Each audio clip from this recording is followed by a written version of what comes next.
Red alert, pulse of the planet. Keep it fast, standing. Red alert, red alert, red alert, yeah. Got the dirt on my soul, no grass standing. No mask, not even if it's old dark 30. Street made, even dirt roads, highway 30. 50, 40, 90, that'll get you 30. That's a clean sweep. Welcome to Red Alert Houston Rockets Zone. I'm Hope Champion. Thanks for watching. Like, subscribe, and drop Clutch City in the comments. And lock in to hear Daily Rockets talk. Yo, what's up? Mic check, mic check. 1 2 1 2. This is Houston Rockets Red Alert. Unchained, untapped, unfiltered. And it's time to sound the alarm. Oh shit, no alarm? Okay, we're moving slow. Hey, check this out. If I'm right, and oftentimes I am, our Houston Rockets are about to face a challenge that's going to be appreciate you. Yeah. Thank you for the mic check, Brody. Our Houston Rockets are about to face a challenge, a big challenge. Probably to me, the biggest challenge we faced this far. Why do I say that? Now, look, I don't got no flashback play of the game from the last game. I really, to be honest, I really wanted to come off the cuffs today because I think today is going to be a little bit different than usual.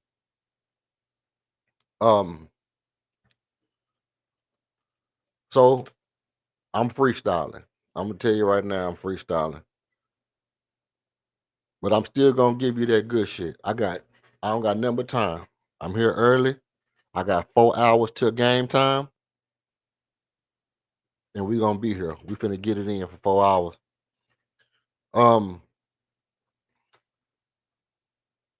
The game against the Cleveland Cavaliers was one of them ones where, it could have got out of control.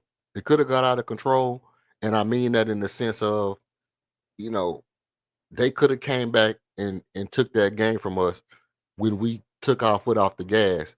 And if that happens in that game, it changes the trajectory of all the shit for the rest of the season.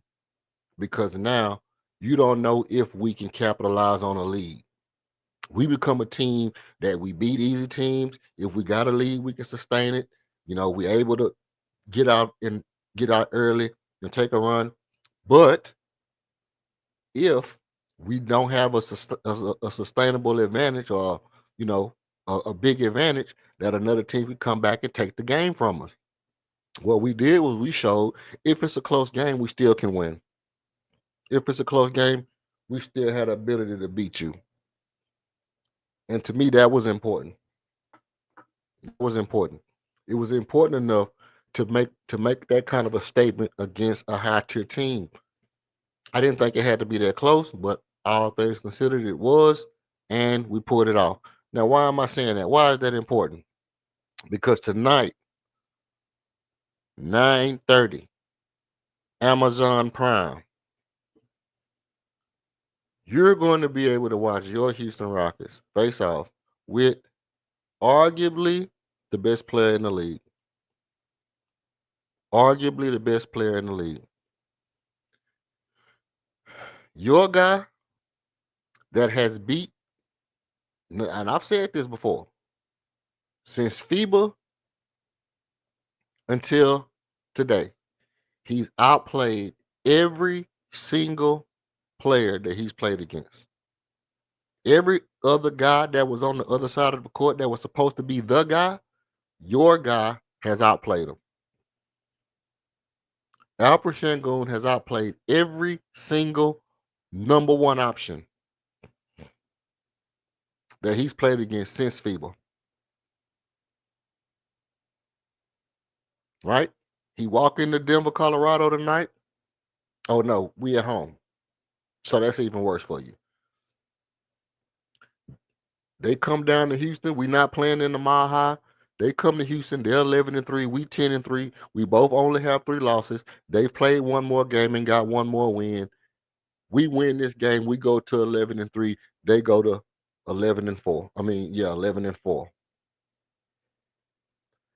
Big game. Big game for the standings.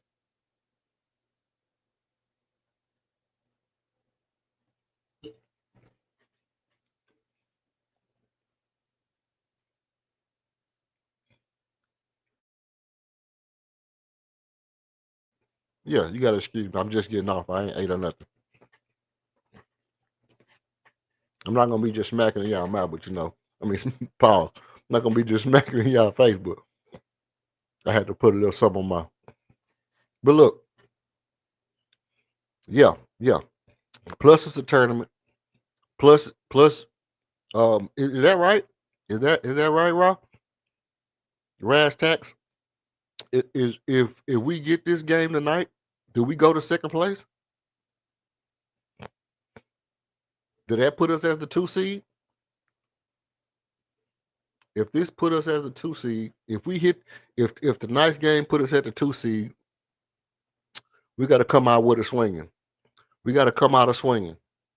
You know, we can't afford to do no shucking and jiving. We have to come on out.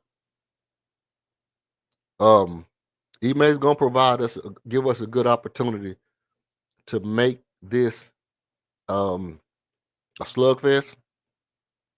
Take them out their game early, but you know we're gonna have to contain that monster.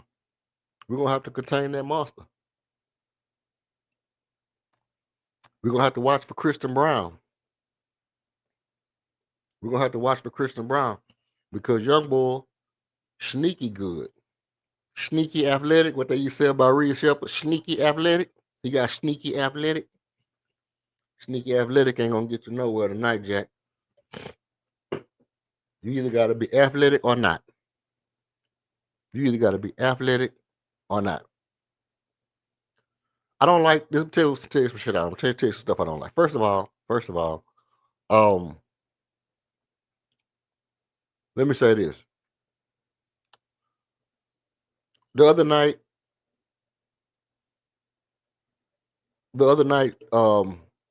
we did the debate. We did the debate, and I'm gonna talk about it a little bit here and there, and I'm gonna mention it a couple of times today. I'm gonna mention it a couple of times because on the debate stream, during the debate stream, we had 1,000 views. YouTube is only showing 500 views, but when I got off the stream, we had 1,000. When I got off the stream, we had 1,000 views on that. We had 1,000 views on that debate night, right? We had 1,000 views. Um, YouTube. The next morning when I woke up, YouTube took that down to about 600. Right? That's cool. Okay, maybe some people came in and clicked off before they stayed for a certain amount of time. I don't really understand what it was about it, but YouTube took it down to 600. Now the thing that I have is I'm not I don't really just like, okay, cool, cool, cool, but we had 1,000 views and very little likes, very little likes, very little subs, very little likes, very little subs. Eh, it don't hurt my feelings, and I don't not gonna beg for a like or a sub. Obviously, nobody has to, but I just think that maybe people wasn't reminded, and it's my job to remind people. You come in, you listen to good stuff, and you get stuck in that spot listening for a couple of minutes before you realize, hey, I was looking for something else. I was looking for something else, and then I found this. I'll listen to it for a little while, and then you flip and scroll to go back to what you was looking for. I get it. I get that. I do it all the time, and then you forget to hit the like or the subscription. My thing is, hey, look, I'm not. I don't want to seem like I'm begging for likes and subscription, but I do want to remind people that I understand that when you scrolling through something, you find something you like, you listen to it for a couple of minutes, and then you remember, oh, I was looking for something specifically. Let me look for that, and then you leave without hitting the like or subscription. So as you come in, hit the like and subscription if you haven't already. I mentioned it a couple of times tonight, and I appreciate everybody who hits the like and subscribe. Now, with that being said, I'll tell you what I don't like. I don't like the fact that you know our Houston Rockets seem to struggle at inopportune times in the game. Yeah, you know everybody struggles throughout the game. It's a game of runs, as they say. It's always a game of runs, but sometimes you just have to. I mean, we just don't really have that. dominant feel right now. We winning. We winning. It's looking like it. It's looking like what it is. We got all the pieces to be dominant. But be honest. Be totally honest. Anybody in the building, be totally honest. Do you feel like we are dominant as OKC? Do you feel like we are even as dominant as the Detroit Pistons? Do you feel like if we beat Denver tonight, that it's gonna look like we dominated them? Or is it gonna look like, dang, how do we keep winning these games? Because I kind of got that feeling. I kind of got that. I kind of get that. How are we winning these games type feeling? You understand what I'm saying? Like we win, you see, you see them come out, they playing away. We get off a little burst, we get into a little lead. They come back, they hit a little points. Boom, boom, boom, boom. We get a little bigger lead. And then for long, we up by 7, 8, 9, 10 points. And it just seemed like we consistently just chopping at the tree, chopping at the tree, chopping at the tree. For long, we winning, but it never looks dominant. It never looks like they can't do shit with us. It always look like, dang, we up that much. You know, we don't have that explosive, Golden State thing to where, I mean, I guess it's our first quarter and our offensive rebounding. When we get our leads, a lot of times it's based off of offensive rebounds and little stuff like that. But we don't have that explosiveness that just demoralizes the team, throughout the game. We do have it in the first quarter when they, like I say, and I argue with people about that on this on early in the season about the impact that Steven Adams has on the team when he's in the game early. When Steven Adams is in the game early, it's demoralization. It's absolutely demolishes the intent, the will of the other team. They have absolutely no response for Steven Adams. And when you know for a fact, damn, we can't miss nothing without these. If we miss anything, we not getting the ball back. They getting all the offensive rebounds, and they can miss 5 or 6 times, bro. Even if we get the stop, they gonna get another shot. That demoralizes the team. That demoralizes the team. And when you demoralize a team like that, you just take the life away. See who got that banger tonight. Then we fall in line. Yeah, yeah. Somebody definitely gonna be on fire. You know, I mean, for one, I think that Ime's been doing a good job of sending out, sending out a frontline person early. Oh, we're gonna start off with, oh yeah, they got they got such and such at this position. We're gonna go at him the first 3 or 4 plays. Oh yeah, Jabari got a mismatch. Let's go. Let's run Jabari at him 3, 4 times back to back. Let's get Jabari involved early so they'll collapse on Jabari and then we'll spread out. Oh yeah. Oh, they like to protect the perimeter. Amen. Do your thing. Amen. Do your thing. You're gonna hit that back door. We're gonna hit that dunker spot, and we're gonna collapse them. We're gonna soften up the perimeter defense by spamming that play in the dunker spot and doing stuff like that. That's how you mix it up to make people feel like you don't have no bunch of options. You don't have no bunch of options. You got to pick your poison.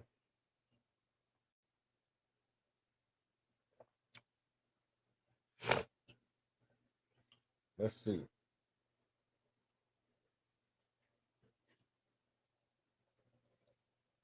Now let me pull up some stats from the other night.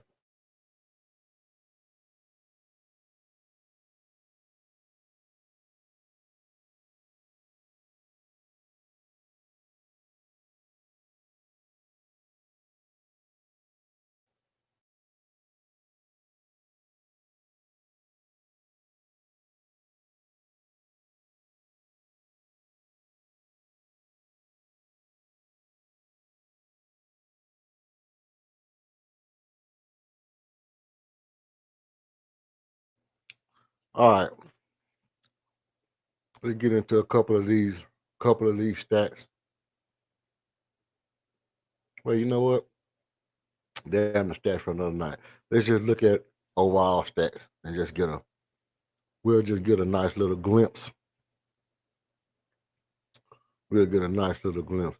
So Denver Nuggets, um, let's see. The Rockets is 3-2 against Western Conference opponents. We rank 7th in the NBA. 53.4 points in the paint.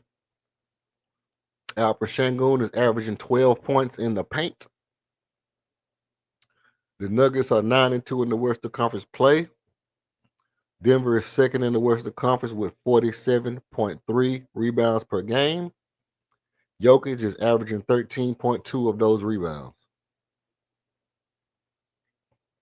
So that's kind of the tail of the tape right there. The Rockets make 48.8% of their shots from the field this season, which is 3.8 percentage points higher than Nuggets have allowed their opponents.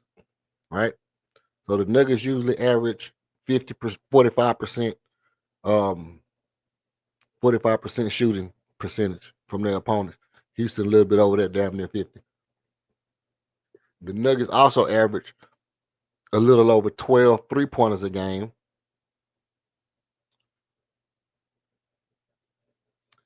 We on average, the Rockets allow 14 3-pointers a game. So the Nuggets are a little bit under what we usually allow, which means they can get over theirs in under ours 3-pointers per game. If we allowing a lot of threes, that gives them an opportunity to shoot a lot of threes and make them. And we know that if they make threes, it can be hard for us. Right? KD averaging 25.5 points, 26 points, 27 points. That's about what we expect. 3.4 assists. That's about what we expect. LP, over the last 10 games, LP giving you 28 points a night over the last 10. Which just means that middle game, that Denver game, I think, was the one he didn't really average that much. He didn't really score that much. Jokic averaging 29 points, 3 rebounds, and 11 assists and a steal. And Peyton Watson is averaging 5 made 3-pointers over the last 10 games. Right?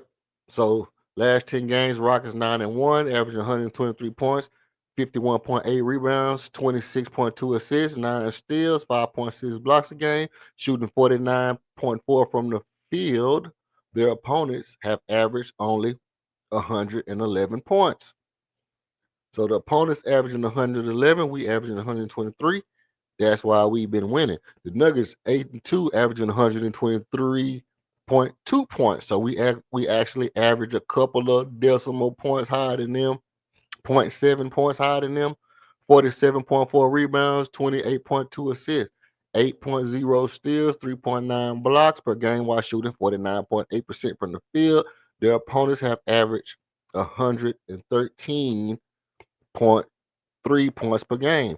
So listen, what do all that mean? What that mean is we're a little better offensively than them, not by much, only by 0.7, and we're a little better defensively than them by 2 points. So if just looking at it, that's about a 3-point spread. That's about a 3-point spread. We're supposed to beat them by at least 3. Right? You understand what I'm saying? That's just off the top. At least 3 points we're supposed to beat them by. Fred VanVleet out for the season. Dorian Finney-Smith still out. It's the 21st. He should be out until the 24th. And Tyra Eason out with an oblique. He out with his oblique out of whack. All right. So now, Anybody got anything? Anybody got anything? Okay. Well, let me take off.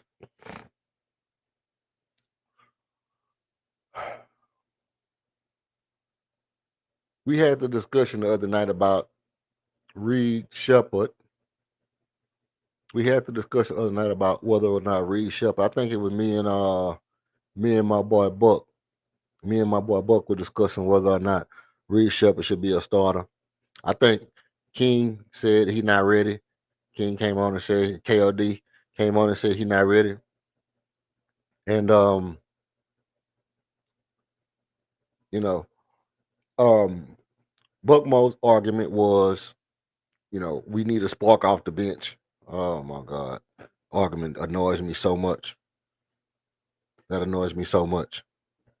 He's not ready is that's accurate. He not ready is accurate, but spark off the bench is that don't fly with me. But to make a long story short, here's the thing.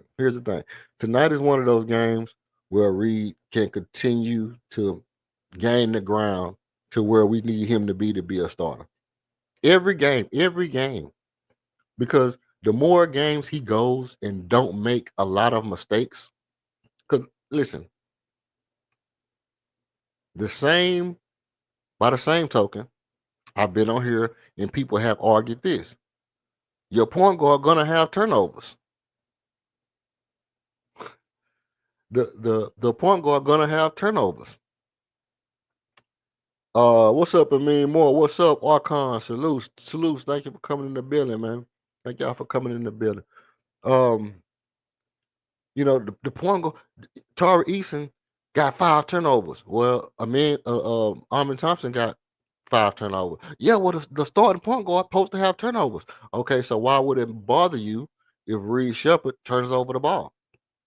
See, because if he's a point guard, he's supposed to have turnovers, according to the people who say stuff like that. Now, I agree that a person who handles the ball more is more likely to have turnovers. I agree with that. What up, Buckmo? What up, Buck? Salute to Buckmo. I agree that a person who turned the ball over more likely to have. I mean, people who control the ball more likely to have turnovers. Okay, I get that. But you do want to have somebody who is less likely to turn the ball over. And with that being said, the more he shows consistency, the better of a chance that he reaches that point to where we say, yeah, if Reed Shepard has 5 turnovers a game and he's a starting point guard and he's everything else is consistent with those 5 turnovers a game, he's not going to average 5. But remember, Steve Nash averaged 4. Steve Nash averaged four turnovers a game, and he's a Hall of Famer, 2-time MVP. So if Reed Shepard averages 4 or 5 turnovers a game, but everything else is consistent, then I don't see myself sitting back saying, don't start him because he's turning over the ball. That's what I'm getting at. I'm not gonna be like, well, he making mistakes. Don't start him because he turned over the ball. Well, Hall of Famers can average turnovers. Hall of Famers can not only average turnovers, they can be, predominantly known for turning over the ball and still be very good at what they do. And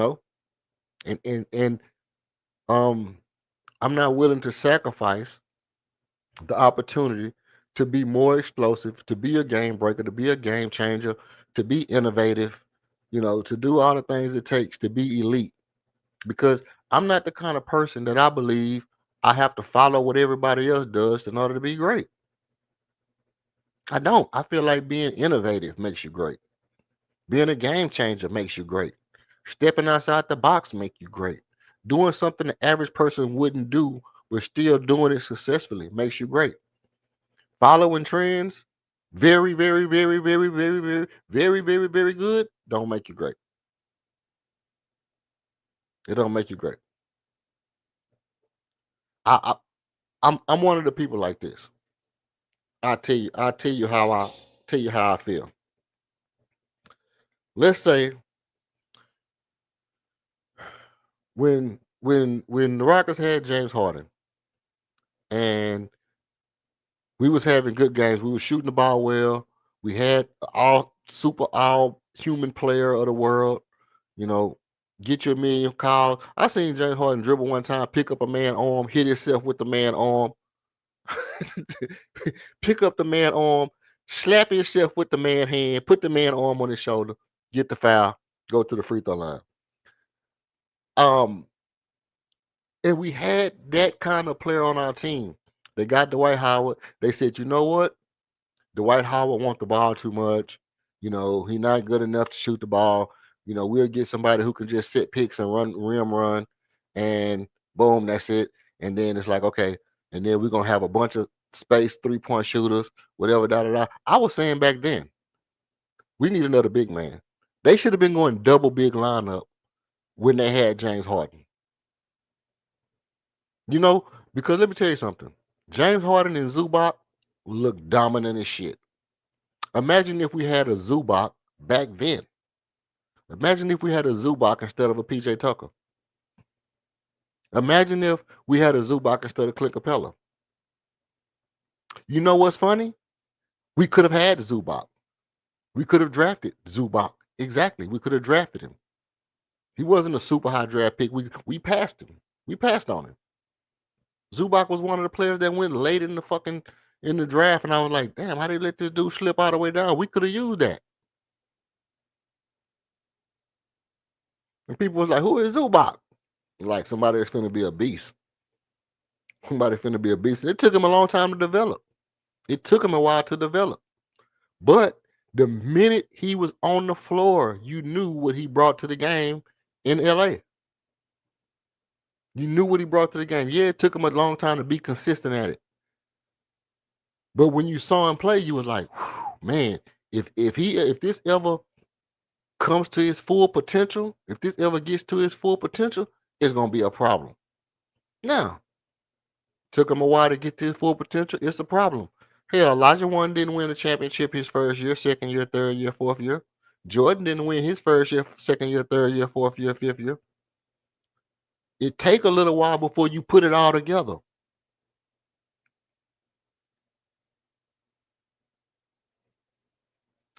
They did go to semi. They did go semi. Semi. They never went to the Western Conference Finals. Never been. They went to Western Conference Finals, but they never been to the final. So, you know, so I've always been like, you'll hear me say this. You'll hear me say this over and over and over again. Now, everybody, it's a lot of a decent amount of people in the building. I gotta say it again. Y'all don't forget to hit the like. I know. We get stuck, it get good, and people forget to hit the like. So y'all don't forget to do that for your boy, and I appreciate that. You know what I'm saying? For all my day ones, man. But look, it's you'll hear me say this over and over and over and over and over again. You have to be game breakers. In order to really, really, really be good in the NBA, you have to be a game breaker. You don't want to just come in and just, this is what you have to do to win. Well, how do you know? Because that's what everybody is doing. And if we can just do it a little bit better than everybody else, get the fuck out of here with that. Get out of here with that nonsense. You're going to do me better than me? You're going to do what I do, but just do it better. You're not going to make no changes. You're not going to do nothing original with it. You're not going to do nothing. You're not, you're just going to do the same thing the exact same way, but just more of it.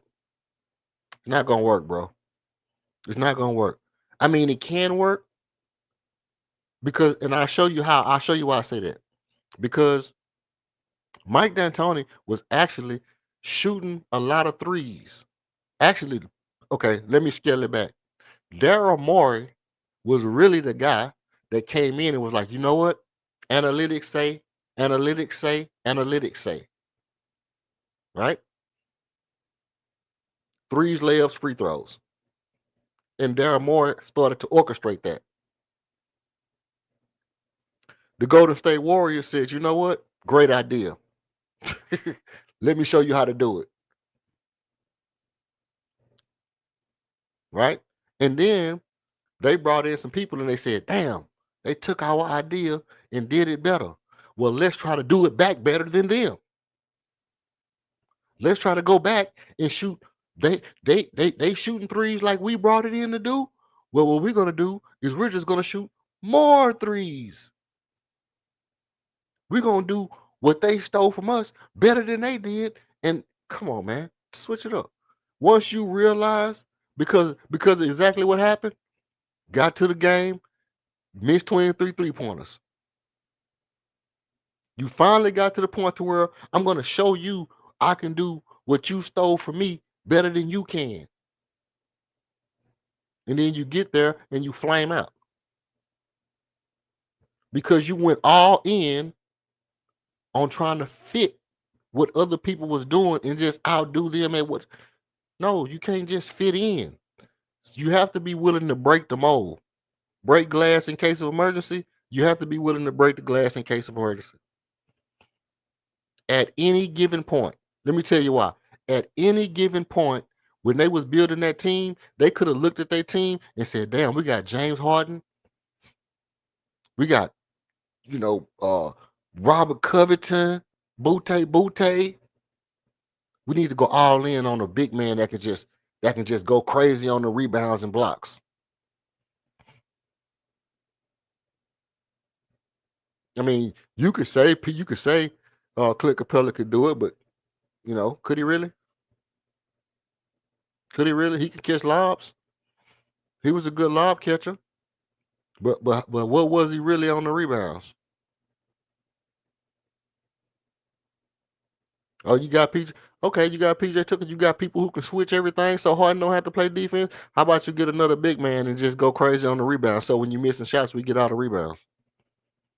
You know why? Because Mike D'Antoni was never going to have two men down there by the down, and so that's where the problem come in at. He was never going to have a man that's in the center and a man that's in the dunker spot ready to try to get rebounds. What make Ime so deadly? He got two people right there to get some damn rebounds. You're gonna have to contend with them two guys. That's breaking the league. That's called breaking the league. You're gonna have to contend with two dudes down here. Both of them can go at your head on the rebounds. And that's a problem. That's a problem. As long as they have them guys down there, but what can he do? What can he do to continue to break the league?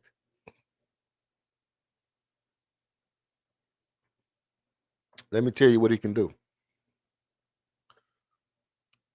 Hope that Reed Shepard continues to develop. Continue to develop Reed. Make sure he gets to the level he needs to be at. And be ready when he does. And I'm not saying that's right now, because right now, let me tell you what he's doing that's breaking the league other than the double big. Everybody on the thing is a great defender. Everybody on the perimeter is a great defender. That's breaking the league. Everybody on the perimeter is a great defender. That's right, Buckmo. Most teams have copied Ime style already. Most teams looked around the league and said, you know what? I mean, I know some teams was doing it, but from different angles, from looking at how Draymond and the Warriors do it, watching what Ime did when he was in Boston, but it was a while where 5-out spacing all over the league. And that person in the dunker spot has to be a active rebounder, and the person that you got in there at the center got to be an active rebounder. And so what happens is when the defense have to commit those two guys, you really got to commit 3 or 4 guys to those two guys that's down there rebounding if you ever want to get a rebound. If you want any rebounds tonight, you got to commit 3 or 4 guys down there. You got to have 3 guys committed and 1 guy crashing. You see what I'm saying? Because you got to have 3 guys, especially when Steven Adams in the game. When Steven Adams in the game, you got to have 3 guys committed to Steven Adams and LP or Steven Adams and Ahmed, whoever is down there. You got to have 3 guys committed to them and then 1 crashing on the backup to get rebounds. Unless it just magically drop in your hand. And yeah, That's gonna be a problem all night long tonight. But they got a big back gorilla looking Tasmanian, Slovenian, what he Serbian? Big ass Serbian down there. Big Vladimir Klitschko head looking ass motherfucker down there. They're down there looking like a big ass, I don't even know what to call him. He gonna be down there tonight. And the thing about Joker is, you say, well, he dribbled the ball a lot. We need his ass to get down in the post. See, people don't say that about Joker. People don't say that about Joker. They only say it about LP. They only say, and you know what? Kevin Durant said it the best. People want to play you like a video game. People want to play, you know, tell people where they need to be and whatever, like it's a video game. Alfred Sengun need to be in the post shooting post-up moves. What kind of post-up moves, bro? What kind of post-up moves Alfred Sengun supposed to be doing down there? Have you seen Alfred Sengun's post-up moves? Do you really want Alfred Sengun shooting a bunch of one-leg baby flamingo shots in the post? I mean, is that what you want? Or do you think Alfred Sengun has got some kind of super secret elevation jump shot where he can shoot over people? Any of that stuff? Is his fadeaway just super nasty where you want him doing post-up moves? Is that I mean, if Alfred Sengun was in the post, let's keep it a beam. Okay. You got Alfred Sengun in the post against Jokic. You got Alfred Sengun in the post against whoever. I mean, is that the best possible offense for your team? But see, people don't say that about Jokic. People will say, you know, yeah, man, Jokic be shooting threes and Jokic drill the ball behind his back and Jokic can pass all over the court and you name all the stuff that he can do. You never say, yeah, man, Jokic 316 pounds, man. He's a great post-up player. But he is. He definitely is. He's a bull down there. He a good post-up player. He got soft touch around the rim. He actually do got a hook shot. It ain't a jump hook. It's more like a spinning hook because he don't really jump when he shoot it. And furthermore, he still will get you 13 rebounds. He still will go get you 13 rebounds a game. That's a problem.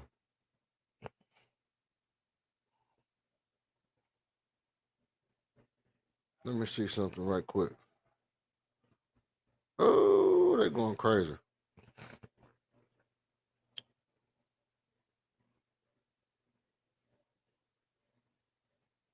That's tight.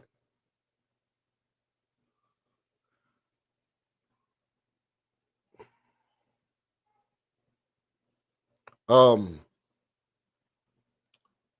right. So look, you got that problem with Jokic that you have to deal with because you don't really think of Jokic as a traditional big that's a bully and dominant and you know because if you think about Jokic, you know the first thing you're not gonna think of dominance. You're not gonna think of dominance when you think of Jokic. You're gonna think of skill. You're gonna think of IQ. You're gonna think of all that stuff. You're not gonna sit there and go like dominance. But then you think about it, you know, 30 points, 13 rebounds. If you don't add the assist to that, if you just say, man, dude had 30 points and 13 rebounds, then you realize that's dominance. It ain't until you say, oh, he had 11 assists, then you be like, oh shit, skill. See, the skill part don't come in until you add that other skill position number. You add the other skill position stat to it, then you automatically pop up and you be like, hey, this dude got some shit with some shit. Right? He got some shit with this shit. Then you can put it together. But if you just say 13 rebounds, man, hey, they center had 30 points and 13 rebounds. Then you'll be like, damn, that's a dominant center. And so you can't forget that Jokic is dominant, right? By the same token, if you look at our guy and you say, damn, this guy's averaging 28 and 13, 28 and 12, 28 and 11. You'd be like, yeah, 28 and 11 is good. And in real life, it's damn good, right? Right? Real life, 28 and 11 is damn good. But then you say, you know, it's Alperen Sengun. And you'd be like, yeah, it's okay. It's okay. 28 and 11 is okay. It's cool. It's cool. He not he not like Victor Wembanyama. But if you say, man, Victor Wembanyama is averaging 28 and 11. See? Now all of a sudden it sound better. It sound better when you say Victor Wembanyama averaging 28 and 11 than when Alperen Sengun averaging 28 and 11. Well, we know that's not his average, but over the last 10 games, LP is averaging 28. Yeah. On the season alone, let's look at this season. It was like 22 a game. On the season alone, we know he's not averaging 28. But over the last 10 games, LP is averaging 28 points a game. All right. Don't get me misconstrued. I'm not saying LP just going stupid. You know what I mean? I'm not saying LP just going stupid all season long. But over these last 10, he been getting active. Shit, boy, Jokic all in the daggone thing. He leading the league in rebounds. Jokic is leading the league in rebounds and leading the league in assists. That's the first thing you have to look at. Jokic is leading the league in rebounds and leading the league in assists. Okay. And let me pull up offensive leaders. The Denver Nuggets are the number one offensive team in points now. They leading the league in points. They leading the league in field, or they second in the league in field goal percentage. And we second in points, but we lead the league in rebounds, and we fifth in points allowed, and we third in points differential, where Denver is second in points differential. So none of us in blocks. Let's see.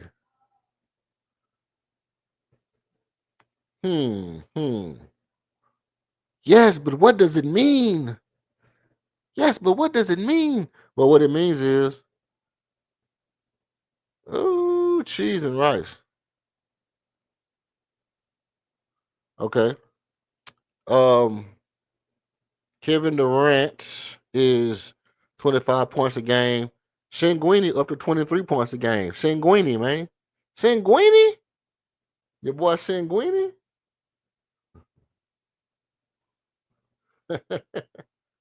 Hold on, let's see.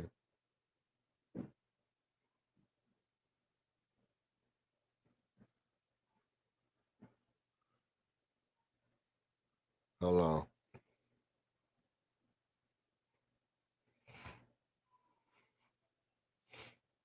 Your boy Senguini got 23, almost at 24 points a game.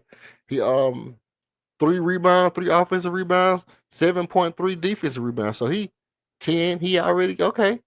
Let's keep it a bean. 10.4 rebounds a game. He had 7.4. He almost had 8 assists a game. Alperen Sengun, you know what LP need? Let me tell you what LP need. LP need a couple of, 13, 14 assist games. He need a couple of 13, 14 assist games where he just go crazy on assists and everybody making shots. Every time he passed the ball, they make a shot. And people is really conscious of the fact that, hey, man, we got a guy who can average a triple-double. He only 2.5 points away from a triple-double. 2.5 assists, away from a triple-double. We need Gwynny to get that triple-double area. Go ahead and be in that second best center in the league. If you get that triple-double, they can't say shit to you. Amin Thompson is averaging 17 points a game, 3 offensive rebounds, 4 defensive rebounds, for a total of 6 offensive rebounds, 7 offensive rebounds, 5.2 assists, 1.5 steals, half a block a game. He way down from last year. 2.4 assist turnover ratio. His turnovers is down. He had 2.2 where he was up a little bit. He was up around 3.4 earlier, but now he's down a lot. Um, Jabari Smith with 14.4 points a game. That's good. That's good for Bari. That's good for Bari. You know why that's good for Bari? Because at the end of the day, Jabari Smith is shooting 38.5% from 3-point land. He's so close to 40% from three is crazy. He's so close to 40% from three is crazy.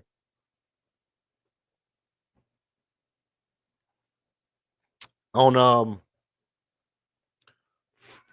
actually listen at this. Listen at this. He's shooting 5.4 3-pointers a game. He's second on the team in attempts per game free throw of 3-pointers. Second on the team in attempts per game 3-pointers. That's fire. That's a fireman right there. That's a fireman. And really, everybody on our starting lineup is shooting above 37% from three, besides Armin. Armin is shooting 20%, but okay, that's cool. Fred VanVleet was like 21% for half the year last year. Fred VanVleet was shooting 20 some percent down there all year. He didn't. I don't think Fred VanVleet got above 30 some percent to the end of the year. You know what? I'm not trying to bash Fred VanVleet, y'all, man. Listen, I like Fred VanVleet, bro. I'm just saying, the dude didn't shoot the ball well last year. That's okay. Um, hold on, what the Sam sneezing?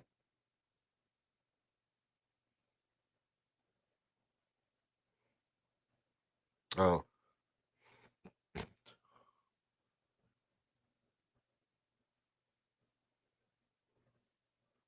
um, nah. It's okay. It's okay. I'm cool with Fred VanVleet and the way he played, and I don't have nothing against Fred VanVleet. I like Fred VanVleet as a player. I just don't think Fred VanVleet coming back makes us better. I don't think it makes us better. If it does, like for example, let's say we, you know, let's say we um a 2 seed this year. Fred VanVleet come back, we a 2 seed next year. You see what I'm saying? If we was a 2 seed last year with him, we're a 2 seed this year without him. He come back next year, we'll still be a 2 seed. He's not gonna get us to all of a sudden we're a 1 seed. We head over, shoulders, head and shoulders above Denver, and only competition is the OKC Thunder.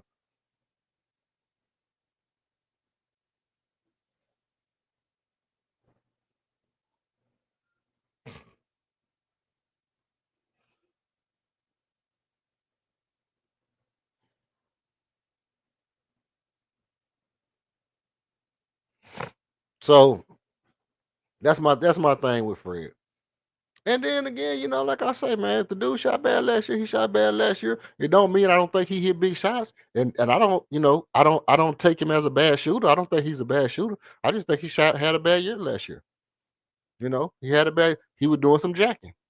He was doing some jacking, you know, times where he felt like, okay, I gotta take this shot regardless because I don't, I need to make a big shot. I need to, get this team where you need to be, take a big shot.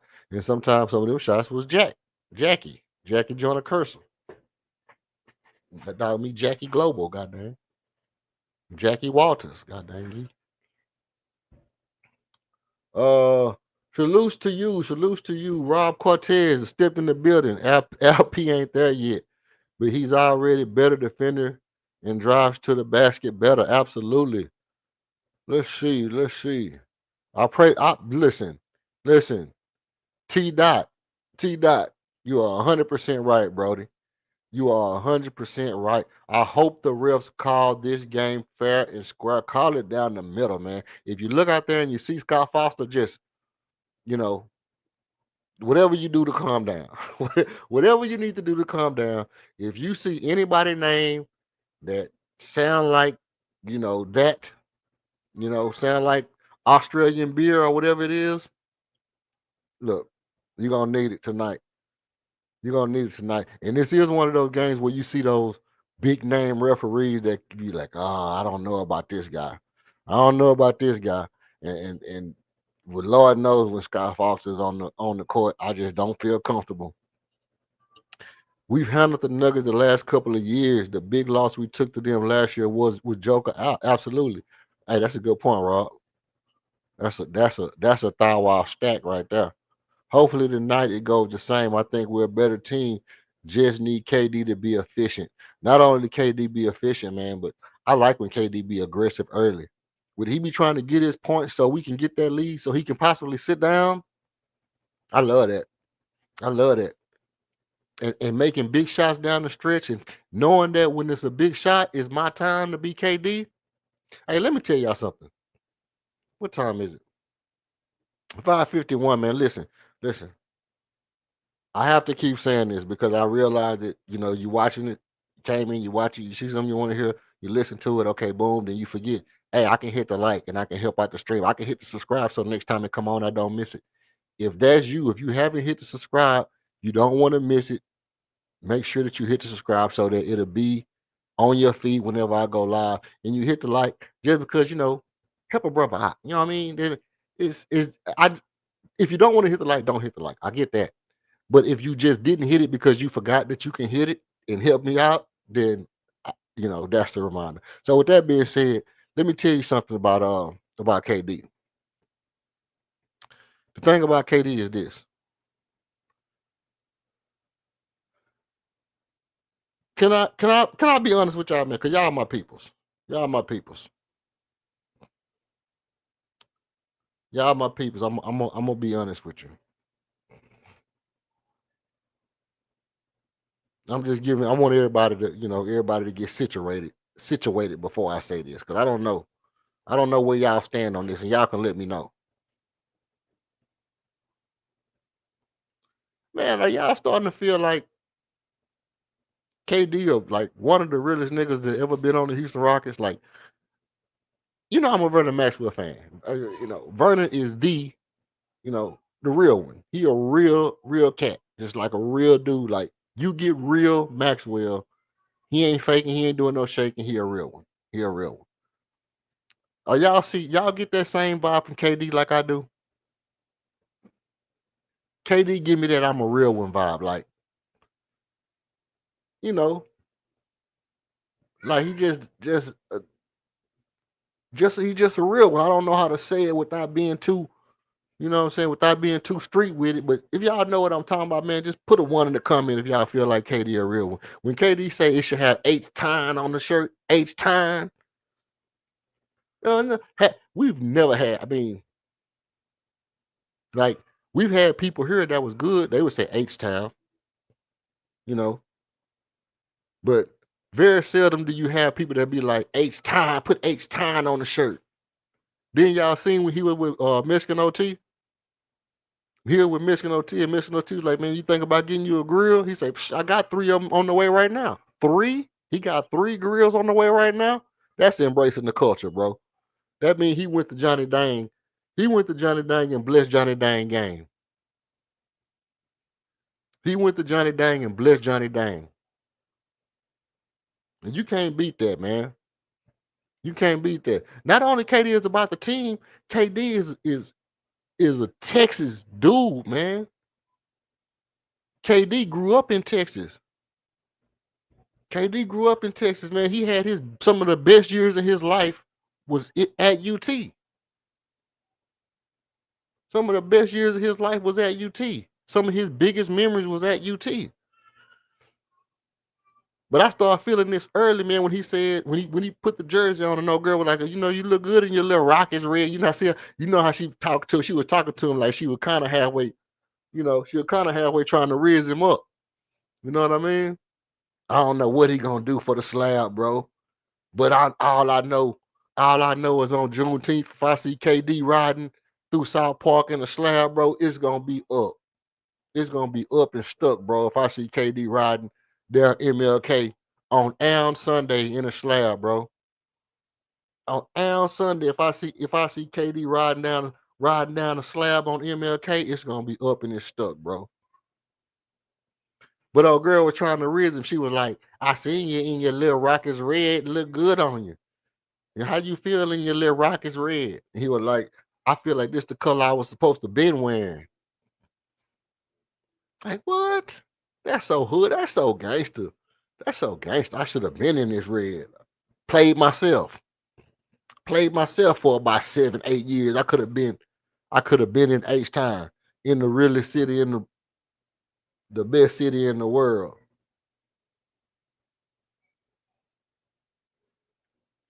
The best city in the world. You know what I mean? Like, you know, I get it. New York is New York.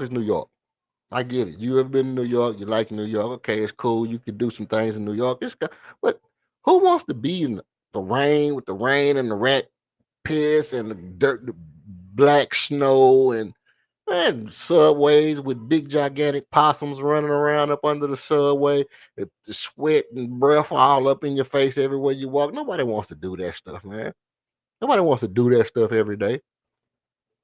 You know what I mean? It's cool and all, but who wants to do that every day? When you from Texas and I could walk 5 miles before I see somebody from I can walk 5 miles before I see somebody else walking. You in Houston, you might walk 3 miles before you see another person walking, bro. You go to New York, you step outside, 20 people walk on your foot. 20 people step on you. It's not nothing like Houston, bro. It's nothing like Houston. It's different. We live rough. We live raw. We live rough.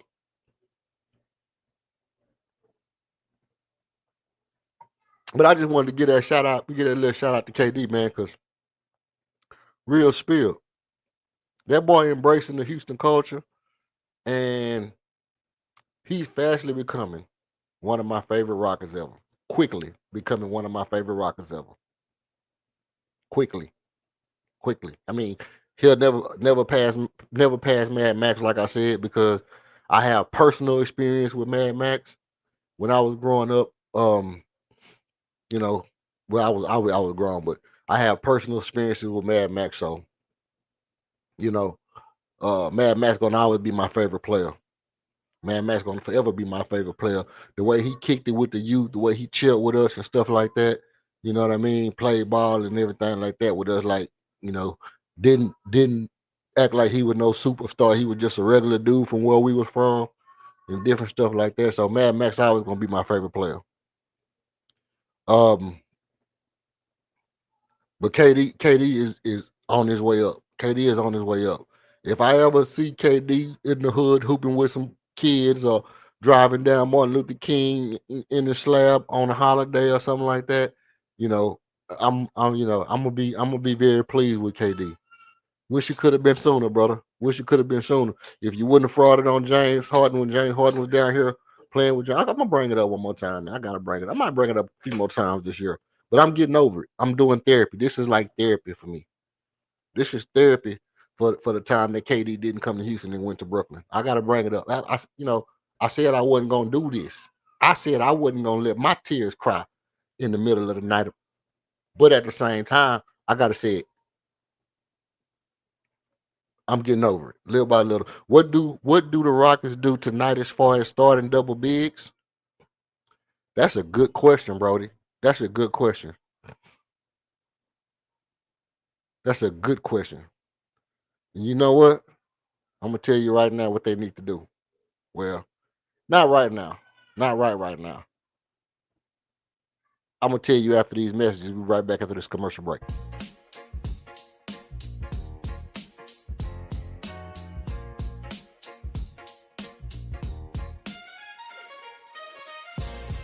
Every show needs a spark. Ours, you. Step into the spotlight for a one-on-one fire debate. Call out a take, defend your own, or a beat and teach masterclass. Winners earn bragging rights and rewards. Email redalert.rocketzone@gmail.com to lock your spot or choose a topic from our board. Thanks for supporting the movement. Tap subscribe, drop a like, and if you want to buy us a coffee, Cash App, $26KG1. Every show needs a spark, and you are ours Salute to you.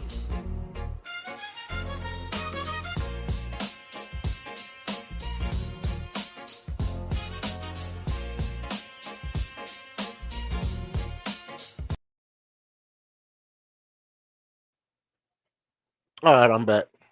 All right, I'm back low. I'm back low. Let's get low with it. Keep it low dip. Keep it low dip. Keep it low dip. Keep it low dip. Yeah, that's how we do right there. All right, check this out. Um, I tell you exactly what I think the Rockets need to do tonight, as far as starting to double big.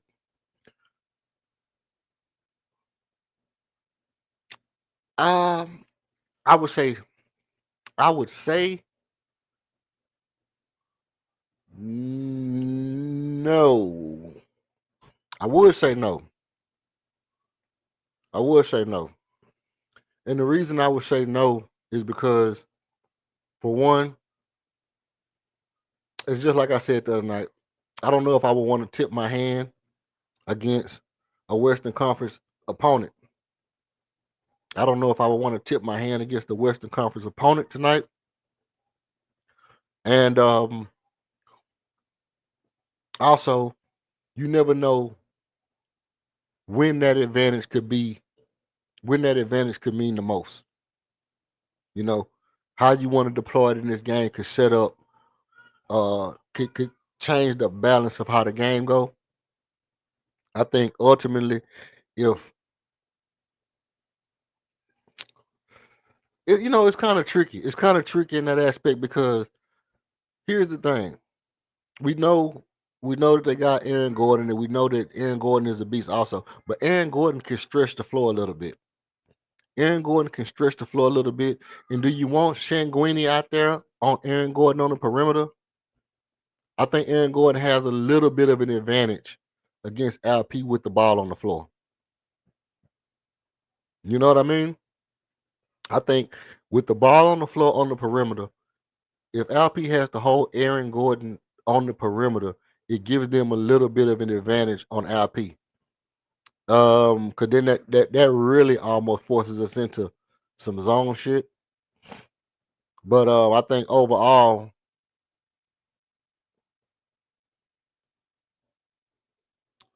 I think overall, I think that if we able to negate it, kind of switch it up, and maybe you know, but I'm wondering like Aaron Gordon. So you got Jokic on LP, you got Aaron Gordon on Barry. Let's see who they starting lineup is. Let's take a gander. Let's take a gander at who they starting lineup is in Denver. All right, let's look at it.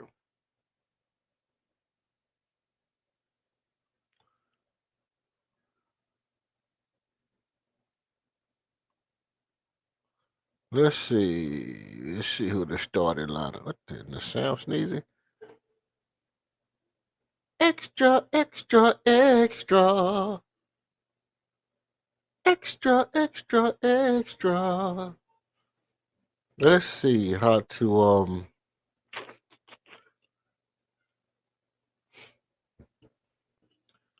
let's see who the starters. Who is the starters? If I hit that right there, it's gonna do that right there. Hey, you funny thing?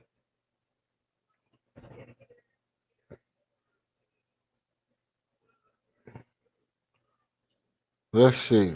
Prime Video tonight is gonna be up and it's stuck. It's up and it's stuck. Okay, okay. Do y'all know who the starters is for the night game? I'm looking right now. Try to see if I can take a gander for the night's game. Game odds right there. Full injury report, team stats right there. Last 5 full standings over there. Let's see. Okay, let's click on this right here. And let's just looky. Nah. Who is they starters, bro? Who started for these niggas, yo? We know who's starting for our team. Who has scored the most points in a single game? I mean, duh. Who don't know the answer to that? Unless they're talking about women's basketball game. Stats, more NBA team. I just want to know who the starters. I don't need to know everybody by. Okay, so it looked like they starters. No, this can't be real. This can't be life.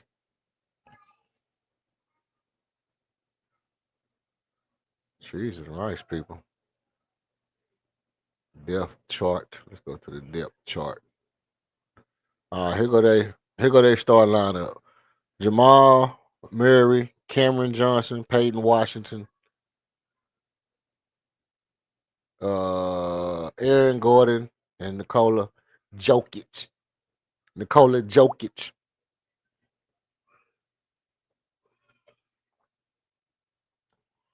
You know these mugs got four, 5 centers.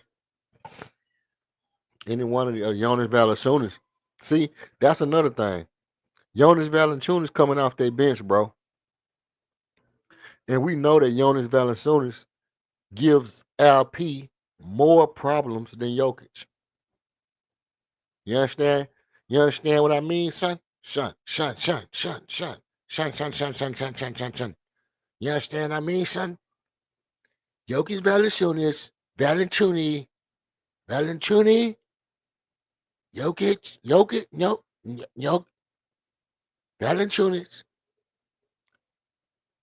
Valanciunas, is a very, very, very, Valanciunas, is a very good center, very good center. Okay, he's okay center. He's okay. Probably one of the best centers you've ever seen entire life. Not in your life, but in my life. Very good center.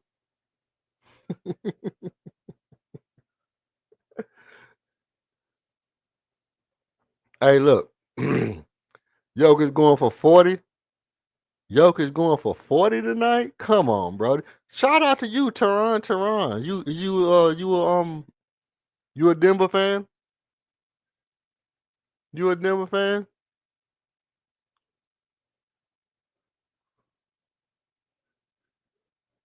What about Cam Johnson? What Cam Johnson? What do you mean? Cam Johnson gonna do Cam Johnson things, bro. I, you know, here I'll tell you something about Cam Johnson. Cam Johnson, as a shooting guard, he's been on bad teams. He's good. I think he might be slightly, you know, slightly overhyped. And I say stuff like that, and then he might come out and be the one that hit us for 30. So let me not shit on Cam Johnson. Excuse me. Let me not poop. Let me not poop on Cam Johnson. You know what I mean, son. But I you know, when I get into my keys of the game and stuff like that, I'll give you more insight on all that stuff. Right now, I'm just kind of freestyling because I'm here early. The game don't start till another what? 3 hours? Come on, man. Come on, man. The hardest working man in show business. Y'all get the likes up for your boy, man. The hardest working man out here. You know what I mean? You might get a little echo for a second while I'm trying to handling my tech stuff on the back end over here. So if you get a little echo, don't pay me no mind. Don't pay me no mind. I'm just trying to get my stuff together on the fly. Okay? Cool. That's cool. Oh yeah. Cam Johnson. I ain't gonna poop on you. All right. You know I gotta have my soundboard up and kicking. Yeah, Cam starting tonight. Cam starting tonight. You a Hawks fan? Tara and Taran. Oh yeah, you the one that talking about you want to trade us. That was you the other time talking about you want to trade us Trey Young for Armin Thompson, huh? You still want to make that trade? You still want to make that trade, Trey Young for Armin Thompson? Cause look, I put in a call. I could put in a call, and I might not get you Armin Thompson, but I can get you a cool Tari Easton and Fred VanVleet. I I can get you a smooth Tari Eason and Fred VanVleet trade. And Tari is like he's something like a pimp. You know what I mean? He's something like a player. He's something like a pimp. You know what I mean? He ain't quite all the way Armin, but he right there. He's a better shooter than Armin. You know what I mean? No, Fred is just a tradable contract. So it's really gonna be like Tari is the main piece. Fred is just a person that you get the contract, boom, it's over next year, boom, now you clear up money. And then y'all could go sign some more stuff. See, that's how you do that. So whenever you on the home network, whenever you on the home network listening to them, whoever they is, Locked on Hawks or whoever it is you listen to out there, you let them know, you know what I mean, that the hottest channel in H-Town sports said I can put sure, but That's some dysfunctional shit. I can put in a call. Look, so I can put in the word and let them know that the fans in Atlanta would take a smooth Tari Eason right now for Trae Young. Because look, Tari Eason shooting 47% from three. I'm just letting you know. The boy shooting 47% from three. And he got the Armin-like defense. You get the defensive package and you get the three. It's like Armin with threes, right? It's like Armin Thompson, but with threes, not without them. You see what I'm saying?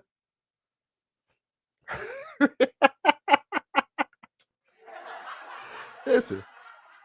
I'm trying to sell it. I'm trying to sell it, Tar.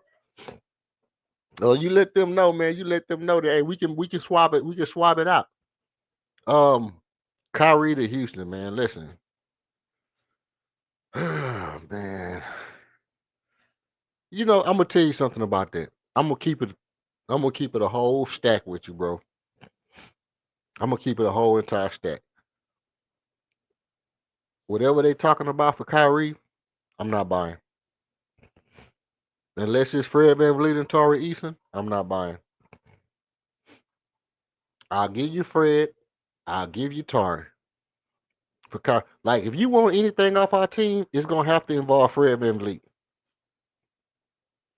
Because if anybody think they're getting anything off our team for a player that's not better than the guys we already have starting, it's hard for me. It's hard for me. Especially if that player has injury history. Especially if that player has injury history. Like I'm not giving you Reed Shepard and nobody for Kyrie Irving. I'm just not. I don't care how good Kyrie is. I'm not giving you Reed Shepard and no nothing for Kyrie Irving, not for Ja Morant, not for none of that. Not for none of that. Maybe LaMelo Ball. Maybe LaMelo Ball I'll do it. Because even a hurt LaMelo, you know, once a year, twice a year is good enough to get you into the playoffs.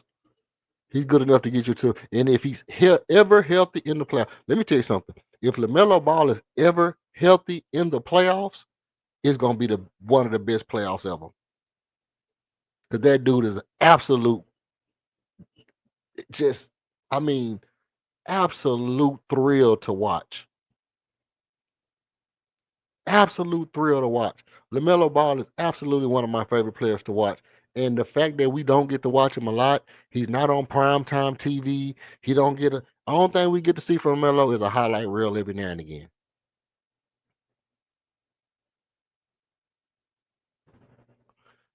The thing is, I tell you about James Harden. I said this. I said it this year, and people, you know, first of all, I say stuff all the time. If y'all know me, I say stuff all the time, and people shoot it down immediately because I'm not with the consensus. I'm not with the group. I don't walk in the pack. You know what I'm saying? I don't walk in the pack. I like to stand out a little bit when I say stuff. So let me tell you what I said. I said, we got KD back. I said it would be a super big story if James Harden and Russell Westbrook united back here in Houston with KD. And they went on to face OKC in the Western Conference Finals and win and go on to win a championship. That would be super huge for the NBA. Do you know that if James Harden and KD was on this team right now, do you realize the amount of hype it would build up for the Western Conference Finals? I actually think the league would start cheating to make sure that the Rockets and OKC met in the Western Conference Finals. They would figure out a way to make sure it happened. They would WWE the shit out of these rules to make sure that Kevin Durant and James Harden at the All-Star break, no doubt about it, Russell Westbrook would end up back on the team.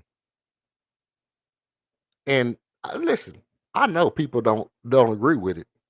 I'm just answering a simple question. What do I feel about James Harden? I'm just telling you what I want to have him back. Want to is kind of a strong word. Want to is a strong word. Do I see benefits in it? Like, do I see where it could be? Do I see where having James Harden back could be exciting? Yes, I do. Absolutely do. My only problem with James Harden is I can't have James Harden running my offense in the playoffs.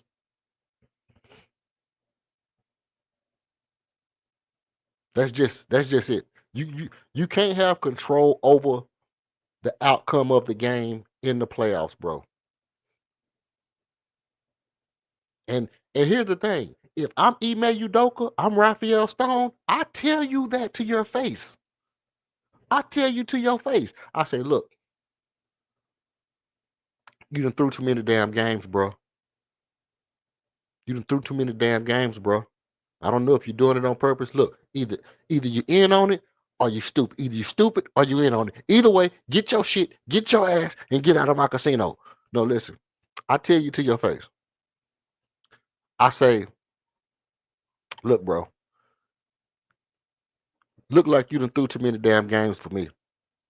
You can come back and play, but you are playing the shooting guard, and Amin is running our team.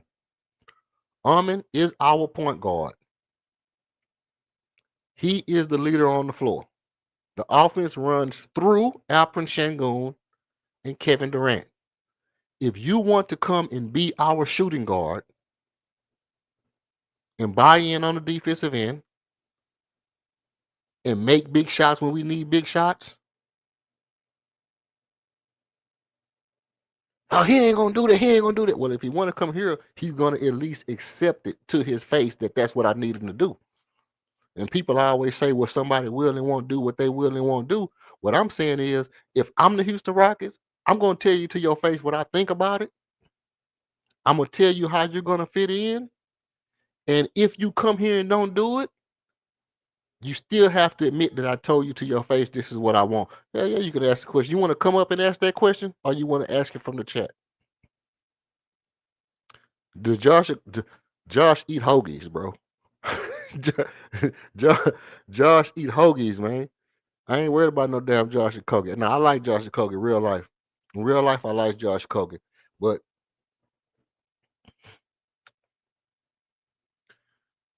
it's hard pressed for me to say. Well, let me just be let me be blunt. Let me be blunt. I'm finna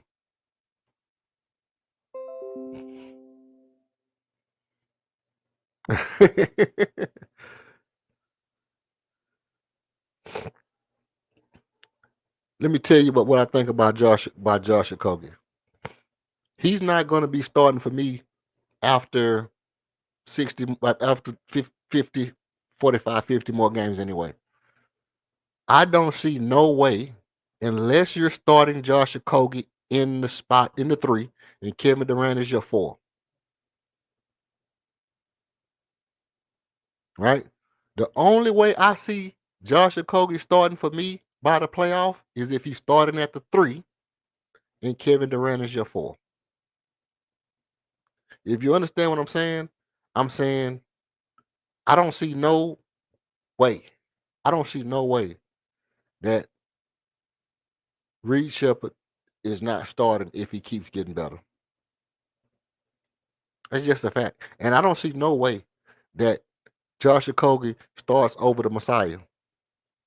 And if y'all don't know who the Messiah is, most Rockets fans think Dorian Finney-Smith is the second coming of Christ, and that when he gets to the team, all of a sudden we become a totally different, better version of ourselves, and it would be equivalent to a cloud dropping down out the sky and the horns trumping and the four angels corner to corner, lifting up the corners of the earth, and the trumpet sounding, and all of a sudden the rocks start to cry out, Dorian Finney-Smith is coming, Dorian Finney-Smith is coming, and then the Rockets just magically get better because a guy that just had surgery come back to the team. I'm just telling you what people telling me. I'm just telling you what everybody telling me gonna happen. Do I think so? Do I think Dorian Finney? Well, I've seen Dorian Smith in the league before, and a lot of times, to be honest, it's only one game or two games that I even remember Dorian Finney-Smith playing in. Nigga been in the league 13 years. I barely remember seeing him. But if you ask Rockets fans, Yeshua. Yeah, Yeshua Ben Yosef. Yeshua Ben Yosef coming in 3 days.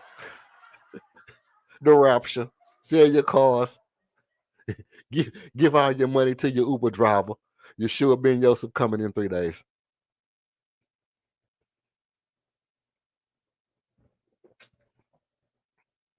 I don't think that's happening, bro. But hey. I've been wrong before. I've been wrong before once or twice in my life. But I don't believe Dorian Finney-Smith is the answer. He's not going to break the league. He's not going to make us that much better. I mean, you put Dorian Finney-Smith where? Here's the thing. I'm going to tell you how irrational people really are. People say, I don't like the double big lineup. Right? I can't wait till Dorian Finney-Smith get back so he can start. Well, where the hell you going to start him at? No. Listen, I don't like the double big lineup. I can't wait till Dorian Finney-Smith get back so he can start. Oh, where the hell you going to start him at? Dorian Finney-Smith, 6'11" or 6'10" or 9 or 8 or something. You going to start Dorian Finney-Smith where? At the 2? So you're going to have Amin Thompson, 6'8" Dorian Finney-Smith, 11'12" Kevin Durant, 6'10", 6'11" Jabari Smith, and Alperen Sengun. You right back with a big lineup.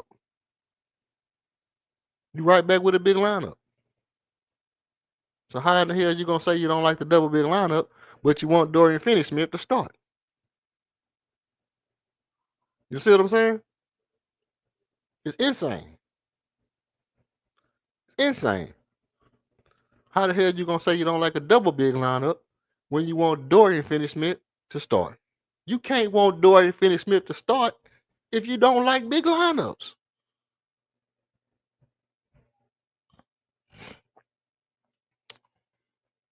Hey, all things considered, I like Lonzo Ball as a backup. Yeah, he give you something. But go get Lonzo Ball. Do you think they're gonna give him up at this point? For what? He already signed. We had a chance to try to sign him. And instead of signing him, we signed Dorian Finney-Smith.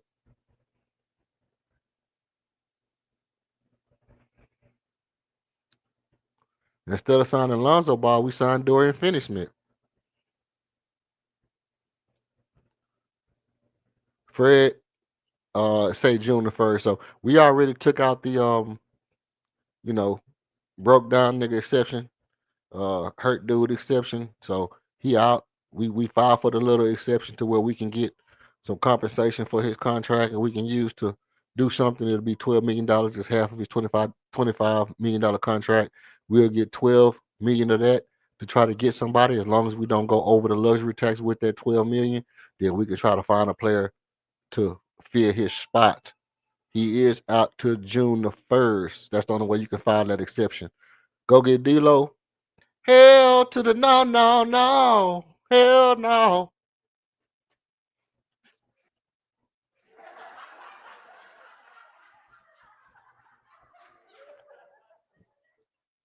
Ain't no way. Ain't no way. I mean, the thing is, I, you have to be better than somebody. You have to be better than somebody on my team because to me, D'Lo ain't better than Aaron Holiday. D'Lo ain't better than Aaron Holiday. So how do you convince me to take D'Lo on so he can get Aaron Holiday's minutes? See, because he's not gonna get Reed Shepard minutes unless you like let's get D'Lo and start him at point guard. You're gonna start D'Lo at point guard over who? Over Armin? Or are you saying I'm gonna start D'Lo at point guard and I'm gonna take Josh Okogie off the court so I can put Armin at the two? So you taking the ball out of Armin's hand, which is one thing, taking away one of our best offensive players and taking him off the ball so to put D'Lo in, and you taking our one of our best defensive players and putting him on the bench. Well, that don't work. So you put D'Lo on the bench.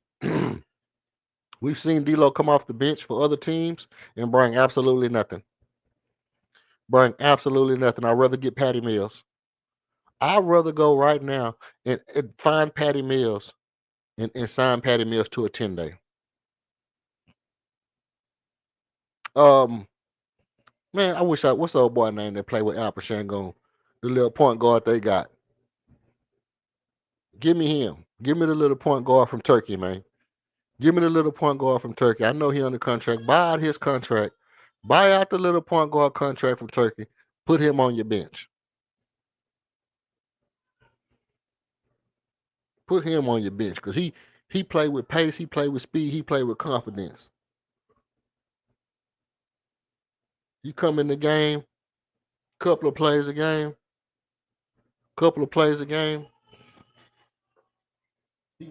He gonna bring the heat.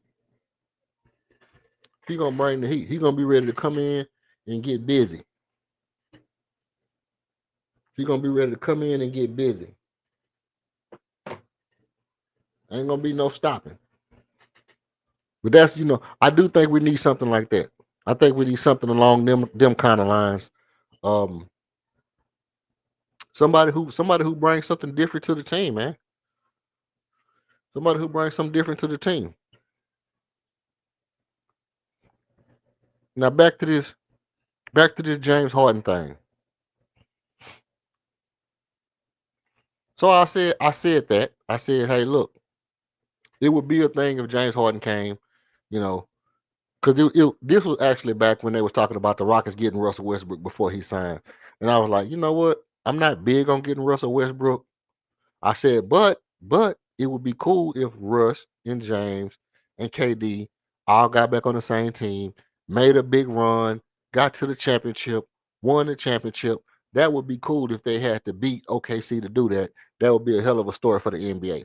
Now, what I got was hell no, hell no, hell no. James Harden can't come back to Houston. Hell no, no. I'm like, yeah, I get all that. I get all the hoopla. It's not really about all the hoopla. I'm just simply trying to say that it would be cool if it happened. Do I think that if James Harden came back to Houston, that all of a sudden he'll forget how to turn the ball over 12 times in the playoffs or only shoot 11 times, only shoot 11 shots in the game? Do I think that he would forget that that's what he does in the playoffs? No, I do not. I think that that's exactly what he would do in the playoffs, which is why I have a contingency plan for that. It's called tell him to his face. The minute it looks like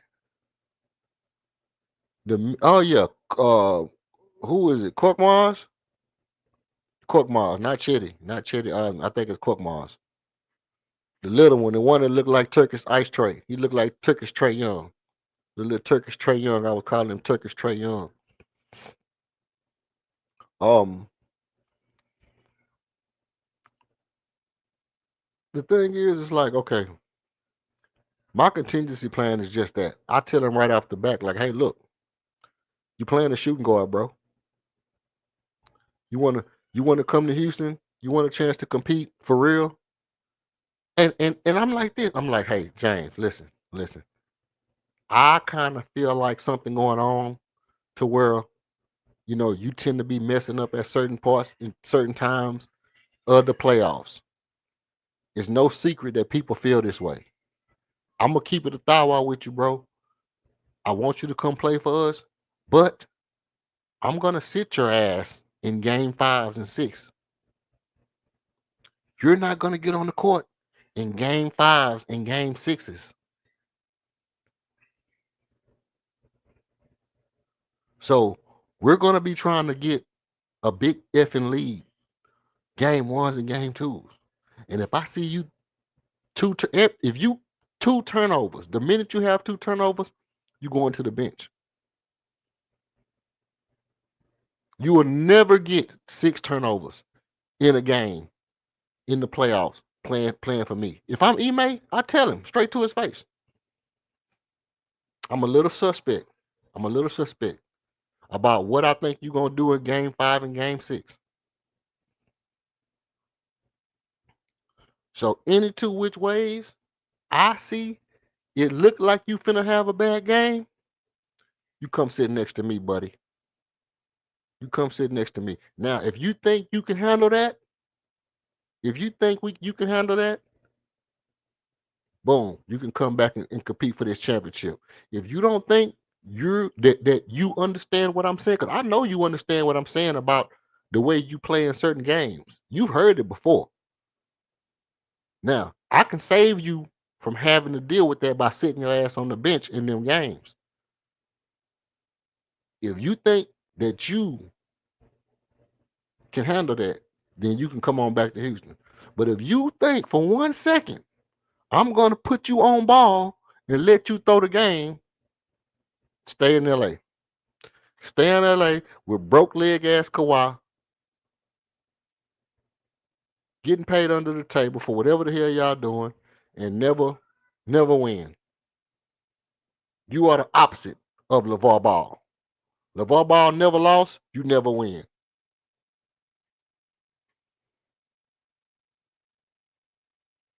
Who not finna bench one of my best players?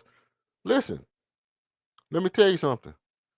I'm not gonna bench one of my best players just because I need somebody off the bench. But if I know for a fact this guy is gonna throw the game, I know for a fact that somebody might pay him off or blackmail him or tell him they're gonna kill his kids or pew his kids off his family or anything. This is just fair use. This is hypothetical talk. YouTube, don't ban me. I'm just saying hypothetically, bro. This is fair use. Fair use, bro. Man, take it easy. But if I know for a fact that the chances are somebody might be pressuring him or blackmailing him or some of that nature, and it's nothing that he can actually do to control what he has to do in the game for his safety, I can save him. I can save that man's life. Let me tell you what I'm gonna do. You're gonna play, you're gonna do you all season long. Do what you do all season long. Do what you do game 1, 2, and 3. Do what you do game 4.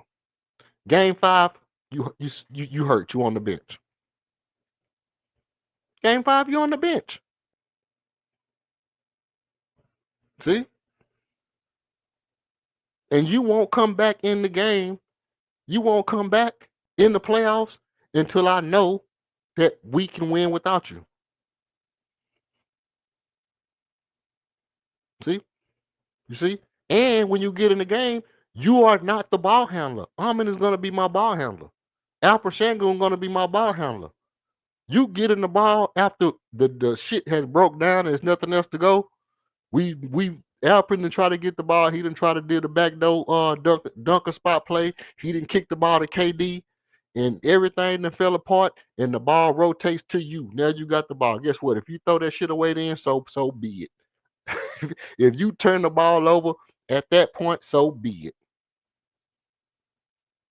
We done went through our whole damn offense. If you turn the ball over after we do all that, fine. We tried, we couldn't do it. You threw the ball away, fine.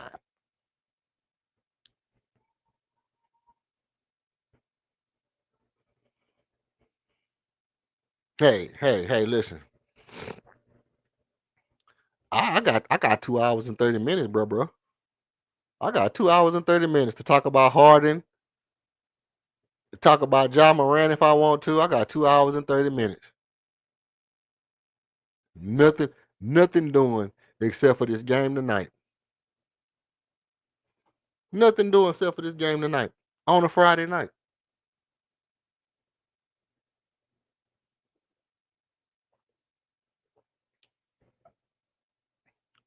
On a Friday night. And I came up a little early because it's Friday. And if I needed to have a little master class, if I need to have a little master class, hey, I got time. I got time.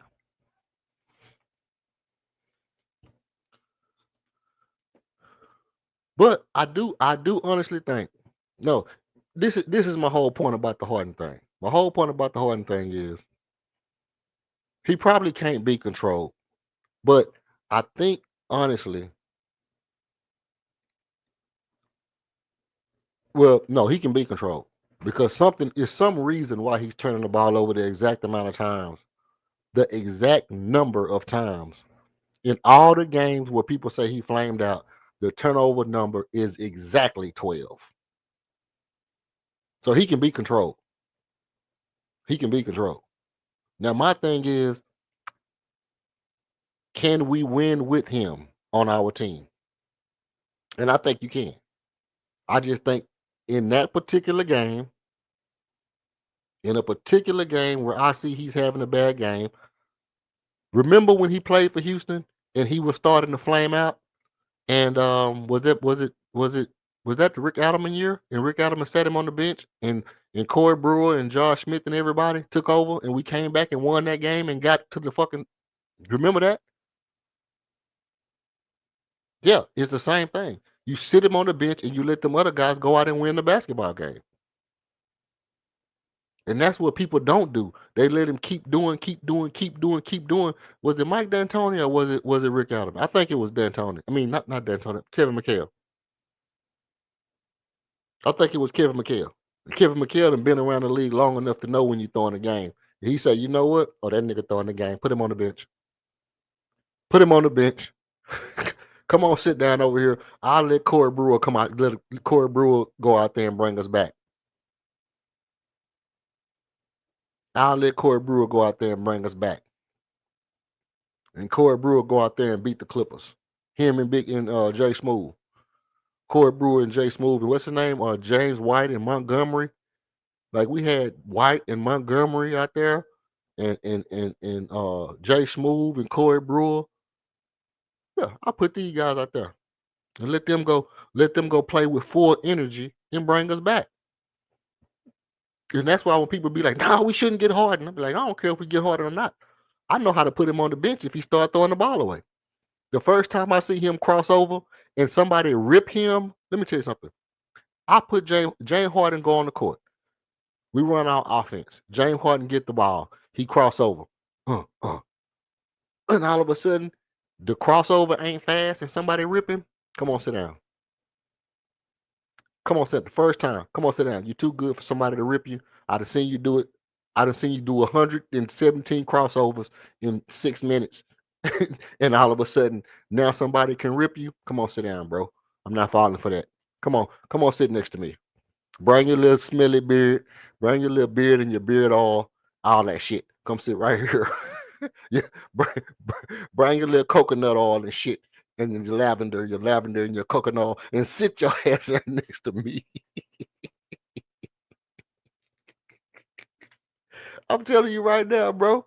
First time somebody rip his crossover, you can come sit right here, bro.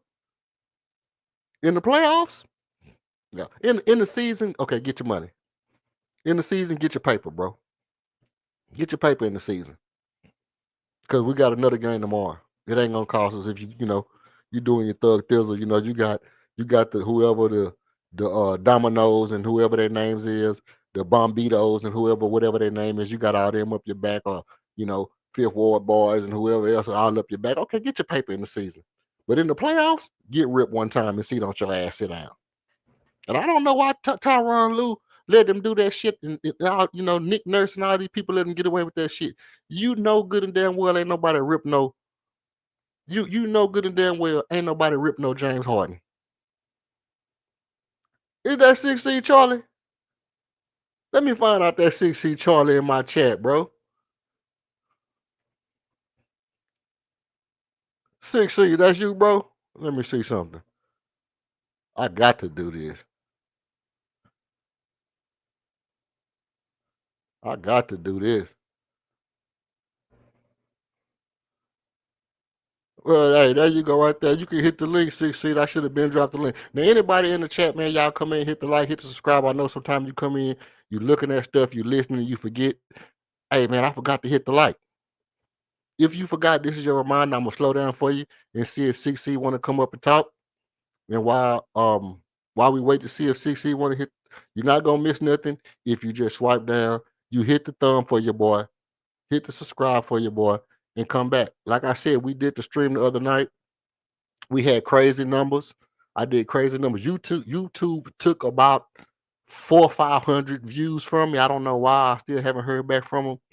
But we did crazy numbers. But at the same time, I still had very little likes on the stream. So I just think, people forget to hit the like. So I'm just trying to remind y'all, not begging, but I'm just trying to remind you in case you forgot. And that's what I was waiting on, man. Let me get right, man. Let me get right for my boy, man. Look, this right here, one of the YouTube legends at this point. See Charlie, man. What's up with you, brother? Hey, can you hear me? Yeah, I can hear you fine. Hey, I'm gonna tell you something. I'm glad you got a podcast over there. I'm gonna subscribe to you. Yeah, And I'm gonna tell you something. You own to something. You the yeah. first one that says something about getting James Harden that I think, like you say, will work. Yeah, you got the stream on in your background, Charlie. You might have to swipe it up and cut the stream. Can you hear me? Is it cool now? Yeah, that might be me. Let me check it out if it's on my side. You cool though? Go ahead. Yeah, see, you the only one that I turned around here and heard somebody say something that would work. Yeah, it was Kevin McHale that was the one that took him out of there the way that he did, and Smith and Corey Brewer was the one that sit back and helped us come back and win. And I was one of the ones, I'm gonna tell you, EF, that was on the no, don't get us hard, no, no, no. But after listening to you today, I'll shut the hell up. You got a point. If he's willing to turn around and do like you say, whenever he get ready to act stupid, and they take him out, and you turn around and you get somebody else in there that's willing to want to play, I'll be with that 100%. But I'm gonna tell you something. I just want to hear what you have to say because I love the way you talking. You know who I think would be nice if we can go and get that can help us right now that Who is won't that? cost a lot? Who that Go is? over there and get Dennis Schroeder. He can bring the ball up. What you Yeah. think about that? I'm cool with Dennis Schroeder. I don't really have no problem with him. I just wonder how much did he actually contribute to winning. You know what I mean? He been Uh-huh. on maybe like one or two teams that's done good.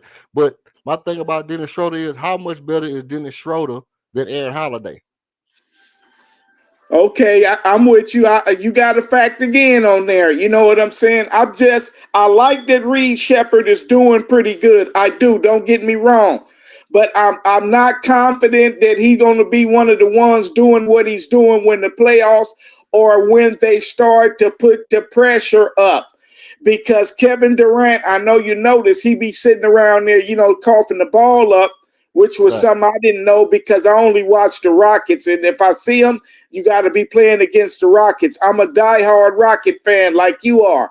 But to be perfectly honest with you, I just would love an insurance card. One thing that when it comes down to like the game tonight, because I'm tired of everybody jumping up and don't want to give us credit. Always is something else or whatever. This game means something to me, and I sure in the hell want to see them win. Yeah, no, you right, Charlie, man. You 100% right. This game is a big game for us tonight. It's one of them ones where I think out of all the games we played since the OKC game, this is the one that I feel like we need to win the most. I would have liked to win the San Antonio game to beat Victor Wembanyama. I think he's like one of our arch rivals. But this game, it's because it's a contender. It's like OKC, Denver, then us. Them the top 3 teams in the West. We gotta beat one of them. Right. And see, let me ask you something. Are you going to keep this podcast going every time? Yeah, I'm pregame shows, Charlie. Unless I'm sick or unless something major come up, I'm on in the pregame, and usually the day after the game I come back on.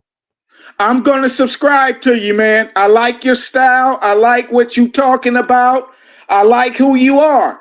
So, like I said, I'm going to subscribe because I'm going to be able to come over here and be able to talk to you and stuff like that. I just want you to know something, man. Keep up the good work. That's what I I want appreciate. you to do. You keep it going. You keep doing what you're doing because I like that the fact that, like I said, everybody can come up and say something. There's not a whole lot of craziness that comes around with it. So, my brother, man, I'm going to let somebody else get a chance to talk to. But, I love you for what you're doing, man. So, I'm going to subscribe, okay? I appreciate you, 6C Charlie. Hey, like I say, man, Mr. Charlie, man. When I seen your name down there, I seen that Charlie Robinson, but my eye got big. I said, "That's my boy." If he don't say nothing else, he gonna say, "I love you." He gonna say, "I'm praying for you." The same go back to you, Brody. I'm praying for you, man. And like you said, I didn't even know. I just happened to be turning on YouTube and I'm listening to you. And then I seen your name. I'm like, that's the guy that was on Greenleaf thing. I'm like, let me hurry up and grab my damn phone and say something to see if he'll get a chance to see it. And you did. So I feel that the man upstairs put us together tonight. And like I say, man, I'm going to turn around here and subscribe to your thing because I like who you are and I like what you representing right now. So, like I say, what I'm gonna do is let some other people get a chance to talk so I can get my little zuzus and wham whams for this game to go. And I hope to see or hear from you some more today. Okay. Already, we here, Mr. Charlie. Appreciate you for coming up, bro. All right, man. Much love. You keep it going, man. And don't let nobody say nothing else different. If they do, I'll cuss them out for you. Okay. Right, one love, man. Keep going first. All right. My God. My God, man, Mr. Charlie stepped in the building, man. That was epic, bro. Good to see Mr. Charlie here. He always come in with the good vibe, positive vibes and whatnot, man. That's something that's always appreciated. Because obviously that every show needs a spark, man. And right now, right there, Mr. Charlie was it, bro. That's exactly what we needed.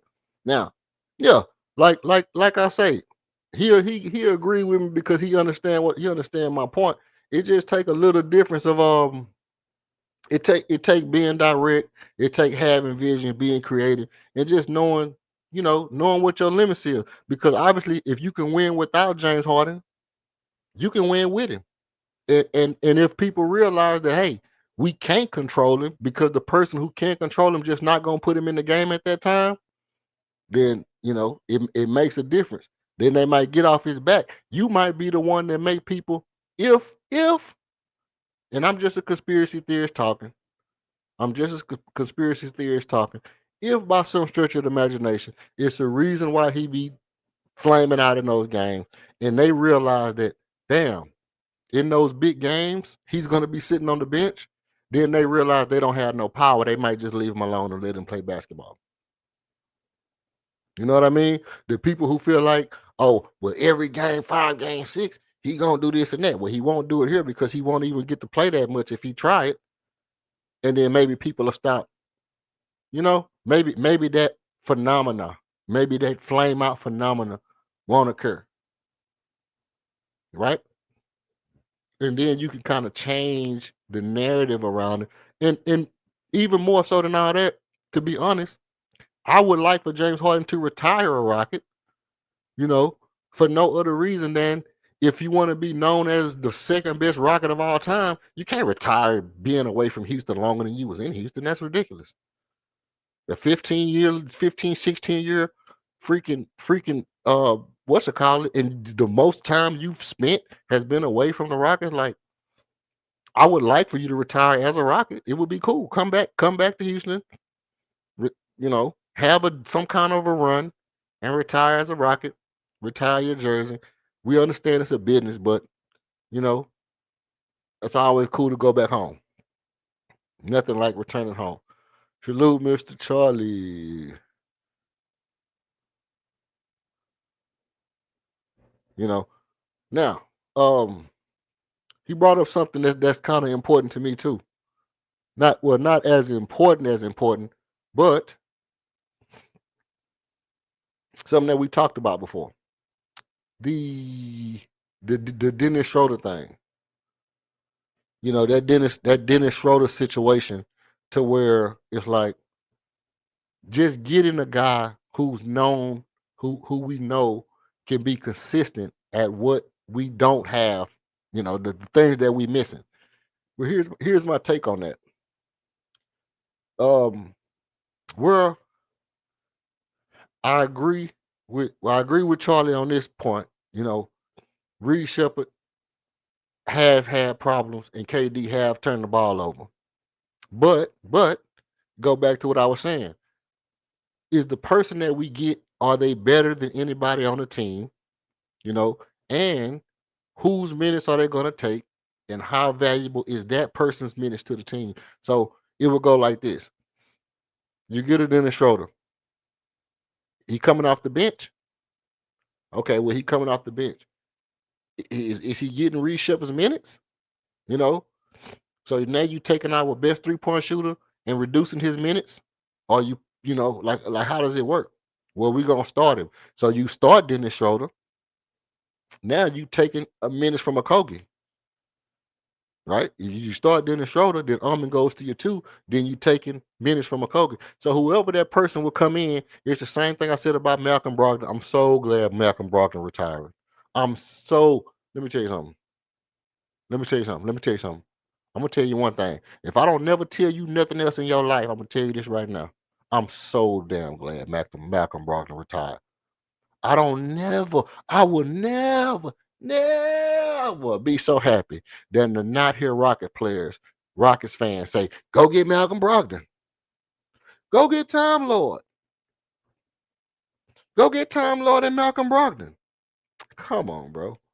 Come on, bro. These dudes have been in the league so damn long. How do you think they make you better when they ain't done shit the whole time they was in the league, bro? They been in the league this whole time and they ain't been able to do nothing? Nothing? And you want to go get them? Nothing? At least Dennis Schroeder won a championship or something, didn't he? What, Dennis Schroeder on a championship team? And in the middle of his career? Then he won over there with Germany and the FIBA shit or the Olympic shit or something. They won something. But Malcolm Brogdon ain't done nothing. But people love Malcolm Brogdon. Malcolm Brogdon ain't been good since he was in that dog meat. What? Indiana. What didn't he play for Indiana Pacers at one time? That's the last time Malcolm Brogdon was good, bro. Oh, he was good when he played for the Bucks. He played like 4 games for the Bucks, bro. Played like 4 games. I don't know. I don't know. That's just me personally, bro. I ain't never been a huge like he was. Yeah, he was good when he played for the Bucks. I'm not gonna lie. He was kind of good. He was good when he played for the Bucks. But since he left the Bucks, I ain't never been like, go get Malcolm Brogdon. He's gonna blow you away. He's gonna do something more so phenomenal. He's gonna make you a winner. Nah, bro. Nah, bro. Not Malcolm Brogdon, bro. Not Malcolm Brogdon. That's just like Malcolm Brogdon and CJ McCullough is the same person to me. Like, yeah, they good, but they not finna just make you a winner when you get them. He might have did win Rookie of the Year. That's like what's it called? It like what's it called? To say, man, I bust your ass when I was in high school. That's the problem. You still a high school basketball player. It's like that type of shit. Like Malcolm Brogdon won Rookie of the Year. Yeah, that nigga still play like a rookie, man. That nigga still a rookie right now, bro. He's still a rookie right now. He still do the exact same shit as he did when he was a rookie. Got no smarter. Um, but no. I think if like I say, it's players out there that I think make you better. It's players out there I think can bolster your depth, and obviously Dennis Schroeder could give you a little extra depth. You know, James Harden just makes you a better team. James Harden makes you a better team, but it goes into the idea of, like Charlie was saying, is he willing to play, and when he stopped playing, what's your contingency plan? Well, James Harden, you playing like ass, guess what? Boom, Steven Adams back in the game. We back to our Steven Adams double big lineup, and James Harden's on the bench.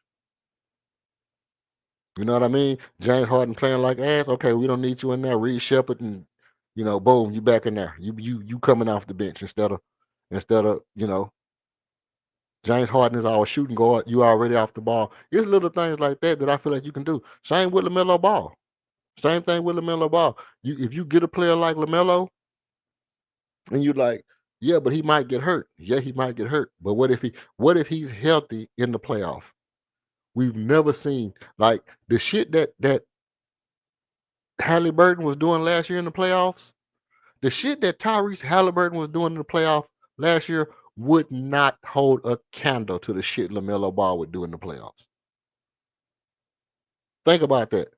The hype that they had Tyrese Halliburton under last year or this year in the playoffs, all that shit. Imagine if LaMelo Ball was in a Houston Rockets jersey in the playoffs this year with KD and LP. You don't think he would do more shit than Halliburton did last year? You don't think he would be as dangerous in the playoffs as Halliburton was? And the only question is, because LaMelo Ball he has announced that he would be willing to accept the trade or be willing to be traded from Charlotte. I seen that in the article today. So the only question is, is a player like LaMelo Ball, because he to me, LaMelo Ball is as good offensively as James Harden. He's just not as healthy. He's just not as healthy. The question is, if you invest in LaMelo Ball, you get his medical records and you say, hey, is this something that can't be fixed through strength and conditioning? Is this injury that he's been having, what was it, his toe, his ankle, or some stuff like that? Hey, Steph, is it a way that we can, you got your ankles under control? What did you do? Was it strength? Yeah, it was strength and balance and conditioning. Okay, can we get with your doctor and see if we can get LaMelo Ball ankle fixed up so where he don't be having so many injuries or whatever? And I'm pretty sure they know how to get in touch with his people. Too expensive, point blank. Too expensive, point blank. So let's look at the numbers. You know why I can look at the numbers? Time is on my side. Yes, it is. Let's see. Yes, it is.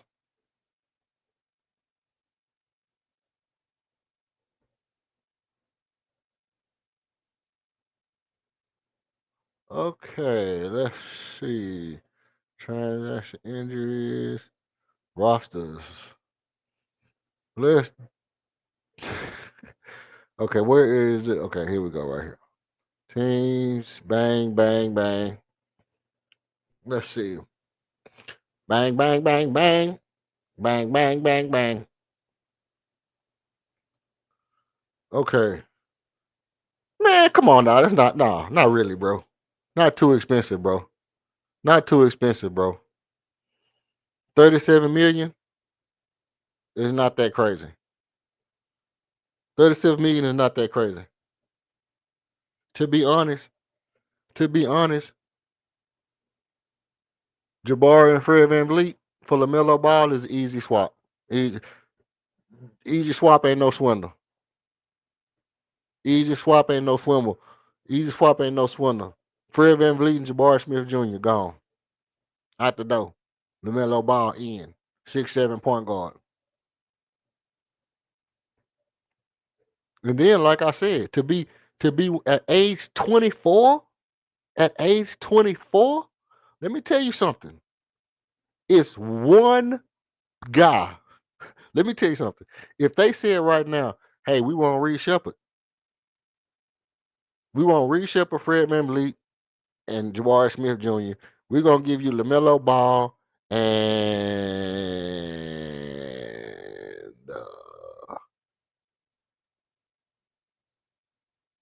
to John A. Saloon. No, that's too much. To John A. Saloon gets paid too much chips. We'll take Miles Plumlee. We'll take Miles Plumlee. We'll take Ryan Colliburner. We'll take Simon James, Sion James. Nah, we don't really need him. They definitely not finna give up Musa. They definitely ain't finna give up Mansa Musa. That boy Mansa Musa, 6'10" forward. So let's say they was gonna give up Mansa Musa, and they wanted Jabari, Reed, and they were gonna take Fred VanVleet. So they getting Reed Shepard and Jabari Smith Jr. and we taking 40 million, we sending out 43, 44, 45 million. We clear up space, we get Melo and Musa diabetes. Too expensive, period. Nah, bro. Not too expensive. Not too expensive. He wants a max, and they don't want Fred. How you know they don't want Fred, bro? They didn't tell you that personally, bro. People act like people know personally that somebody won't take Fred VanVleet. He come back next year, he can help establish the culture of your team like he helped establish the culture of our team. He a veteran. They don't have no veterans on their team. Fred VanVleet come back healthy next year, and he's over there with Reed. So now you got Reed and Fred and Jabari on a team with Miller and Trey Man, and you rebuilding now. Now you got a team with veteran leadership, up and coming star point guard, a big time shooter in Jabari, and you still got Brandon Miller. You got a nice team over there like that. See, Fred becomes valuable to a team like Charlotte because if he's not valuable, you only got him for one more year at $25 million and you let him go. And now you can reset. That's why people be saying, don't nobody want Fred because he hurt. Well, why the hell you want him? Why do we want him? I mean, I'm not talking about you, Arcon. I know you feel about Fred like I do, but I'm just saying. No, here, listen, Fred value is gone if we continue to win games. That's just the point. If we continue to win games, we need to move on from Fred before he even get back on the court.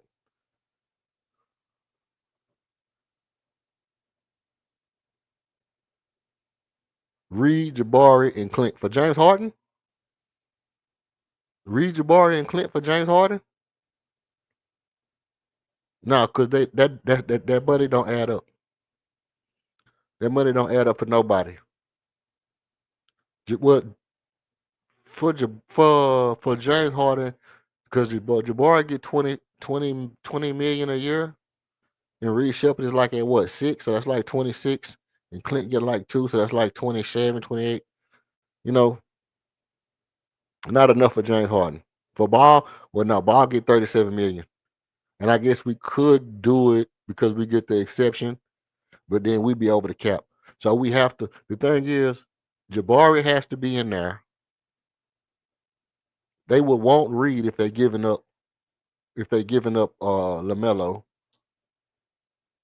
and they might will want Amon to be honest, but Amon is the person that I wouldn't give up. Amon, I would consider it. I would consider it because if they said, "Hey, look, we'll take Fred VanVleet and Amon Thompson flat out," I gotta consider it. Because I'm still getting a 24-year-old MVP candidate. I'm getting a 24-year-old MVP candidate at 24 years old. Now, do I want to give up Amon? No, I don't, because I want to pair Amon with LaMelo.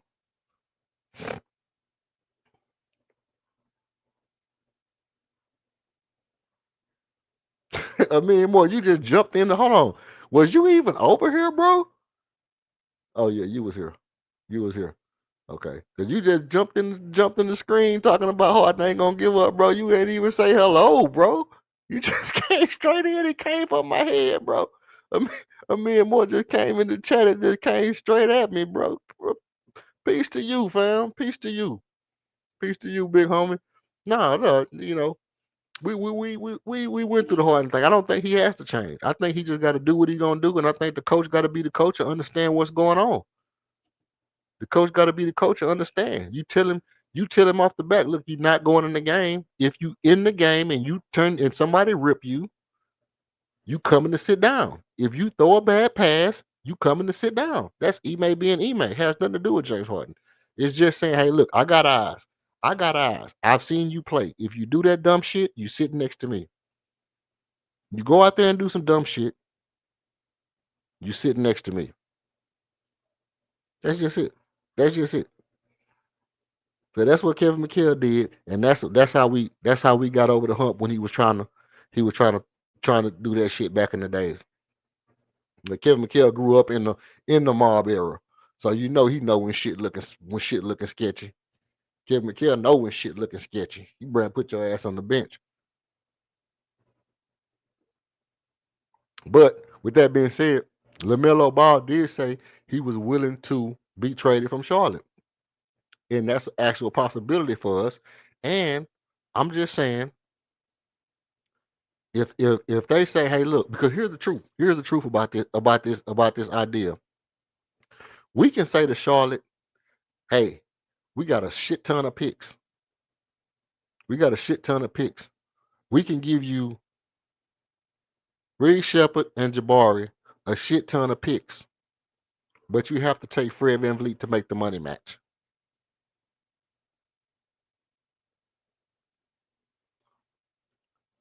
Yeah, you giving up your two best 3-point shooters. Absolutely, you giving up your two best 3-point shooters, which is scary. Which is scary. But you are getting a damn good 3-point shooter in LaMelo Ball. You're getting a damn good 3-point shooter in LaMelo Ball. And Kevin Durant and Dorian Finney-Messiah, Dorian the Messiah Finney-Smith have to step up shooting threes. See? Dorian Finney-Smith, the greatest shooter the world ever seen, according to everybody. You know. So Dorian Finney-Smith, all that. If Dorian Finney-Smith, all that, and we give up Reed Shepard and Jabari Smith, that's my biggest problem. My biggest problem with a trade like that would be we're giving up our best two 3-point shooters.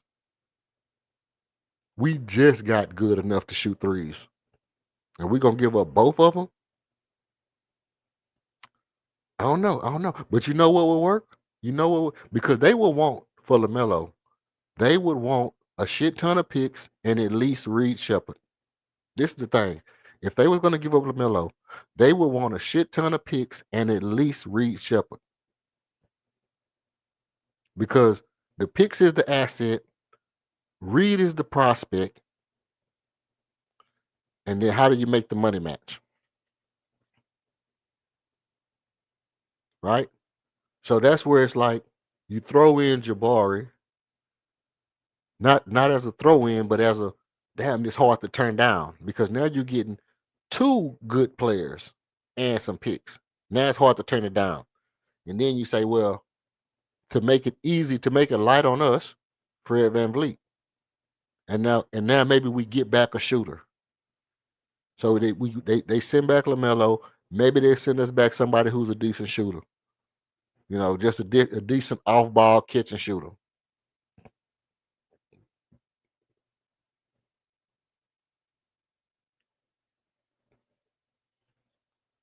Is LaMelo undisciplined or something? He got referral slips that we don't know about. And in some kind of way, is LaMelo having disciplinary actions?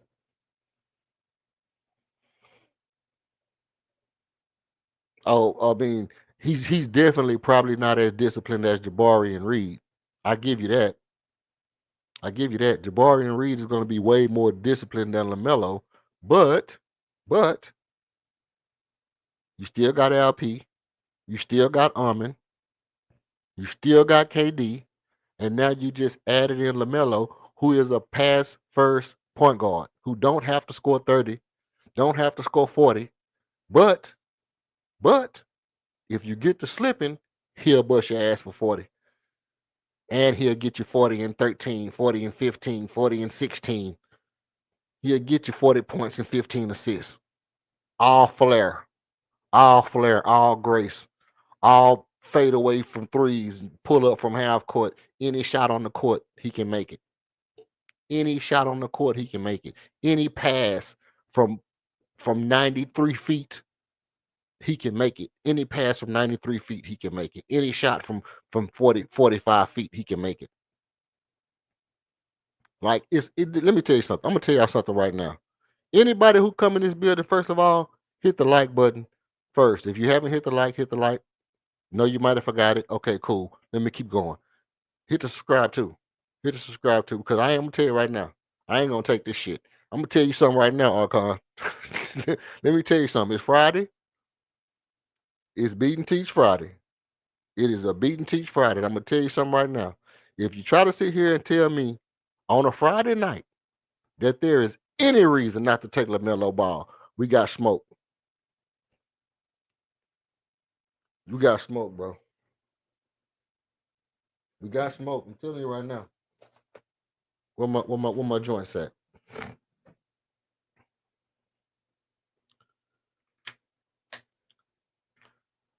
I tell you this right now. I don't care about none of that. I don't care about none of that. I don't care about nothing. I don't care about nothing. I don't care about nothing. Ime is not Silas. Ime is a top 3 coach in the league.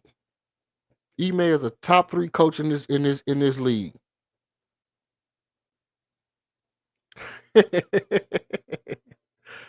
Hey, Ime is a top 3 coach in this league. And we are sitting here like, you know, if Reed Shepherd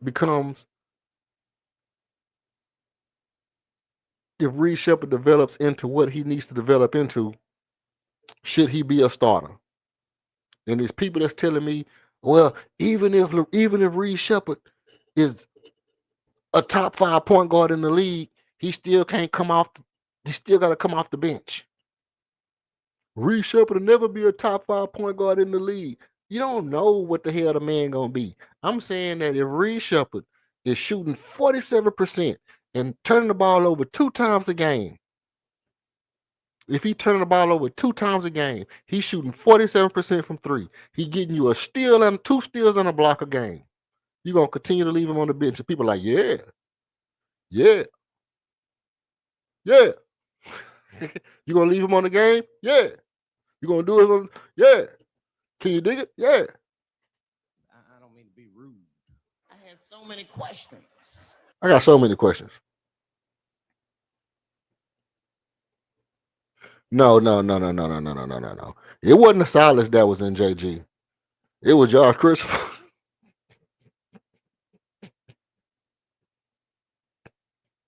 Oh my God, I should not have said that. I should not have said that.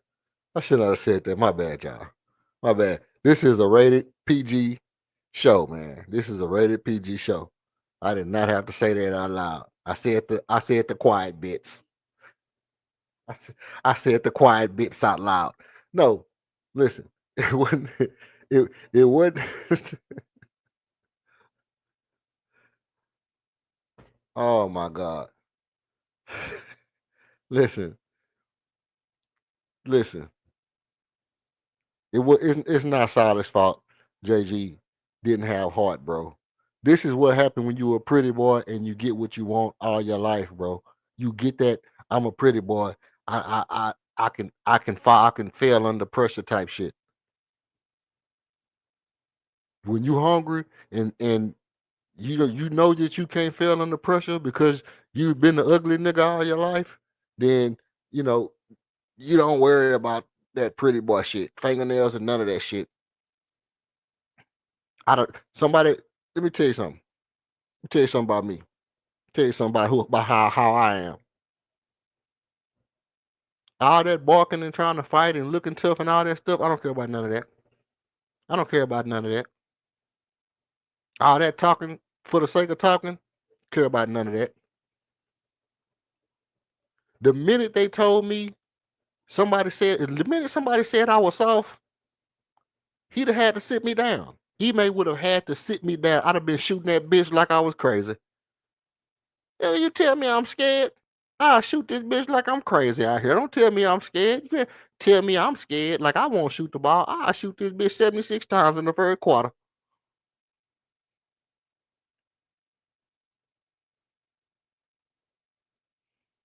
I'll shoot this bitch 76 times in the first quarter. You tell me I'm scared of Draymond Green again.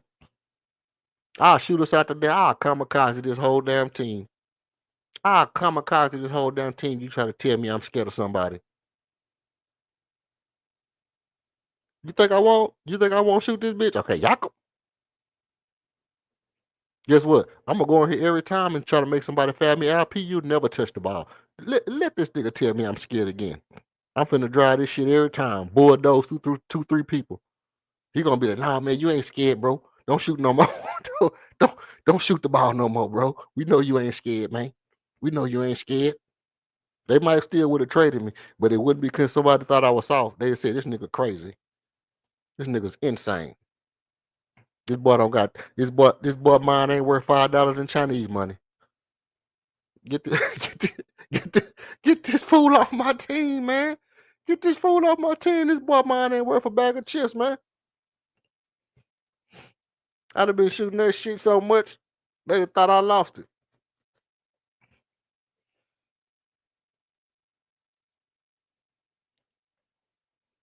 I I guarantee you this. I guarantee you this one thing right here. You might say no, but ain't nobody in the world other than Rockets fans who don't like no. The Rockets fans don't want nobody unless they bums. Let me just say it flat out. The only people Rockets fans wants is bums. The only people Rocket fans wants is bums.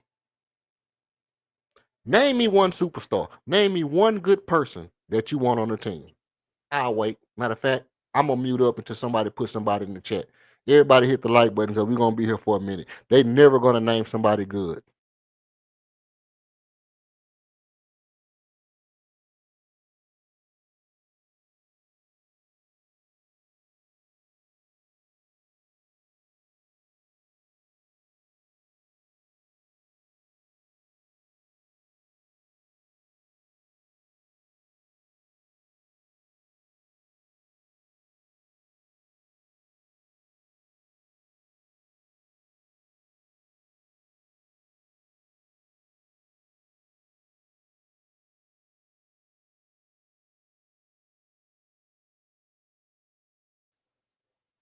Oh my God, I stand corrected.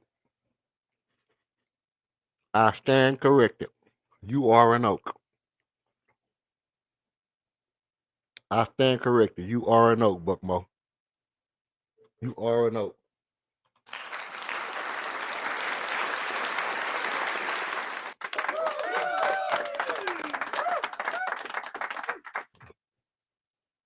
Now, now for Giannis, what would you be willing to give up for Giannis?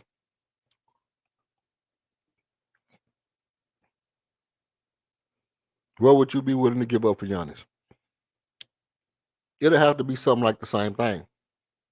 It'll have to be something because if you're getting Giannis, Jabari's gone automatically. If you're getting Giannis, Jabari's automatically gone.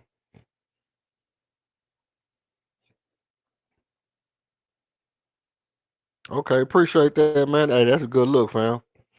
That's a good look, man. They trying to gatekeep me down here, Charlie. They trying to gatekeep me. Let's see. LaMelo the same way. No, listen. Here's the thing. Here's the thing.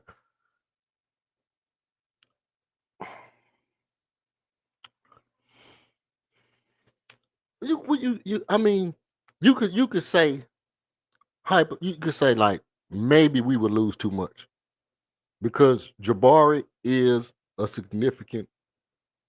He does have a significant role on this team. But remember, the Messiah. You forgot about the Messiah? Ain't the Messiah coming to play for us in 3 days? Come on now, Archon. Ain't your Messiah coming in 3 days?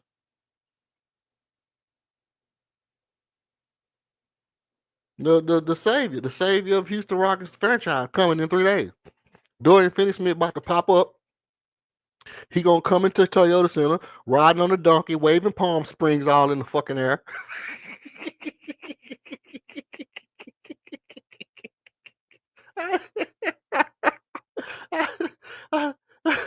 No, no. Dorian Finney-Smith gonna come.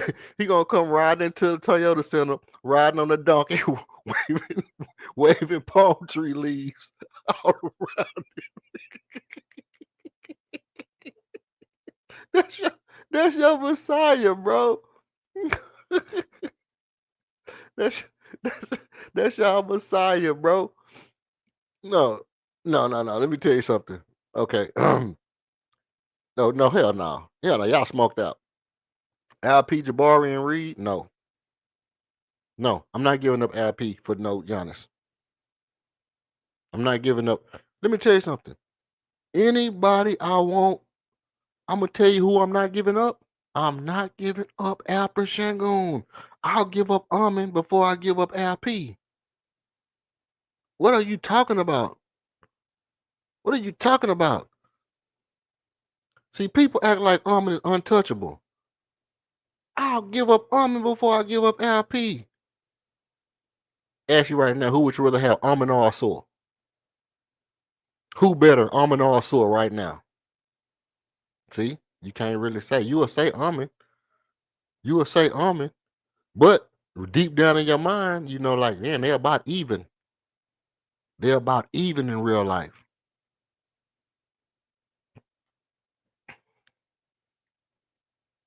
You see? You see? So people like, uh, uh, you know, I can't give up Amin, but you will give up LP? No, I'm not giving up Alper Şengün. Especially if I want Giannis. I want Giannis to play with Alper Şengün. And I want KD to play with Giannis. I want whoever we get, I want them to come into this team the way that it is. I'm willing to give up some stuff. Yeah, Şengün, he not one of them, bro.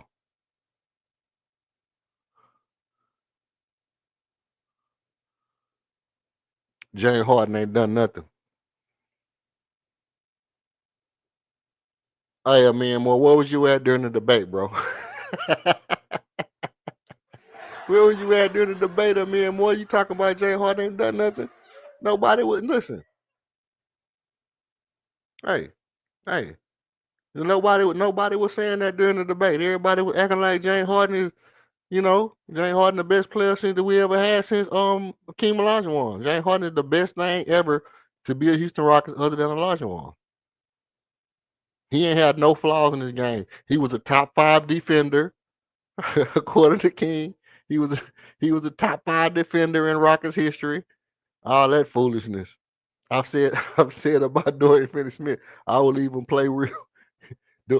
I doubt Dorian Finney-Smith will even play real minutes this season. Listen, he might be good. And listen, I don't doubt that he can be good. I've watched film. I watched some highlights of Dorian Finney-Smith a couple of times since me and King talked about it on here. And King actually was one of the people that convinced me that Dorian Finney-Smith would be good enough to play some significant roles on the wing, playing some shooting guard if we needed him to start in the shooting guard instead of Tari. Because I was convinced that, hey, Tari is a better shooting guard than anybody else we had at the time, other than KD. So I was like, I wouldn't want Amin to start at my shooting guard. I'd rather start Tari at the shooting guard. And we had this whole discussion, and everybody was like, "Yeah, but Tari can't shoot. Tari can't play no shooting guard, bro. He can't play no shooting guard. He ain't this. He ain't that, man. Tari ain't make it." And then King, me and King on the stream, we went through the highlight reels. I showed King why I thought Tari was very Kobe, Michael Jordan esque, being able to get to his fadeaway and be able to knock that fadeaway down consistently and being able to space and shoot threes, walk into his threes with crossover, create a little bit off the dribble a little bit, be able to catch and shoot. Tari is a decent shooting guard. He showed me Dorian Finney-Smith running off screens on the back door, catching, shooting, moving without the ball, you know, spacing out, doing different stuff that Dorian Finney-Smith can do. And I said, okay, Dorian Finney-Smith would be a good shooting guard as well. Do I think he'll be a better shooting guard than Tari? I still have yet to say go that far. I've yet to go that far. I still think Tari can be a good shooting guard alongside Amin. But, you know, that's neither here nor there.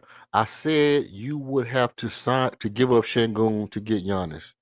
I don't want Giannis, but ain't taking nothing but your best for Giannis, meaning you lose the whole team except Goon or you lose Goon. Hey, look, here's the thing. Here's the thing. I tell you just like listen, tell you just like I tell anybody else.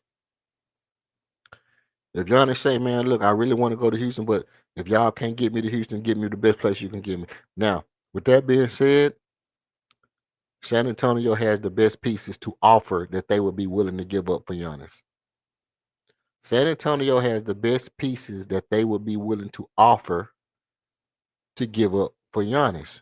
And they would be a championship team the minute they got Giannis. That's just it. That's just let me just keep it factual with you. I'm gonna just keep it 100% factual. If Giannis was willing to come to Texas, he would go to San Antonio, and everybody else can just go home and go to sleep. Nobody will win because you're not going to be the team with Giannis Antetokounmpo and Victor Wembanyama on it together. I mean, we could just stop watching basketball. I would just come up here and just talk about the Rockets of old. I wouldn't even talk about the shit that's going on this year.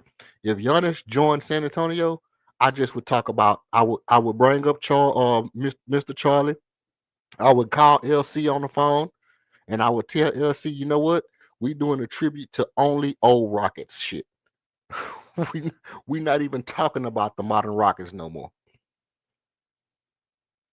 I wouldn't even talk about. I wouldn't even talk about secular basketball, uh, current basketball events. I would literally we only talking about historical Rocket shit. Let's talk. Remember when we was in San Diego and we had that nice green and gold jersey? That's one of my favorite jerseys, man. That green and gold jersey was the bomb. Yeah, I would talk about that kind of shit because nobody is gonna beat a team with Victor Wembanyama and Giannis Antetokounmpo on it together because they would still if literally if they gave up De'Aaron Fox, the draft picks that they have, Devin Vassell, or one of them other young guys that they got. They got Stephon Castle and Dylan Harper. They got all kind of superstars in their backcourt.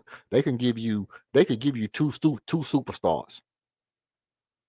They could give you Dylan Harper, De'Aaron Fox right now, and a shit ton of picks, and Jeremy Sohan and a big man. It's like no way you can match.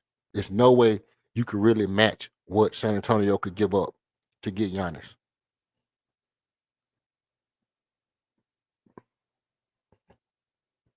And Milwaukee becomes a contender, even with Giannis gone, because now they got De'Aaron Fox and Miles Turner and an up and coming star at guard.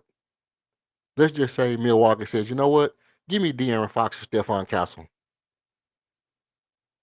Give me De'Aaron Fox, Stephon Castle, and whoever their big man is, Ottoman, whatever his name is. Give me them, and give me a bunch of picks. Boom, they do it. Giannis comes here. They still got Devin Vassell. They still got Sohan. They still got Dylan Harper, and they still got Victor Wembanyama, and they still got players on the bench, right? The dude that was killing us, I ain't even mention his name. What's his name? The dude that was busting our ass all night? Not Matt Barnes, but the other dude. Um, Cameron was his name. Cameron, that was the name. Anyway, what I'm saying is they still would have a whole team that just bust our ass, and Stephon Castle would be gone, but then they would just slide Dylan Harper right into the position and let him play with Devin Vassell and Dylan Harper. Let's say, well, look, take Dylan Harper and De'Aaron Fox and Soto or whatever his name is, and these picks, and we'll throw in the big man to replace Giannis, and then boom, it's an unbeatable team. Giannis and Victor Wembanyama is an unbeatable team. Just forget about it. Just forget about it. There's no way you're going to beat that team. So it would be no reason to even watch basketball. That would be like the year that Golden State got Kevin Durant to me. Now, by the same token, if we got Giannis, we would just probably be good enough to beat OKC.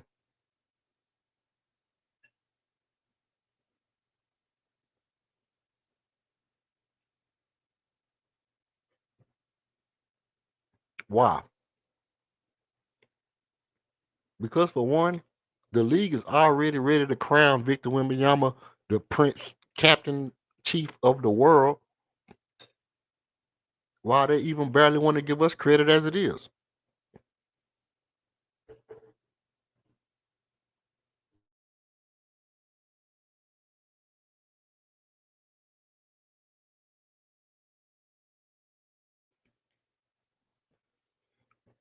There's nothing stopping the league from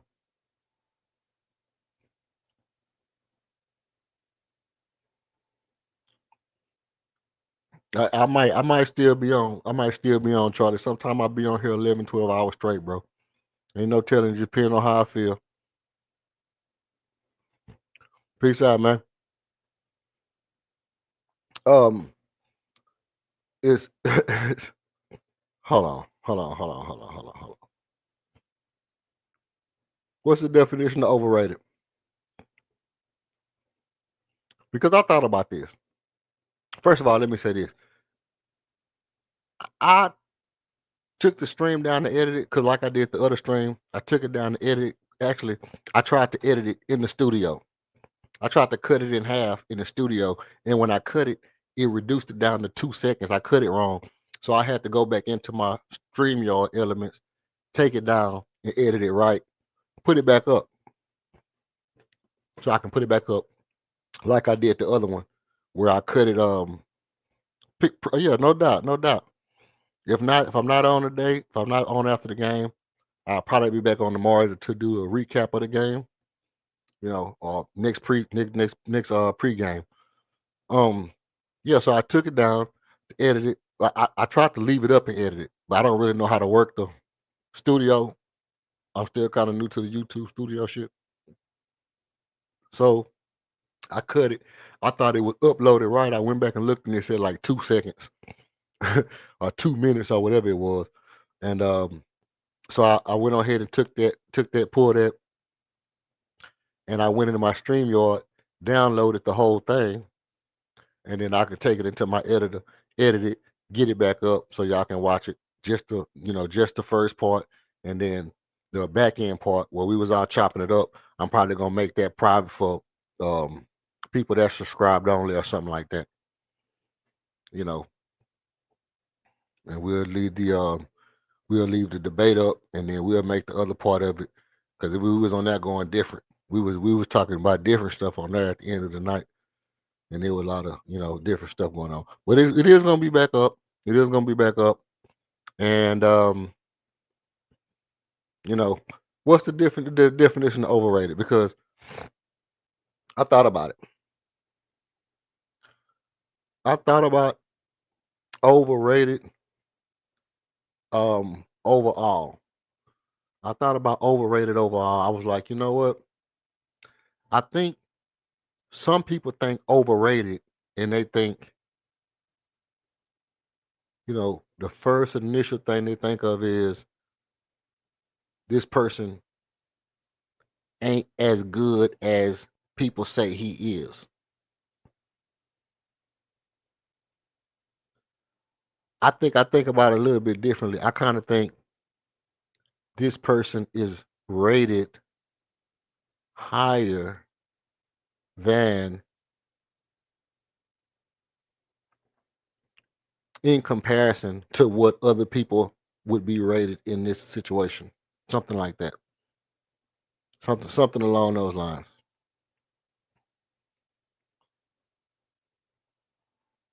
Oh, okay, okay, okay.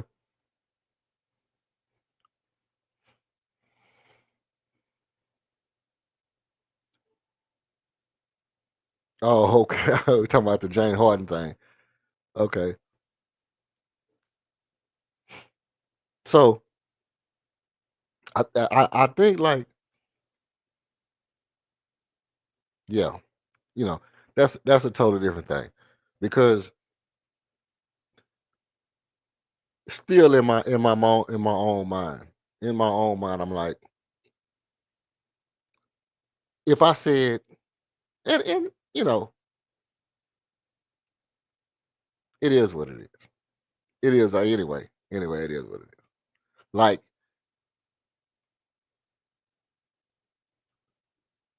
is LeBron overrated? Is LeBron overrated? Right? And then I would say, okay, if LeBron is overrated, if he's not overrated, if he is, if he's not, it's a significant question. So that's why I asked, what's the definition of overrated? From legitimately. But anyway, back to the lecture at hand. Back to the lecture at hand. Let's see where we at.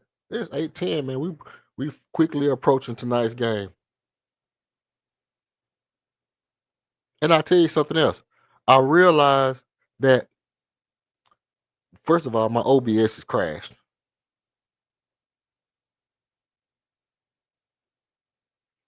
Um, my OBS crashed.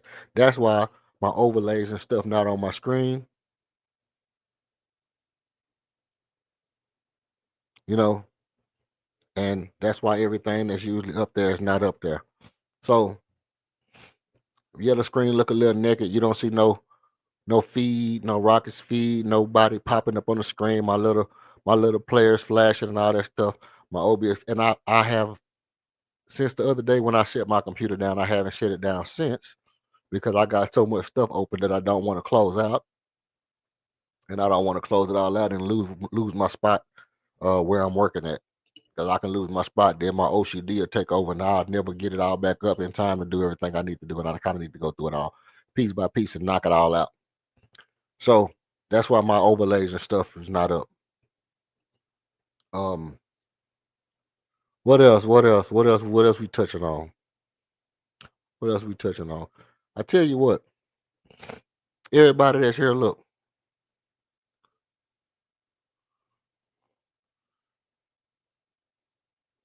Let me see. I got that. Okay. Um, Giannis. Here's the thing about it. I love Giannis. I love Giannis. And my thing, the reason I say San Antonio would be unbeatable is because the defense between Giannis and Victor Wembanyama would be stupid. Like how would you ever score with a guy that can block your shot from the free throw line? If you at the 3-point line, he can still block your shot. Steph Curry was having a hell of a time getting off a shot on Victor Wembanyama, and then you got Giannis, who you know a lockdown defender on the perimeter plus a defensive powerhouse. It would be very hard to score against that team. Very hard to score against that team. You literally would have to just have a Shaq on your team, which we kind of do. Alper Sengun is kind of like a Shaq in the vein. The reason I said that, let me explain. Let me explain. In the aspect of what he does is not conventional enough for you to predict it. That's just what I mean. That's all I'm saying. The way Shaq played was so unconventional that it's hard for you to predict exactly where he was going to spin or where he was going to move to before he bumped you out the way and dunk on you. Alper Sengun is kind of like that. Like, you could almost say you got both of them guys on Alper Sengun. What it really don't matter because he still can get off his shot and float that shit, around you and up and under. You're gonna put both of your guys at the paint to stop him. What you gonna do when he really get going? So um LP different. LP different. Now, if Victor Wembanyama came to Houston, we would really be a challenge to other team because our defense and our rebounding would be stupid. Our defense and our rebounding would go stupid if we had Victor Wembanyama on our team. Um, which is why, not Victor Wembanyama, Giannis Antetokounmpo. Which is why, you know, Giannis is another one of those players that make me say, would I give up Armin? If I could have Reed Shepard,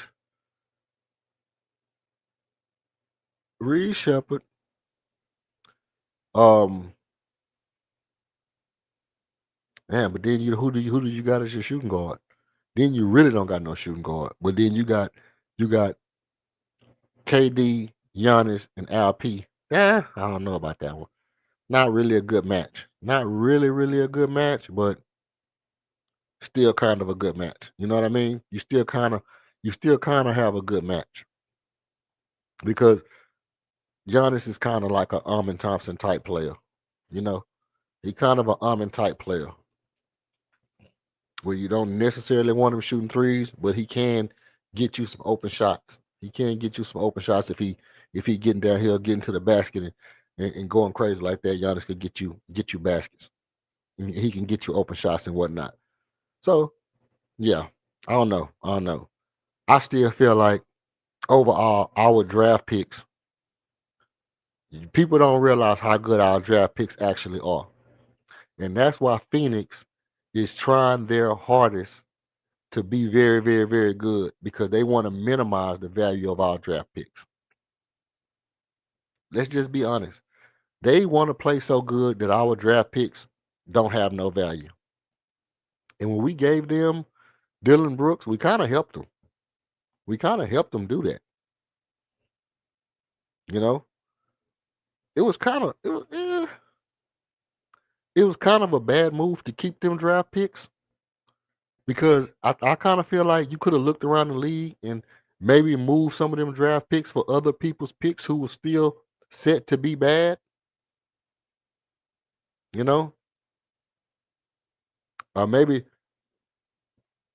we could have drafted 10th and gave up two of the four of the other picks that would have been, which is what I was saying. I was saying, hey, draft Kamal Molly and give up two of the other picks instead of giving them the pick this year. Yeah, no, I could. I absolutely could. I've been. I mean, I had nightmares about that. Like I think it was like last year. I actually had a nightmare. I had a nightmare that I had went back to the Jabari Smith draft night and they drafted Jabari and we drafted Paulo Banchero and then somebody asked me, man, only if we could have got Cade instead of Jalen, and I just woke up sweating. I just woke up sweating. I would just woke up sweating.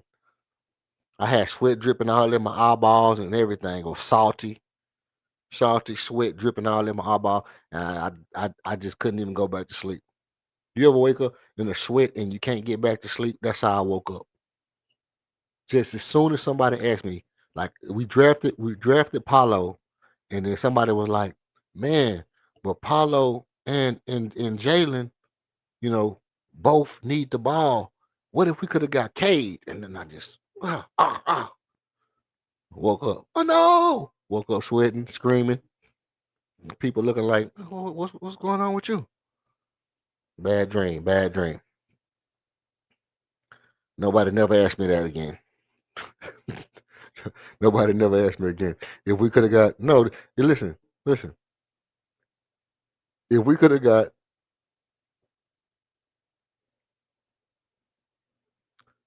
Evan Mobley, you know, if we could have just got Evan Mobley instead of Jalen, which was actually doable. Like we didn't have the first overall pick, but we did have the second overall pick, and we could have just drafted the 7-foot guy that can do a lot of shit on the court. We could have just drafted that guy then, right? We could have just drafted Evan Mobley then. And then next year, when it was, you know, us and Orlando, they would have said this is how it works. If we have Evan Mobley on our team, then we have Evan Mobley and Shanguini on our team. That's your center and your power forward right there. Then the next year, when when it comes time to draft, they would have boosted somebody else up in the standings. Mel Kipe and them, they would have been hyping somebody else up to say, oh, this person is probably going third to Houston Rockets. This person is probably going third to the Houston Rockets. They would have hyped somebody else up other than Jabari, right? And so whoever that third person was that got drafted, they probably would have hyped them up to come to us, and we would have had the choice of taking that third person, which I don't remember who was third in the draft. What year was that we drafted Jabari? Let's see. Jabari Smith Jr. draft. Shoo, shoo, shoo, shoo. Let me see. 6'11". He was drafted in Mr. Pace. What? Yeah, he was 2023. Okay. Let's see who was in 2023 draft. 2023 draft.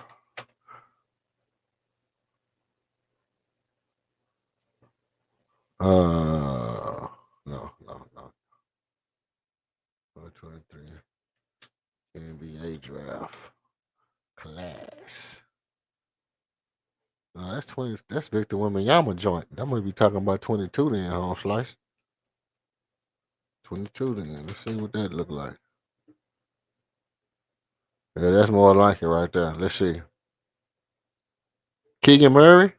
How you like Keegan Murray on this team with Evan Mobley and Alpha Shangon?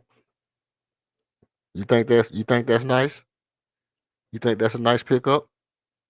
What about Jaden Ivey? Went fifth. What about Jaden Ivey with Giannis? With Evan Mobley and Alpha Shangon and Amin Thompson right now? What you think about that? What you think about Amin Thompson, Jaden Ivey, Alpha Shangon, Evan Mobley, and Kevin Durant? How do you think that works? Shaden Sharp, Dyson Daniels. What about this? Hold on. What about this? What about Dyson Daniels, Amin Thompson, Kevin Durant, Evan Mobley, Alpha Shangon? What you think about that?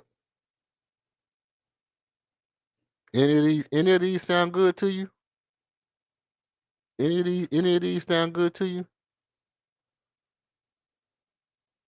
Jaden Ivey, Shaden Sharp, Dyson Daniels, any of those sound good? Because all I'm saying is, all I'm pointing out is that if we would have drafted Evan Mobley, one of these guards would have been, you know, more likely to be drafted by us than Jabari Smith Jr. That's all I'm saying. And if we'd have drafted Evan Mobley, then we probably would have drafted Jaden Ivey instead of Jabari Smith Jr. And then we have Evan Mobley, Shangoon, and Jaden Ivey on the team with Kevin Durant. Which I guess if we draft Jaden Ivey, well, no, because we still got Jabbar. So that means that somebody would have had to been good, like Tari Eason. So it probably would have been a Tari Eason, just for hypothetically. It probably would have been a Tari Eason, Dylan Brooks type situation, to where we trade Tari and Dylan Brooks if Tari would have still ended up being good for Kevin Durant. And then we get him some picks back, more picks than what we gave him. So let me see. We kicking at 8:30. It's 8:30. What I'm gonna do, I'm finna hit this commercial, let it run a couple times, and I'm gonna run out here real quick, and I'll be right back, and we'll finish up this last hour. Right, definitely, we would have needed to go out if we could have just drafted Cade. But I'm just saying with the actual draft that we actually had, because we would have had to be the first overall pick to get Cade. But I'm saying with the actual draft that we actually had, we could have not drafted Jalen and drafted Evan Mobley, since Evan Mobley was more solidified and more consistently doing what he was doing rather than Jalen Green. But they were trying to hype overtime elite at the time. And they used, we kind of took the bait on that overtime elite thing. But, you know, we could have took Evan Mobley, and then next year we could have took Dyson Daniels, and then the next year after that we could have took Armin Thompson. Could you imagine if we had Dyson Daniels and Armin Thompson in our backcourt together, what our defense would be? And Evan Mobley, can you imagine the defense with Armin Thompson, Dyson Daniels, Evan Mobley on the court at one time? What would that defense be like? I'll tell you right when I get back after this right here. Let me run around real quick, and I'll be back in a minute.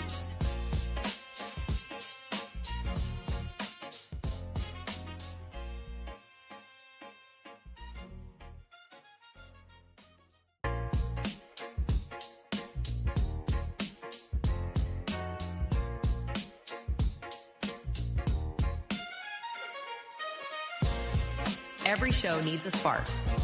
Ours, you. Step into the spotlight for a one-on-one fire debate. Call out a take, defend your own, or a beat and teach masterclass. Winners earn bragging rights and rewards. Email redalert.rocketzone@gmail.com to lock your spot or choose a topic from our board. Thanks for supporting the movement. Tap subscribe, drop a like, and if you want to buy us a coffee, Cash App, $26KG1. Every show needs a spark, and you are ours. Salute to you.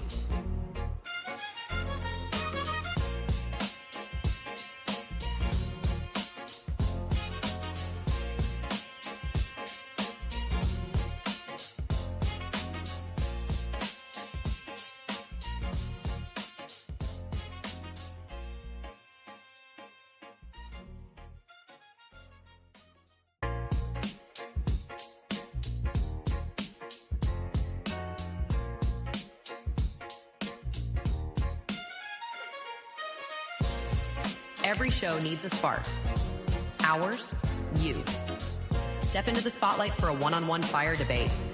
Call out a take, defend your own, or a beat and teach masterclass. Winners earn bragging rights and rewards.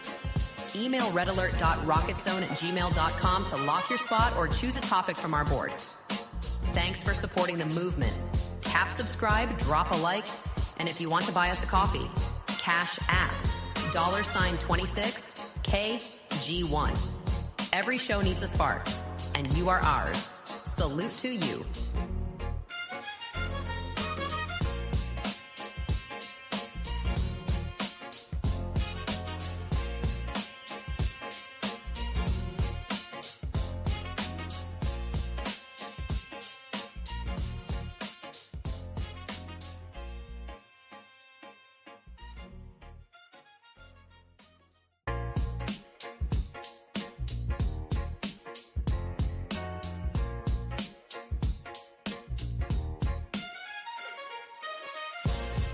Every show needs a spark. Ours, you. Step into the spotlight for a one-on-one fire debate. Call out a take, defend your own, or a beat and teach masterclass. Winners earn bragging rights and rewards. Email redalert.rocketzone@gmail.com to lock your spot or choose a topic from our board. Thanks for supporting the movement. Tap subscribe, drop a like, and if you want to buy us a coffee, Cash App, $26KG1. Every show needs a spark, and you are ours. Salute to you.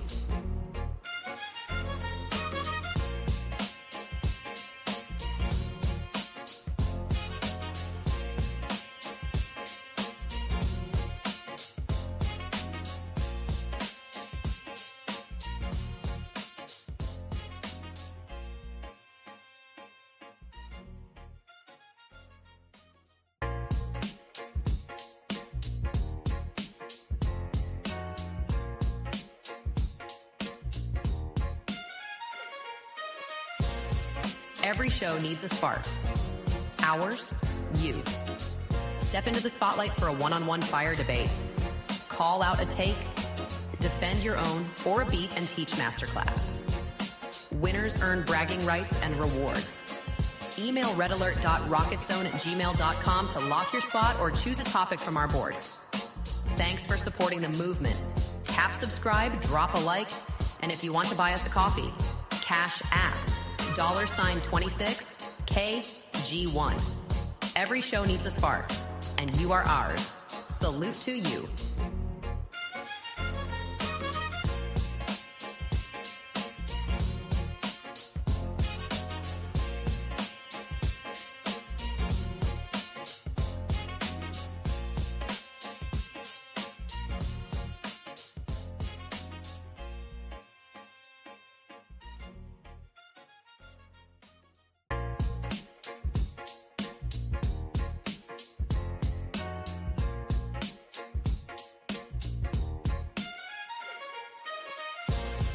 Every show needs a spark. Ours, you. Step into the spotlight for a one-on-one fire debate. Call out a take, defend your own, or a beat and teach masterclass. Winners earn bragging rights and rewards. Email redalert.rocketzone@gmail.com to lock your spot or choose a topic from our board. Thanks for supporting the movement. Tap subscribe, drop a like, and if you want to buy us a coffee, Cash App, $26KG1. Every show needs a spark, and you are ours. Salute to you.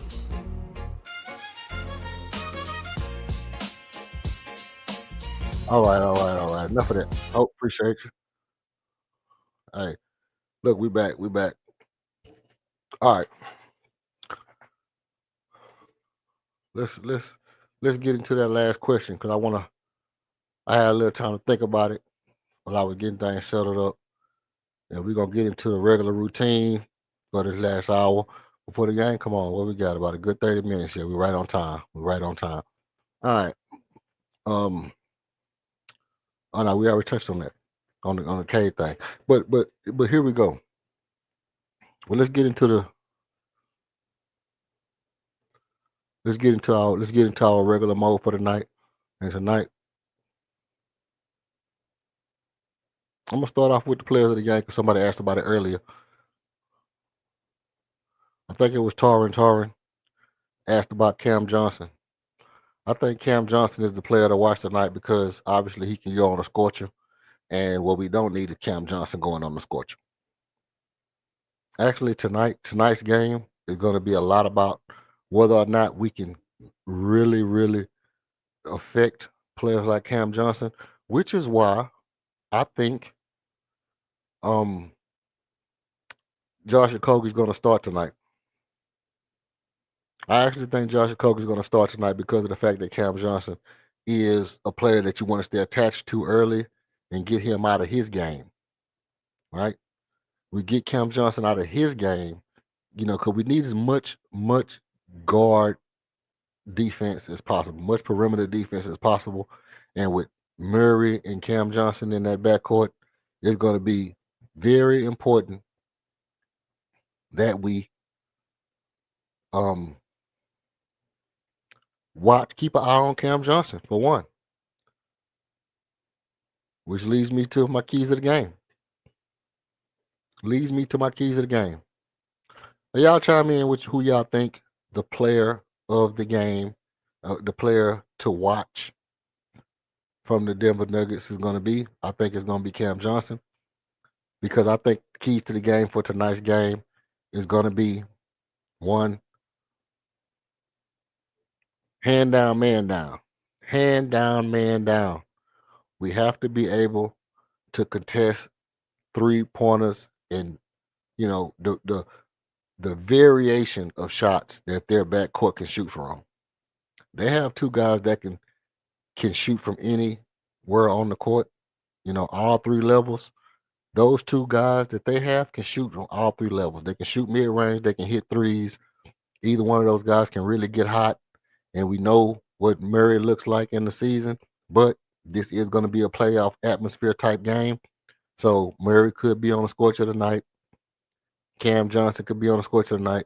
We have to contest 3-pointers and really contest all the jump shots. We have to contest all jump shots.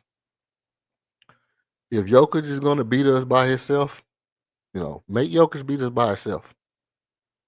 Make Jokic beat us. Make Jokic score 50, 60, 70 points. We're not going to let Cam Johnson and Murray beat us from the perimeter. That's key number one to our defensive keys to the game. Key number two, when you have to blitz, when you have to double team, you have to be able to get back to your man, locate your man, locate your man, which means communication. On defense so that you can get back to your man, locate your man, and be in those passing lanes. So it just means working on the string, locating your man on defense. That way you're not out of position when Jokic has the ball in his hand. And the third key, defensive key to the game is going to be one of my usuals, rebounding. Defensive rebounding is going to be very important because we can't allow them to get offensive rebounds. We cannot allow Denver to get offensive rebounds, which means Aaron Gordon and Jokic, they are both good rebounders. We have to contain them on the defensive glass tonight. Jokic averaged 13 rebounds a game. A lot of those rebounds are defensive rebounds because he's not really guarding the perimeter as much. So he got his big body in the paint. Alperen Sengun is going to have to contend with that defensive rebounding monster. And Alperen Sengun is going to have his hands full, with Jokic tonight. So we need to make sure that we contend those, that we contest those defensive rebounds, keep them off the defensive glass as much as possible. We don't want them getting offensive rebounds. Offensive keys to the games tonight, going to pretty much mirror what they have to do. We have to hit shots. We have to hit big shots. We got taller guys. Kevin Durant is going to have to hit big shots. Jabari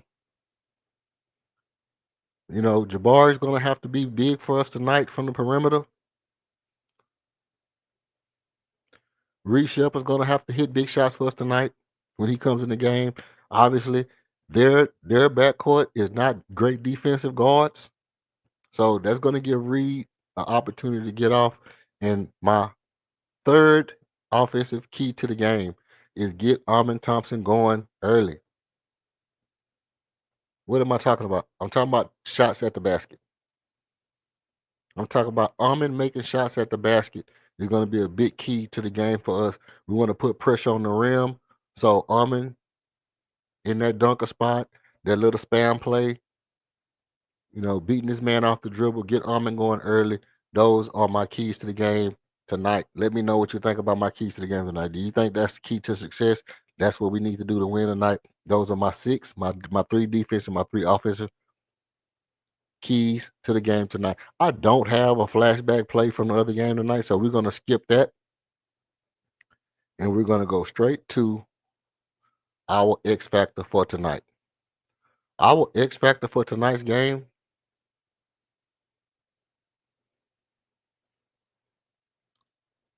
Jay Sean Tate. Jay Sean Tate is. Oh my God. Oh my God. Jay Sean Tate. I don't mean the original Jay Sean Tate. I mean the other Jay Sean Tate.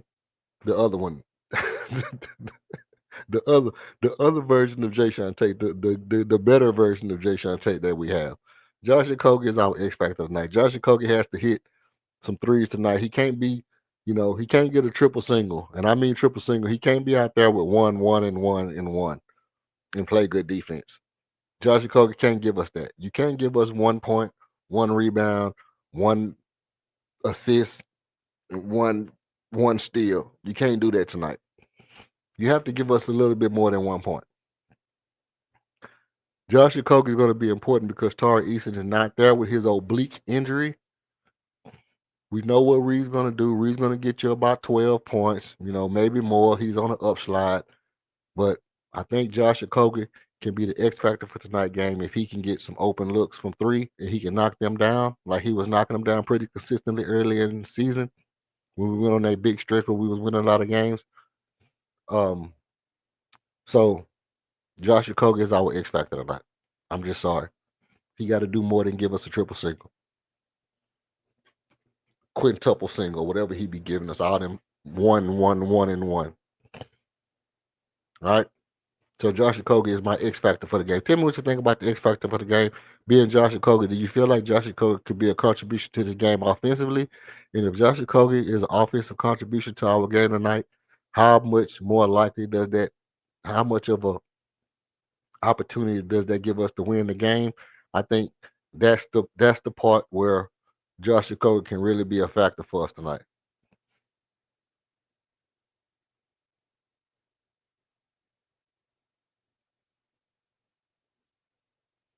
You know what? Let's do that. Almond for 29.5 points, rebounds, and assists. So 7 assists, 20 points. Hey, that's a pretty good damn bet, bro. That's a pretty good bet. 29.5 rebounds and assists. So you get 20 points, you get 7 assists, you're right there. All you got to get is your three rebounds, which is easy work for Almond. Even if he gets 17 and he gets you 6 rebounds and 6 assists, you good.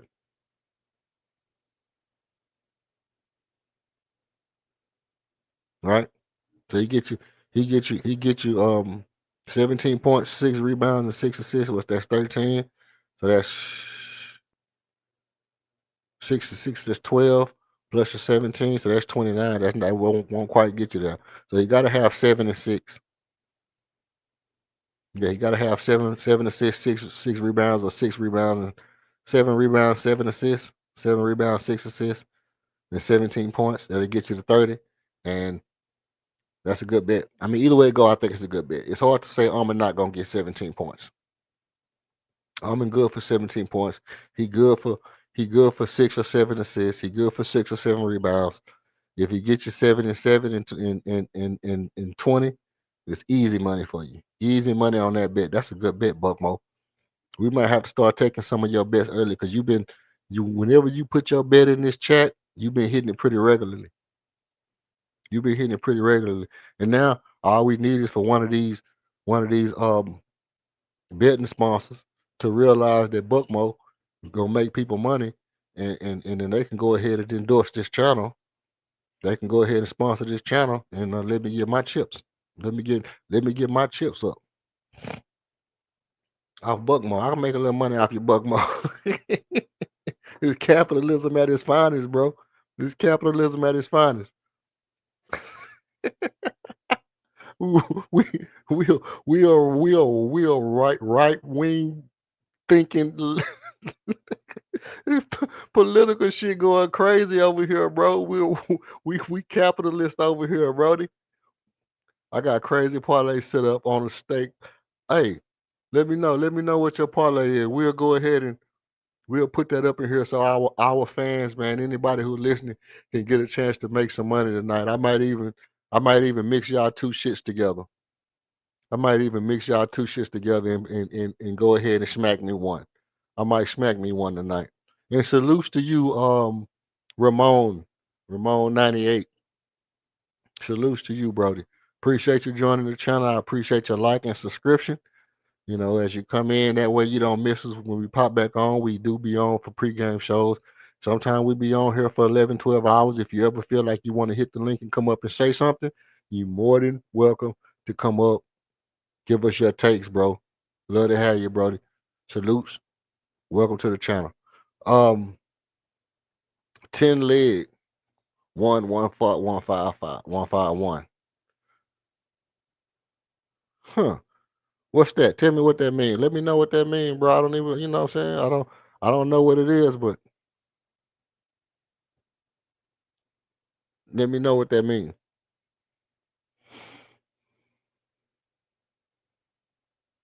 Sanguini, 17.5 assists and rebounds.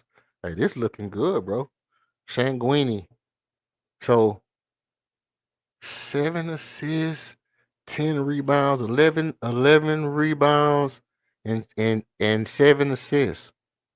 11 rebounds and 7 assists. Sounds like he could be something, bro.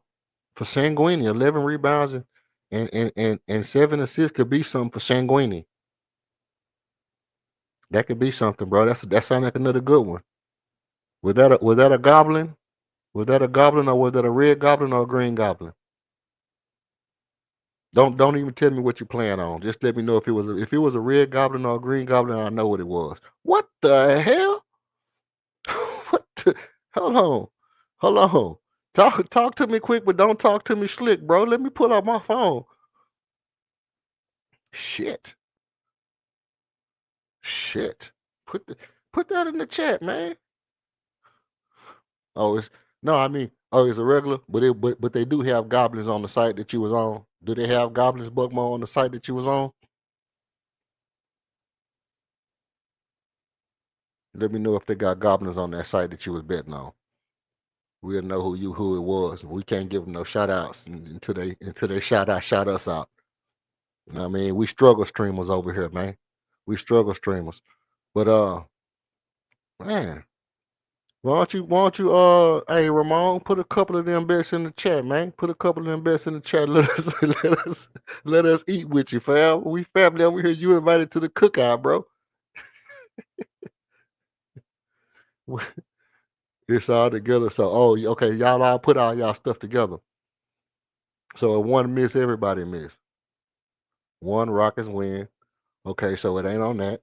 It's not on the Goblin bit app. It's on another app. So you probably somewhere where you can do the whole 9 yards. Some of us in places where we can't do the whole 9 yards. We can only do certain joints.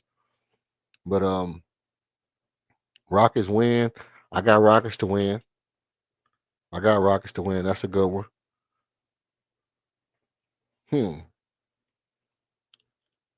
KD for 2 threes. KD for 2 threes is a great bet. KD for 2 threes is a great bet. Yeah, I know you on the Goblin now, Buckmo. You know what I'm saying? If you in the city, man, if you in the city or you in one of them places that don't let you get any kind of thing, you probably on that Goblin. I'm thinking about that Jake Paul joint too. That Jake Paul joint look like it'll let anybody get in. And they got some good perks to join it. Thompson, 22.5 points and assists. Sheesh, that sounds like an easy bet. That's an easy bet. That's an easy bet.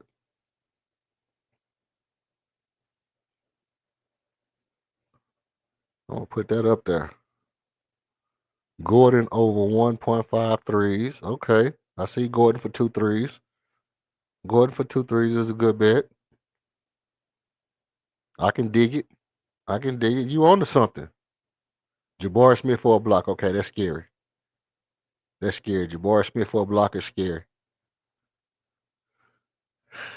That's the one that would scare me right there. Jabari Smith for a block. Because I have to wonder, how does he get that block? Who does he block? Somebody coming back door. Christian Brown trying to sneak in and Jabari catch him slipping. He not blocking Aaron Gordon. That's not gonna happen. Jokic under points, assists, and rebounds. That's gonna be hard. I'm gonna tell you right now, bro. I'm gonna tell you right now, Brody, because I think the game plan is to take away the shooters, and make Jokic have to beat you by itself. And if that means Jokic has to score 35, 40 points, it's gonna be hard pressed to say he don't get 10 rebounds. You see what I'm saying? If he if and but with that being said, if we plan on taking away the shooters, then who is he passing the ball to get the assist? Right? Who is he passing? That Jokic under. That's why. That's why it's such a high paying bet because Jokic under 50 on points, rebounds, and assists is hard. Shangoon over. So Shangoon for 39 points, rebounds, and assists is that's doable. That's doable. At 23, 24 points a game. He averaged 23.5 points a game. He averaged um 7.5 assists a game. So that's 30, 31 right there off the rip. And he averages 11, like 10. He averaged 10.5 rebounds a game. So the Shangoon is doable. KD over 26.5 points. Something of a reach, but I tell you, it's only 8 legs. It's not bad though. It's not bad. It's not bad. If you say y'all been hitting, bro, I can see why. I can see why a lot. Those are all good picks. I would I would guarantee you that Jabari Smith and that Jokic under and Jabari Smith for one block is the scary two. The rest of those, I know Jokic is a tough one. The Jokic is a tough one, but that's the one that you're making your money on, really. That's the one that push you up, push your numbers all the way up. That's the one that push the bag up for you. But if you hit that, I mean, it's what it is. It's a gamble for a reason. But if you hit that, it's definitely gonna pay off. Because even the Jabari for a block, I didn't get your number 6. I didn't see your number 6. Your number 6 didn't have nothing with it. But yes, your number 6 didn't have nothing with it. But the yeah, the Jabari Smith Jr. for a block is doable because Jabari Smith is a dog and he is playing good. He's playing good defense. He will come weak side, help defense and get him a block. Probably about one a game. Probably about one a game. But that Jokic under 50, full house, you got him for points rebound. You got him for over. He got him for over points rebound and assists 50.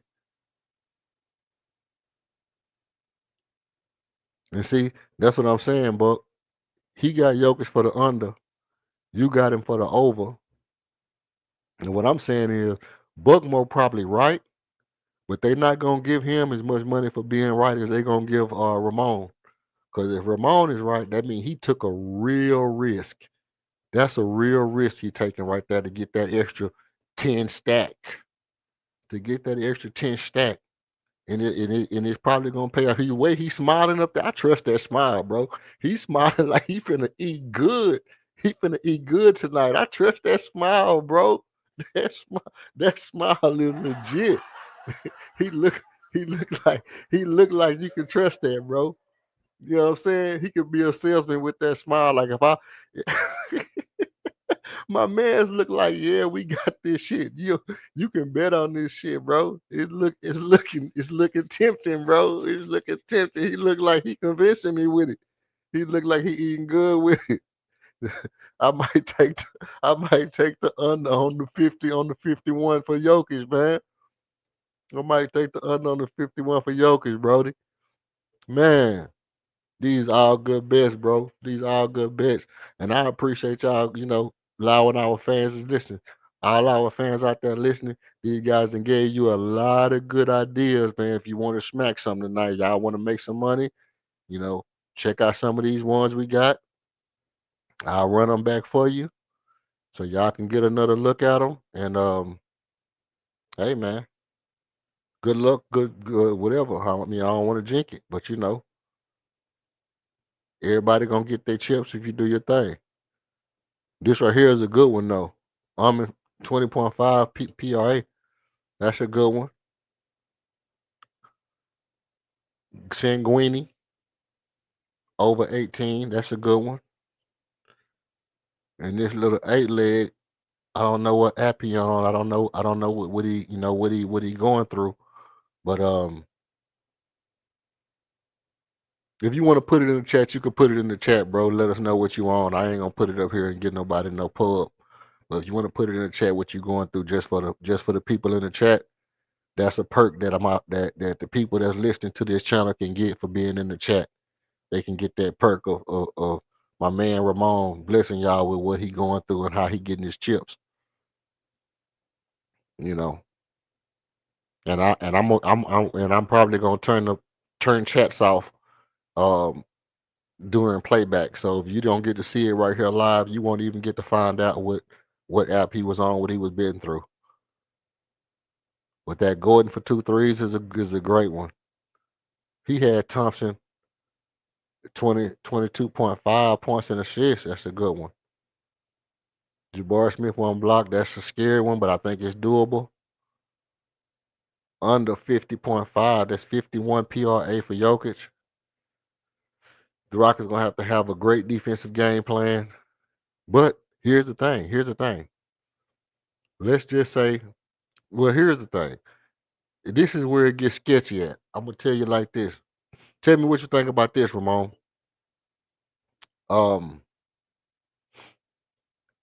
if Jokic goes under those particular numbers, does that indicate that the other guys around him is shooting the ball well?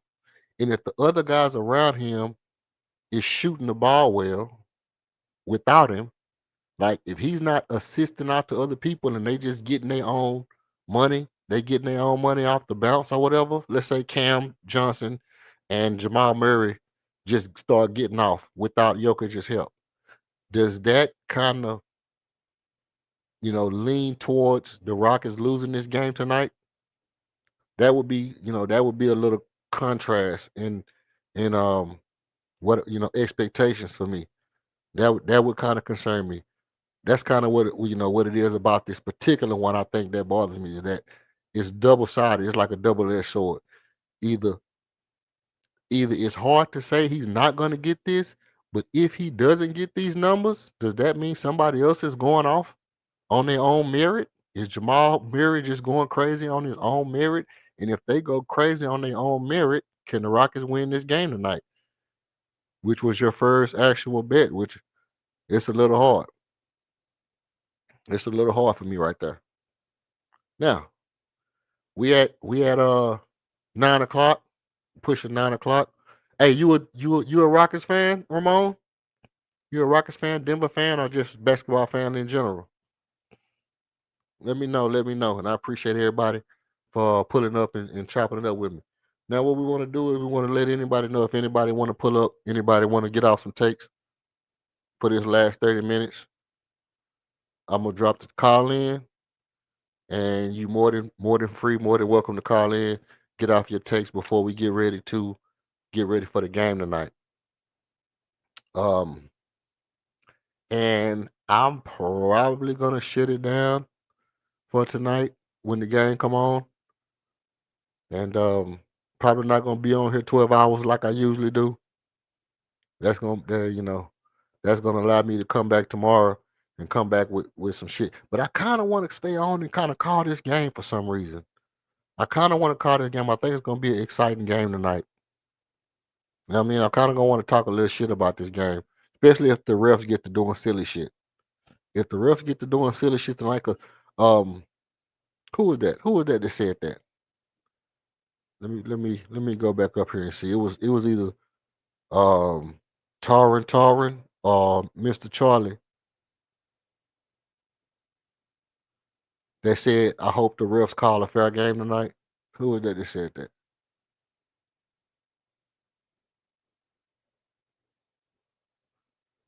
But I'm looking for this so I can give them their props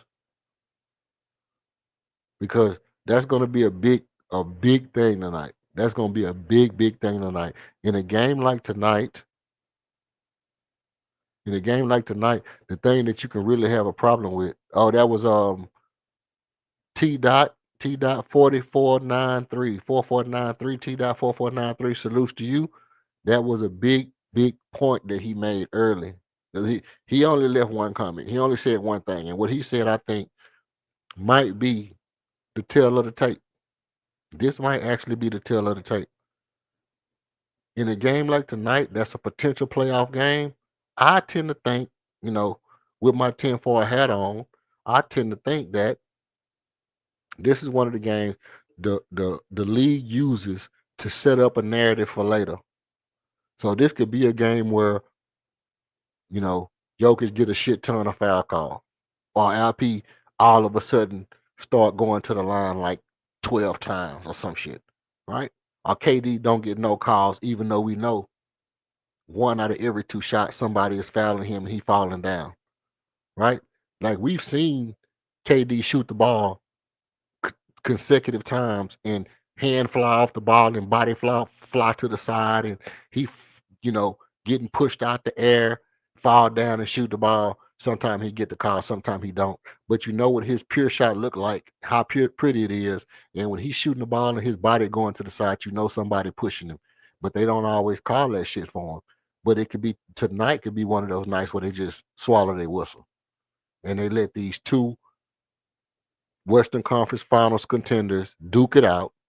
Don't call no fouls for KD, and you know, we got two hot hitters on our team.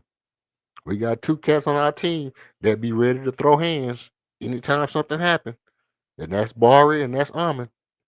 They gonna be ready to throw hands as soon as something pop off, and all it take is one or two, you know, overblown calls and a couple of ticky tack elbows or somebody do something out of control and hit somebody in the wrong place, and one of these guys could muscle you or muff you, big face you, mush you in your face, or hip toss you across the room.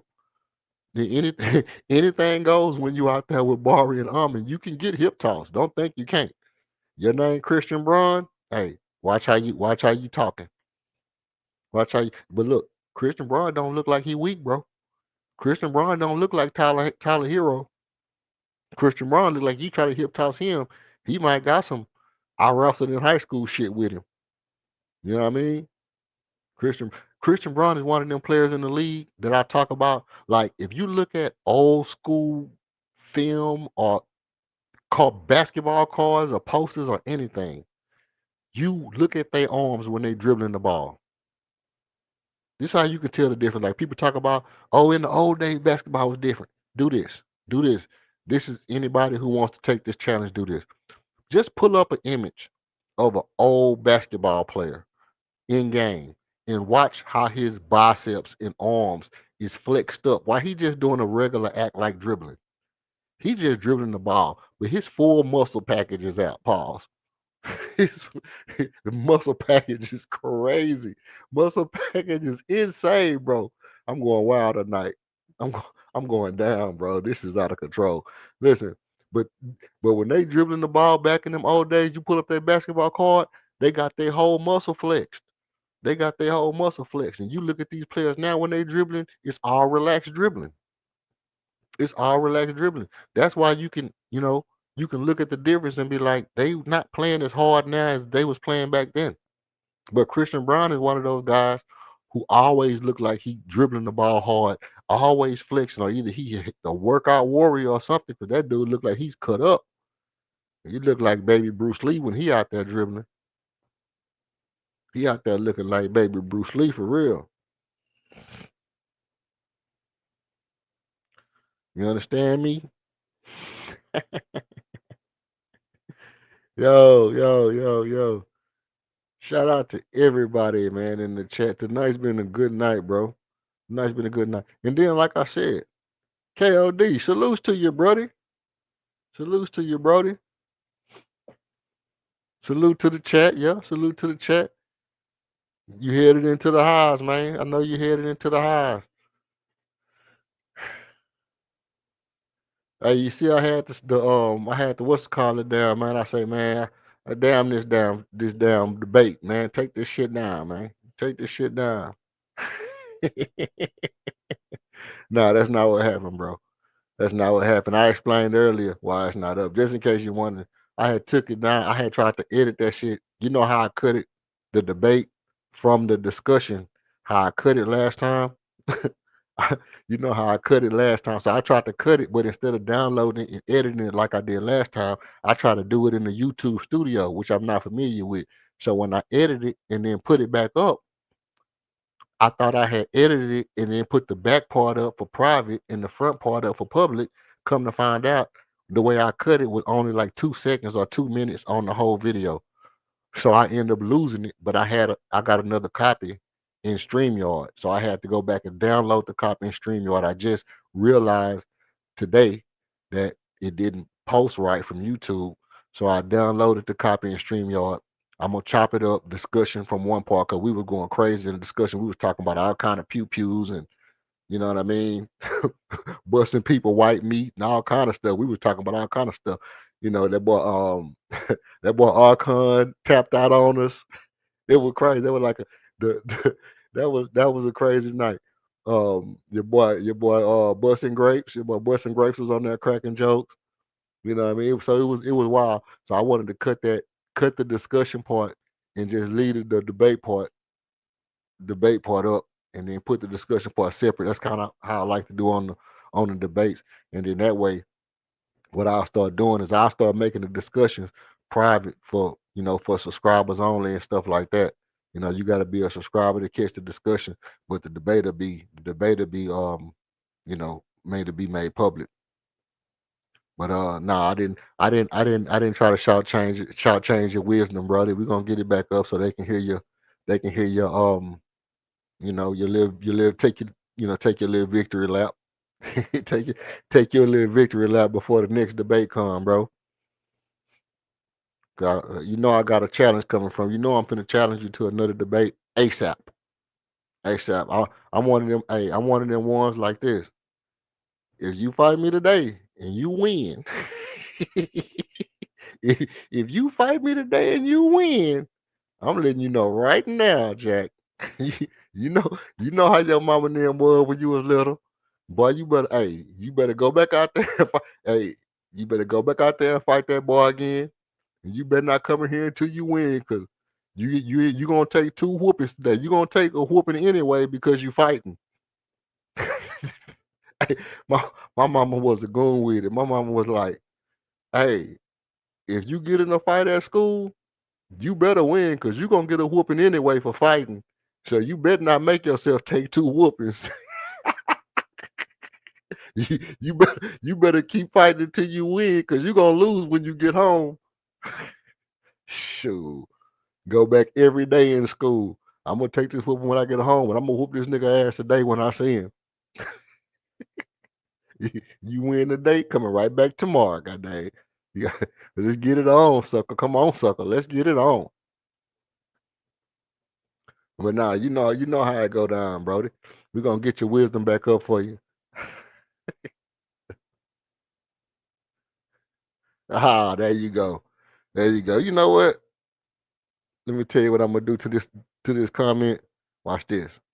Boop.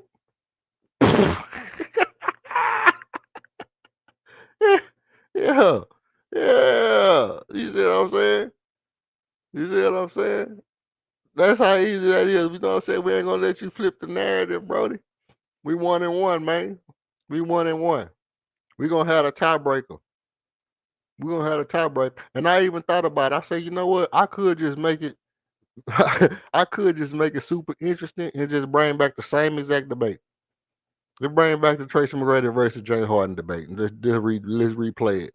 But I said, you know what? Yeah, I could say, you know what? Let's just bring back the same debate because I know he should take the same debate again. No reason not to. But I was like, let me think about it, give it a couple days, and let me just kind of marinate it. Let me kind of marinate it. Let me kind of marinate on it. Because ultimately, I honestly think I'm like, it really don't matter how right I am about the fact. You know, nobody's gonna admit that, you know, nobody's gonna admit that LeBron James can be overrated because people don't think um nobody's gonna think that that LeBron James can be overrated. Nobody gonna never think that. You know, if you LeBron James, how can you be overrated?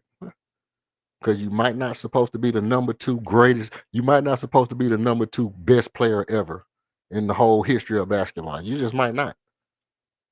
You know, it's just a possibility. But anyway, he said no rematches, no round twos. That's crazy work. He gonna take his ball and go home, bro. Well, you go ahead and go home with your 1-1. with your, you go ahead and go home with your 1-1, man. Your 1-1 victory. You're gonna have to see me, man. You're gonna smell my cologne, man. Ishi Miyake bar number 9, man. you gonna, you gonna smell my cologne. Hey, did you hear my X Factor for the nice game? X Factor for the nice game, Jay Sean Tate.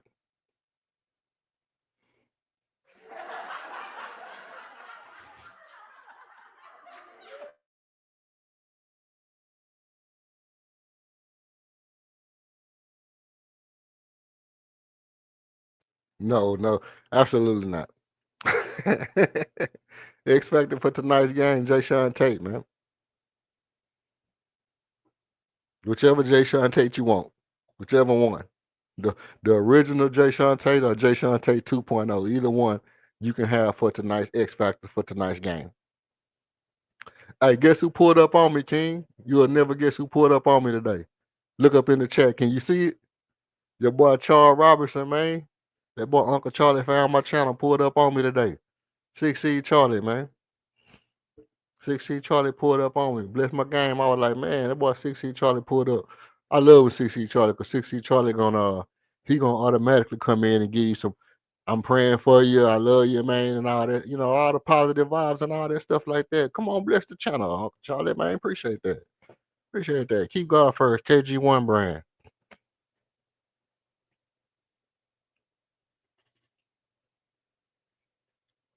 No, but for real, I did say Jay Sean Tate, the new version, not the regular, not the original. Not the original Jay Sean Tate, the new version Jay Sean Tate. He the X Factor for tonight's game. We actually need Jay Sean Tate 2.0 to play good defense on the perimeter and hit a couple of threes tonight. That was my X Factor. But I said,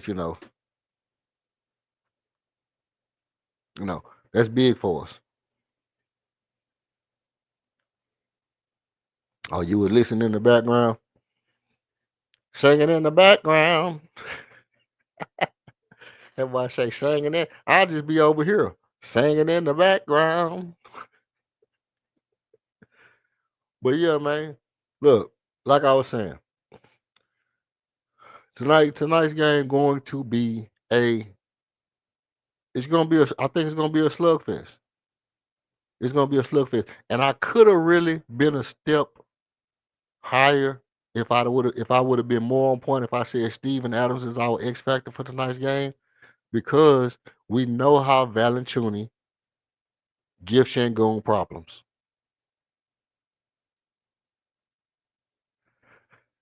We know that Valanciunas give your boy Şengün, he give your boy Şengün problems. And Steven Adams coming in off that bench, which I think Okogie gonna start tonight to help keep them guards from getting loose. We switching early, switching Armin and Okogie around the perimeter. Keeping Cam Johnson and Jamal Murray from going crazy early. And then we get into our bag, and we got a Valanciunas coming the game, and he want to try to get rough with Şengün. We got something for you, ass Valanciunas. I know how you like to try to bully Şengün. And Valanciunas will shoot that ball.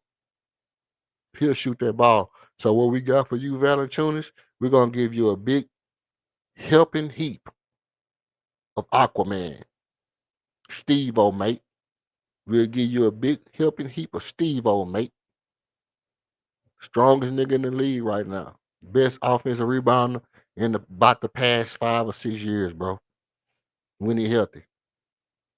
When he healthy, you got a problem on your hand. And Steven Adams gonna be ready to do it tonight. Hey, if we get a lead, no, we probably ain't gonna get that kind of lead that we've been getting on other teams. I doubt that. But no, Koga and Jay Sean Tate, same thing. The Koga and Jay Sean Tate is the same thing. And ain't no one, ain't no two, they the same person. It's the Spider-Man meme. It's just the Spider-Man meme, bro. Only thing is one of them wear a headband.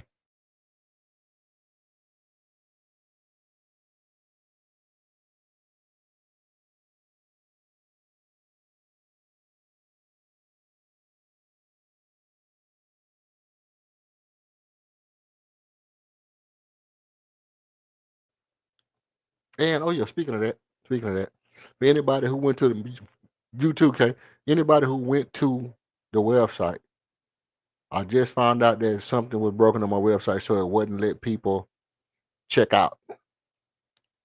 It's gonna be under some maintenance. Um, it's gonna be under some maintenance, and then we'll get it up and get it fixed. Sorry about the hang up on the website. And we got new products in there, Christmas joints and all kind of stuff, you know, in there now. So appreciate everybody who went, whatever. Yo, I never heard of that before, but I don't even know what that means. But okay, I don't even know what that means. You talking about Jay Sean Tate, the Spider Man meme? They the Spider Man meme. They are the Spider Man meme, bro. Josh Okogie and Jay Sean Tate is the same person. One of them got a headband. Got the Reverend Deacon haircut. Josh Okogie be out there with the Reverend Deacon haircut. that's part of his defensive strategy, bro. Y'all don't understand. Listen, y'all do what y'all don't understand. Part of Josh Okogie defensive strategy is he be out there with that Reverend Deacon that be throwing people game off.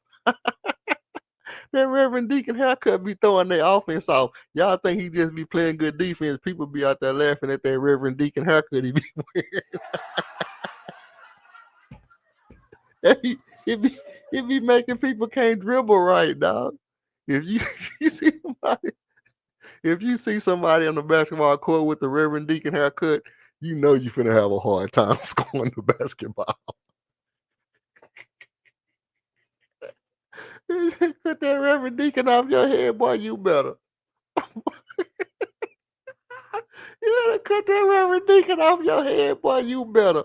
I'm telling you right now, Josh Okogie, man. If you don't go to Turkey, boy, you gonna go to Turkey and get that Reverend Deacon off your damn head. You making $1 million, boy. Go get that Reverend Deacon off your head, boy.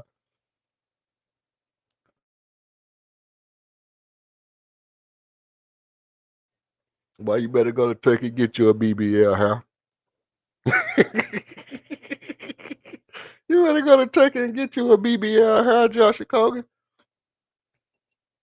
You and Jalen Brown could buddy pass up on a flight and go to Turkey and get y'all some BBL hair, man.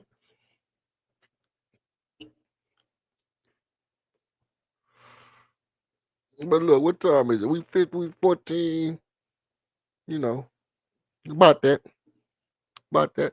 13 minutes away from the game. Let me know who y'all got for tonight's game. Who y'all think gonna win? Everybody in the chat right now, put who you think gonna win. But nah, King, let me tell you something, Brody.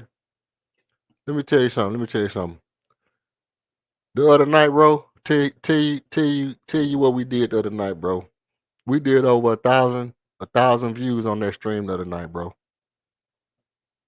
We did over 1,000 views on that stream the other night, bro. I appreciate that, man. That was a good look. You, Archon, Lero, everybody who pulled up, Your boy Grapeseed, what was his name? Gavin the Grape. Your boy Gavin the Grape pulled up. Everybody, everybody who came through. Broken Berlin. Broken Berlin came through. You know what I mean? Shout out to Broken Berlin, came through last minute. He was up in the morning early too. He was say he was finna get ready to do a show. He was up early in the morning getting ready to do a show. And I was like, sheesh, we finna get ready to shut it down. I've been on this mother for 12, 13 hours. I've been 13 hours on this thing. Look, I'm going on 4 hours right now. Only person really been up here tonight. Uncle Charlie pulled up, chopped it up with me for a little while. But tell me who y'all think. Tell me who y'all think is gonna win the nice game. Obviously I got the Rockets by 3, just based off of the numbers. Like I said earlier,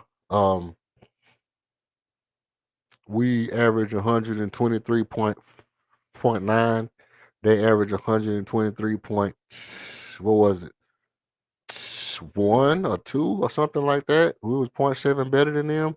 Yeah, 123.2. They allow 111. No, they allow 113 points. We allow 111 points. So just by that alone, that gives us a 3-point advantage. I'll say the Rockets by 3 is about good, which means again we're going to be heavily reliant upon KD down the stretch. Get your popcorn ready. We're going to find out exactly what it's like to have that guy on the team again. That guy who can hit buckets down the stretch in big games consistently. Been a long time. I shouldn't have left you without a 7-footer who can step through, step through, step through.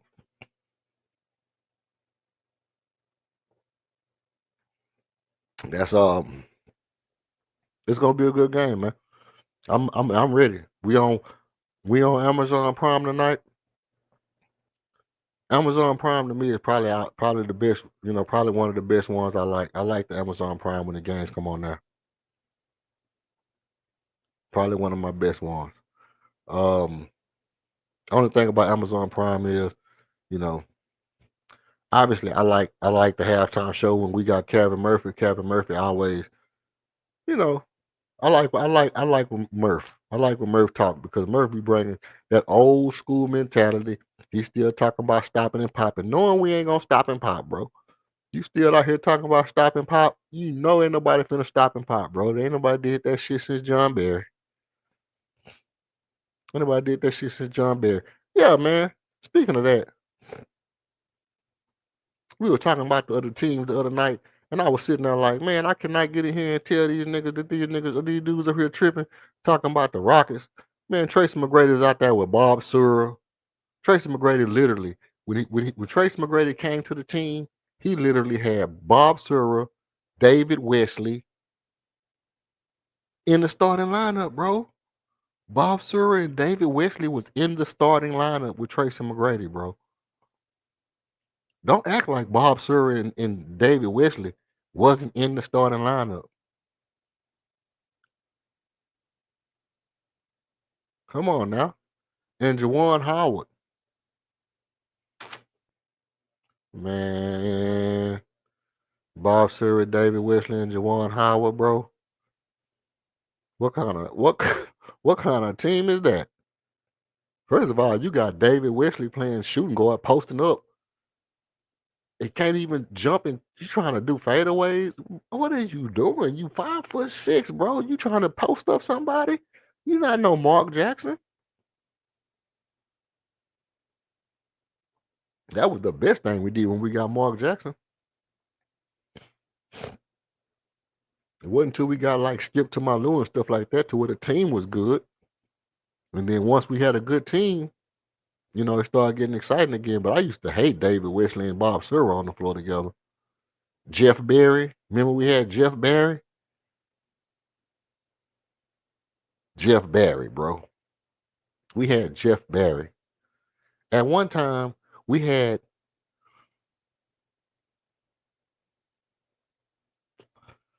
Yo, Luther Head. I was just gonna say you took the words right out of my mouth, Buckmo. That's what I had to stop and breathe, bro. I had to stop and breathe when I thought about it. Luther Head, 43-inch vertical, bro. Luther Head had a 43-inch vertical, but Luther Head could not shoot without jumping forward with the bottom half of his body. If you stood in front of Luther Head, you didn't have to put your hands up because the only way he could make a shot was if he jumped forward with his feet. His shot was so ridiculous that he literally had to jump his feet forward in order for his form to straighten up. And people found out that all I got to do is just stand right here and he's not going to be able to shoot his shot. It's over. Luther Head, you out the league, bro. You out the league. Soon as people realize all they got to do is stand in front of you because you can't shoot the ball jumping straight up and down. You out the league, fam. You out the league. You out the league instantly. Instantly out the league.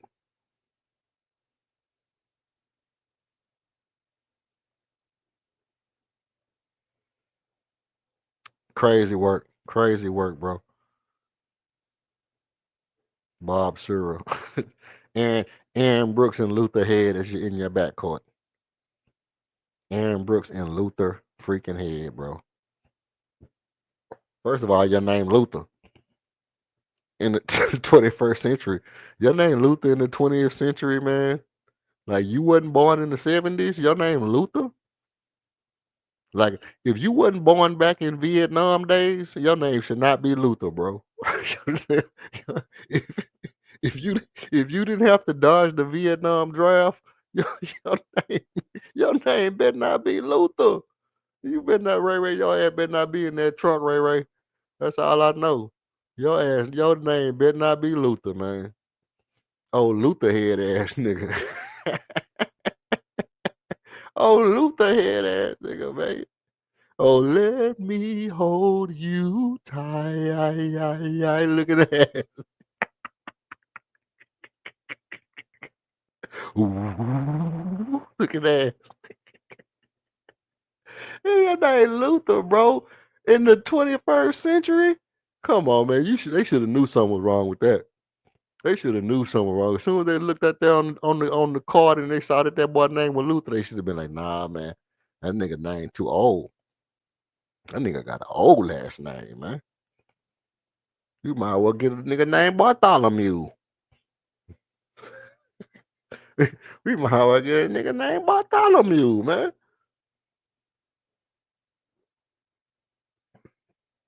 Bobby Sura, man. Bobby Sura was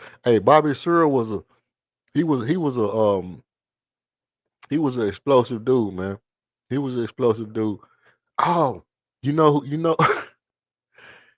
hey, who used to have that's is that high nah, who is your boy that be having Sam Decker?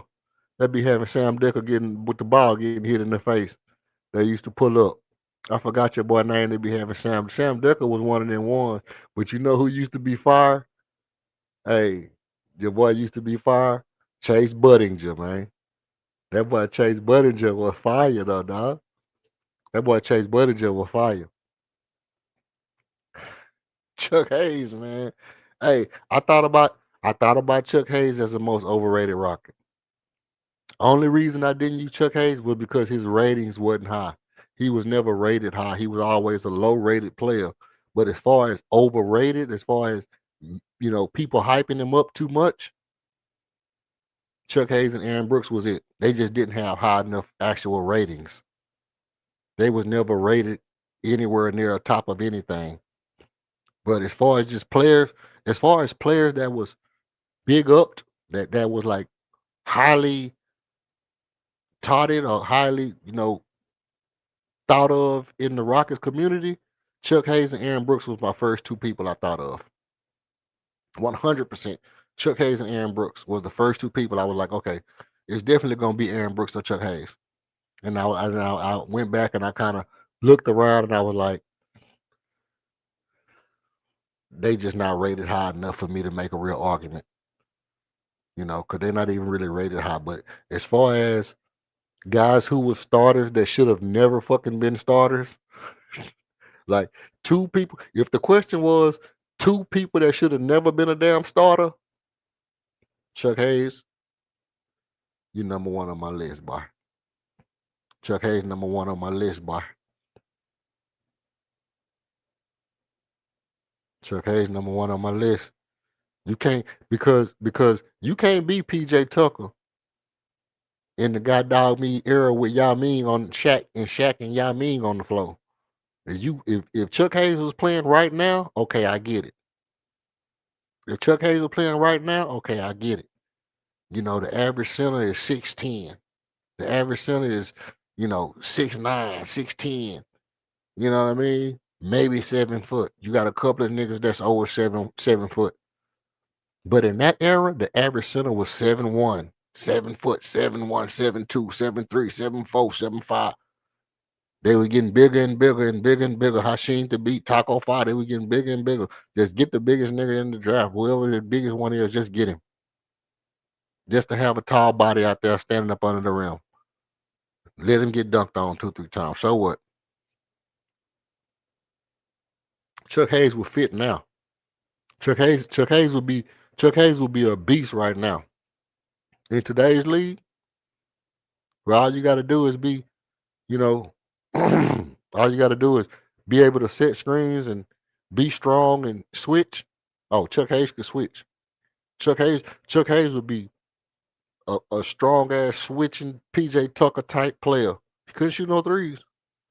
Better not shoot the ball. He better not shoot the ball, not now time. But as far as switching and being strong and not being able to move in the post and all that stuff, yeah, he'll be able to do that. But the problem with today's basketball is, I was having this discussion today with somebody on the chat. Okay, the game started. I'm finna get ready to shut it down, and I'll probably be back on later. I might go ahead and pull it up and let it run. I don't know. But I was having this discussion with somebody in the chat earlier about about the daggone about Kenyon Martin, with the Kenyon Martin thing that he said about Draymond, and Draymond was responding back to him. And I just put in the chat, I was like, Kenyon Martin would probably be a top 5 player in today's game. Because Draymond was saying, like, you never made an All-Star but one time. And I was like, so what? I mean, power forwards was great in Kenyon Martin's time. And in the time where Kenyon Martin was playing, the power forward position was stacked. The power forward position was stacked in Kenyon Martin's era. Every team had a good power forward. You had Lamar Aldridge, Paul Gasol, you had Tim Duncan, you had Dirk Nowitzki, you had Kevin Garnett. Murray Stoudemire.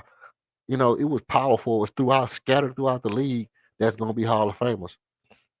It was going to be hard for Kenyon Martin to make to an All-Star. To make it to an All-Star over these, super great power forwards, Rasheed Wallace. I question, would Draymond have ever made a Defensive Player of the Year in that era? Would Draymond have been Defensive Player of the Year in an era with Dennis Rodman, Karl Malone? You know what I mean? Is Draymond getting Defensive Player of the Year over Dennis Rodman, Charles Barkley? Dikembe Mutombo. How are you going to get Defensive Player of the Year when Dennis Rodman and Dikembe Mutombo is in the league? You will never get Defensive Player of the Year, bro. Them Defensive Player of the Year Draymond got, he would have never got them in an era with Dennis Rodman and Dikembe Mutombo on the court. Keem Olajuwon, Dikembe Mutombo, Dennis Rodman, Draymond, you're not getting no Defensive Player of the Year. But with that being said, I made the statement that Kenyon Martin would have been a top 5 player in today's league. And somebody was like, the first part was the truth about it being stacked, power forward being stacked. But the second part was a lie, that Kenyon Martin wouldn't have been a top 5 player in today's league. And so I did what I did. I just went in and explained what I was talking about. That obviously, I'm not saying that Kenyon Martin was a great scorer. But the thing is that in today's era, they will use anybody as a scoring threat. For example, Amin Thompson. Amin Thompson is scoring 17 points a game. Like what Amin Thompson is doing right now, other than the fact that he, dribbling the ball from the top of the key, do you think that Kenya Martin couldn't have played in the dunker spot and got you 17 points a game? Is that the idea that we basing our life on? Is that Kenya Martin couldn't got 17 points a game playing in the dunker spot? And been a switchable, high energy shot blocker, rebounder.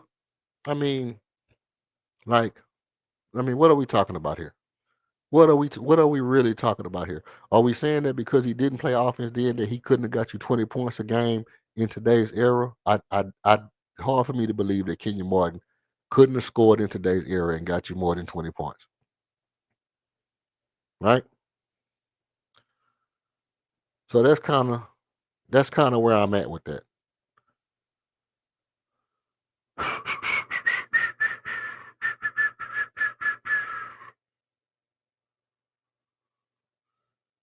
Let's see.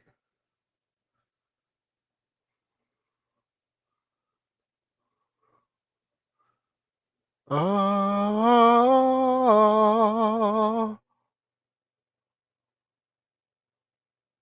let's see. No.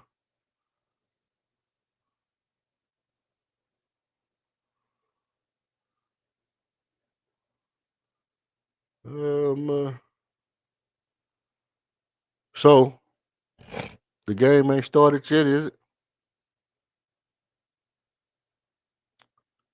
Let's. Sheesh. Sheesh. We in this thing, man.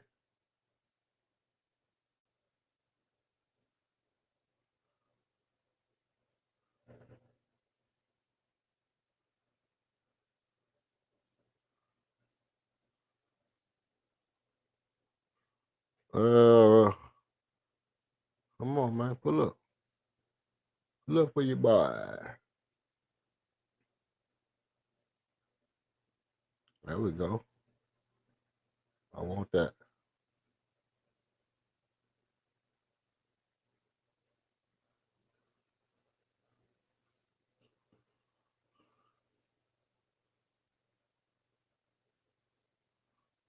Man, they going crazy already.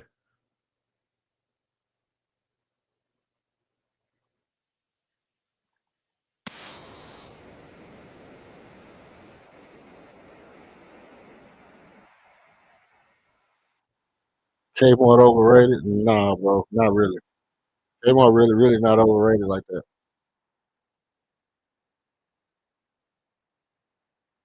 There's no way you can tell me Kmart overrated. Kmart was a good damn defender, man. And enforcer. And enforcer.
Let's see.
Mm-hmm.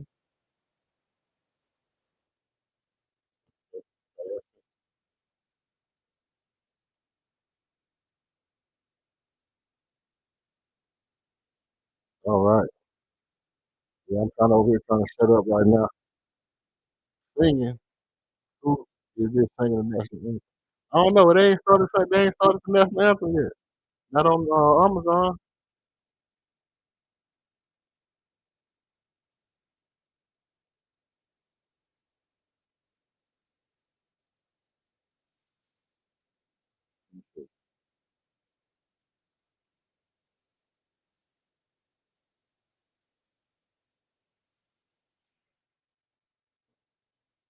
Oh my God.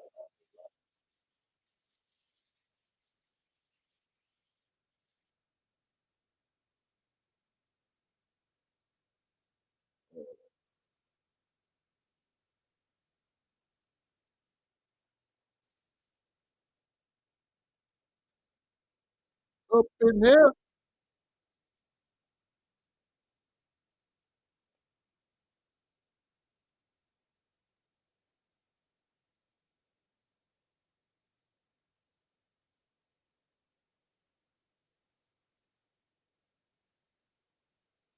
Give me outside. Give me outside. Give me outside.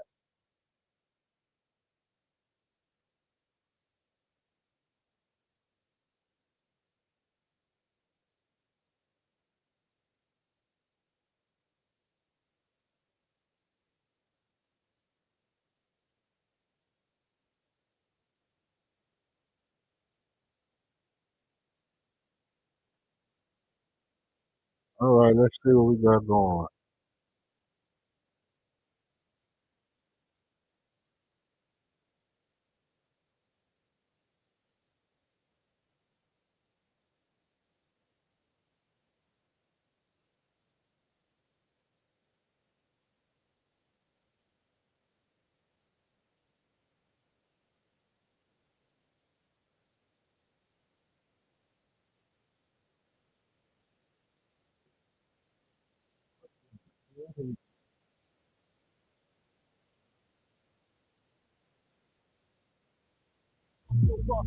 Came up, they wanna be pioneer.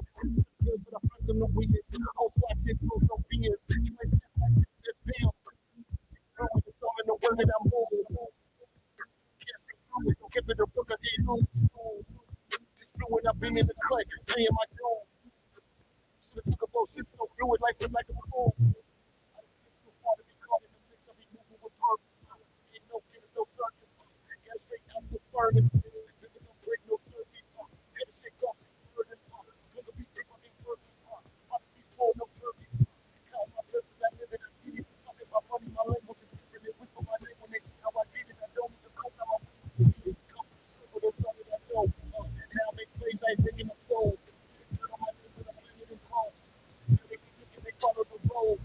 Ain't no stopping, we just moving. Ain't no talking, we just doing. No flip, no breaks, no fights, no fade. No press, no mistakes. Yeah, hey, you made breaks. I don't do the pimping, I don't do the rough. Come up independent, I ain't need no nine. Took a couple of shit off, now lost. Now they wanna talk to them, keep that dough. Look at the wrist, look at the game, look at the shit. Stay in my lane, never go trip, never go quick. Run with the hit, but we never go miss. You came from the gun, you big. One I can beat, but I can't. Off that shit, but you know I ain't stopping. Say you think somebody feed the profit. Talk about it, I think about it. It's fluid, it's all in the way that I move. Kids feel wrong, you can't be the book, I can't lose. Pay my dues.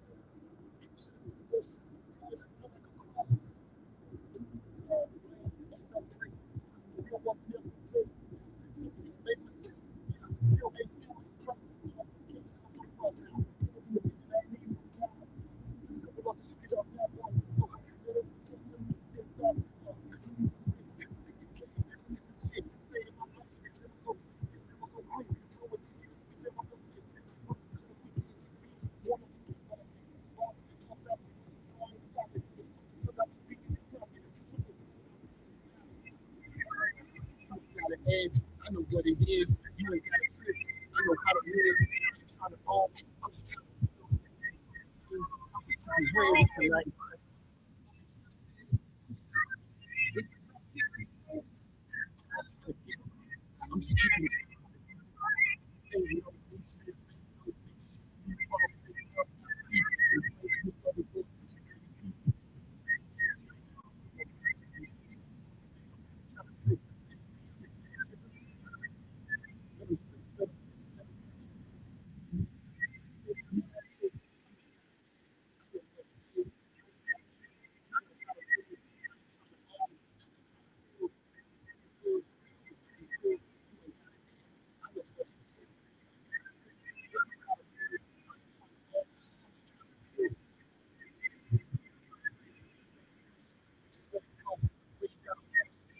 All right, we in the building. We're gonna keep it going like this for a little while, and we're gonna keep it going right quick.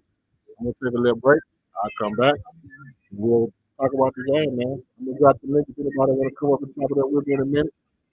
And just keep it going like that.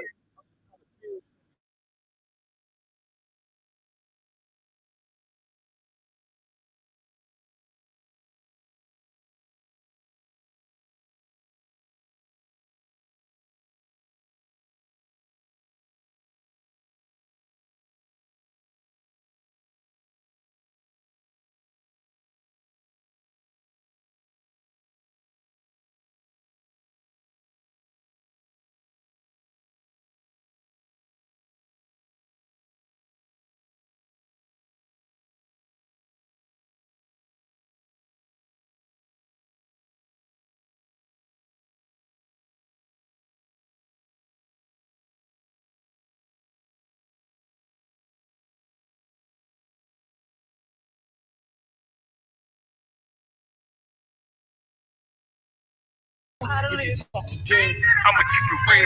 Get it, watching how we slide. You got your own bag, I just cover what you drive. Ain't no petty flexing, I ain't worried by the side. If they ask me what we doing, I'ma tell them we alive. I know what it is, yeah. You ain't got a trip. I know how to live. I ain't trying to own. I'm just trying to live. If you're talking game, I'ma keep it real. You ain't gotta ask.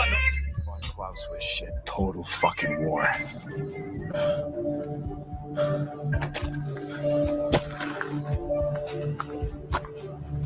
gonna pull the whole thing down. I'm gonna bring the whole fucking diseased, corrupt temple down on your head. It's gotta be biblical.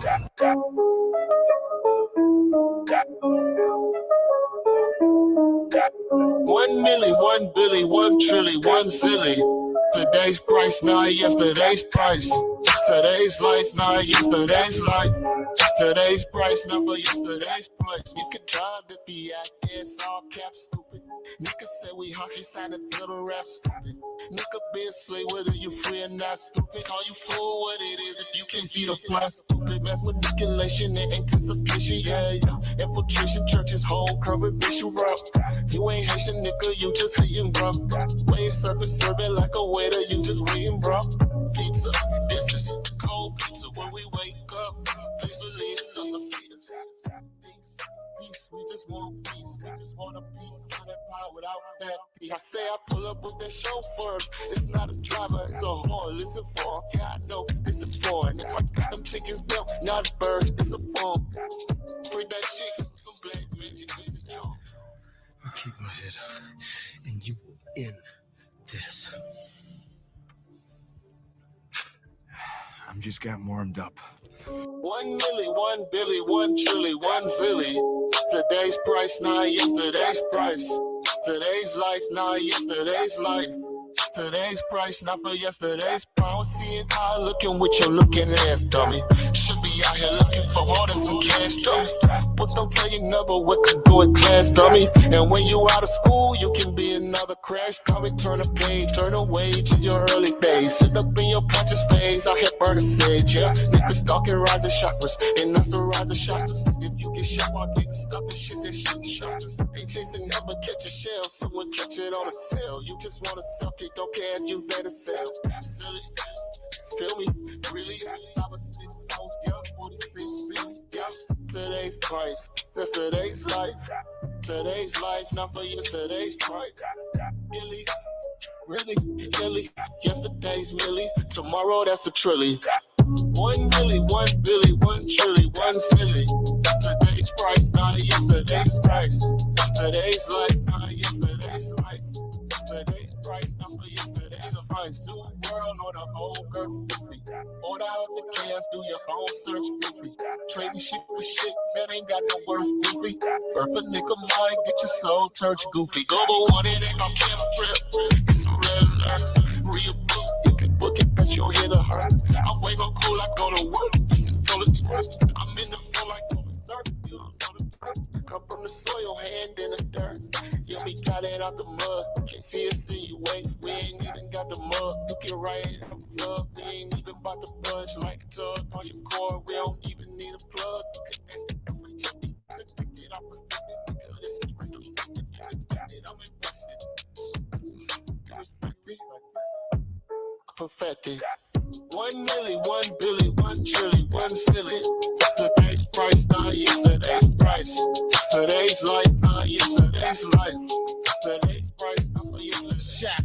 Just as common as a booster shot. Take $5, go and buy some at the booster's got. I'm up early in the morning when the rooster cock. Even cops will cop some work. Hustle you some rock. Dirty game like even on the Monopoly board. Space and music in what you know with distinction code. Study long, study wrong, or you just thinking hard. First spilling on the table, man, you can pick a card. Shift, watch what we shift to. Watch gears don't shift. Watch how we shift. Switch gears on the shift. I'm on my shift. Watch gears don't shift.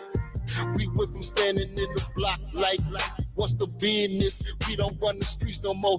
We run business. Run the game till it's too big. It ain't business. Try to finesse these young gunners. Get finished. They say pull yourself up by your bootstraps. Almost impossible. Bend it down alone. You stay down. That's just logical. If I had to make my next move, my best bet is methodical. If I had to make my best move, my next gets a shovel. This is shit too. Watch what we shift to. Watch gears don't shift, yeah. Watch how we shift. Switch gears on the shift, yeah. I'm on my ship. Watch gears on shift. Riding with the windows cracked. That's just ventilation. Put the vibes in your head. That's just penetration. Bro, you ain't real. You in a simulation. NPC non-playable situation. This is shift too. Watch what we shift to.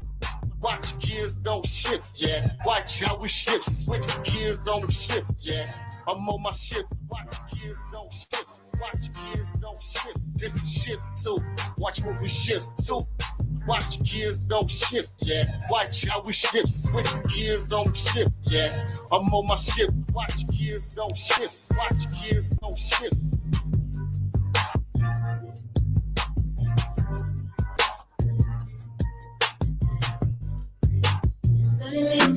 We can be the key to the mystery on how to make it last. So let's rewrite history. And we gon' put our heads together, hearts together. Let's walk together. And we gon' do it all together. And we gon' do it all together. Ain't nothing like me and you. Ain't nothing like me and you. Ain't nothing like me and you. So many trips in and out of luck. I would just visit. I never really found a home for this heart. And no matter where I look, I couldn't believe it's like everybody else was falling apart. Now suddenly we can be the key to the mystery on how to make it last. So let's rewrite history. And we gon' put our heads together, hearts together, hearts together. Let's walk together. And we gon' do it all together. And we gon' do it all together. Ain't nothing like me and you. Ain't nothing like me and you. Ain't nothing like me and you. It's like all was there. All hope was lost when no one understood. And be the face of real love.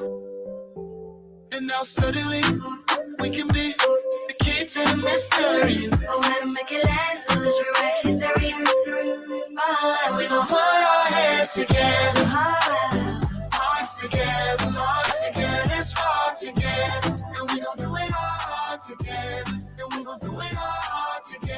Ain't nothing like me and you. Ain't nothing like me and you. Ain't nothing like me and you.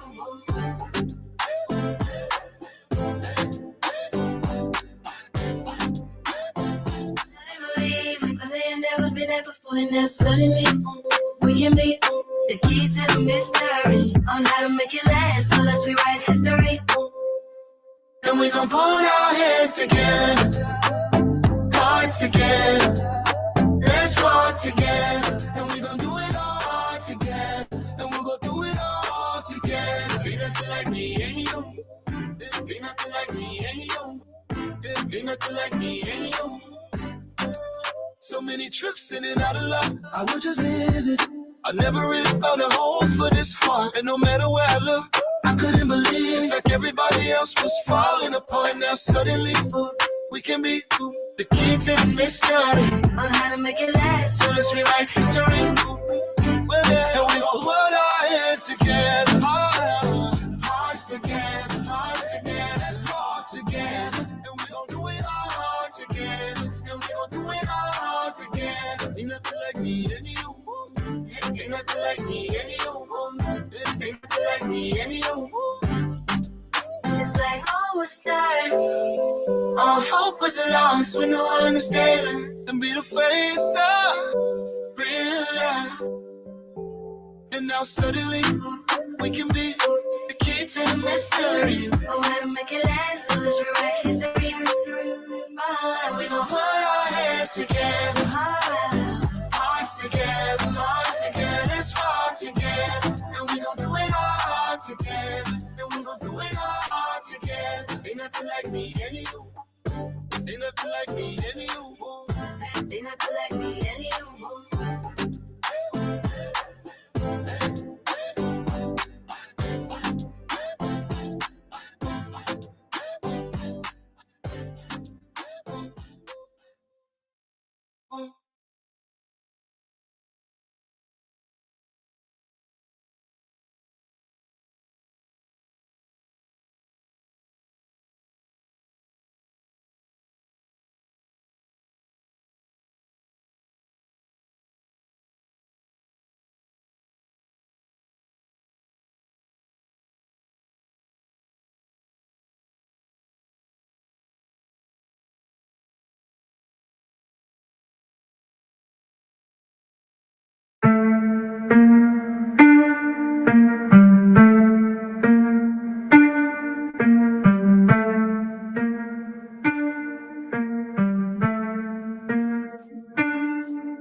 Go past so fast, but it's time and the world's spin, spin around.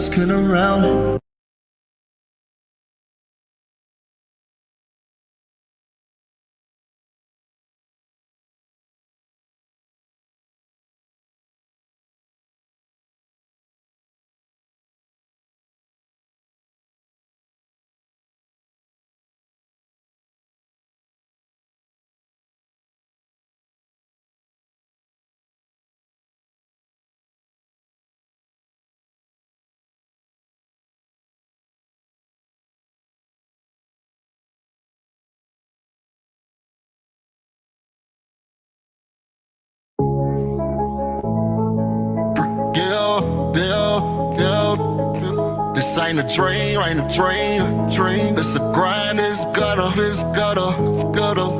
This ain't a dream, This ain't a dream, no. Plus a 7 days, still ain't no week, still black in a little black hoodie when I creep. We grind till the sun don't shine. Ain't no peace of mind, just money, no dimes. We grind till the world's on freeze. Trapped in time, still waiting on the dream. This ain't a dream, Go. I'm posted in the jungle. No safari, it's the trap soup. Where the beasts eat the wheat and the rats move. I'm a deal, never fall on the heads dealt. Caught up in the game, no console, no hay in hell. Watch snake shape shift. They talk tough, they mannequins, it's all bluff.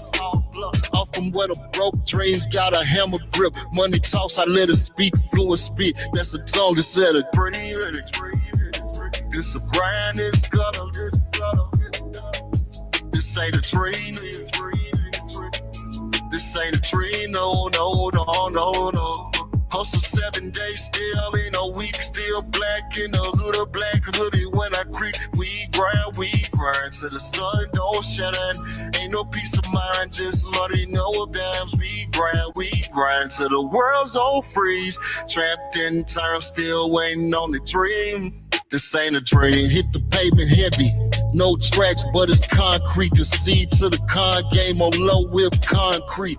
Keep the stash in the dark where the cops sleep. Every money move, most high, yeah, Godspeed. Soul racing, I'm in rotation. It's amazing how I build in this maze, and I'm not a mason. I'm out here carved dollars from the dirt, I'm sculptor. Lost dog starved in the streets, no collars, just vultures. Breathe red air, filters in the trenches, man. Twice the how to spell. Plus monkey witches in the plan. This ain't a dream. This a grind, it's gutter. This ain't a dream. This ain't a dream, no. Hustle 7 days, still ain't no week, still black in a little black hoodie. When I creep, we grind till the sun don't shine. Ain't no peace of mind, just muddy, no dance. We grind till the world's on freeze. Trapped in time, still waiting on the train. This ain't a dream. Rumors fly like bullets on the block. You can slip and get chopped before you ever hit a box. Balance plot come from both sides on your ass. Can't stand so you cash out, can drive you to crash. I keep a small 360, the scales keep shifting. Pins keep ticking, it all seem glitch. Third act twitch, I'm pushing flights with sunset, it all seem lit. The all blueprints, I'm the architect. Tech support 9R, show you how to connect. Check the board, if you check the king, get it off your chest. With chest in the chest, checkmate, then I rest like a dream. You don't know nothing about it.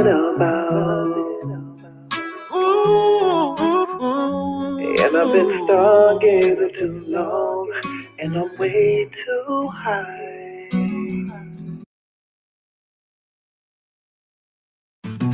Well, yeah, D-boy.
with the wrong one, baby.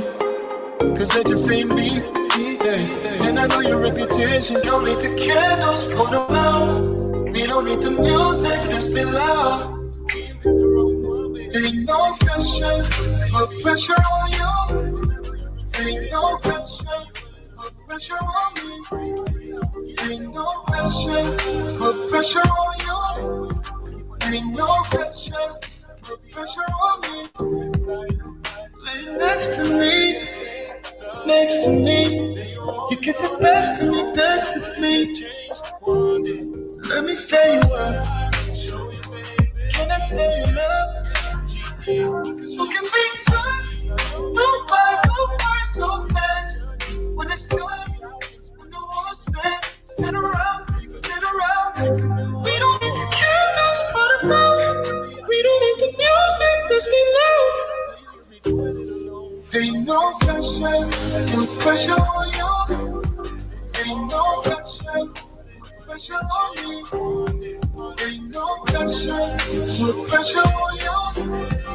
Ain't no pressure, put pressure on me.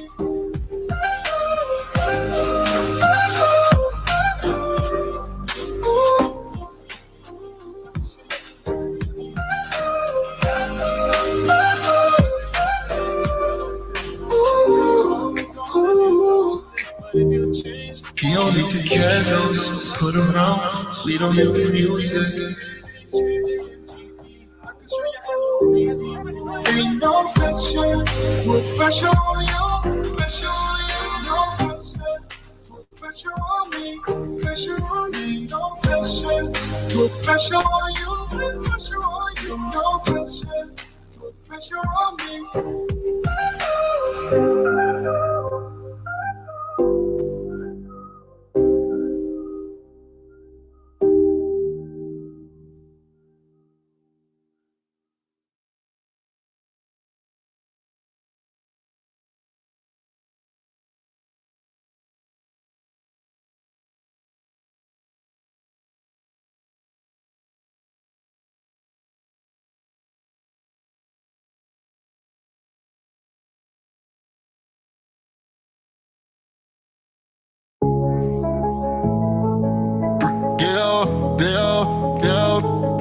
This ain't a dream, ain't a dream.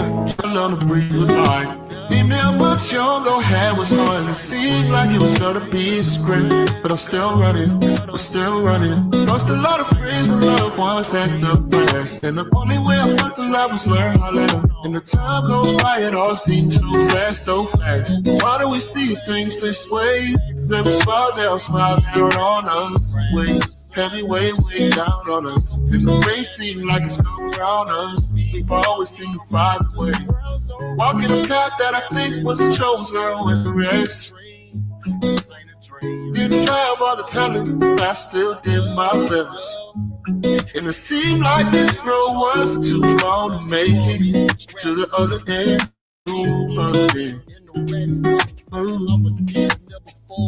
Found a treasure, I'm old, I'm straight, didn't fold, still ain't no, still got a hold, on faith that heaven will smile down on us, when every way down on us, and the rain seems like it's cold down on us, we always seem to find a way. Walking a path that I think wasn't chosen to win the race. Didn't have all the time, but I still did my best. Yeah. And it seemed like the road wasn't too long to make it to the other end. Oh, found a treasure, found gold, found strength. Didn't fall, still hanging, still got a hold. All faith, that heaven will smile down on us. Every way down on us. And the rain seems like it's gone down on us. We always seem to find a way.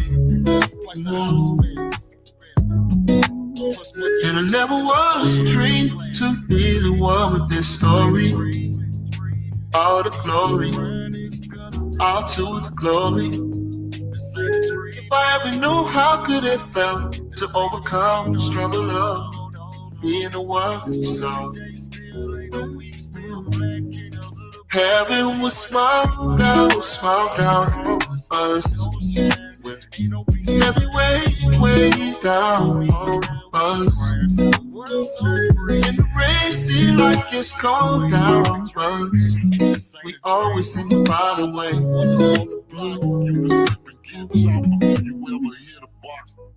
Balance plot come from both sides on your ass. Can't stand so you can't shout, can drop you to crash. I keep a small 360, the skills keep shifting, pins keep ticking. It all seemed glitch, third act twitch. I'm pushing flights with sunset, it all seemed lit. The all blueprints, I'm the architect. Tech support 9 art, show you how to art connect. Check the board, if you check the king, get it off your chest. With chest in the chest, checkmate, then I rest like a dream. Every flip, every grind is a life on the line. In the shadows of the streets where the light don't guide my hustle in the trenches. I'm immune to the cold. Yeah, this ain't a dream. This a grind, this gotta. This ain't a dream. This ain't a dream, no. Raising loved ones at the best. And the only way I fuck the love is learn how to let. And the time goes by, it all seems so fast. Why do we see things this way? Let me smile down on us. Heavy way down on us. And the rain seems like it's going around us. We always seem to find a way. Walking a path that I think was a chose girl in the rest. Didn't have all the talent, but I still did my best. And it seemed like this road was too long to make it to the other end. That's how the treasure found gold. I'm straight, didn't fold, still hanging on, still got a hold on faith that heaven will smile down on us. Where every way down on us. And the rain seems like it's cold down on us. We always seem to find a way. Walking a path that I think wasn't chosen to win the rest. Didn't have all the time, but I still did my best. Yeah. And it seemed like it all wasn't too long to make it to the other end. Other end. Found a treasure, found gold, found strength, didn't fold, still hanging on, still got a hold. I'll fade, back. Heaven will smile down on us. Every way down on us. And the rain seems like it's gone down on us. We always seem to find a way. And it never was a dream to be the one with this story. All the glory, all to the glory. If I ever knew how good it felt to overcome struggle of being the one who saw. Heaven will smile down on us. Every way down on us. And the rain seems like it's cold down on us. We always seem to find a way. Oh, Mike, give me a mic 1, 2. Put a 1 in the chat if you can hear me.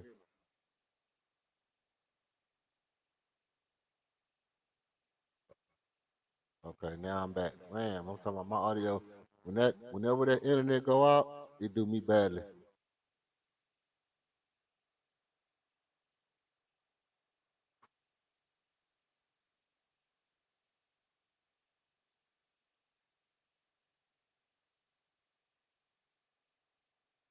Like, if it ain't one thing, it's another around this camp.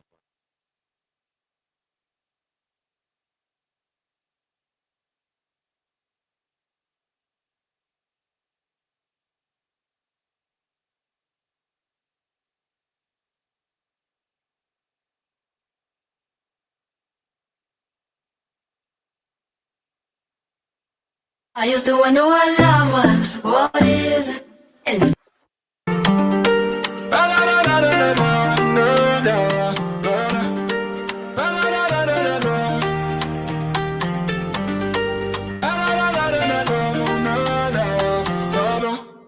Thought I would tell you, but you got my heart, and I will follow you to wherever you are.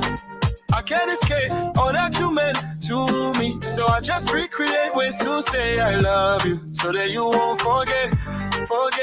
I know you know, but this is just a reminder. I'm sure you know, but I had to remind you. Maybe I should tell you just how you make me feel. See, I adore your kiss, your touch, I'm so in love. Promise I'm gonna stay right here. I can't pretend that you are not my everything, so I just remix it and find many ways to say it. I know you know, this is just a reminder. I'm sure you know, but I had to remind you. I know you know, but this is just a reminder. I'm sure you know, but I had to remind you. If I only told you a million times out of my love, then I meant to take this time and tell you 1,000,001. I love you. I love you, love, love, I love you, love, love, love. I love you, love, love, love.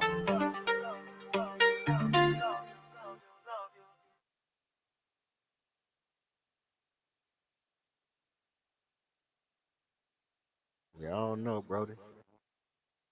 I don't know why we looking like that. We could be doing better than what we're doing.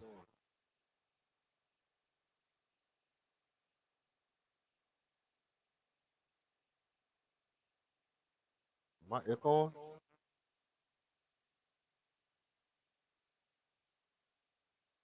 Echo? Yep. I got echo because I'm coming out of two mics.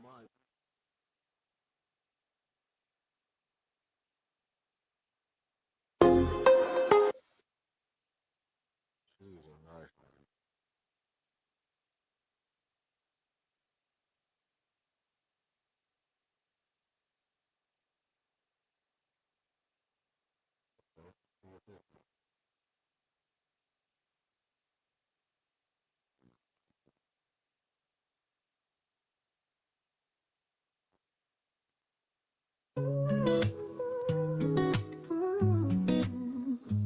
Running there with doors in life, I learned to breathe with life.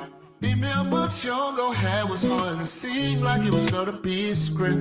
But I'm still running, we're still running. Lost a lot of friends and loved ones at the past, and the only way I felt alive was learn how to let 'em. And the time goes by, it all seems so fast, so fast. Why do we see things this way? Never smile down on us. Wait. Heavy way down on us, and the rain seemed like it's come around us. We've always seemed to find a way. Walking a path that I think was a chosen in the rest. Didn't have all the talent, but I still did my best. And it seemed like this road wasn't too long to make it to the other end. Found a treasure, found hope, found strength, didn't fold, still hanging on, still got a hold on faith that heaven will smile down on us. When every way down on us, and the rain seems like it's cold down on us. We always seem to find a way. Walking a path that I think wasn't chosen to win the rest. Didn't have all the time, but I still did my best. Yeah. And it seemed like it all wasn't too long to make it to the other end. Oh, other end. Found a treasure, found gold, found strength, didn't fold, still hanging on, still got a hold. All faith, that heaven will smile down on us. Yeah. Every way down on us. it's cold out on us. We always seem to find a way. And it never was a dream to be the one with this story. All the glory, all to the glory. Isaiah, who you ship? I'm gonna call him Isaiah. I'm gonna call him Isaiah. Got us back in this time.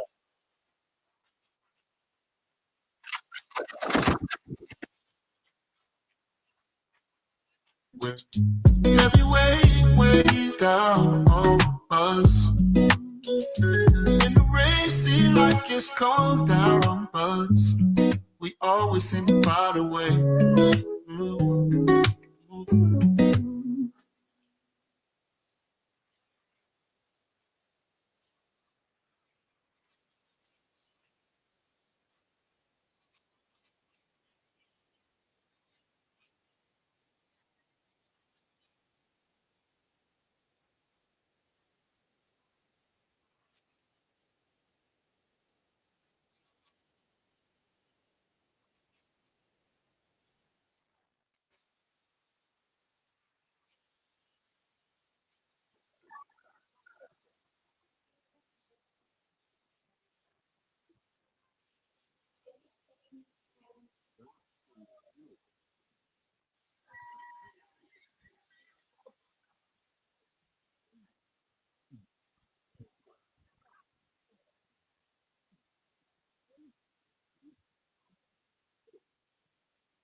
something tough. Say something tough for this. Y'all hear this? Hey, folks, what you see this?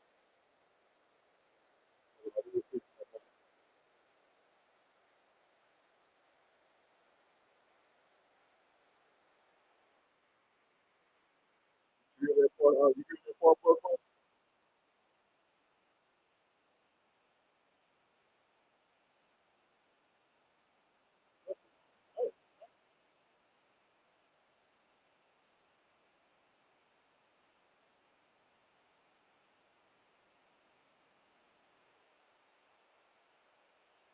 Hello?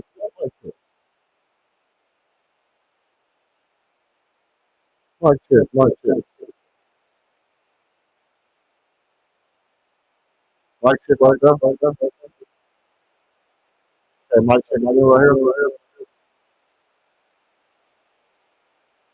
Mic check right there. Wait a minute.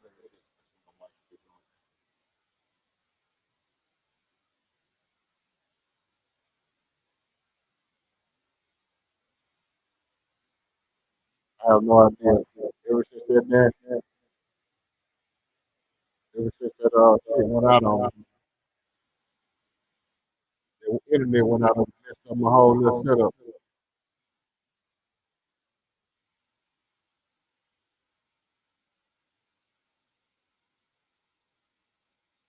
It got me messed up.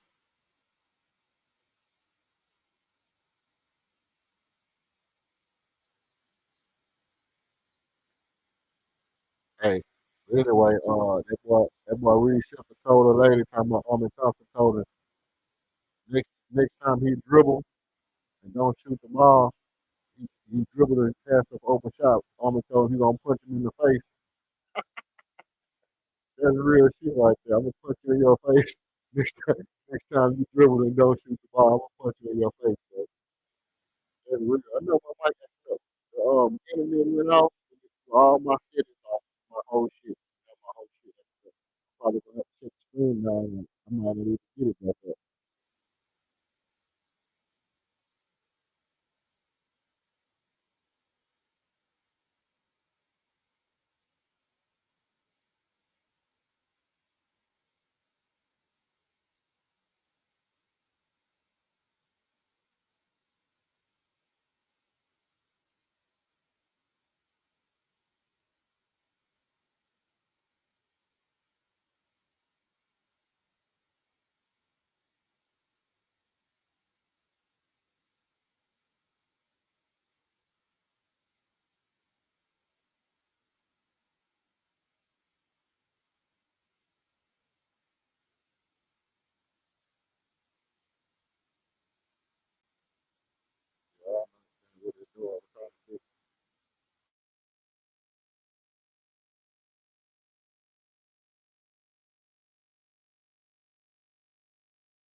All right, let's see how my mic sound now.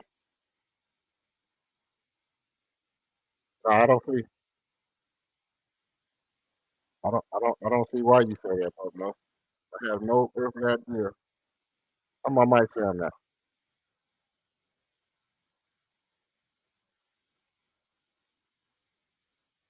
It's crazy.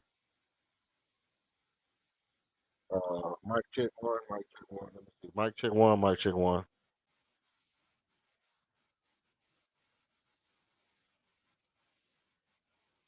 Okay, it's a little better.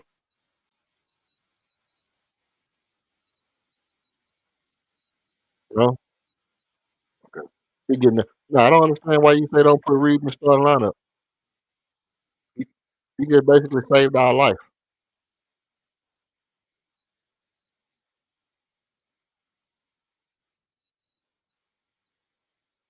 He just basically saved our life. With, with, with the starting lineup we had, we was getting smacked. We was,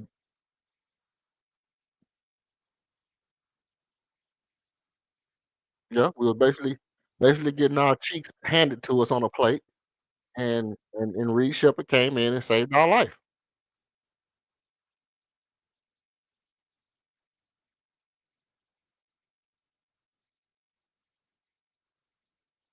I mean, that should be an indicator that he got a certain, he got a certain spark that makes him valuable.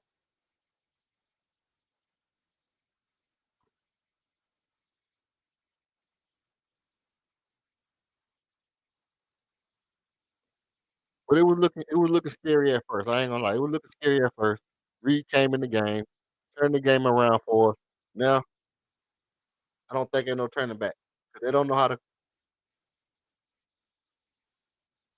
They don't really got no answer for Jabari and Reed, both of them. They can only really deal with one of them at a time.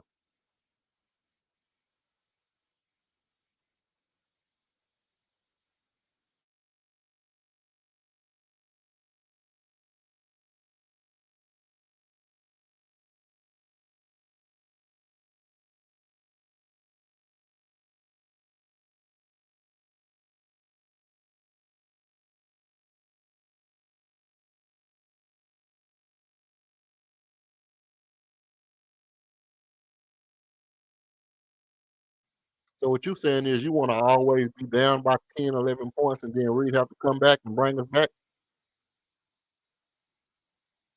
So you like,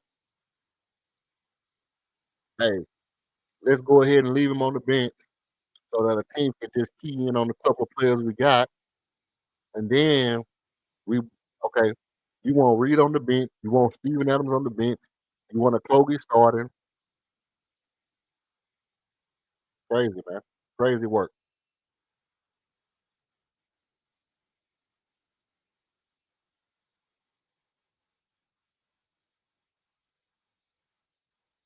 Somebody got to start, man.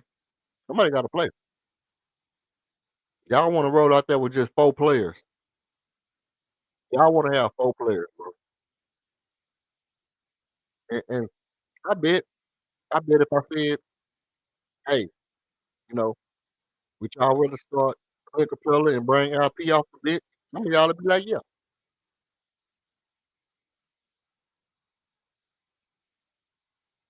put LP back on the bench, man, and just start Steven Adams so LP can come off the bench and he can give us a spark off the bench.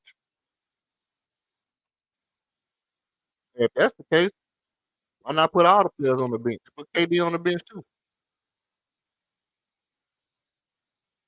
Yeah, energize the money. Put KD on the bench. Energize the money. And LP. Put the whole starting lineup on the bench. And they can all come in and be energizer bunny.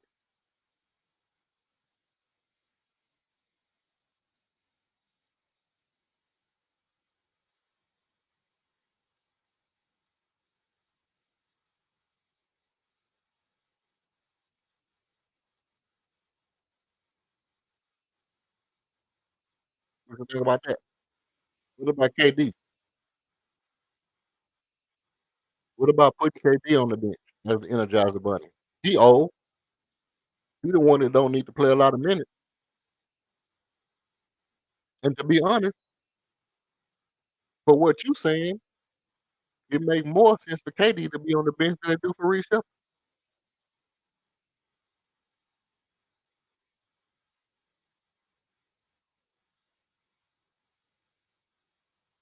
You know, KD, that's your Lou Williams, that's your Jamal Crawford.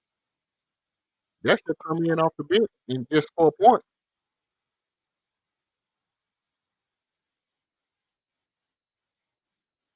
Nah, put KD on the bench because that way you can have everybody. You can have Reece Shepard. You can have Josh.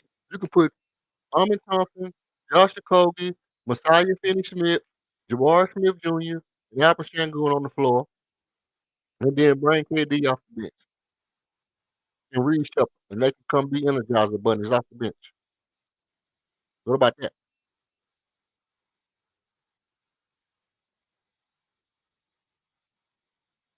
That makes sense? Now, why not? Why not put KD on the bench? KD, 40 years old. Do he need to be starting right now? It would make more sense to let KD play 20 minutes. That's about what we wanted to play, about 25 minutes a game. So why don't he come off the bench with the second unit? Energize the bunny. Off the bench scoring threat. Scoring against the second unit. How potent would that be? Let me ask you this. How potent would Kevin Durant be if he was going against the second unit instead of the first unit? Couldn't Kevin Durant come in and like go, you know, 8 for 8, 9 for 9 off the bench going against the second unit? Why not bring Kevin Durant off the bench?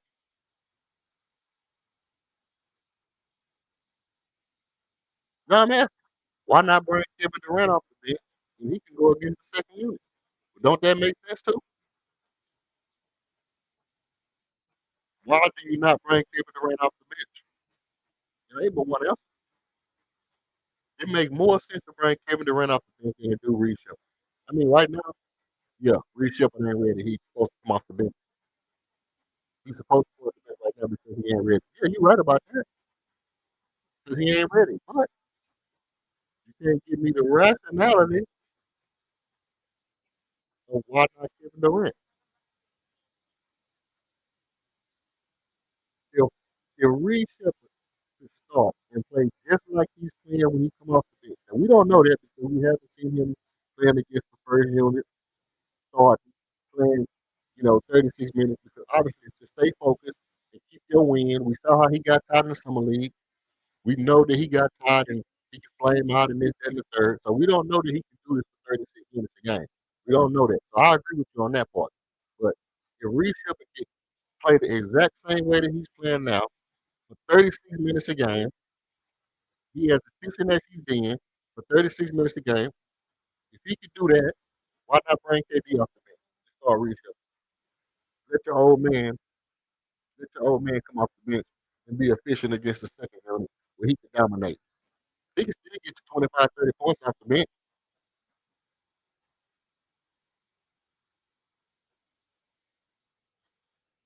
What you think about that?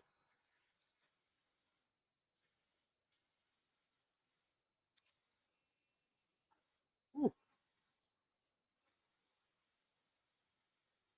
down, down, down for the count.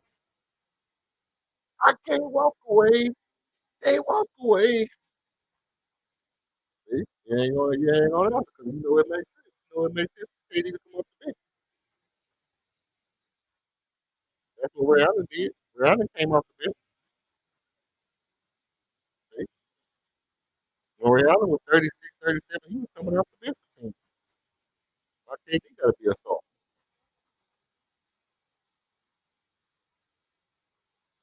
Well, right now he not ready. Right now he's not ready. That's what I'm saying. He's not ready right now. I know that, but I'm saying when he get ready, start him. That's all I'm saying. You want to make it seem like I'm saying start him right now. Nah, I know he's not ready right now. But then you predicting in the future, even if he is ready, you still wouldn't start him because he just has to be on the bench for some magical reason. That's what I don't agree with. I agree that he's not ready right now. I just don't agree that when he's ready, if he's good enough, he just got to come off the bench because you just need him to be a we need him to be a bench player. We need him to be a bench player. No, put Kevin Durant on the bench. Let Kevin Durant come off the bench. He said he'd be glad to come off the bench.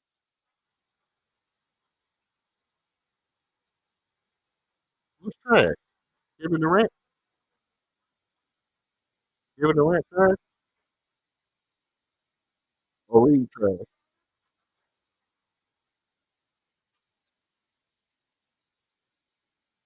No, KD said he'd be glad to come off the bench on the team. He can come in and show how good he can be as a bench player. It's just another thing, and I quote, it's just another thing I can show I can be very good at. Yeah, if I had to come off the bench for a team, that I need to come off the team. Hey, I'd be cool with that. It's just another thing I can show I can be very good at. I can be dominant at, or something like that. Along the line. I paraphrase. But that's basically what he said. He basically said that he would come off the bench and show that he can be proficient and excel as a bench player. So if Reed Shepard is a good option as your starting point guard, and you need a starting point guard, why not bring Kevin Durant off the bench and start Reed Shepard?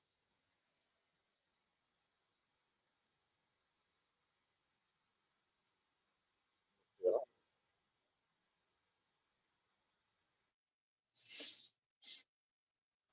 What up with you, bro? You talking about bringing KD off the bench, and you were trying to get on me about bringing Jordan off the bench. What kind of message the double talk, ain't Well, there's a difference, ain't it? The difference is, well, no, it's a difference because the difference is that Jordan I'm talking about Jordan when he was a rookie, and you look on your bench and just say, I'm gonna leave him on the bench because I need a spark. And KD is older, and KD is at the part of his age in his life to where he don't really need to play. He don't really need to play a bunch of minutes anyway because he's older. Jordan was young when I was talking about, he a rookie or whatever, bring him off the bench. I can see that. That's one thing. But if you're looking at it and saying, hey, um, you know, Reed Shepard's coming to his own. He our best option at point guard. We still got Josh Okogie. Everybody want to play Josh Okogie. Josh Okogie needs to start. Dorian Finney-Smith needs to start. Well, they all role players, and they all shooters, defenders, great defenders, and great 3-and-D guys. Guys that everybody want to be starting. Everybody want Josh Okogie to start. Everybody want Reed Shepard to start. Everybody want Forrest Smith Jr. Everybody want Dorian Finney-Smith to start. Everybody want everybody to start, right? Everybody needs to start. Dorian Finney-Smith needs to start. Josh Okogie needs to start. Forrest Smith Jr. needs to start. If all three of them players need to start, if Armin Thompson needs to start, well, Armin gonna start. Alp gonna start. You know, George, Josh Okogie is, that's the greatest starter we ever had, and Dorian Finney-Smith is the Messiah. So somebody can start. And then I'm saying that if Reed Shepard is our best point guard, y'all argue me down. You were smooth about how important it is to have a point guard on the floor. That was smooth. Argue me down about how important it is to have a point guard on the floor. If Reed Shepard is our best point guard on the floor, then why not put KD on the bench? Let, let Dorian Finney-Smith and Armin Thompson and Josh Okogie or whoever start and bring KD off the bench as a scorer. He's the best scorer. You need scoring off the bench. Bring your best scorer off the bench.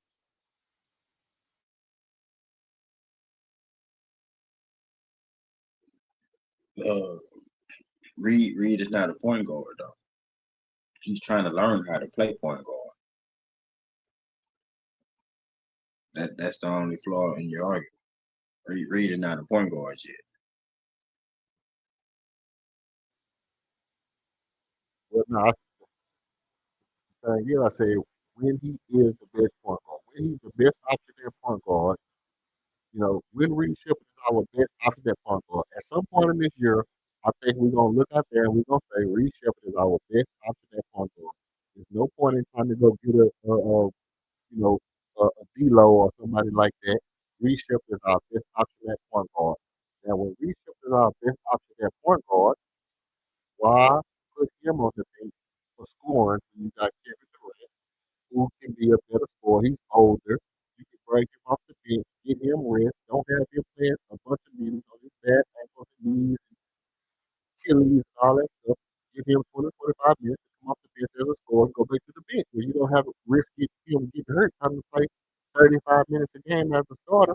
And you can just, hey, start your team with your defense. You want a Kobe starting, you want Armin starting, you want to start Armin, Dorian Finney-Smith, Jabari Smith Jr., and bring a Kobe off the bench, or you want to bring a Kobe and KD off the bench together. You got two scores, however you want to do it. But you put Reed in there, Armin Thompson, you got Dorian Finney-Smith at the three, you got Jabari Smith Jr. at the four, and Alpha Shengo at the five. You can stretch it out. You still got Armin on the court to where he can be fast and athletic. Then you got Reed Shipley there who can shoot the three. And then you got the scorer coming off the bench that can play against the second unit and still get you 30 points playing against the second unit. What's wrong with that?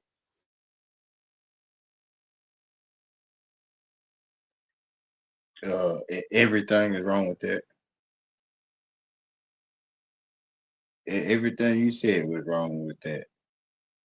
You know you're not even finna come off the starting line over any of them players you just said. You talking about building a team, or you just talking about putting a Y'all 2K want to roster start. together? Y'all want to start. Y'all want to start Finney Smith. Yes, we want to start Finney Smith because he probably fits the system. He fits the offensive system that MA is trying to run. You play organized ball, right? You know how offense supposed to run, and people Just have score off the bench. a job to do. You ever play with a team that everybody scored on? Everybody in the starting lineup scored 20 points. I play with a team. I play with a team to where we had a white point guard that could dribble a little bit and really couldn't dribble very good, but he could shoot the three very, very good. And when he shot the three very, very good, we had a bunch of guys who could play defense, and we had a big that could score in the post, and the white boy could shoot threes, and we had some guys who could shoot threes okay that could play some defense, and that would be just like Reed Shipper being on the floor with Armin Thompson, uh, Dorian Finney-Smith, and Jabari Smith and LP, and KD come up the bench as the score. But everybody scored 20 points like you want the Rocket starters to do.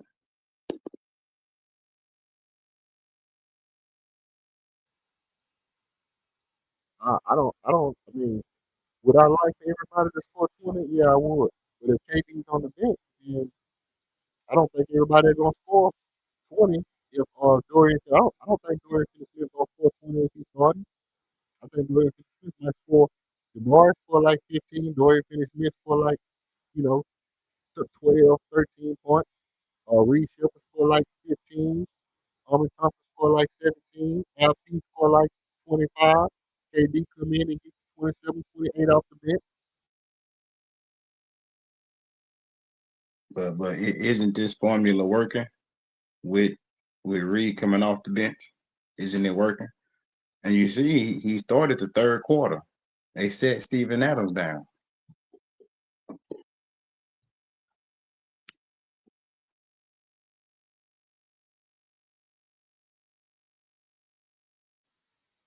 He started the third quarter, but what's wrong with him starting the third quarter?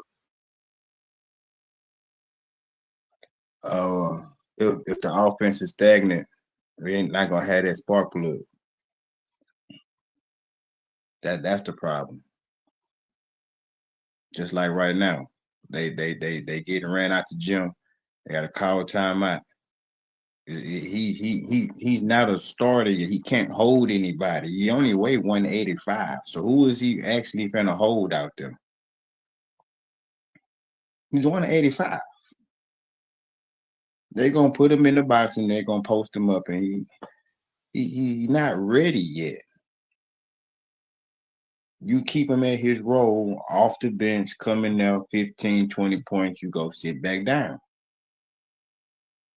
He's not a starting point guard.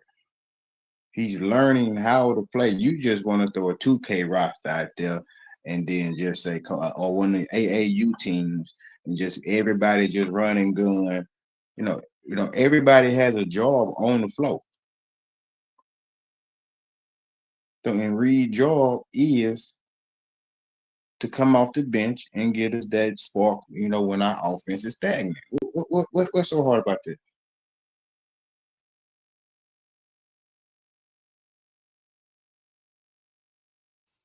Ain't nothing hard about it because right now he's not ready to be a starting point guard. But he got to be close because he started the second half. So that must mean that he may recognize this play and he may rewarded him. He may rewarded him for the way he played in the first half by letting him start in the second half. Now this is what I'm saying about a good coach and a mid coach. If I see that the dude is playing up to par, he's playing up to snuff, I'm gonna reward him by putting him in the position to be the best he can be. I'm not gonna hinder him by saying, okay, yeah, go back to the bench because I need a spark off the bench. I'm gonna reward him. So Ime looked out there. He said, you know what?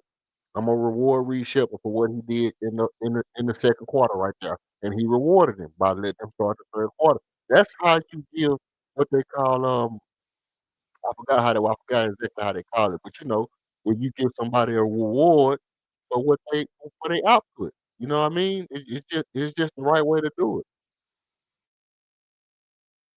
No. MA saying that having Steven Adams on the floor made the offense a little slow to get into their sets. So he put in Reed Shepard to speed in the offense. That's why he's in there.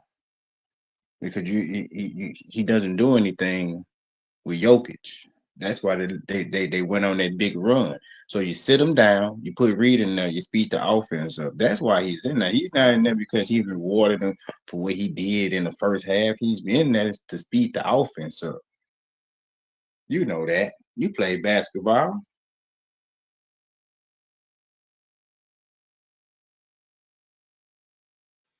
But here's the thing: the question is, if he wasn't doing good in the second quarter, would you have even risked putting him in there to speed the offense up? No, you wouldn't.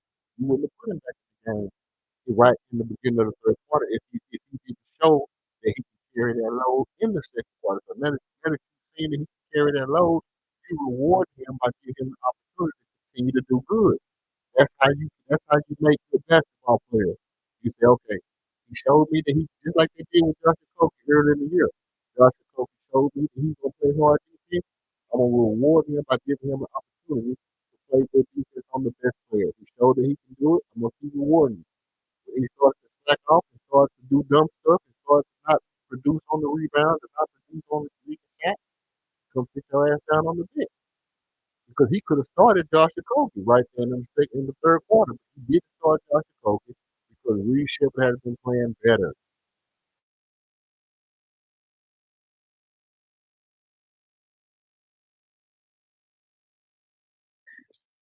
No, Josh Okogie should have started the game anyway instead of that double big. I tell you, you can't start off with the double big. It's cool if you want to implement it in certain situations, but to me, starting off, offense is too slow.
Oh man, I'm over here talking away. Yeah, old boy, they had that bet. I don't know. He's probably mad that Reed made that foul right there because it would have been good if the boy would have got that block for you, boy. But a lot of these bets gonna be tough, man. After he got 7 points, man. After he got 7 points.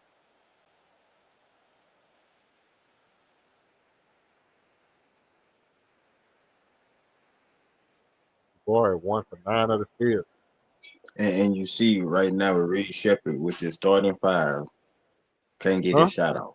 You see with Reed Shepard with his starting five, can't get his shot off. He's just standing in the corner. See, we don't need you to do that. We don't need you to get the ball and just stand in the corner. We need you to come in there and be that spark plug. You come in and get the threes. Right now, you're not effective. You just standing in the corner. You You holding come down, hand the ball, go stand Cam in the Johnson. corner. Now we need you Cam to be Johnson not you. to play. You holding Cam Johnson, keeping Cam Johnson not to play. And he another threat. Look, they got to keep their eyes on him. They got to Yeah, but keep their eyes on him. Look how you they hold it. yeah, but you had 20 points. Now you finna have 0. Yeah, Well, look he how they gonna have, holding. he gonna have 20. Look how they holding them, I'm and we down by 7. Yo, huh? look how they holding them, and we down by 7. Yeah, Cause he's because look, ineffective. He's in no, the corner. Army can't shoot the three because he got in a wide open shot and Army can't shoot the three. That's the real No, problem. no, The no, real no. Why? problem is No, that why? Army can't shoot the three. He finna come down, do his thing, pass the ball, and go stand in the corner. We don't need you to do that. Why? Because Army can't shoot. No, So because because we Army need can't we shoot, need Reed Reed don't we need start. Reed to attack. We need Because Reed you to need Army attack to be when he able to hit a shot. You no need no Army we to be need able to hit an Reed open we shot. How about that? we need no we Instead need of blaming Reed Reed to because attack. Army can't shoot, instead of We blaming need Reed Reed because to Army be can't shoot, Reed. you just have to admit that Army can't shoot, bro. You have to admit that Army can't shoot. Reed passed the ball to Army Yeah, 3 times. we know Armin can't shoot. That Yeah, but that why in the even hell? Why is yes, he mad at Reed because so Army can't shoot? but how did Reed get that 20 points? Did he just went over there and just stand in the corner and wait, or did he come in and be effective? He He was might Reed. just He be was able to be ineffective right himself. now. No, He's he's not. ineffective right now. No, he's not. Reed Shepard just made a 3. He's not effective. He's standing in the corner. Did he just hit a 3? Yes, but that's his first 3 in what, the 5 It, minutes, it's 8 yeah, it's minutes. only 5 minutes, bro. He don't gotta score every minute. He Nah, don't gotta score every minute. He still got gravity, bro. Listen, he just passed the ball to 2 times and couldn't hit a shot, bro. And nah. yes, got a steal and got him a dunk. But you can't be mad at Reed because can't shoot. You say because can't shoot, you need Reed on the bench. All this logic don't make no sense, bro. Y'all got to be smarter than that. I And get it. then, Is a good defender. Okay. But if you pass him the ball and he can't shoot the ball, is it Reed fault that can't shoot? no, it isn't. Is Reed fault that can't shoot? No, Who fault is it that can't shoot the ball? it's Armin's fault. Okay. Well then why Yeah, why but is it that Reed gotta be on the bench because can't shoot? because that's where I can utilize him and he can be him. Look at Reed, man. Reed balling out of control, bro. He's setting up the offense. He doing everything a point guard's supposed to do. He doing everything a point guard's supposed to do, man. Look at Yeah, that. but when he come in off the bench, what does he do? He do the same What thing does he he doing do now. best? He's scrambling the What defense, does big grab, playing defense, hitting shots. Look at him running the floor. He doing everything he's supposed to do, what bro. what It does ain't he his do fault that best? look. What does he do best? Set the offense up or come in and score? Hey, What's the best attribute? look. I'm gonna tell you what he do best. Play basketball best. Do what the coach tell him to do. Everything the What do coach he tell do him to do, best? bro. Do he set Do up the everything the coach offense tell or him to do do. he come in and score? What do he do best? So okay. So let me ask you this: what if Armin come off the bench? Can he come in and score off the bench? What do he What do do best? Armin do best? What do Armin do best? Armin plays defense. He's a Swiss Army knife. He Okay, rebounds. okay. What's more Yeah. important to come off the bench? No, hold on. Let me ask you as a coach: what's more important to come off the bench? A Swiss Army knife or a point guard? a Swiss Army knife So why come Armin in on the bench? because you don't have a point guard. Well, Reed could be your point guard, and you put Armin on the Reed bench. is not a point He guard. a Reed is Armin not a on. point guard. You Who? saying he can be? That means he's not No, yet. Reed is a point guard. He's running the point guard right now, and No, we no, just no. came back. No. He's not You running the put point Armin guard. on the bench, Reed running the point guard, bro. Reed is running the point guard, Armin is on the bench, and we came back with a Kobe in the game Can plan. who do more, Reed or Armin? Now we ain't talking about who do more. We talking Yeah, we about do. no, okay. We talking about who do more. Yeah, who bring more to the table right now? Right Armin. now. Armin. Okay, so that's why Reed is on the bench. No, Reed not on the bench. Armin on the bench. No, Reed is on the bench because Armin do more. He Okay, can block. okay, He can rebound. He can steal. He can play defense. He does okay. more. So who do more, Josh Jacoby or Tari Eason? They're about the same. Come on, bro. You cap. They're about the That's cap same. on tap right there, bro. That's cap on tap. Tari Eason do way more than Josh Jacoby, bro. They're about the same. The only thing he probably do better is shoot. Well, that's more. That's more. That's what more means. One plus one means more. One extra thing is more. But what am I gonna get out of Torrey that I don't get out of Koga if I start? Threes. You ain't gonna get those threes. You get those threes off the bench. No, you know what I'm saying? That's a myth, bro. You get No, threes when you get open shots that a Kobe's not gonna hit, that Tari's gonna hit. Offensive rebound that a Kobe's not gonna get, that Tari's gonna get. There's two things that Tari brings that a Kobe don't bring: offensive rebounds and threes. So So Tari does more than a Kobe. So why he why yeah, why but, why yeah, why but, come but, but Torrey why Torrey come you does don't want a Kobe to start over Tari, but you don't want Reed to start over Armin? Just tell me flat out why come but Armin don't Torrey is known to go off script why come Armin don't come off the bench? because he does more than Reed. He's more ready to play than Reed. But Tari does more than a Kobe. He's more better than a Kobe. But Torrey doesn't stick to the script all the time. He goes a little AWOL. Armin don't stick to the script all the time. Sometimes when he catch the ball at the 3-point line, he don't shoot that shit. And the script say Yeah, shoot the damn ball when you he's not a shooter. If you Well, want the him to do script something he don't ball do. when you I want him to play within his game. I don't need him to do anything he don't do. Okay, so Tari play within his game. Why you need Tari to change his game? No, he don't. Yeah, he do play within Torrey his game. probably does extra. That's why he's on the bench. Now he do what he's supposed to do. No, he does extra. Huh? Torrey does extra. That's why he's on the bench. He do what he's supposed to do. No, he tries to make a play when it's not there. He tries to force the issue. No, he's not there yet. I don't know about all that. All I know is that he do more than a Kobe. And by your logic, if he do more, he's supposed to be starting. But see, y'all got double standards. No. Y'all got double standards, bro. A Colgate is good with taking 5 shots. Torrey Eason isn't. That's why he's on the bench. Hey, Because but what about Colgate this? is good with them little corner, What about them little Armin? 3 shots. See, some Armin games is the better Colgate off. take 3 shots a game. You Armin is think better Torrey off. Eason gonna be cool with that? Armin is better off the bench than Reed Shepard. Armin is a better player than Reed Shepard. Do you think Torrey Eason as a starter would be cool with getting those 3 shots like a Colgate did? I believe that if Tari Eason was in the starting lineup and he was in the starting lineup instead of a Kobe, I think it wouldn't matter if he got a bunch of shots or not. I think he'll still be better than the Kobe. And also what I think is I think Armin Thompson would be better off the bench than Reed Shepard. No, you don't. Yeah, I do. I do. I think why you believe that? Better off the bench than Reed Shepard. So you got Reed Shepard and who else starting? Who your 2 going? I got Reed Shepard. I got a Kobe starting. I got KD starting. I got Jabari Smith Jr. and what's it called? Why you ain't got Easton starting? I don't need Easton starting. You say he do more than the Colgate, right? Yeah, but I got So, Josh so and you Coach. want your, That way y'all can complain. don't you want your best player on the floor?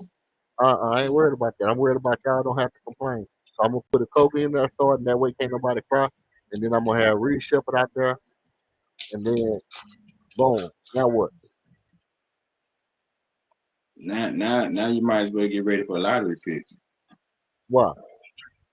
Just because Reed Shepard in the game? Yep. So what you telling me is that if Reed Shepard is started and not Amin Thompson, we a lottery team. With the exact same starting lineup, just Reed Shepard instead of Amin, we a lottery team. Not with this team. No. Huh? No, not with this team. No. So what But you telling me is that if Amin gets hurt right now, we not a championship contender team with him starting. No, you said lottery. You said get ready for a lottery pick. So if Amin goes down right now, we a lottery team. No, I'm just saying you're gonna have him as But your that's what you starter just said. without this hill. No, he lottery. He not ready. But you just said we're a lottery team. You said if Amin go down right now, we're a No, lottery team. no. Not in that situation. No, now you're trying to play with the word. Okay, so what you saying is that still right there he just got don't matter. That still right there is cool. He could have got that off the bench too. Don't Whatever. he get still? Don't Why he do get he have still to off be the on the bench? bench when he getting it? It don't matter whether he on the bench or not. He just got a good steal. Yeah, But it is. so just because he started the second half, that's a bad steal. No, it's not a bad steal. It's just the offense is still stagnant. Well, he right now he the point guard for the team, and he just got a steal with the same starting lineup that I just now LP not out there. This Steven Adams out there instead of LP, and Reed Shepard communicating on defense, playing good defense all over the court, got you a steal, brought you back when you was down by 7, playing the point guard. So if he can do that, if he can bring you back, He wasn't playing the point guard. He was in the point guard spot, but not as a point guard. He came no, in he's there playing the point guard. There's nobody else out there that can play point guard. He's playing the point no, guard, bro. He's bringing the ball up. He's setting up the offense. He's getting up, running the offense from the top of the key as the point guard, bro. He's setting up the offense. What are you talking about? What are you looking at? he's not a point guard. He's playing the point guard, though, Buckmo. What are you talking about, bro? He's playing the point guard. Is Armin Thomas a point guard? Yes, he's a point guard. Not a great one, but he's a point guard. What's your definition of point guard? Because I'm from the old traditional point guard. Look what I'm Reed not Shepard with the doing. Westbrook. What did Reed Shepard just do? What is Reed Shepard doing? Is Reed Shepard is playing the point guard. Reed Shepard is playing the point guard, bro. Can Reed Shepard create for others? Yes, he just did. Everybody not Chris Paul or Kenny Smith, bro. Everybody not Kyrie Irving. Everybody don't got janky promoter handles, bro. You could be a point guard without doing a bunch of say nothing about handles. Point guard ain't got nothing to do with handles. You say what? Point guard, I never said handles. Point guard ain't got nothing to do with handles. Mark Jackson ain't had no handles like that. Oh, Tim Hardaway Jr. Reed Shepard is a point guard, bro. I'm gonna tell you right now, Reed Shepard is a point guard. Reed Shepard. And let me tell you something. Before 50 games, he's gonna be our starting point guard if we don't get another one. I'm just sorry to tell you, Buckmo. I'm sorry to tell you, bro. No, he'll be your starting point guard in a couple of years, probably. All right, whatever. Hey, look, listen.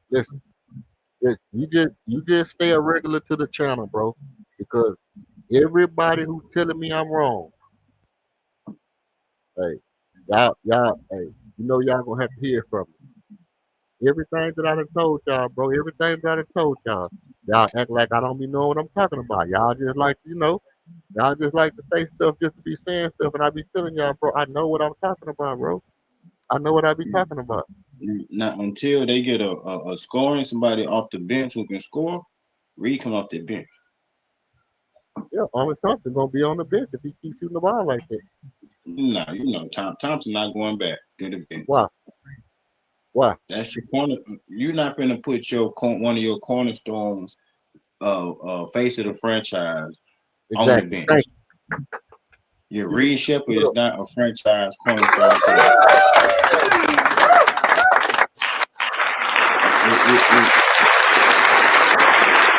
Thank you. That's all I wanted Yeah, you to say. All I wanted you to do yeah. is So say that you're is not going Reed to your put your franchise corner player? on the face of the Is Reed franchise on the bench. That's all I wanted you to say. is Reed gonna Yeah, be the face of the franchise? you said it. You said it. You're not going to put your cornerstone on the bench. That's what I've been trying to tell you for the past 2 weeks, bro. Is Reed the cornerstone of the franchise, He's going to be. or is it Thompson He's and going to be. Sengun? Yeah, he's going to be. He's going to be. Reed Shepard is on his way to being a Hall of Fame point guard, bro. Listen to what I'm telling you. Reed Shepard is on his way to being Hall a of Hall of Fame. Fame point guard. Reed not gonna even make the All Star game. Huh? Reed is not even gonna make an All Star team, bro. He's on his way to being a Hall of Fame point guard, bro.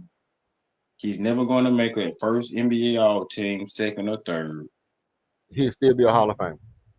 No, Guess he's what? not gonna lead. Guess what? He's never gonna lead the Guess what? league in assists. Steve, Steve He's not gonna Young, have the numbers Steve Kerr is a Hall of Famer. as a coach and a player who won as a player and a coach. He ain't in there because of his numbers. He went in there because of championships. How many championships he won, and it's basically because more of what he done as a coach than a player.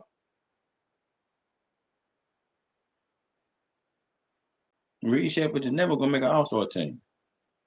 Hmm? Over what guard in the West? What about it? Who is he going over?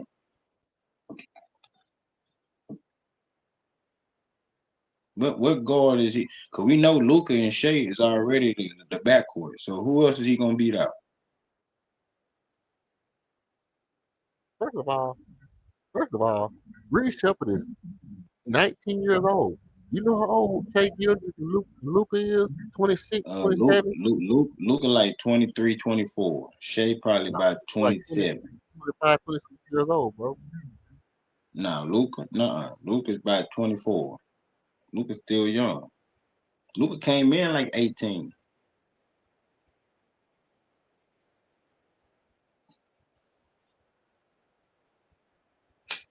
Let's see. Let's see how old Luca is, man. Remember, he just got his contract. Huh? Remember, they just re-signed him. Yeah, but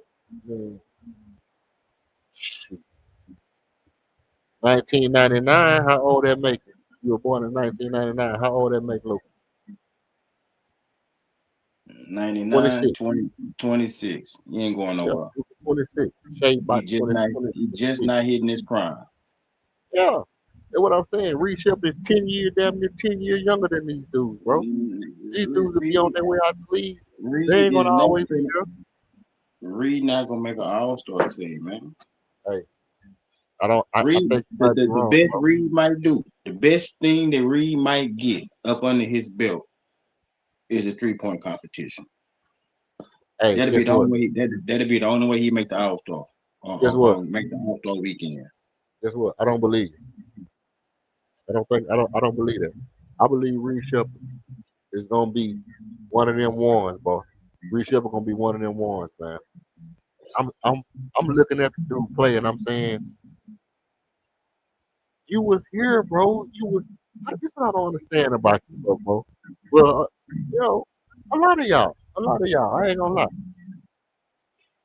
Y'all come here and y'all listen to me talk this basketball and y'all probably be saying, man, this nigga just be saying anything. But when I'm telling y'all game for game, what I'm saying, I'm telling y'all game for game. Oh no, you're not ready. No, he's not ready.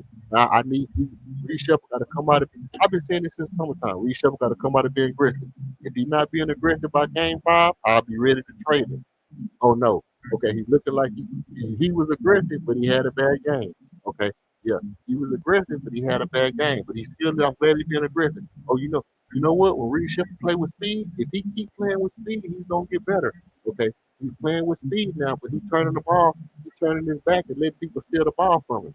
Oh yeah, he need to stop turning. If he keeps turning his back and doing that If he got to turn his back every time to do a crossover, that's not going to be good. Oh, he stopped turning his back. Oh, yeah, he can stop turning his back now. He learned that in one game. Oh, he probing the baseline. Look at him probing the baseline. If he continue to probe the baseline like that and don't jump to pass the ball, oh, he take a step every game. Oh shit, he done got aggressive. He done started shooting threes like he wanted. Oh, he getting better. He getting more aggressive at shooting threes. Oh no, listen. If Reed Shepard keeps shooting like this, he's gonna continue to get better every game. Then I say, look, Reed Shepard is on his way to being an all-time great shooter. When he hit that Dallas Mavericks game, and he came out and he was being aggressive, and he really found out how to shoot his shot in game, and the game slowed down for him. I say Reed Shepard is on his way to be an all-time great shooter, and I don't see no turning back for Reed Shepard. I said, well, look, Reed Shepard ain't gonna turn back no more. Then we turn around, and I'm saying, hey, let me tell you something about Reed Shepard. Reed Shepard is gonna be what the hell? I say Reed Shepard is gonna be a starting point guard in about 50 in no more than 50 games. 50 games, Reed Shepard is gonna be a starting point guard, bro. And then you saying, yeah, but he needs to come up to this. I'm saying, hey, he might do need to. But I'm telling you that I think he's gonna be a starting point guard in 50 games if he keeps getting better as fast as he gets better. From what I see, the way he's growing, by the time All-Star break over, he's probably gonna be our best point guard, bro. Real talk.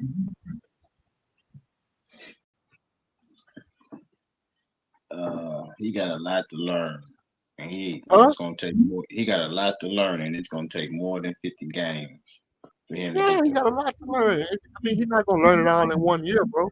Yeah, But yeah, yeah, yeah. you're not gonna He's leave not, your cornerstone he's not, point guard on the bench when he's your best point guard.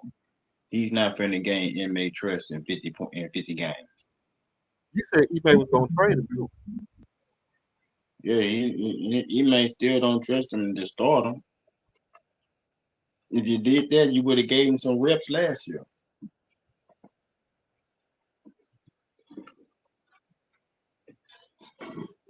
You didn't give him no reps.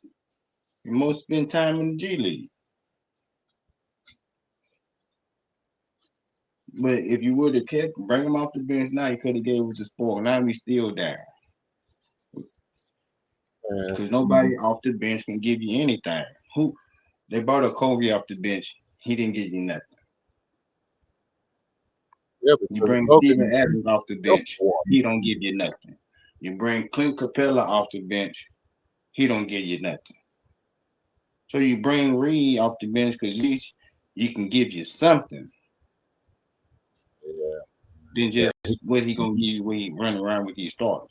Hey, put You don't need put him to on start if you got 4 people finna score. If you got 3 people finna score at least 20 or more, what I'm put gonna need Armin Reed in there. put Armin on the bench because he can do everything off the bench. He can come in, he can play defense, he can rebound off the bench, he can get defense, he can steal the ball, and he can drive. No, So no, he can no, go in because and play point guard. you said last year that he Now was a superstar.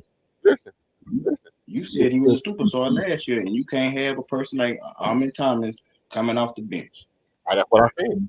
Yeah, But so you saying that you don't can't matter. You you got to can't care no about. go back on your word. Well, no, I can't because you said it's all about the team. And what I'm saying is, if all that matters is what your team needs, then if you have somebody who can do everything on the bench, that means if Reed Shepard needs to come out the game, you can put Armin in. If KD needs to come out the game, you can put Armin in. If a Kogi needs to come out the game, you can put Armin in. If Jabbar needs to come out the game, you can put Armin in. Whoever not Well, if playing it's good, all put Armin in.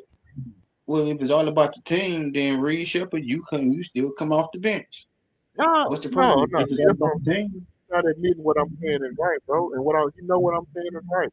If it's all about the team and it don't matter about having your best players on the court, if it don't matter about having your best players on the court, then you put Armin on the bench, and that way anybody who's not playing good, I need a mismatch. I can put Armin in KD spot. I can put Armin in the Kobe spot.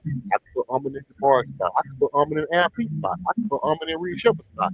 That way I'm bringing Armin off the bench. I can put it wherever I need to put it. See? That's smarter than just having a person all he can do is shoot, come off the bench. well, Tell me I'm wrong. if you ever coach a team Tell me I'm and wrong. I coach against you, We gonna run circles around your team with that line How you gonna want to circle around my team? because you don't have a team. You got an You AAU got no got team. a team. You got a team full of people who just gonna run up and down the floor, don't play defense. You just want people to go out there and shoot Where are threes. you getting that from? That's what you said. Your best player. Your best player not all the time gonna be your best defender.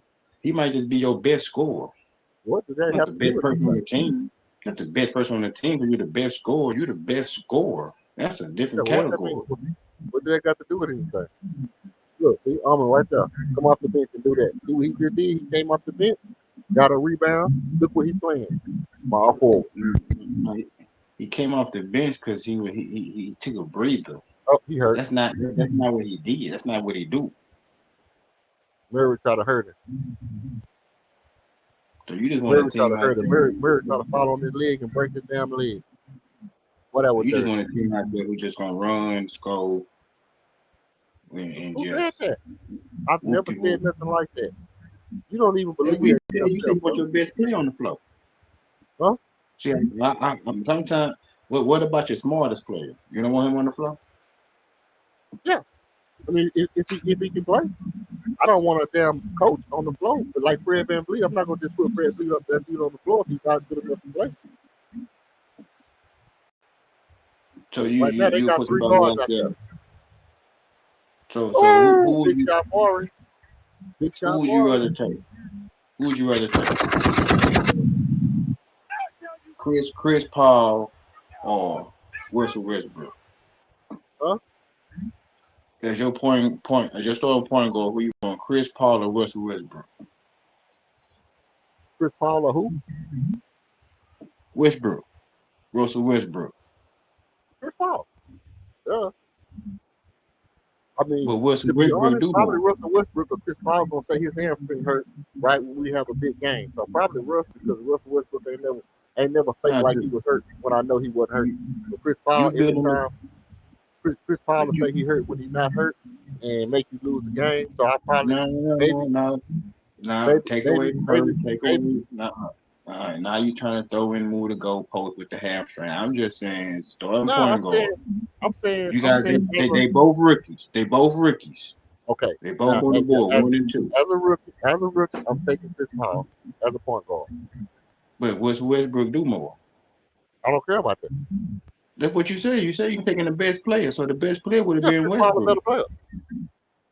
No, Chris Westbrook Paul is is a a better better player player. than Russell Westbrook. Westbrook, Chris Paul ain't never averaged a triple double. Yeah, that was a triple double. I don't give a damn about no damn triple double. Yeah, you do, cause you say you want the best player. You don't want Triple you don't double want a don't mean point best guard. player to me, You bro. want the Triple point double guard don't who's mean gonna best player score. to me. Triple double don't mean best player to me. But don't he do more than Chris Paul? No, he So he don't do don't more than Chris rebound. Paul. He don't rebound better than Chris Paul. Yeah, he rebound better than Chris Paul. That don't mean he do better. He don't do more. That don't mean Nah, he do more than that he what can you rebound. no, because I said Reed Shepard shoot better. You said well that he do no Torrey Eason shoot better, but he do more. So that means Russell Westbrook do more. No, because Chris Paul rebound too. At 10 rebounds a clip. No, not at 10 or 12, but he'll get you 5 or he get you 5 or 6 Nah, when he needs to. so if Chris Paul gets 6 and Russell Westbrook get 10, which one is more? It don't listen. That don't matter, bro. That Yeah, don't you do. matter. 'Cause he give you more. It don't matter. You just He's said you more what? want the best player who do more out there. So hold on. So Russell Westbrook is a better player than Chris Paul to you. No, by So your logic, yeah. why you trying to By make your Russell logic, Westbrook into a I'm better talking player about than how I Chris build Paul? my team. If I Well, build my team, I would take a well, hold Chris on. You Paul. asked me who I'd rather have, and I told you that Chris Paul was a better point guard than Russell Westbrook. He's a better player Yeah, and a better point guard than Russell Westbrook. then you going back on your own logic. No, I'm not. You mistaking my logic for something that is not. Now because you just said put Armin on the bench because he do more. Yeah, because I wanted you to admit that Armin is not your best point guard. He's your best And, player. He's and not your neither best is point Reed. guard. He's your best player. Yeah, and neither is Reed. Reed is neither the best point guard or the best player. Well, Alfred Şengün is the best point guard. to be honest. and that's who's gonna handle the ball the most. You're right. Alfred is your best point guard. But other than Yeah, so right Alfred, on me. Reed Shepard is a better point guard than well, not now. He's not right now. But Reed Shepard is on his way to being a better point guard than Ahmed Thompson. Before this year is over with, Reed will be a better point No, guard than Ahmed Thompson. And what I'm saying is, when Reed Shepard is a better point guard than Ahmed, when he gets up to the speed of the game, when he learns how to function and he really learns how to run an offense, he's gonna be a better point guard than Ahmed. I'm not gonna leave him on the bench because of some imaginary need that people say we need to have Reed Shepard come off the bench when he's the better point guard, he's the better option at point guard. It's just crazy. what happened when Ben Gordon went to go try to start in who was it, Gordon Charlotte? was dump the water. He's off the bench in Chicago. It was He was lighting it dump up, the right? water. He was dump the water off the bench. He was dump the water as a starter. Ben Gordon was dump the water. Man, you know, now you just capping because you know what point coming across. Man, he was trash. Ben Gordon was trash, bro. Okay. He never What happened when he went to go watched start? What happened when he went to go start? Huh? What happened when he went to go start? When Charlotte paid him that money? What did he do? Nothing, because he wasn't a starter. Did you ever look at Ben Gordon? Your role was off the bench. Did you ever Everybody's look not at a Ben starter. Gordon? Everybody who gets drafted isn't a starter. Did you ever look at Ben Gordon and say he can be the best shooter in the league? Did you ever look at him and say that? No, but he can put the ball in the basket. We know he can get buckets. Did you ever look at Ben Gordon and say he might be the best shooter in the league? No. Okay. Have you ever looked at Reed Shepard? Nobody looking at Reed Shepard as the best shooter in the league. That's still Steph Curry. No, I didn't say he is the best shooter in the league. I said, have you ever looked at Ben Gordon and say he could be the best shooter in the league? He can be in the future the best shooter in the league. You never thought that about Ben Gordon. But when you look at Reed Shepard, you can look at Reed Shepard and say, man, this dude might be the best shooter in the league one day. Yeah, but best shooter don't translate to best point guard. That shooter category is two different things. But I said about Curry is the best shooter, but he's not the best point guard to ever play point guard. About Reed Shepard is he's already playing the point guard position as good as Ahmed Thompson right now. Sooner or later, he's going to be a better point guard than Ahmed Thompson. When he's our best option at point guard, this is what I said. You argue something that ain't real. I'm telling you what I'm saying. What will make him a better point guard? What will make him a better point guard? Best option at point guard. If he is our best option at point guard, I'm not gonna leave him on the bench because of some of that. What will make him a better point guard than Ahmed Thompson? Well, let me tell you, we clear this up. The things that'll make Reed Shepard a better point guard.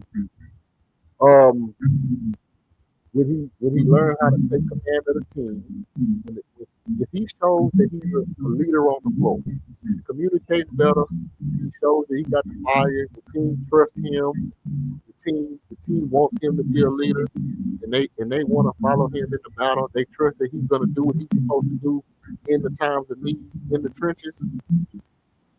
And they believe, and the team believe in him, and he consistently, if the team believes that he's gonna consistently do what they need him to do in the time of battle, and they trust that he's gonna do that, that's one thing that'll make him a better point guard.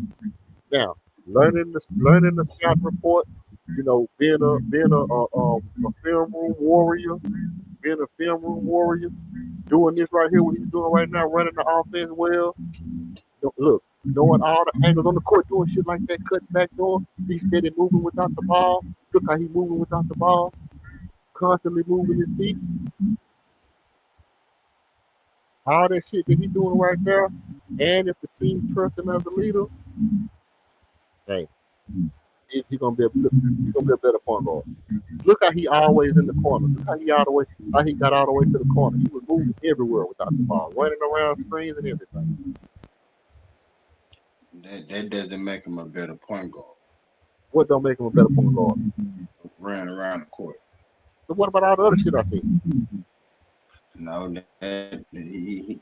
he don't do any of that better You don't do any of that better what? right now. We know that. I So you know think that. so you think he gonna be able to learn that in 40 more games to be a leader and I all that think you just said? He gonna learn it in 40 more games what and all gonna did I put him say? in the first spot. What all did I say? You say he gonna be a leader. You know they gotta trust him. All that what you just said. He gonna learn it in 40 more games. I think he's learning it right now, day to day. I Yeah, think people no, are no, starting to no, trust no. him more and You more say day he to day. gonna start. You say he gonna start by All-Star break, so he gonna learn all that. What you just said, be a leader and a flow general, and they gonna trust him, and they gonna to do what he got to do in situations. He gonna learn all that in 40 games, I think 40 he's more doing it. games. I think he's doing it every day. I think No, no, no, every no. game he come and You look, he say call him the ball. He telling give me the ball. Look at that. is Give me the ball, let me set this shit up. See that? If trusted him to give him the ball. You see is he that? Come gonna off have the a screen. contract? He took the big He shot. He gonna missed it. he gonna learn it all in 40 more games. Hey, did you That's a see that? yeah, yes or no? Yeah, yes or no? 40 Did you more see games. that? Huh? He learning it. Cause you He say he's learning it. learning. He Learning learning it it, but every. so he would have learned all that in 40 more games, He's learning it day to day. I think yes, he's learning it day to day. Every day he's learning more and more about the game right now. and he will learn everything that he need to know to start in 40 more games.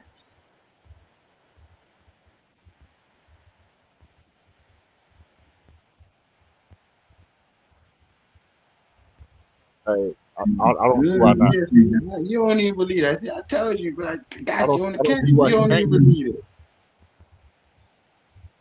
You don't even believe he gonna learn all that in 40 more games to start.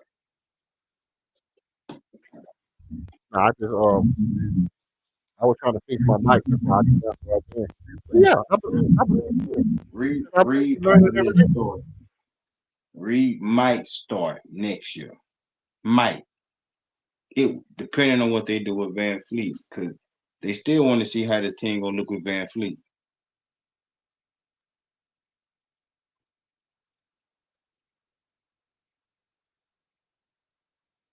That's gonna be the biggest mistake they I mean, make. they ain't signed nobody to no long-term contract, so That's gonna be the biggest mistake they make right now.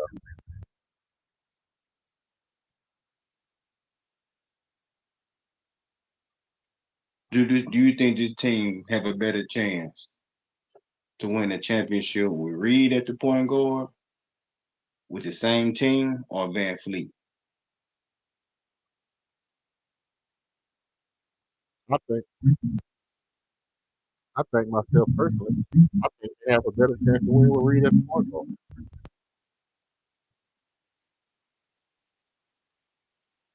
With Reed starting with this same lineup,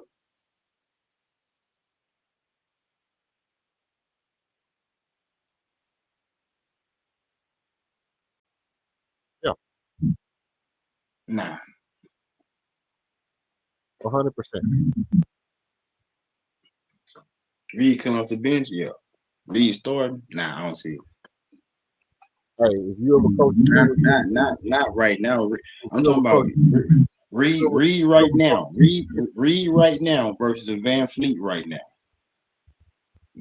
So Reed right now, Reed was starting point guard right now. You think we can go win the chip with him at the well, that's point what guard? I'm saying. Well, okay, right now, Reed, Reed, because Reed, Reed, Reed, Reed right now?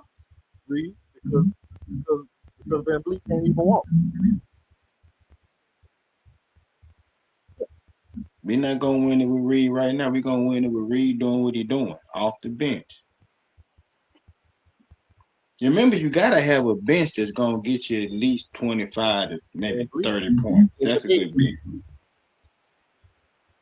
If your bench can get you 40, you winning a championship. But if your bench gonna come in, you got one of them bench and you get 16, 17 points. Nah.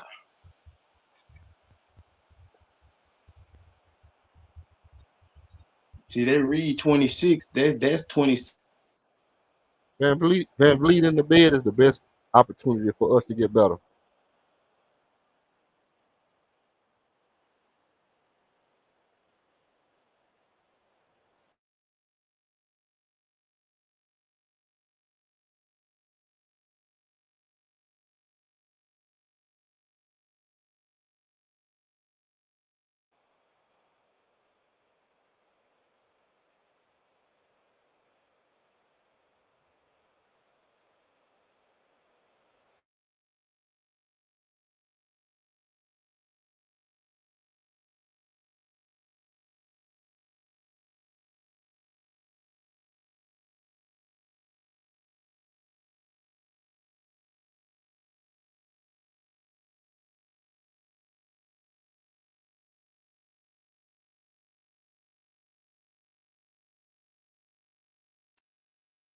Damn, Sagoon only got 12 points.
I had my guns cocked and loaded if we would have hit that shot. I was gonna let it ring out. And let it ring out.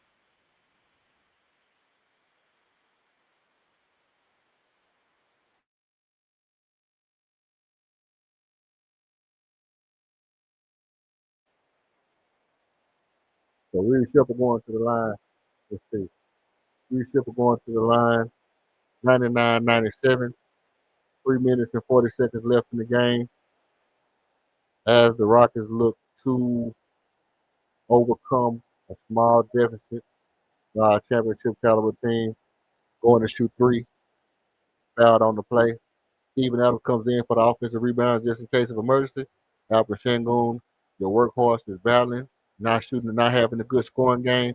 But Reed missing free throws, bro. Reed missing free throws is crazy. You can't be the white boy missing free throws on the team. That just can't be it. That's the one thing you don't supposed to do if you white. It's hard. It's hard. You're a white boy. You cannot miss free throws. Look, Steven Adams, get on it, Steve. Come on, man. You can't do nothing with that shot. You gotta make him do something. You're gonna just cook Steve. You're gonna cook Steve.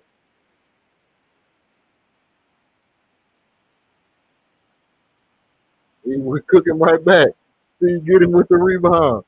This big shit down here, man. Aquaman on your dog's ass. You get you two.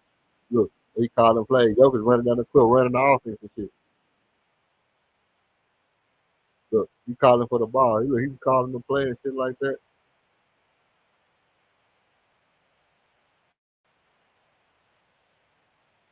And the defense, the defense, the defense. Oh, great defense, great defense. Just good ball movement for Temple. They swing the ball to every possible person on the team, touches the ball at least twice, get that shot off, and the Rockets are down by they're down by 4. My bad. The boy Smith stepped out of bounds.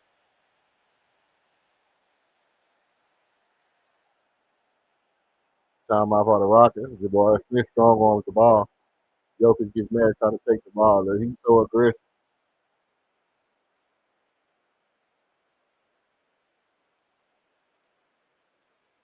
Man, that looks like a maniac. From the maniac, maniac.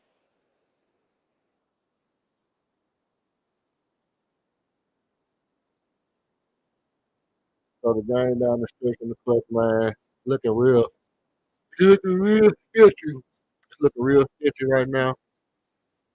Uh, George Houston Rockets down by 4 points. Uh, Cam Johnson only got 7. Jokic got 32. Something like I figured. Jamal Murray got 21. Jokic got 9 assists only. Let's see. Ooh, 42, 51. The man's ain't making money. You got him over. You got him. Buckmo got him for over 51. So you know. 42 right now, so he need one more point to get the over for Buckmo. Uh, Pat Washington 9 points. Tim Hardaway Jr. Unsung hero 12 points. Unsung hero in this game. Somebody that we disrespect. Kevin Durant with 13 points. Crazy offense. Kevin Durant 4 for 5 for 14 shooting. Crazy. 1 for 5, 6 rebounds, 2.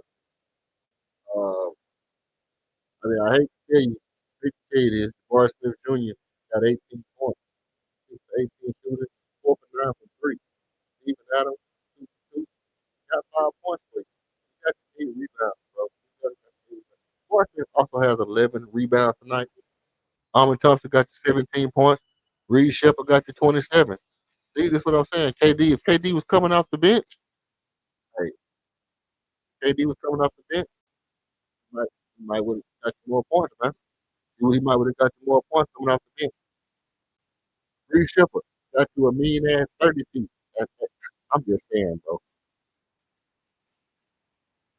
If Reed Shepard gonna be scoring 20, 30 points tonight, it's insane. But let me tell you something. I'm gonna tell you right now, Buckmo, hey,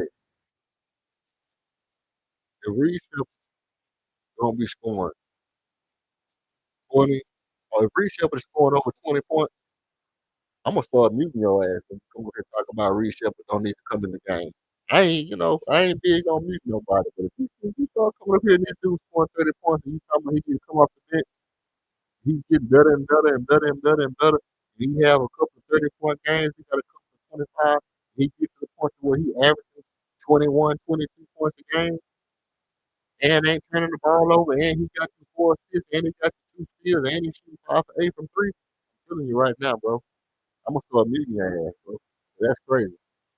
That's crazy. Somebody he just needs to come off the bench just because. There's more people that can come off the bench other than Reed Shepard. Steve Adams, Josh Covers, come off the bench. Put Reed Shepard in the game. Good shot. Good shot. Good shot.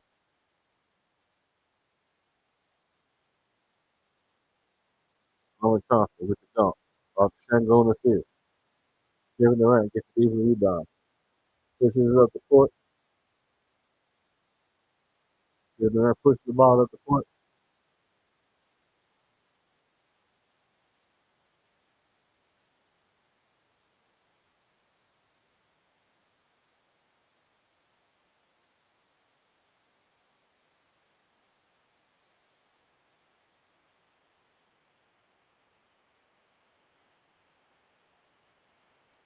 After playing 50 ball to Junior, who's on a heel, he missing one.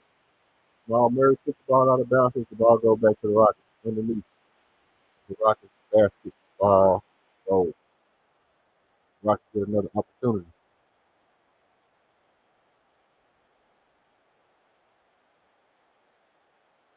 KD, telling KD he wants KD to take the ball out,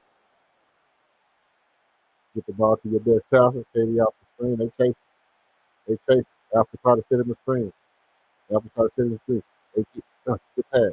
That's how they knew the play was coming. Jamal Murray was sitting back there like a linebacker waiting on that play. They knew this spam was coming. They have prepared for the spam play. They were waiting on it. See, that's what I'm saying. That's what you don't, they haven't ran it a lot tonight, but when they ran it when they needed it, was already fixed. They knew the play call. They picked the play like chicken balls.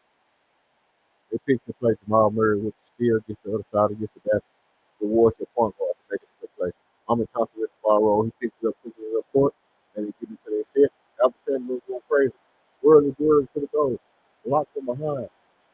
Block from behind. Three shifts, push on the ball.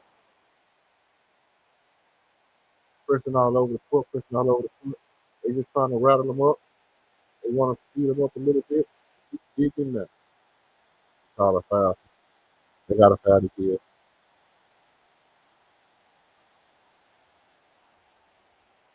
And it looked like we're going to lose this game.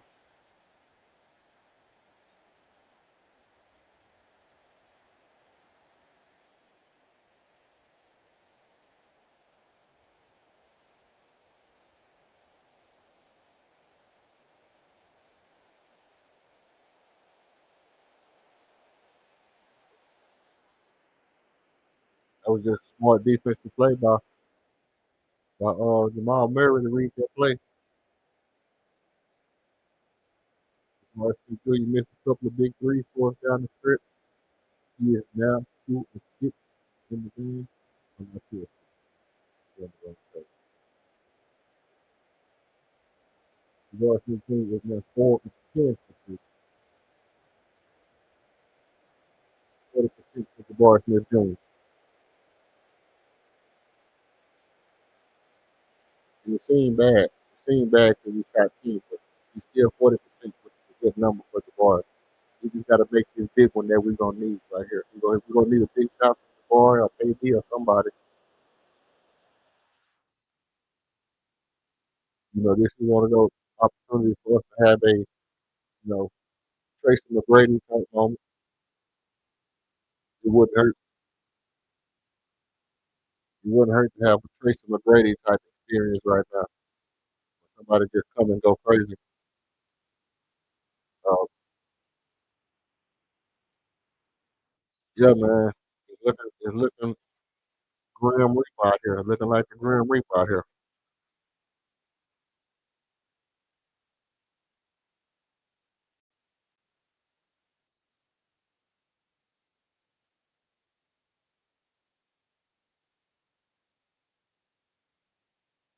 But,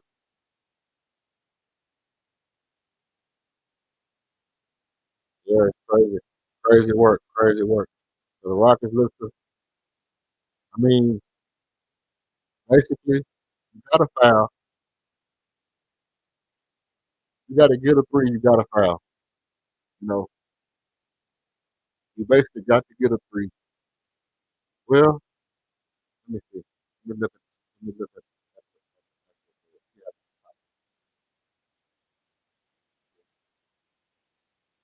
okay. In the bonus, both teams in the bonus, two fouls, two fouls. Basically, I'm in trouble. Come on. That's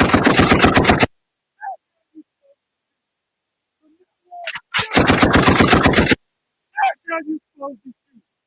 From now on, that's how you supposed to shoot. From now on, that's how you shoot. I'm in trouble for three, man. What a big shot. Um, way to have ultimate gall and jumping, bro.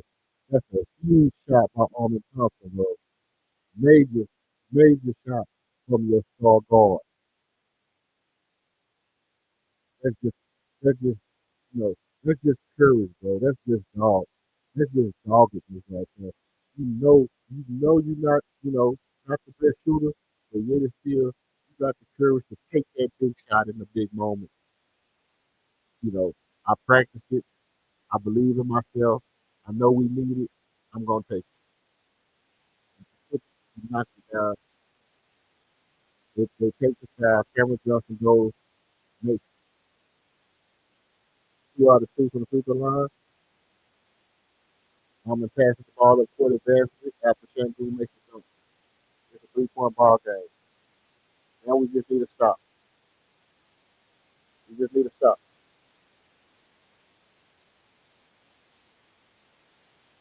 10.3 seconds and we need to stop. It's out of Jamal Murray goes to the line. You just need a miss. You just need a miss.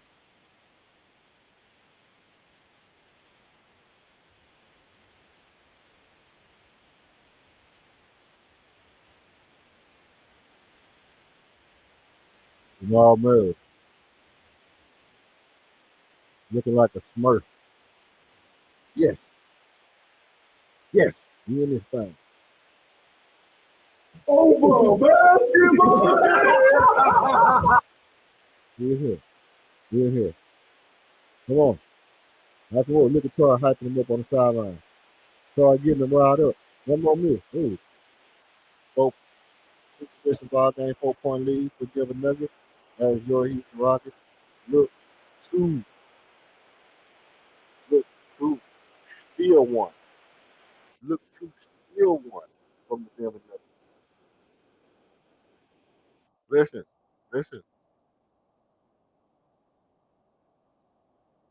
You know, if you get the two right here, if you can get the two right here, you always got time to now come back and make it.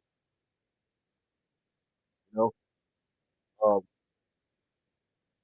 I don't know. I mean, I guess you kind of got to take the first, but if you get two down by two, they go in and they miss one, make one,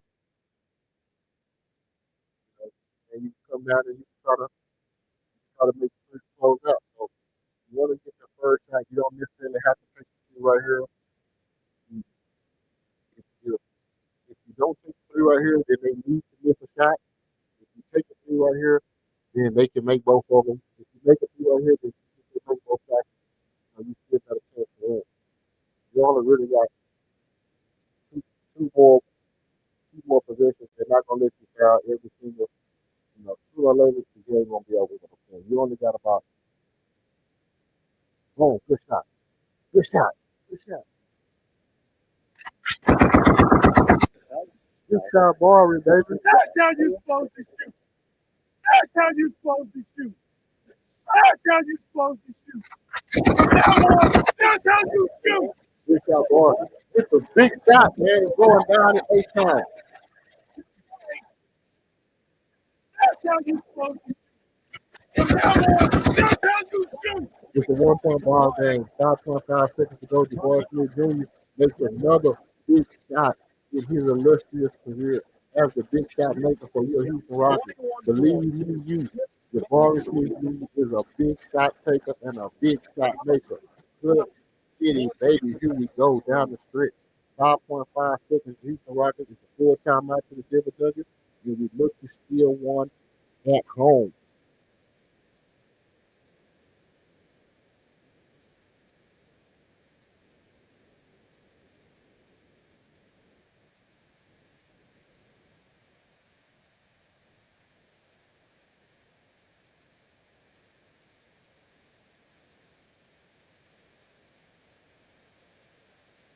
Man, it's a good ball game, man.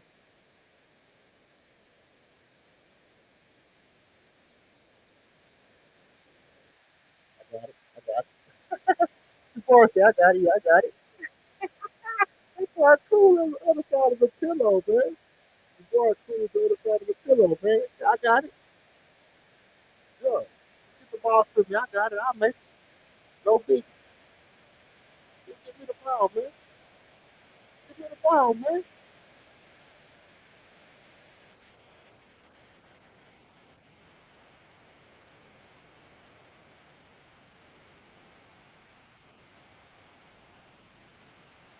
Look. They got Judge Kobe out there on it. My brain starting to freeze up and all kind of shit. There you go. Good steal.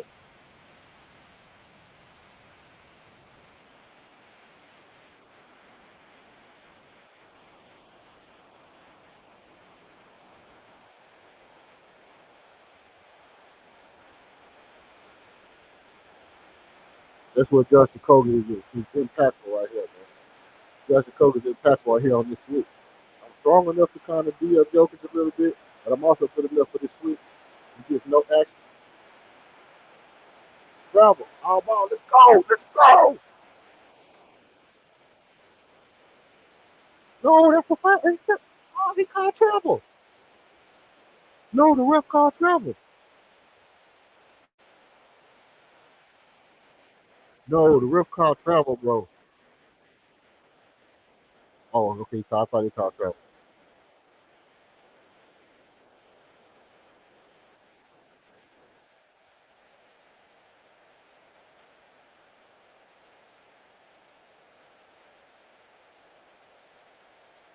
Good shit, man. Good shit, boy. Good shit. Good shit. He just got to miss one. He just got to miss one. KD got to do his thing. Damn it. Here we go. They're going to give him a chance to win the game for us. You see this right here, Buckmo? This is when you have a good game and your coach trusts you, bro. 3 point. Oh, Alabama missed the shot. Good game. Alabama missed the shot. Good game.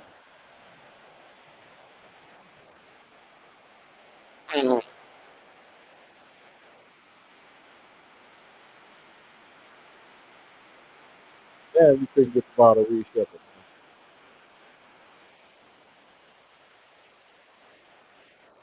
Couldn't get the ball to Reed, man.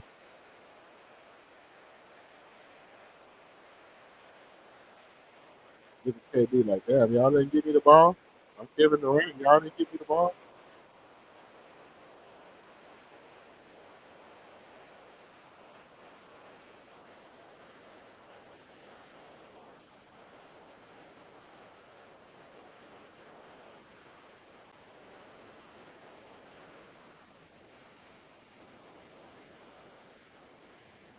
He probably cracked.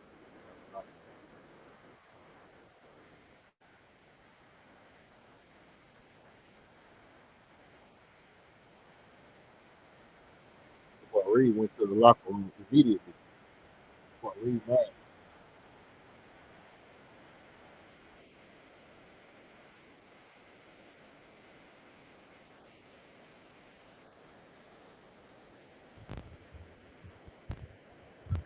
Good 3 point ball lead. game. Seven nothing. Yeah, good ball game. Came up a little short at the end. Little mental mistakes got us.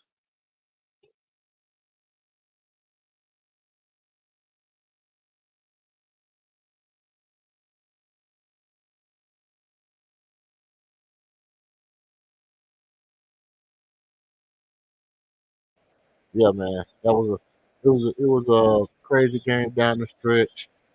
They kind of outplayed us in the third quarter, and we had to fight our way back.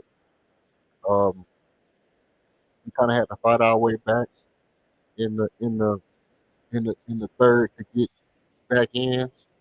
You know, they came out. They got a good lead in the first quarter. They doubled us in the first quarter. You know, um, we came back, smacked them in the second, and it seemed like the games where we get beat in the first quarter, it's hard for us to recuperate. So we was able to, rally behind Reed in the second, and Reed Shepard had a monster game.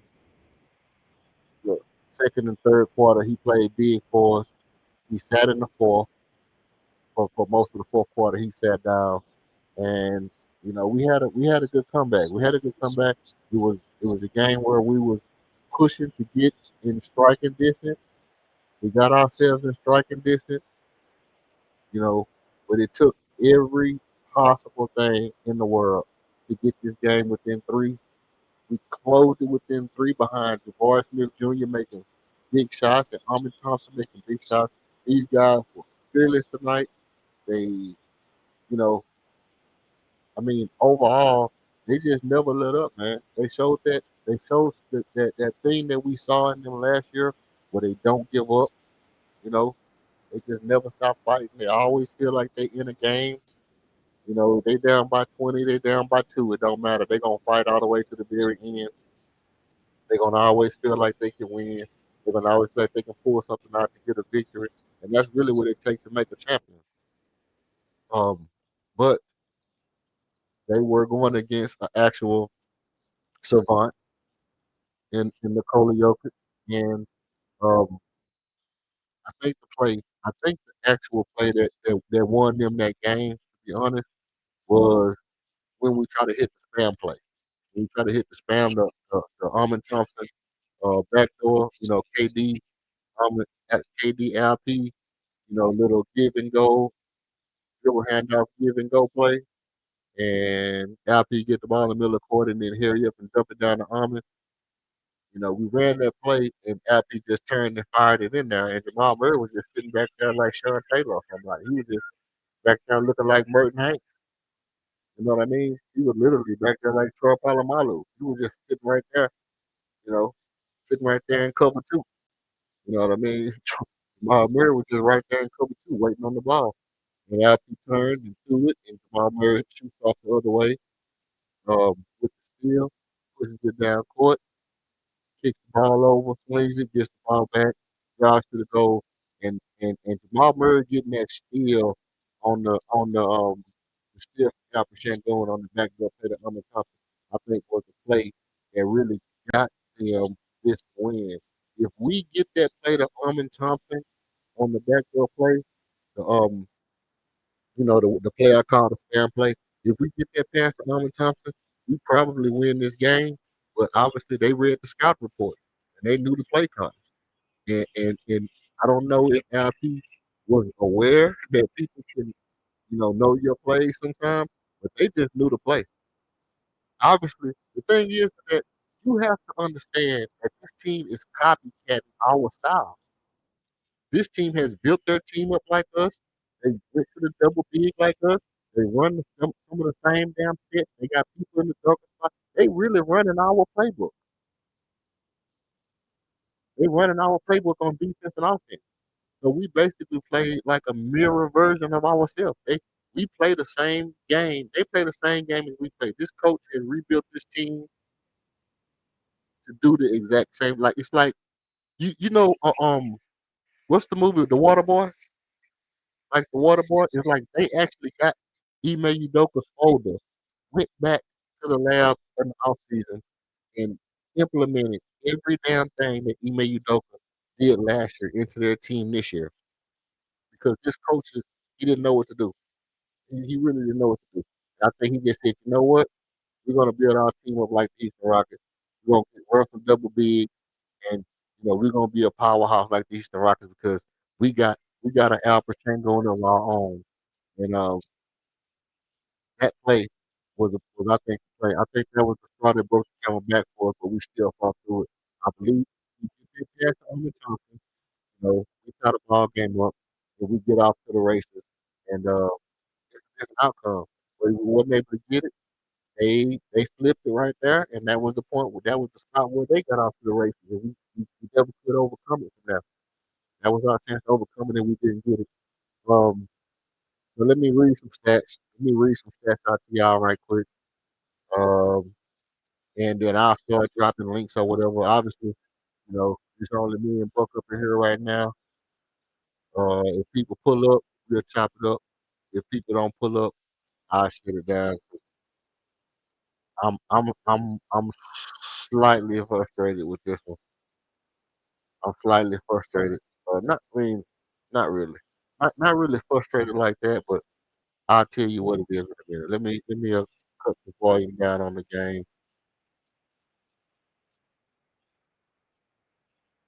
Is that Dirk Nowitzki?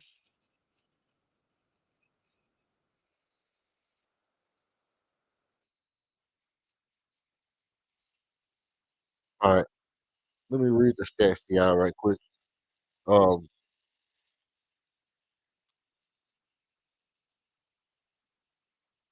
let's see. Let's see. So, Aaron Gordon. Aaron Gordon left early with an injury. Aaron Gordon left early with an injury.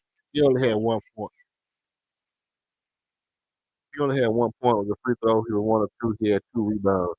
Cameron Johnson had 9 points. Um, amazingly, you know, he wasn't the guy who got off. And I said earlier that, it was going to be a situation where Cameron Johnson could have got off or Jamal Murray could have got off. And Jamal Murray was the guy who played 41 minutes tonight. He had 27 points. He didn't just ball out of control. He was 3 for 7 from three, 3 for 4 from the 3 point line, but he had 10 assists. So he had 4 turnovers. He hit you for 26 points and 10 assists and only 2 rebounds, but he had a big steal in the biggest moment. He had a big block on was that on LP or Armin Thompson? It was either on Armin or LP, man. It was on one of them guys. You know, Jamal Murray was in big moments. He made big plays, and I'm not gonna hold you. Peyton Watson had 9 points.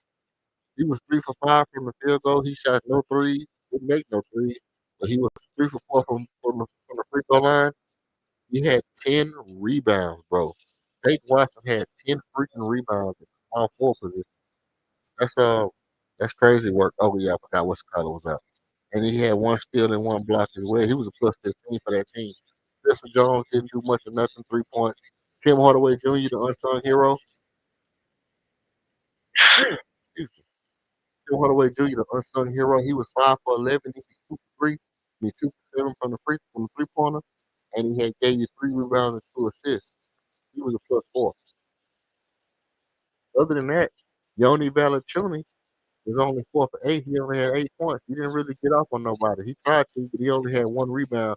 We shut that shit down early. This was all game. Bruce Brown played 21 minutes. He was 0 for 2, 4 of 8. He had 10 points. Bruce Brown, but he had 3 steals and 3 assists.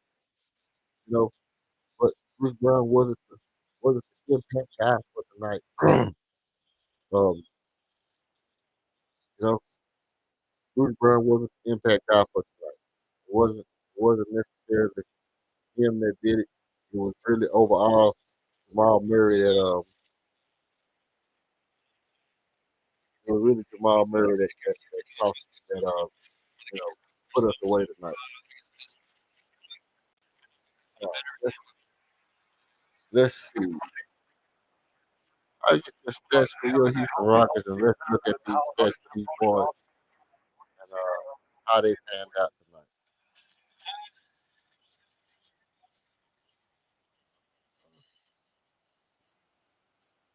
Take me to another place. Take me to another land.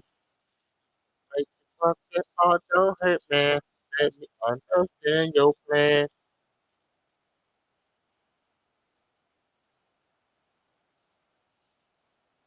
Oh, they ain't gonna look at the whole box score. They gonna make me only look at only one box score.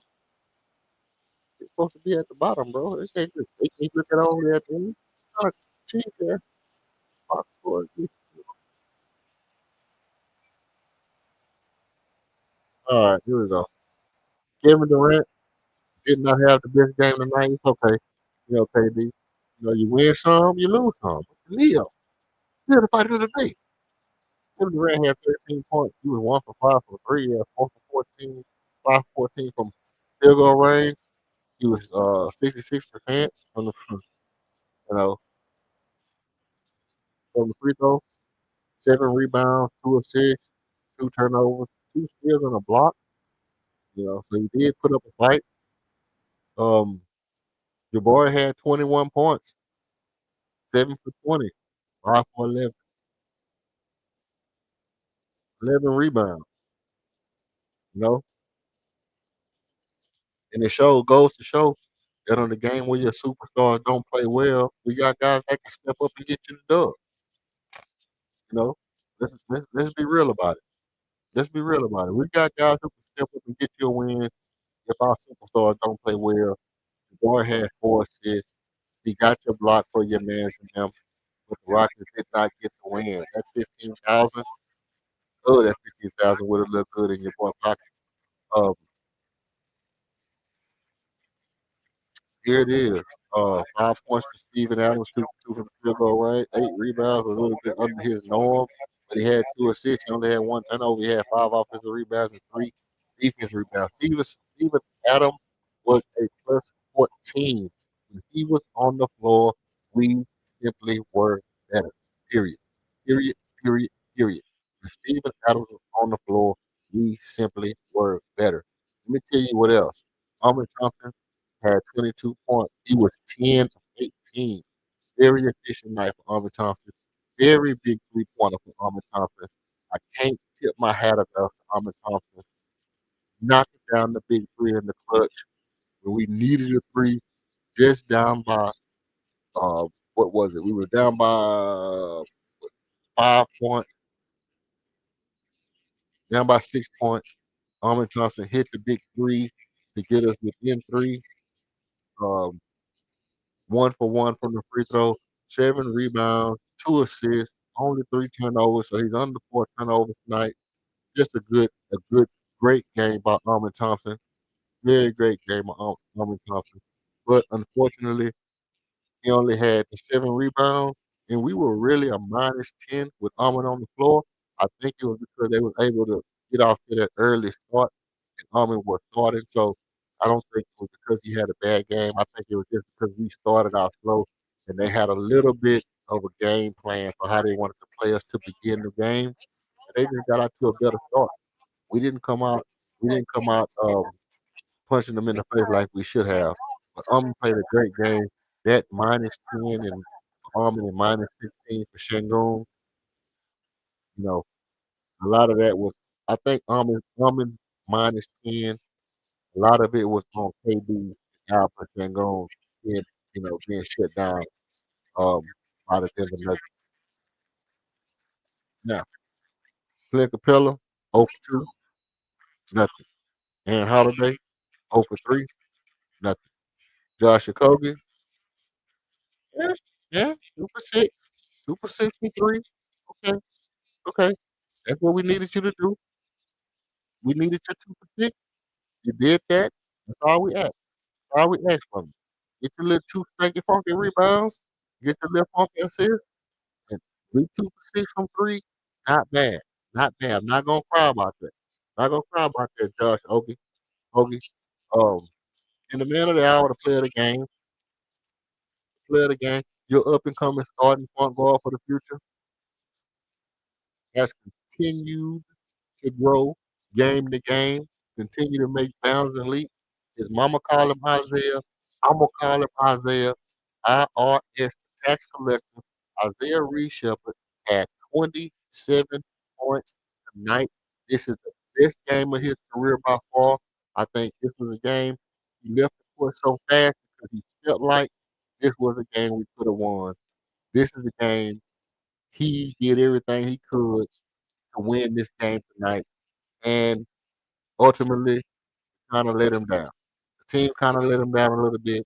LP and KD, y'all really, you know, kind of let Reed Shepard down a little bit tonight. Y'all could have did a little bit more to get him this win. You know, you let down your up and coming phenom. He was 5 of 8 from three. He was 9 for 13 overall shooting, 4 of 6 from the free throw line. He did. You know what? Reed missed those 2 free throws. If Reed don't miss those 2 free throws, it's a different ball game. So he probably a little bit mad at himself. One of those free throws was a free throw, but he had 4 assists. He had 2 steals. He didn't get your normal block. He got your 2 steals. Reed Shepard was a plus 13, bro. Reed Shepard was a plus 13. He got no rebounds for that though. He got no rebounds. Reed Shepard was a plus 13. All in all, all in all, this was a very good ball game tonight, man. It was exciting from beginning to ending. Even when we was getting smacked, you know, it was a good game. Uh,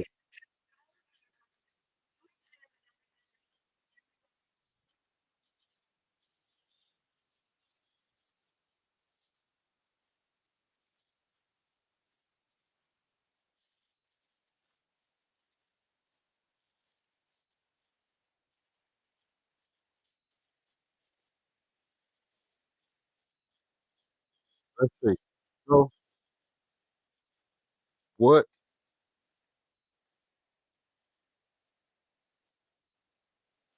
Yeah, he was. He absolutely was. I mean, it wasn't that he was just trash. mm, You know, like Candace Parker said, man. Uh, Candace Parker put this shit in perspective. That's what I was just listening to right now. Um, Jokic made it a point, man, to go at it. Jokic went at it. Jokic made a point to outplay LP, and I think this team, I think for one, Jokic wanted to let it be known that he's still a better center, that he's still the best center in the league. Um, LP had 4 turnovers. LP had 4 turnovers. But you know, it's to me, it's not the 4 turnovers. I mean, listen, Alper Shango missed some shots he should not have missed. Alper Shango missed some shots he should not have missed. You know, he didn't. He wasn't able to do anything much to just make an impact on the game. It was a lot of times tonight where he seemed like He just wanted to do anything. Just let me do anything. And they was not. They was double teaming him. Jokic was putting the body on him. They was bringing another man to stand behind Jokic in case he spin. They had a good plan to cover LP all night long. They was actually they was bringing Jokic. They were bringing Jokic in to hold LP, and then they would just run another man to run behind Jokic. Just run over there behind Jokic to make sure Alpha Shengo can't spin off of him. And that was a good strategy to cover Jokic. But our guy, man, I need to get a take from you, KOD, man. I'm after I say this, I'm gonna if you got a minute, I want to get a take from you about what I'm gonna say next. Because me and Buckmo been going back and forth about this all night again. I know you probably heard it, but we gotta settle this shit, man. We got to settle this shit. We gotta get over this shit, man. Um, they had a nice strategy for us down the stretch, and then the big play where they just knew our play, like they basically Tecmo bowled us. You know what I'm saying? You know how Tecmo bowl you pick somebody play, and you know what I mean? They basically did that shit on the little, the little regular play that we run for Armin to cut off the back. Armin Thompson standing in the back, and Jamal Murray was just sitting back there looking like Merton Hanks. You know what I mean? He's sitting in the back like Merton Hanks. As soon as KD and LP ran the play, and LP caught the ball in the middle of the court, he turned, threw the ball. Jamal Murray was just standing right there, looking like Merton Hanks. Get the ball, go the other way, duck man down the court, kick the ball, swing the ball, get the ball back, go to the other side, make the layup, and that was the play that if that play works for us, we close the distance, and I actually think we would have tied the ball game right there. And if we tie that ball game right there on that play, I think we win this game. But them knowing our playbook, I think they just stole all our plays. They just stole our whole style, man. Money and them stole our whole style. They come out with the double big. They're running all our plays. Man, you want my spot flash? You want my spot flash? Hmm, hmm. Well, you ain't gonna get it because you ain't got it, chump. Them boys pretty much just stole our whole play. They pretty much want to be us, bro. Like Flash, man. They want to be us. They want to be us like Flash. Um, but I mean, tell me what you think about Isaiah, man. Tell me what you think about Isaiah. If Isaiah keep playing like this, bro, this is what me and Buckmo been back and forth about all night. I don't know if y'all been in the chat, if y'all been listening, if anybody been hearing this, but me and Buckmo been back and forth all night about this problem, man. I think it's insane to say that if Isaiah keep playing better and better and better every single game, he does something that blows your mind. Like for the past since Boston, bro, this dude has gotten better every single game, significantly better. Every single game, he's got significantly better. If he keeps getting better, 40 games from now, are you still gonna just say, "Hey, look, no, listen what I just said." He's gotten significantly better every single game. If he keeps improving from day to day, are you still gonna leave him on the bench?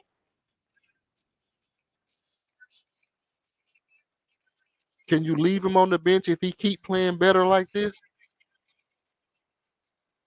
KLD said no. He said no. You can't leave him on the bench if he get better. If he keep getting better like this for 40 more games, and he keeps getting better and better and better and better and better. He keeps looking like this every night. He gets better. If he gets better than what he played tonight, next game. The next game after that, he's better than he was that game. The next game after that, he gets better next game. Yeah, that's true. You have to get a little bit, but he ran it well tonight, bro.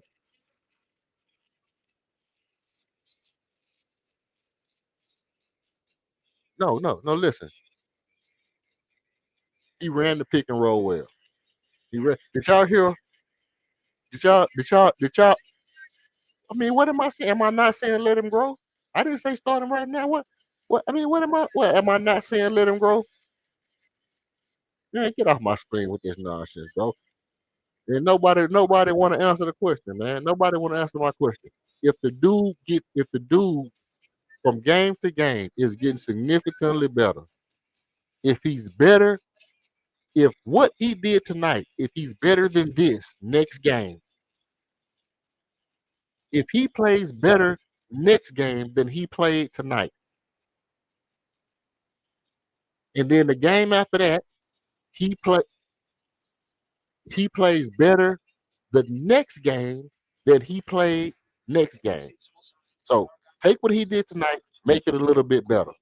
Take that, make it a little bit better. Do that 40 times.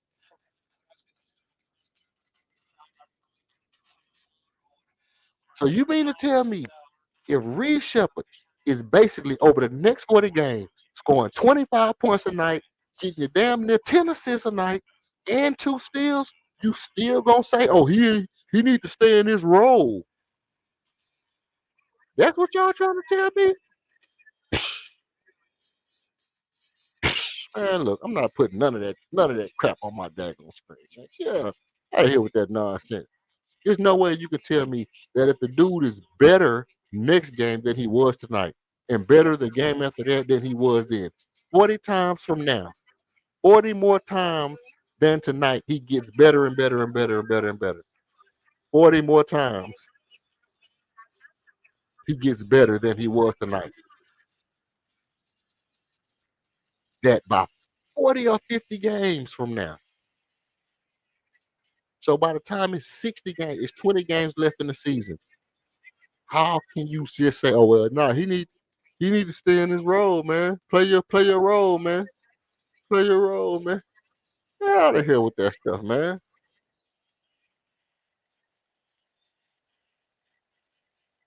Hey, but here's the thing. Here's the thing about me, King. When he was struggling, I wasn't even talking about whether he was struggling or not. I was watching the improvements. You know what I was saying? You was here. I was watching the improvement. I was saying, hold on, hold on. I saw him take a big step in one aspect of the game. Oh, look, this next thing that he got a problem with, I saw him correct that the very next game. The other thing that he had a problem with, I saw him correct that the very next game. In every single game, I've seen him correct something that was a problem. In every single game, I kept saying, and to the point where I was like, okay, by game 5, I'm like, okay, I'm convinced. I'm convinced that Reed Shepard is him. I'm convinced by game 5, like Reed Shepard is going to be a good player in the league. Now I don't know if he's going to be a star by game 5, but I'm saying by game 5, I'm convinced he's gonna be a good player. I saw the confidence, I saw the improvement, I saw him being willing to take big shots. Like I said in Detroit, we down by 3. Reed Shepard dribble up the court real fast in Detroit, take the 3, knowing that we down by 3 and he our best shooter. 20. What was the score? What was the score? The score was 26-28. The score was 26-28 in the Detroit game. Reed Shepard dribble up the court, hit the 3, put us up by 1. And I'm saying that's a big shot taker right there. A guy that's confident in his 3, that knows that his role is to be on the floor and make that big shot when we need a 3. And have the confidence to know, hey, I can make this shot. I can make this shot and give us this lead right now. I can make this shot and give us. And I saw it right in the Detroit game, and I came on here and said it. I came right on here and said, no, look, if this guy's gonna take these kind of shots, he's gonna be he's gonna be a good damn player. He's gonna be a good player. All the other stuff don't matter. If you're willing to take that shot in Detroit, I'm confident from now on. Then you back though, you see good game after good game. Then he get in Boston and he go on fire. I come on and I say, man, look, the dude is on his way to being an all-time great shooter. He's on his way to being an all-time great shooter, starting right here in Boston. And now we looking at it and we saying, hey, look, the dude plays decent defense. We saw him sit in the chair and get the rip. We saw him steady, constantly getting 2 steals a game, getting a block a game. Now he's passing the ball across court. We talked about him being able to make the skip pass across the court. We talked about him being able to oh well he can't He's not a point guard. We saw him tonight running the offense. We saw him tonight running the offense, keeping the dribble alive, manipulating the defense, making the defense scramble with his ball handling, making the defense move from side to side to side by moving by him with just his dribble, making the defense have to shift positions with just his dribble. We saw him do it over and over again tonight. It wasn't just the 30 points, it was the way he was moving the defense with just his dribble tonight. And then on top of that, he go on a burner. He go on a burner. He getting steals. He's shooting the ball from all over the court. He running the point guard in the clutch. And I'm saying he probably not ready to be the starting point guard right now. I get that. I get that. I'm not saying he is. I'm not saying he is. But and see the thing is that I know it's gonna be people saying, "Man, Reed Shepard be the starting point guard." That's not what I'm saying. I'm saying the same thing I was saying 3, 4, 5 springs ago. At the rate he's improving, it's the same thing I said about Armin. When I said, "Hey, look, at the rate Armin is playing, he's set to be our best player in 2 or 3 years." Like right now, last year, LP was our best player. But at the rate Armin was playing last year, he was set to be our best player in about 2 or 3 years. He'll be better than LP in about 2 years. But LP started playing better. He's shooting the three better. It's gonna be hard to get better. But we got two great players in their role with LP and Armin. You know what their role is? To be good basketball players. You know what their role is? To be good basketball players. Now, with that being said, Reed Shepard, his role is to be a good basketball player, to be the best basketball player he can be.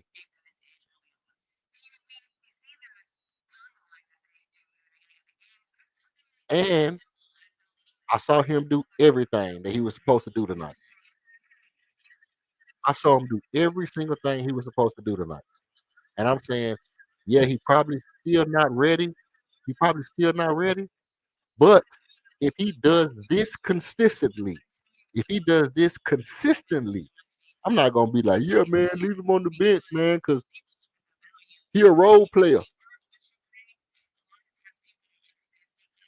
I'm gonna tell y'all right now, we'll still be here. We'll still be here. We'll still be here, and we'll keep it kicking. But if he start at any time this year, if he ever breaks the starting lineup, and they say, you know what, I'm not gonna start Josh Okogie, I'm not gonna start Steven Adams, because here's the thing, here's my problem. Nobody wants Steven Adams to start. Everybody, everybody don't like Steven Adams starting. Everybody, Josh Okogie, Dorian Finney-Smith, all these bums to start. All these bums can start. But anytime it's an actual good player, it's a reason why they can't start. Oh, he don't fit the system. Oh, he don't fit the role. Oh, he too good. We need a spark off the bench. It's this a million excuses. Million excuses why why we can't have a good player in the starting lineup. We just got to have a role player in the starting lineup. You got to have a role player in the starting lineup. Guess what? Right now, I wouldn't start Reed Shepard either. I literally would not start Reed Shepard right now. Next game, I probably wouldn't start Reed Shepard either. And I don't think he will honestly be ready. But I didn't see nobody ripping him. I didn't see nobody just dogging him. I didn't see nobody outplaying him. Obviously, that was the second unit, so he gonna have some of that. I do believe that when you playing against the starters, it might be a little bit different. But let's just look at it. You know, who's the guys that really can just take advantage of Reed Shepard? Like, who's the best defensive guys? Who's the best offensive guys that can just really just take advantage of him? Okay, cool. That's cool. But if he continues to consistently play like this, You mean to tell me you gonna just say, hey, you know what, Dorian Finney-Smith, come on, Dorian Finney, come on, Josh Okogie, keep starting, come on. We're gonna let Josh Okogie keep starting. What was Josh Okogie's stats for the night? What was Josh Okogie's stats for the night? +4. Josh Okogie was a +4, 2 for 6, 6 points, 1 assist, no steals, no blocks, 2 rebounds. And here's the thing. I said it during the game. Josh Okogie was super valuable in forcing uh the the ball out of bounds on the inbound play when we threw Josh Okogie in the game to mucky up the game, to switch on Jokic and then switch on Murray to where they couldn't throw the ball to Murray, and it allowed Armin Thompson to get a hand on the ball to knock the ball out of bounds, almost create a turnover. That was all Josh Okogie. That was all Josh Okogie on that inbound play with the defensive awareness and hustle to hold Jokic, strong enough to hold Jokic in place, and then quick enough to switch on Murray. That was all Josh Okogie. So I'm not undermining Josh Okogie at all. He played super big for us tonight, and he hit his 2 3 pointers, which is all I said. He was the X factor for tonight's game. All he needed to do was make a couple threes. Cool. He made a couple threes. He made 2 threes. I'm cool with that. So I'm not taking nothing away from Kobe. I'm not taking nothing away from Kobe. But I'm gonna tell y'all right now. I don't care about that. I don't care about that roll shit. I don't care about none of that. I don't care about no roll. I don't care about no swole. I don't care about no skull. No Dr. Shows. I don't care about none of that. Put the man in there, man.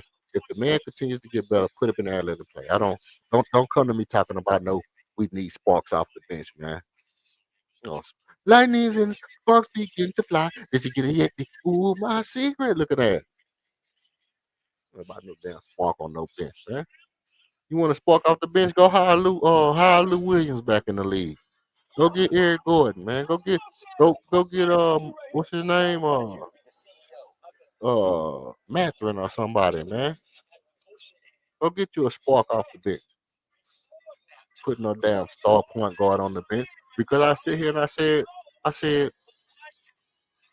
if you need somebody off the bench, why not put Armin Thompson on the bench? Why not put KD on the bench? Why not put Armin Thompson on the bench? Why not put KD on the bench? Why? Why? Why? Why? Why? Why is Armin Thompson starting? Why is KD starting if you need a spark off the bench so bad? Wouldn't it make more sense to have Armin Thompson on the bench where he can come in and play 1, 2, 3, 4, 5 for whoever's not playing good? Wouldn't that be just as smart? Wouldn't it be just as smart to have everybody playing and Armin Thompson on your bench? If somebody not playing good, hey, look, Jabari not playing good, put Armin at 4. Oh, KD need a rest, put Armin at 3. Uh, Reed Shepard not playing good, put Armin at the point. Kogan not playing good, put Armin at the 2. Whatever. LP not playing good, put Armin at the 5. Don't that make as much sense? Put Armin on the bench, but why don't you do it? Why don't you put Armin on the bench? Why come KD not coming off the bench? You need a spark off the bench. Wouldn't it make as much sense to have your best possible scorer, who's 37, not playing 45 minutes a game? Put him on the bench. Everybody want to spark off the bench so bad. No, we need a spark off the bench just to come in and shoot. Come in and shoot and do what he do and do his shooting. Put KD on the bench. Put KD on the bench. That way he only has to play 25 minutes a game. Come in. If you're playing good, guess what? You're playing good. You on a heater. You shoot the ball. You go back to the bench. You rest. Load manage yourself. Don't blow no Achilles. Go sit on the bench. Why not that? Then you can start a Kobe. You can start Finney Smith. You can start every damn body. And put KD on the bench. What's wrong with that? What's wrong with that? Why don't you put KD or Armin on the bench? It's only one reason. It's only one reason why Armin not on the bench. It's only one reason why KD not on the bench. is because they too damn good. Because they too damn good. That's why. That's why they're not on the bench. That's why LP not on the bench. The reason they not on the bench is because they too good. You don't put good players on the bench.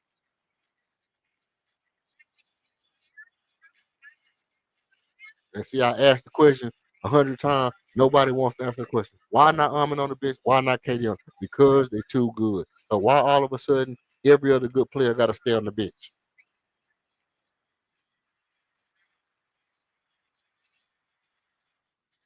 What is the reason? What's the reason? Because they're not good enough. Well, when they get good enough, how you gonna leave? Well, they're not gonna be good enough this year. How you know? How you know they're not gonna be good enough this year? If they get good enough this year, do you leave them on the bench? I mean, I say no. Everybody else say yeah. Everybody else say if a player, no matter how good a player is, you leave him on the bench. But then they say, well, no, he's not gonna be that good this year. He's not gonna be that good this year. How do you know? All I'm saying is, according to the ascension, if he keeps getting better, he's gonna be our best point guard this year. Why leave him on the bench? Why leave him on the bench if the way he's playing right now? If he keeps getting better, he's going to be our best point guard this year at some time.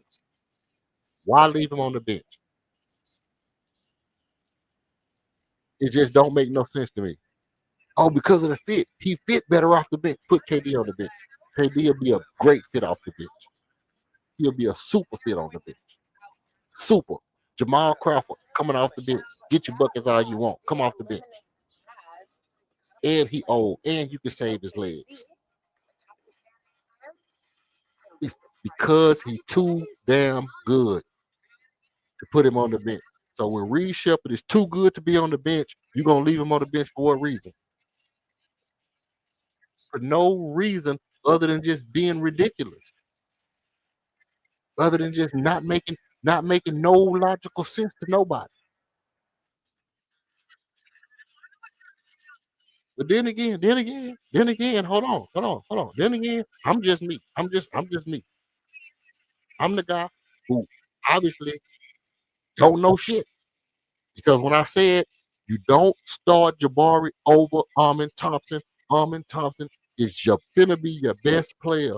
I don't care about Jabari being a stretch four. I don't care about how good Jabari is. I'm not gonna put Armin back on the bench. People, nah, if you wrong, man, you gotta leave Armin Thompson. You gotta put Armin because he's a Swiss Army knife. He come off the bench and he a Swiss Army knife. Put him back on the bench because Jabari fit the system. Jabari is a stretch four. He can stretch and he play defense. And we lose when Jabari not in the game. Put Armin back on the bench. I'm saying you don't put your best player on the damn bench. He a Swiss Army knife, right? Why you don't put him back on the bench? Why you don't put him on the bench? Right? Oh, because he already been a starter and it'll hurt his ego. Well, ain't that what's best for the team? Everybody telling me about what's best for the team. Team. I hate when niggas don't want to do what's best for the team. They gotta go. See, people do all this damn double talking. People do all this damn double talking. When it's not what's best for the team, or kick him off the team. He not being what's best for the team. Kick him off the team. Right. When I said put Easton in the starting lineup, people said, "Oh no, he too good to start. He too good to start. Easton too good to start. He too good to start." That's what they said. Easton too good to start. Kick him off the team. Kick him off the team because he's not a team player. I got receipts. Easton Easton don't care about the team. Easton don't care about the team. Um, because he want to be good. East, yes, y'all was. Yes, y'all was. I got the receipts. I got the receipts. Easton don't care about the team. If he want to start, he don't care about the team. Oh, if anybody want to start, that's because they don't care about the team. You got to be about the team. He want to start. He always want to start. He always want the ball. He always want to shoot.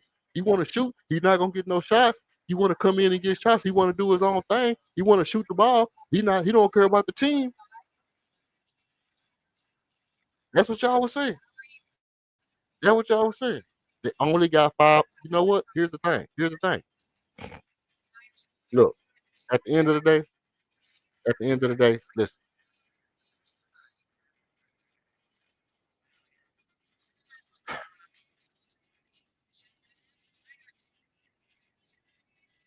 Every single time, it's a million ridiculous reasons for people to do ridiculous shit. A million ridiculous reasons for people to say ridiculous shit. That's just the facts. Just a fact. It's just a fact. It's just a fact. I'm willing to bet.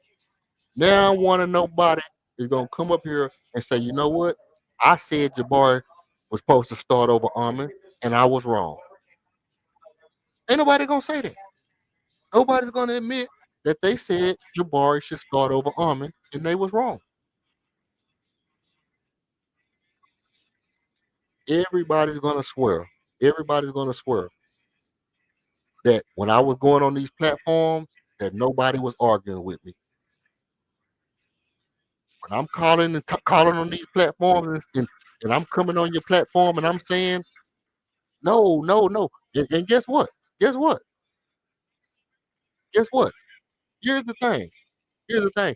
If y'all was listening to those platforms, y'all remember me coming on those platforms and saying you cannot put your best player on the bench. That's not good business. You cannot leave your best product on the shelf. Y'all was listening to those platforms and y'all remember me saying this shit last year. There's no way you don't remember me. And people was laughing at me. Ha ha ha. Ha ha. Talking over me, screaming. Talking about Armin. I'm talking about Armin. And no, he's not the best player. But exactly what I said was in 3 years, Armin is probably be our best player. And what I said exactly was Armin is on his way to probably being our third best player ever. If he stay with the Rockets his whole career, Armin will probably be, when he retire, he'll probably be the third best Rocket player ever. What I said, you're gonna leave somebody who could possibly be the third best player in your franchise on the bench for Jabari Smith Jr.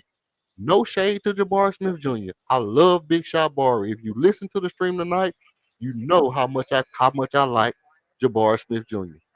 If you listen to the stream at all, if you chimed in at any point when Jabari was knocking down big shots, you know how many times I hit this. That's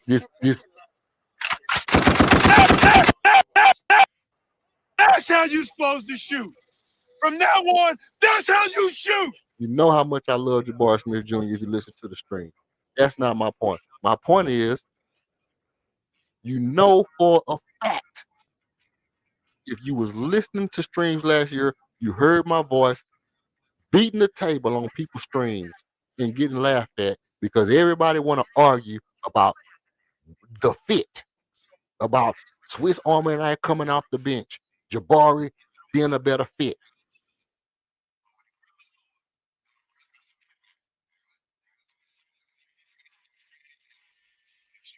Right?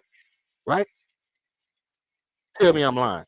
No, you heard me say it. You heard me. You heard me. You heard me. I know you heard me. Stirring up shit, making it stink in everybody platform, pounding the table, dropping my mic, doing everything I had to do to let it be known that it's ridiculous. Why people are saying, not because let me tell you something. I don't feel like The Rock is gonna listen to this little podcast and make no damn decisions based off of what I say. If I wanted them to know what I thought, I'd get on Twitter and say it to them, like I've been doing. I'd get on Twitter and send it to them like I've been doing. I don't think they're gonna come here and listen to this shit and make no damn decision. Who the hell am I?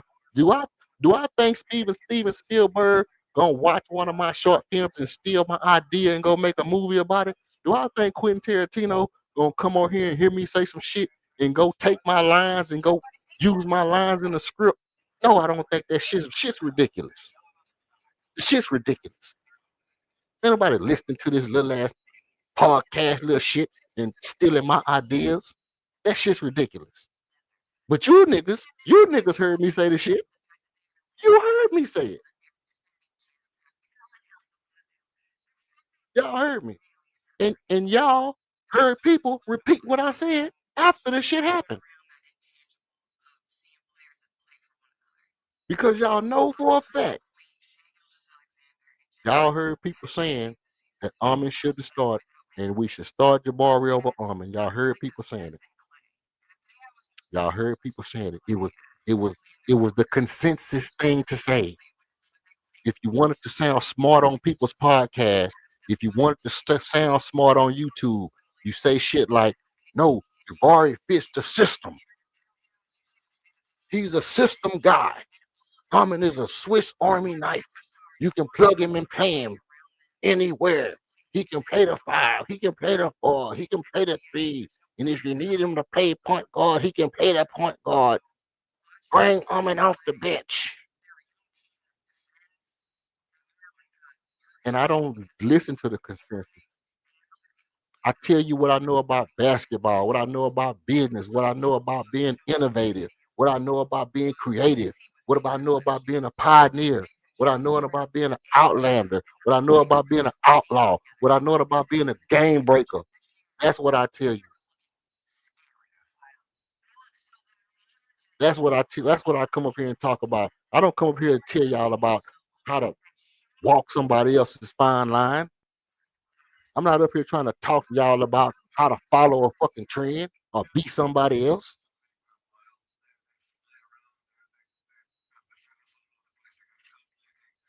Hell, I take all that shit and put it into one bowl and come out with something brand new.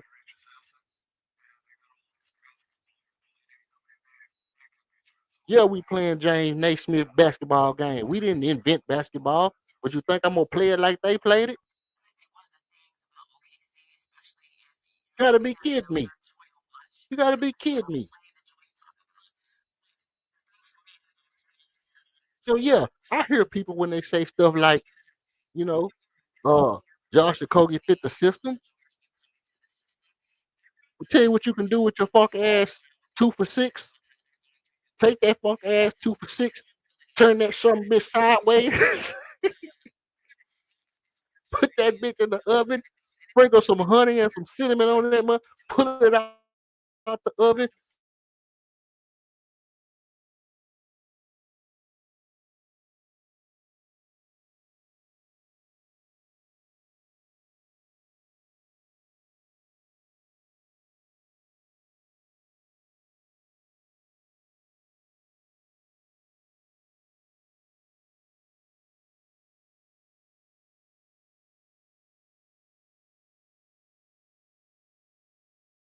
Cut 2 and 6.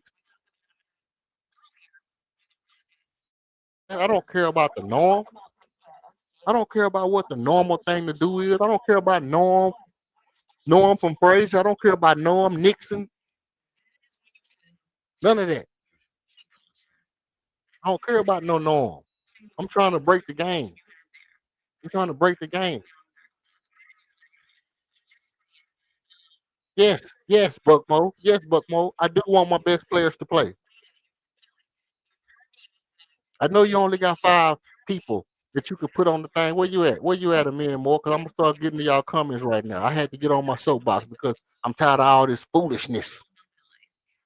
They only got 5 positions, and you want everyone in the starting lineup. No, I want the 5 best players in the starting lineup. And if them other niggas ain't good enough, get them the fuck off the team. How about that? How about that? Put your 5 best players on the court, and if them other niggas ain't good enough, get them the fuck off the team. Get them Jay Sean Tatum, them Josh Okogies, and and JD Davisons and all them niggas the hell off my team if they not good enough. How about that? And put my best players on the court. And have players on the court who can do whatever I need them to do when I need them to do it. I don't want to have to put you in the game because I need a shooter. I want my shooters already in the damn game. I have to look on my sideline and be like, hey, Hey, Reed Shepard, get in the game. I need 3 points. They had that kind of shit. Put my best players in the game and let him already be out there. And when the ball come to him, he can shoot it and make a shot. How about that? How about that, huh? Hmm? Hmm? Hmm?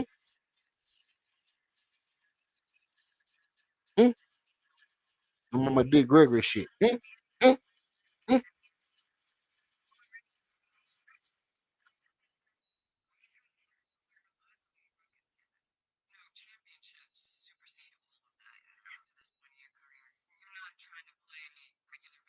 See?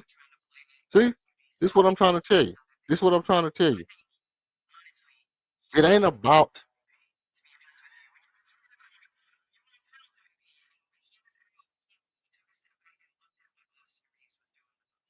it ain't about listen, you can take all the shots at me you want to. I'm not coming off the bench on this podcast shit. I'm starting this shit. I'm gonna start in this podcast shit, bro. Real talk. Real talk. See? Mm, mm. This don't have nothing to do with high school, bro. This don't have nothing to do with high school. This don't have nothing to do with high school. This have to do with common sense. Put my best players on the floor. Y'all talking all this nonsense. All I'm saying is when I'm not saying he's the best player right now, but I'm saying if a guy is the best player, he can do what the job requires. I'm not gonna just put him on the bench because of some imaginary shit. Because guess what? Guess what? Let me tell you something. Let me tell you something. The guy who is not good enough. Okay, let me tell you. Let me tell you. Andre Iguodala, when he was on the Warriors, when Andre Iguodala was on the Warriors, could he have been a starter somewhere else? Yes. You know why he wouldn't have started? Because he was old. So KD should be on the bench. Why? Because he old. He can come off the bench and be Andre Iguodala.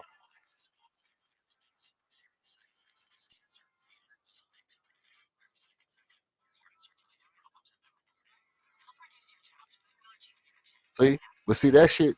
It sounds so stupid. It sounds stupid to say Kevin Durant can come off the bench. Andre Iguodala did it, and they won a championship because of Andre Iguodala coming off the bench with the super lineup. I know I sound crazy right now. It sounds crazy to say put Kevin Durant on the bench. It does. Just like it sound crazy saying you got a point guard that's shooting 65 fucking percent and scoring 30 points a game and you're gonna leave him on the bench. That sound crazy too.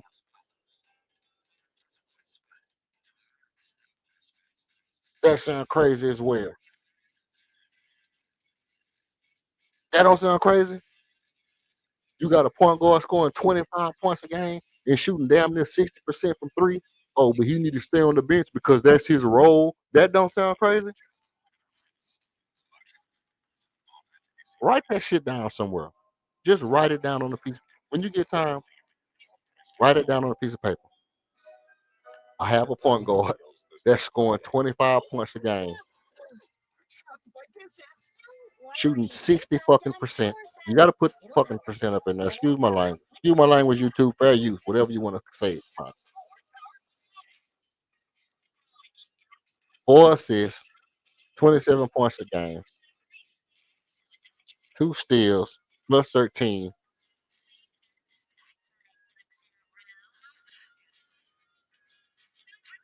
60% from three on 8 attempts. On 8 attempts. But I'm gonna leave him on the bench because because because my mind cannot wrap around the idea. I cannot wrap my mind around the idea of how to make it work. But here's the thing. Here's the thing. Here's the thing. The thing about it is, I really don't care.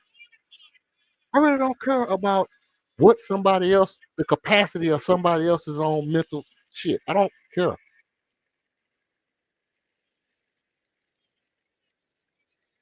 No, let me tell you, I don't act like he been scoring like this since he hit the league. I act like the people who saying shit like that is not listening to what I'm saying. Because what I said, and I'll repeat it, y'all hit the like and shit out and liking all that stuff, man. Because y'all trolling. Let me tell you what I said. What I said was, if he continues to get better from right now, he continues to get better game after game after game. If what he did tonight, he continues to get better after game after game after game for 40 more games, he continues to grow from here. How can you leave him on the bench? And the answer I got was because that's his role. So what I'm saying is, so what I'm saying is,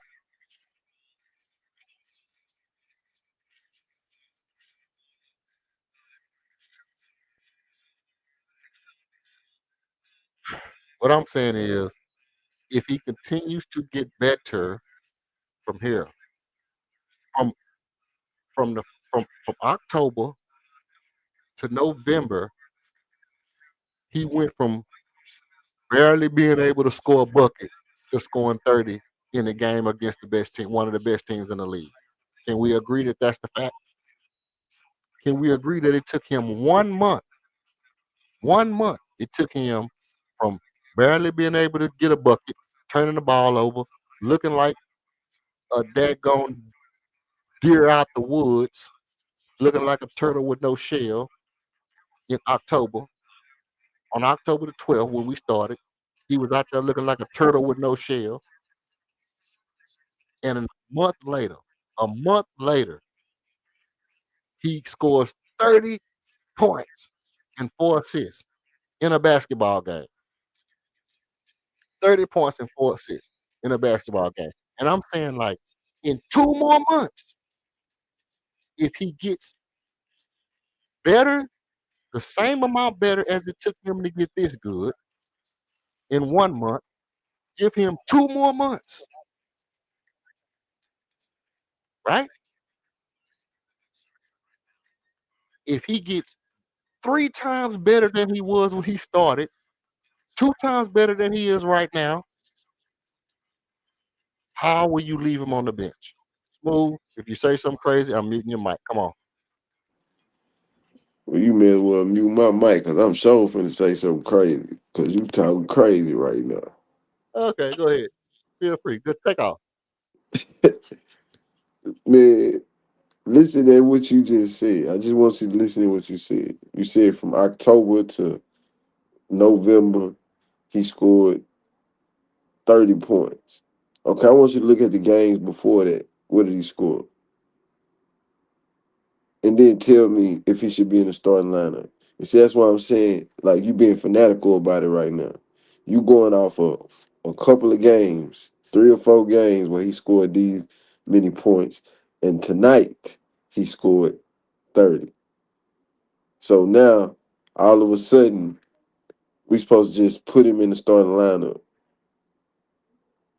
Again, I said a week ago, you were saying put Tari Eason in the starting lineup. Like, you got to make up your mind who you want in the starting lineup because everybody can't be in there. You got to take somebody out if you want Reed and Tari Eason in the starting lineup. And then you keep saying it like these players are just like KD and Sagoon or something. Like, they in their role, they playing good roles, they playing good basketball, but they not starting lineup material right now. So I don't understand how you keep getting these things, you know what I'm saying, misconstrued of a role player and a starter. They just playing good basketball. They doing their job right now. And that's it.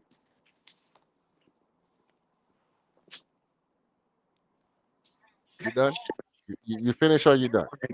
Yeah, I'm done. I ain't finished, but I'm done. Okay. Okay. Now, what I have to tell you is I'm gonna ask you a question first. Cause I'm take it easy on you right now. I'm No, gonna no, ask you. no, no. Don't take it easy. I'm gonna take it easy on you because Do your thing. I'm hyped up about the overall perception of this situation. But I want to give you a fair shot. I'm gonna ask this question again, just so you understand what I'm talking about. Because I've been getting answers about something that I'm not talking about. I want to answer about what I'm talking about. Okay, so this is what I'm talking about. From game one to now, we are 12. How many games are we? We 10 and we're 11-3, right? So that's 14 games. It took him Mhm. 14 games to go from looking like a duck with no flippers Yep. to scoring 30 points against a championship contender. It took him it took him 14 games. It So took him we only counting this year. I'm only counting this year. Oh, okay. It took him 14 games from the beginning of this season to now, from what he looked like at the beginning of the season to what he looked like right now, right? Hmm. In 14 more games, how much better would he look?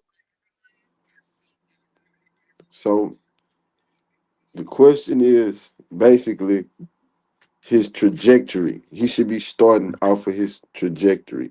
You ask What I'm me, would I put him in the starting lineup based off his trajectory and what saying, he's doing right now?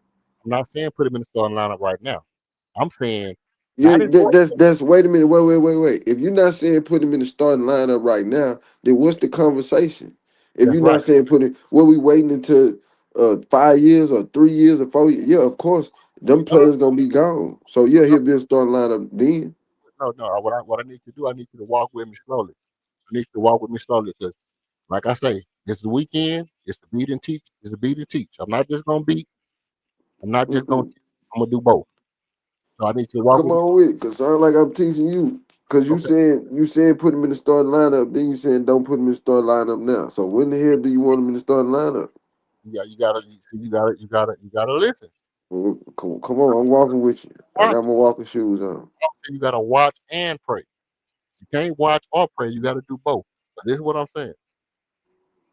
It took him 14 games to get this good. In 14 more games, if he continues to play this well from here, you give him 14 more games, how much better will he be? Now the question I'm asking is multiply that by 4. And in 40 more games, how much better will he be? If his trajectory is bullshit to 27 points in 14 days, then you can say reasonably that he's able to do this, what he did tonight, consistently by 40 more games, by 40 more games, not in 40 games, but by 40 more games than we are right now. So Man, listen. 40, I hold on. don't do no, I don't do the analytics stuff This though. ain't analytics. This ain't analytics. This is common sense, bro. This No, is that's not common sense because that's straight perfect. analytics and hypothetical stuff. Perfect practice makes perfect. Am I right or wrong? Perfect practice makes perfect. Am I right or wrong? Okay, I agree with you. Go ahead. Okay. So what I'm saying is if he's practicing perfect, he's playing hella good in the game. He's getting better. 40 more games, he gets better and better and better and better and better. And we see him making the improvements like he has in these first 14 games. We see him making the improvements. All I'm saying is, are you gonna leave him on the bench because of some stupid ass shit like he he needs to be there because we need a spark off the bench? That's what I'm asking. In 40 more games, if he does this consistently, are we Are gonna you leave? listening? But I'm asking you though. Are you really listening to what you're saying though? Because you I'm asking asking the question that, of course, bro. That'll be next year. 40 more games. you 40 Yeah, more games. next year you can start. 40 more games is not gonna be next year, bro. That's what I'm trying to tell you, bro. So you want everything to just completely stop right now. Everybody to get out of their positions and what they've been doing, so he can get in the starting lineup. A nigga that just started doing this here yesterday, with compared to people that's been doing it for season after season after season. But this nigga So here just started doing this shit. But we supposed to move this nigga here that play way better defense than him and can hit a corner three and not just score. So we supposed to do everything, switch up everything, just because he can hit a shot one night. You just say a corner three. Did you just say that you gonna leave Josh Okogie in the game because he can hit a corner three? No, you wasn't listening. I say that play way better D and can hit a corner three. Man, and you know, And if you don't get you that see what I'm corner, saying? It ain't just offense. It ain't just defense. It's both. When man, if you Reed don't come get in, that, he giving you mostly just offense. so he didn't get the two steals tonight. Yeah, he did get two steals, but I said More mostly. Okogie? Did he get you more steals than Josh Okogie? So let me ask you a question. How many games consistently have you seen Reed Shepard do this? What? He played good defense. He No, played no, good no. defense. How many games have you seen Reed Shepard consistently do this? What he's been Well, doing? well, hypothetically, in 40 more games, it'll probably be like Nah, nah, 20. nah. We ain't talking about no 44 games down the line. We talking about right now, the present time, reality. What I'm gonna tell you what I've seen him do. What I've seen him do was get better every single game from day one. That's all I'm saying. All I'm saying is I've seen him No, get no, no. better Wait. How you seen him get better from day one when you just call him a duck with no shoes on or boo boo cobbler, whatever it is that you just said? day one. So that means he didn't digress and then go back up. That means No, there's no consistency there. That's why no, you ain't in the starting lineup. you're making up shit. What I if you've been on this channel listening to me from day one, I've called out every time I've seen him make an adjustment to what he did last game. I've called it But out you on just said a few minutes ago that he was a duck. We in just seen him go from a duck with no shoes on or whatever it is that you said to what game he's doing now. in game one. In game one, I said he looked like a turtle with no shell in game one. And tonight he came out and scored 30 points with 4 assists in game two. He come on up here, man, and say some ridiculousness. Because I'm beating the teaching. You can either fall in line or you can get in line. Nah, bro, you on the island by yourself on this. What you got for me, King? What's happening, man? What it do? What up with you, bro? Salute to you. Uh, Salute to smooth look shit. here, man. I don't know a bigger Reed Shepherd advocate than me. I mean, all the way back to prior to the All right, that's enough of that. Nah, I'm just saying with you, bro. My bad. wow, wow, dang, he beautiful, He on one tonight, dog. That's what I'm finna ask you next, bro. bruh. Hey, where you get it from? I just want to know where you get it from and how much it's going for. Hey, man, look at you, bro. Yeah, man, just beating teach on the weekend, man. We I ain't. don't even want it. Whatever he on, I don't want it. Hey, I'm cool later during the week on the weekend is beating teach, man. I got to do it, man. I got to do it. Go ahead, King. I ain't Hey, mean I bro. got carried away. Go ahead. Yeah, you did. You did mean to mute me. You did. You meant it. But look, I've been the biggest advocate of old Shep. But what happened to allowing guys to be superstars in their roles? Everything that we could have hoped for and asked for from Reed Shepard this year, he's doing it. Now, you can get influenced by the 15, 16 point games, 21 points, 27 points, whatever he's doing, like that could skew things for you. And the fact that Van Vliet got injured going into the beginning of this year, but his role this year was to grow, be a part of the rotation, right? Give us that shooting that we saw at Kentucky and learn behind Fred Van Vliet.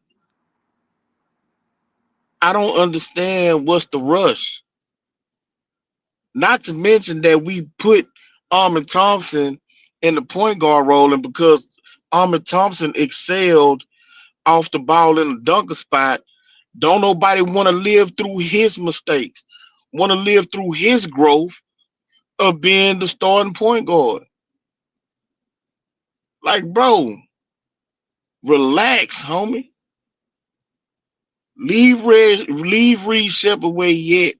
Let him continue to do his thing. I'm watching Reed Shepard run pick and rolls with LP and with Jabari and with KD, and he can't make the pass to the roll man. He not hitting LP on the roll when they run pick and roll. He not throwing the over shoulder pass to Jabari when he pop out at the three. Same with KD. He can make the skip passes into the corners. That's great that he got that vision. We seen him run pick and roll with Capella last game.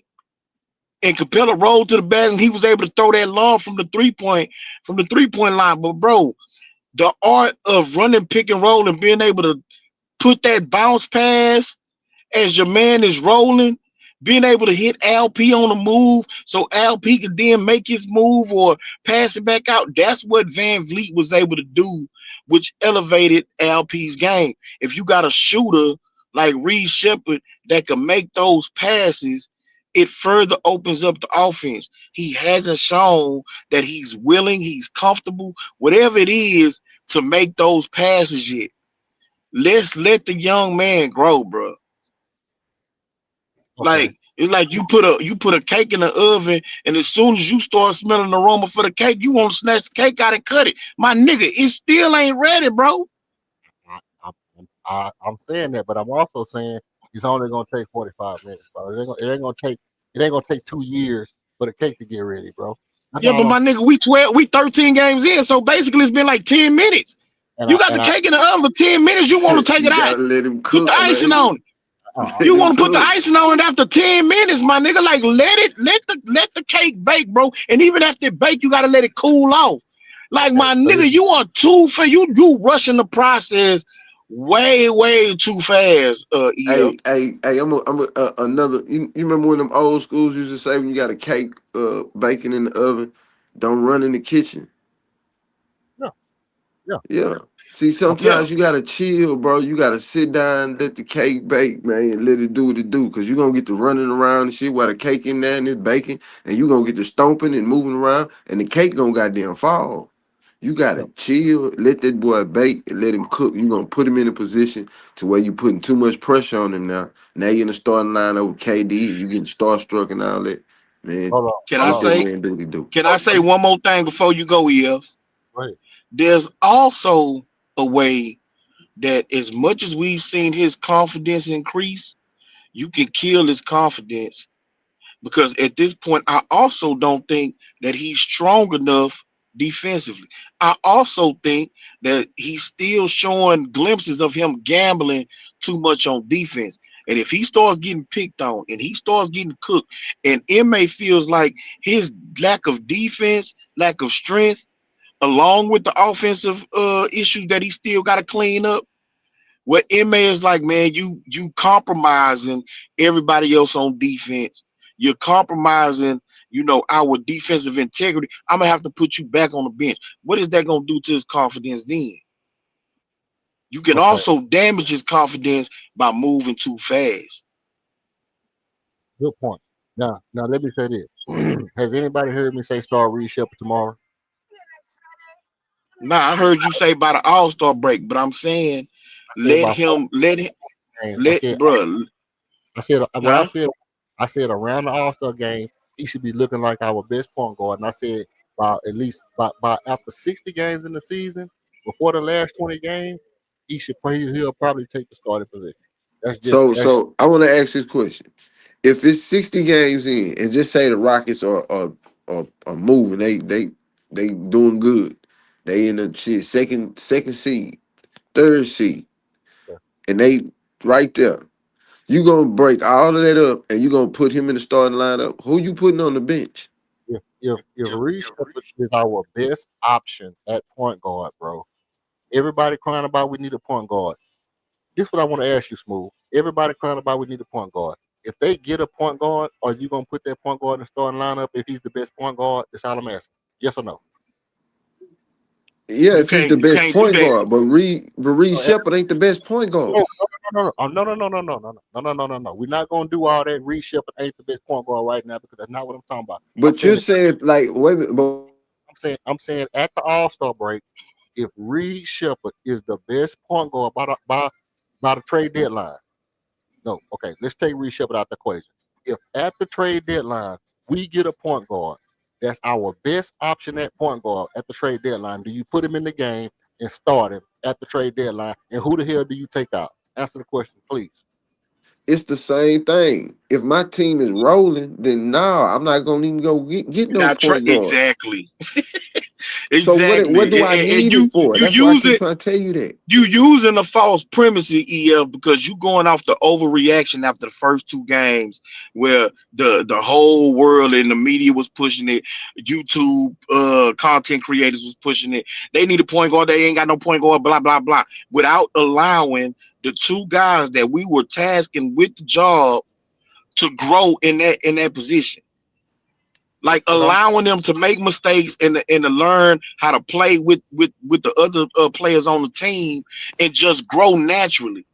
And what we're seeing is those two guys go through some growing pains, but also you're seeing some growth. So the Rockets wouldn't go out and make a move to add a point guard when they backcourt is looking this good. Yeah, and you got two of them.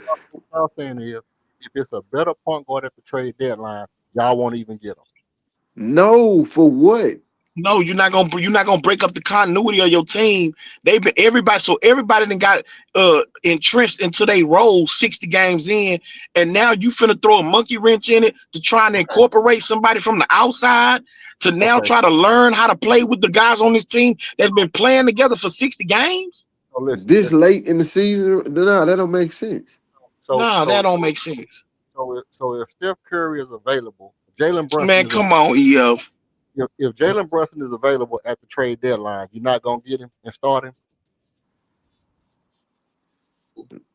I'm not entertaining that. You can mute me. You can mute me if you want to. Yeah, You go on and kick me. If you gonna mute me, go on and kick me off your panel, bro. No, like, for real.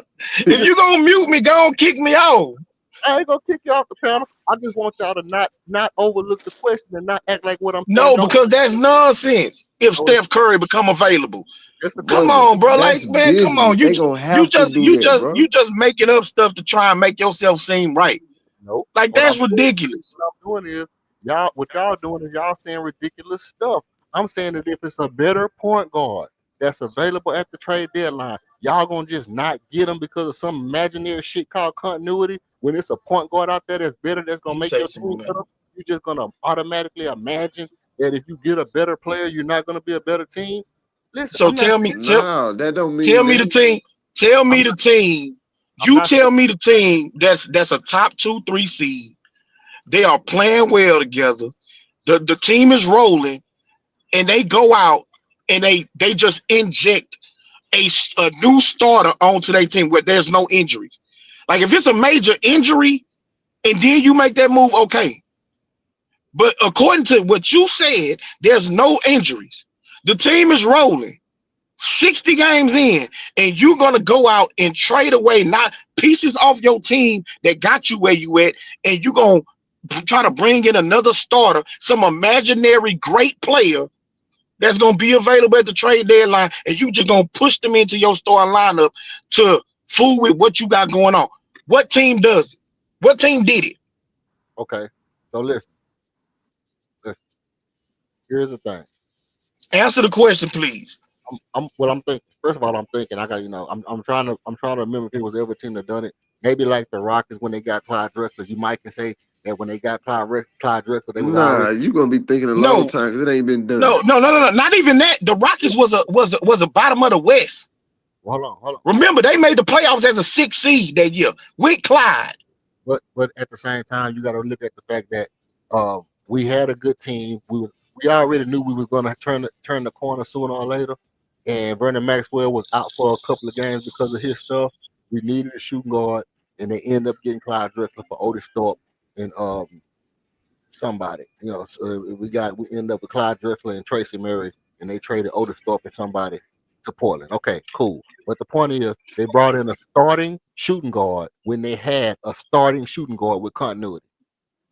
Now, bro. Again, like you just said, Vernon was gonna be out for a number of games at the time, and the Rockets was struggling at the time. They wasn't no top 2 to 3 seed in the West when they It, made that trade for Clyde.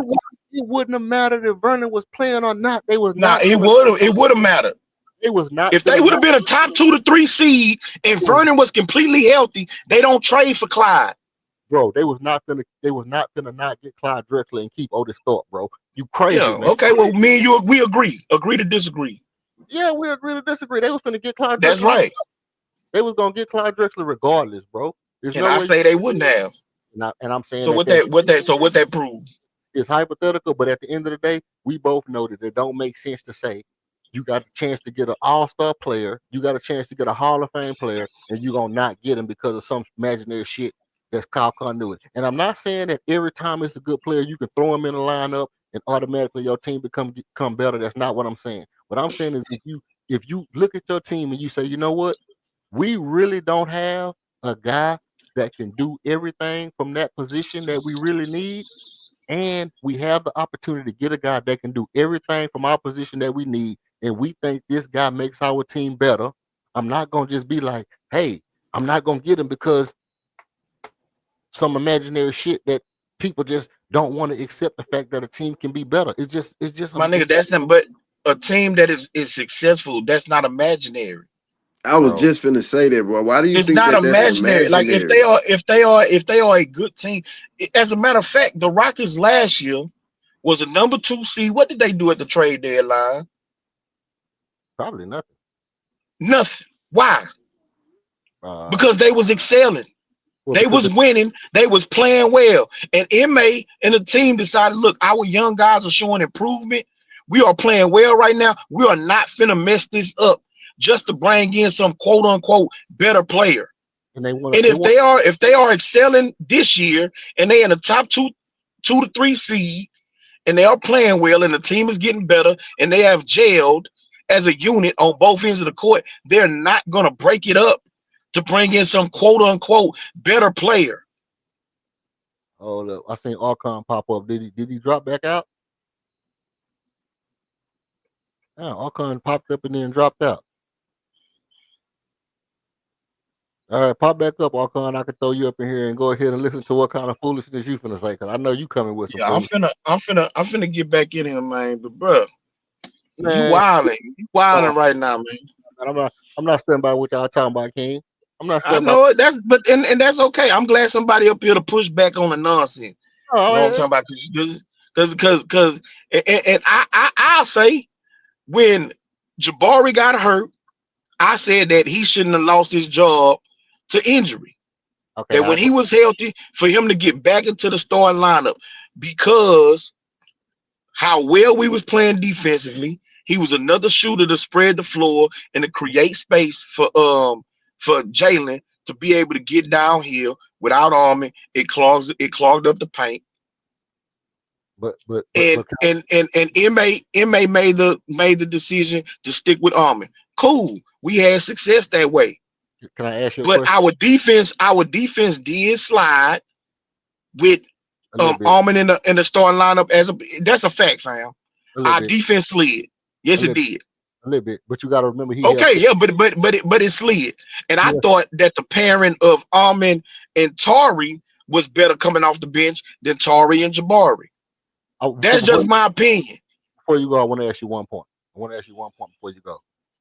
Do you still feel like it would have been a smart move to just, when Jabari came back, to just put him back in the starter and put Armin on the bench? Yeah, Well, get off my panel, go to work, man. I still feel that way. Especially when listen, when MA decided to go with that double big lineup, I Yeah, especially think Jabari should have been back in the starting lineup. salute to you, bro. That's the most ridiculous Salute. thing you ever said in your life, bro. I mean, hey, salute to you, man. If you still popping it, I'll probably pop back up later. All right, appreciate you. Hey, we ain't Salute all to y'all, man. do it. Let's keep it going. What you got for me, Archon? Bring on the ridiculousness. Yeah, I'm not bringing ridiculous. I try to bring common sense and sanity.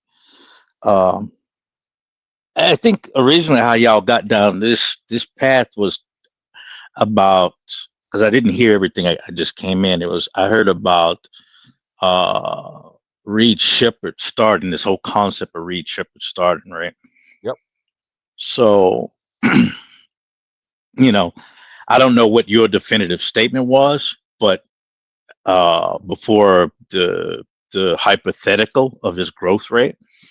But if I'm going off of what we've said before, if you're saying that you expect or it would be best that Reed Shepherd start,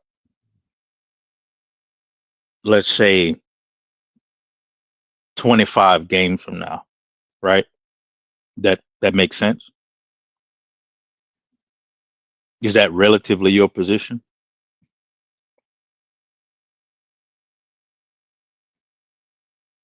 Can't hear you, Yuff.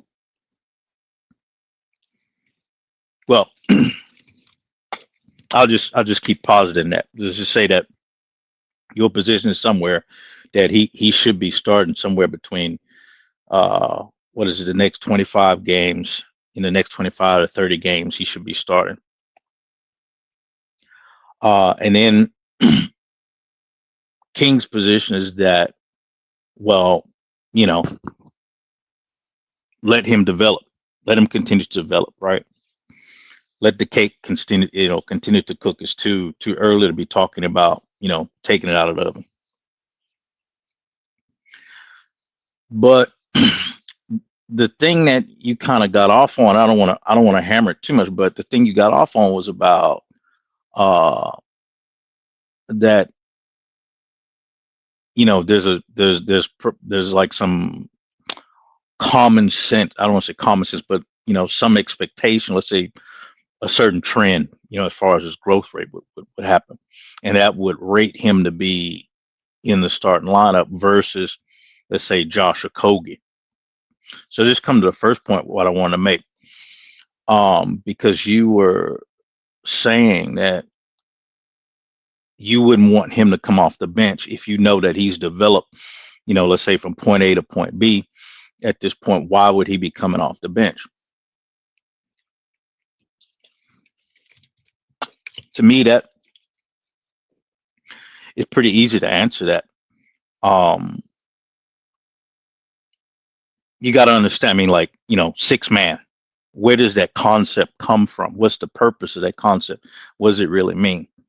So, the Rockets, as far as actual fire off the bench, actual threat off the bench, if I take, if I, not even looking at the starters, just look at the bench, looking at the bench as it stands, who off the bench really inspire you with a lot of confidence that's going to give you, that's going to give you 12 points off the bench, 10 to 12 points off the bench.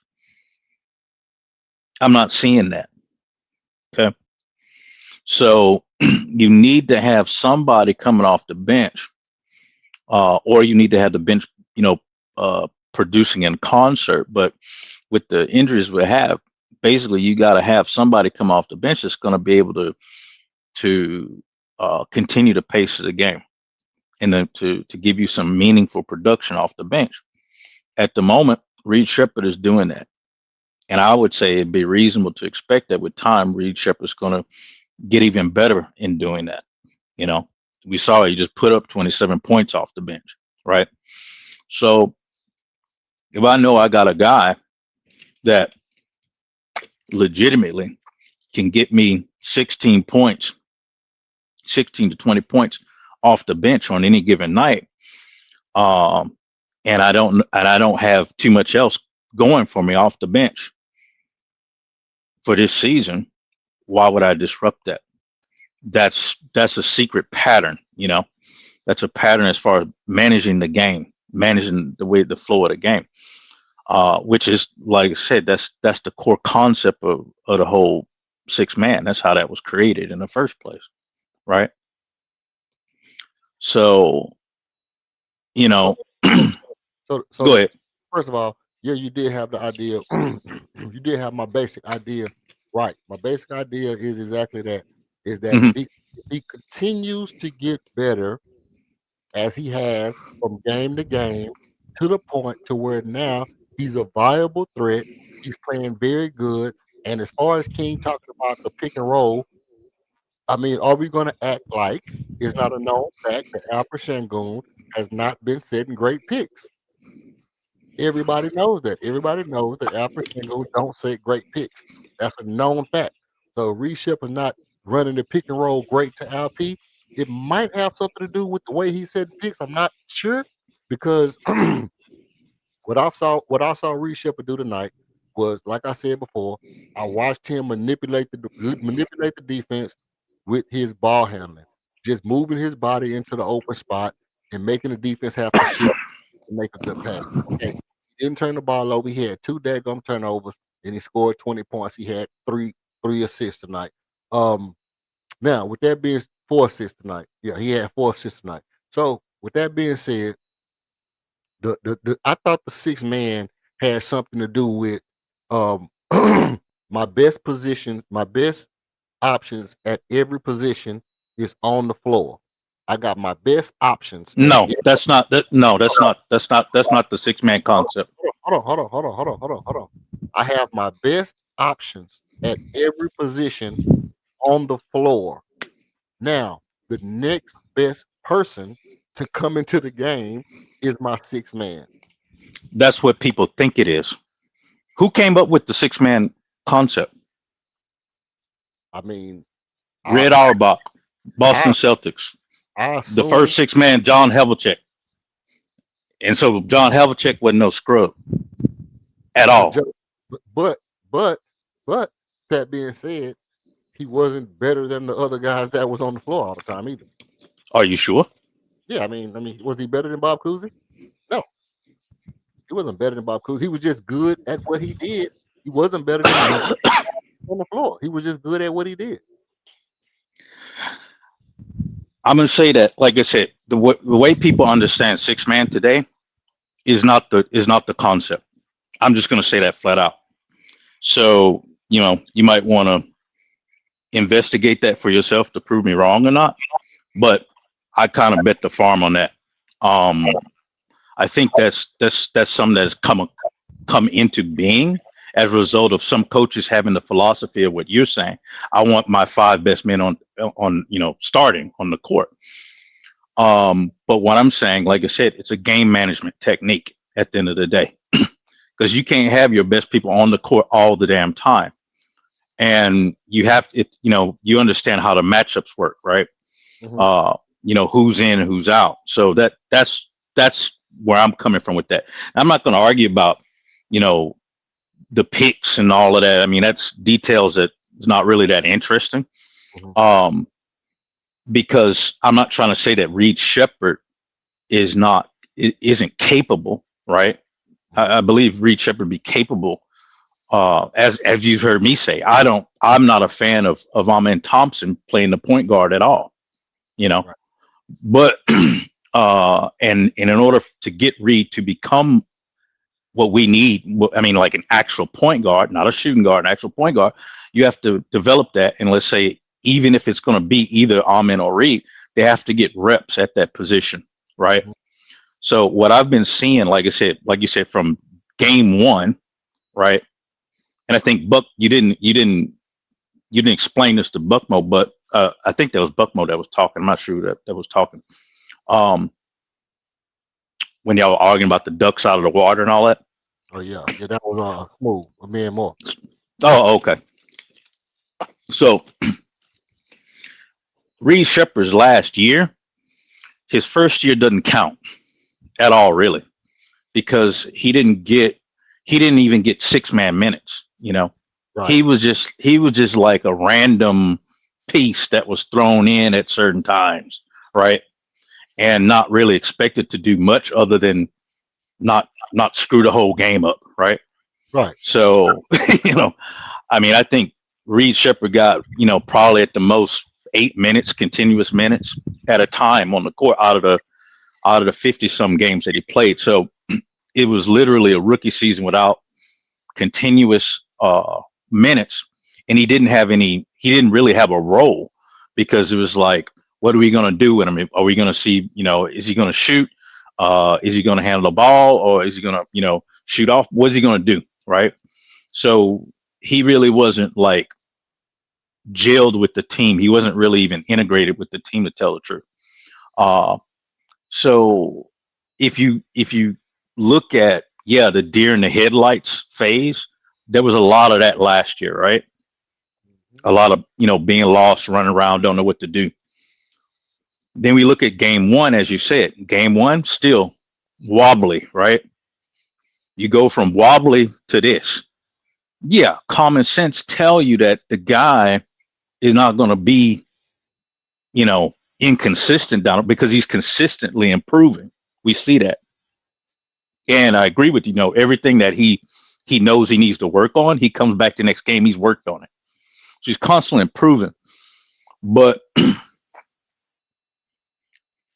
at the same time, like I agree, like there's no need to really throw him in the fire, like balls deep into it at this moment, because the damage kind of outweighs what you can get in some ways. So let me ask you this. Let me let me cut in here and ask you this then, since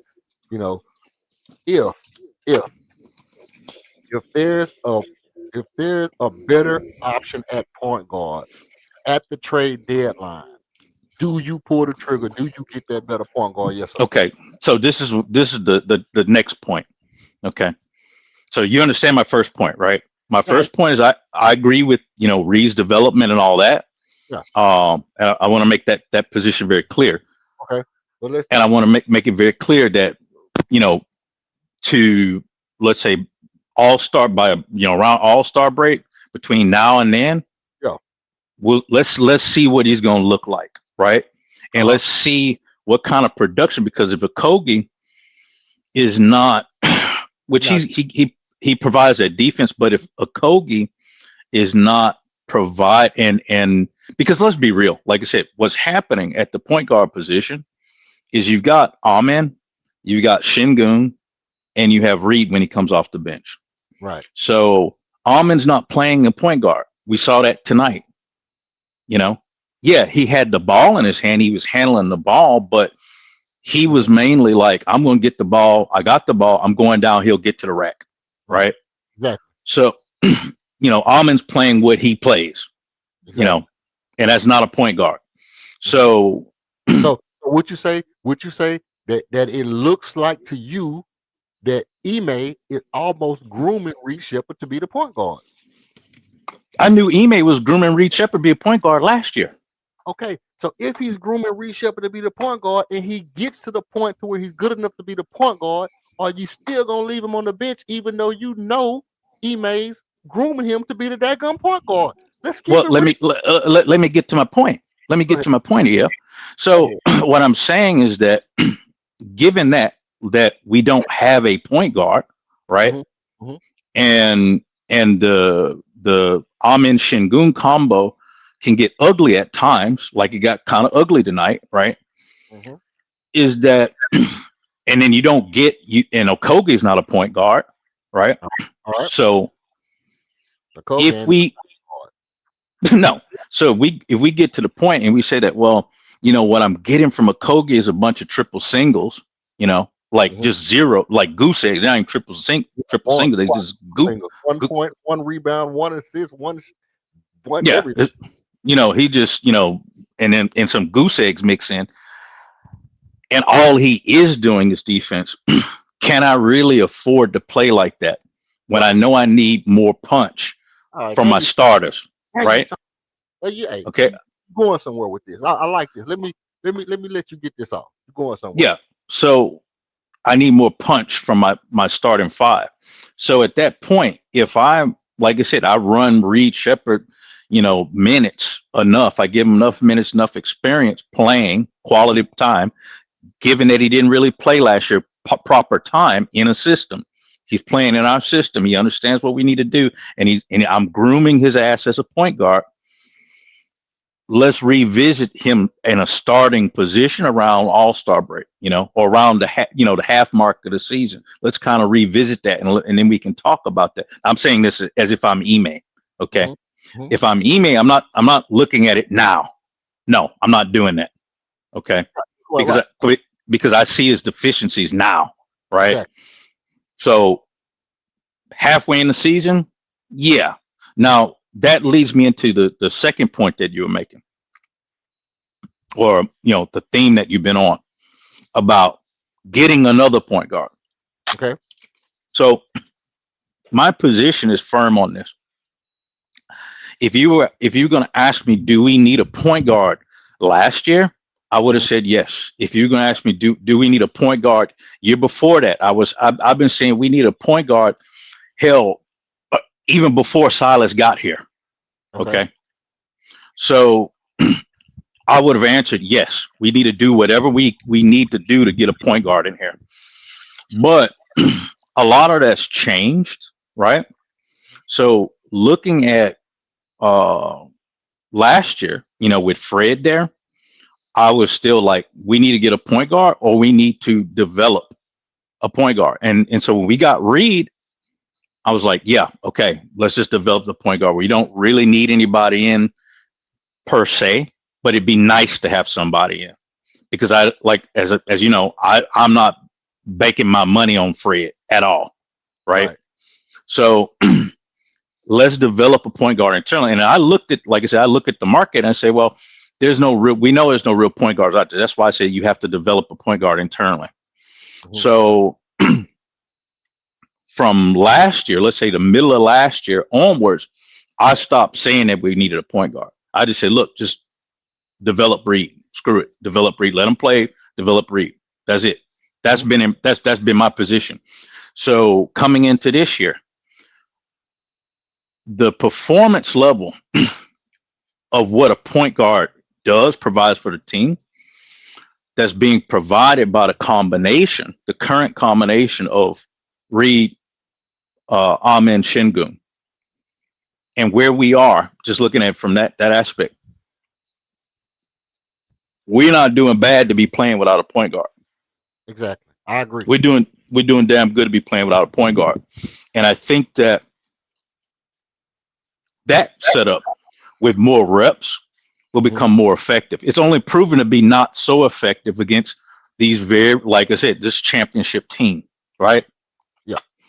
And OKC, championship team. But they didn't get blown out and they didn't get like pressed to hell and, all of the stuff that everybody was expecting. All the people that say that we need to get a point guard.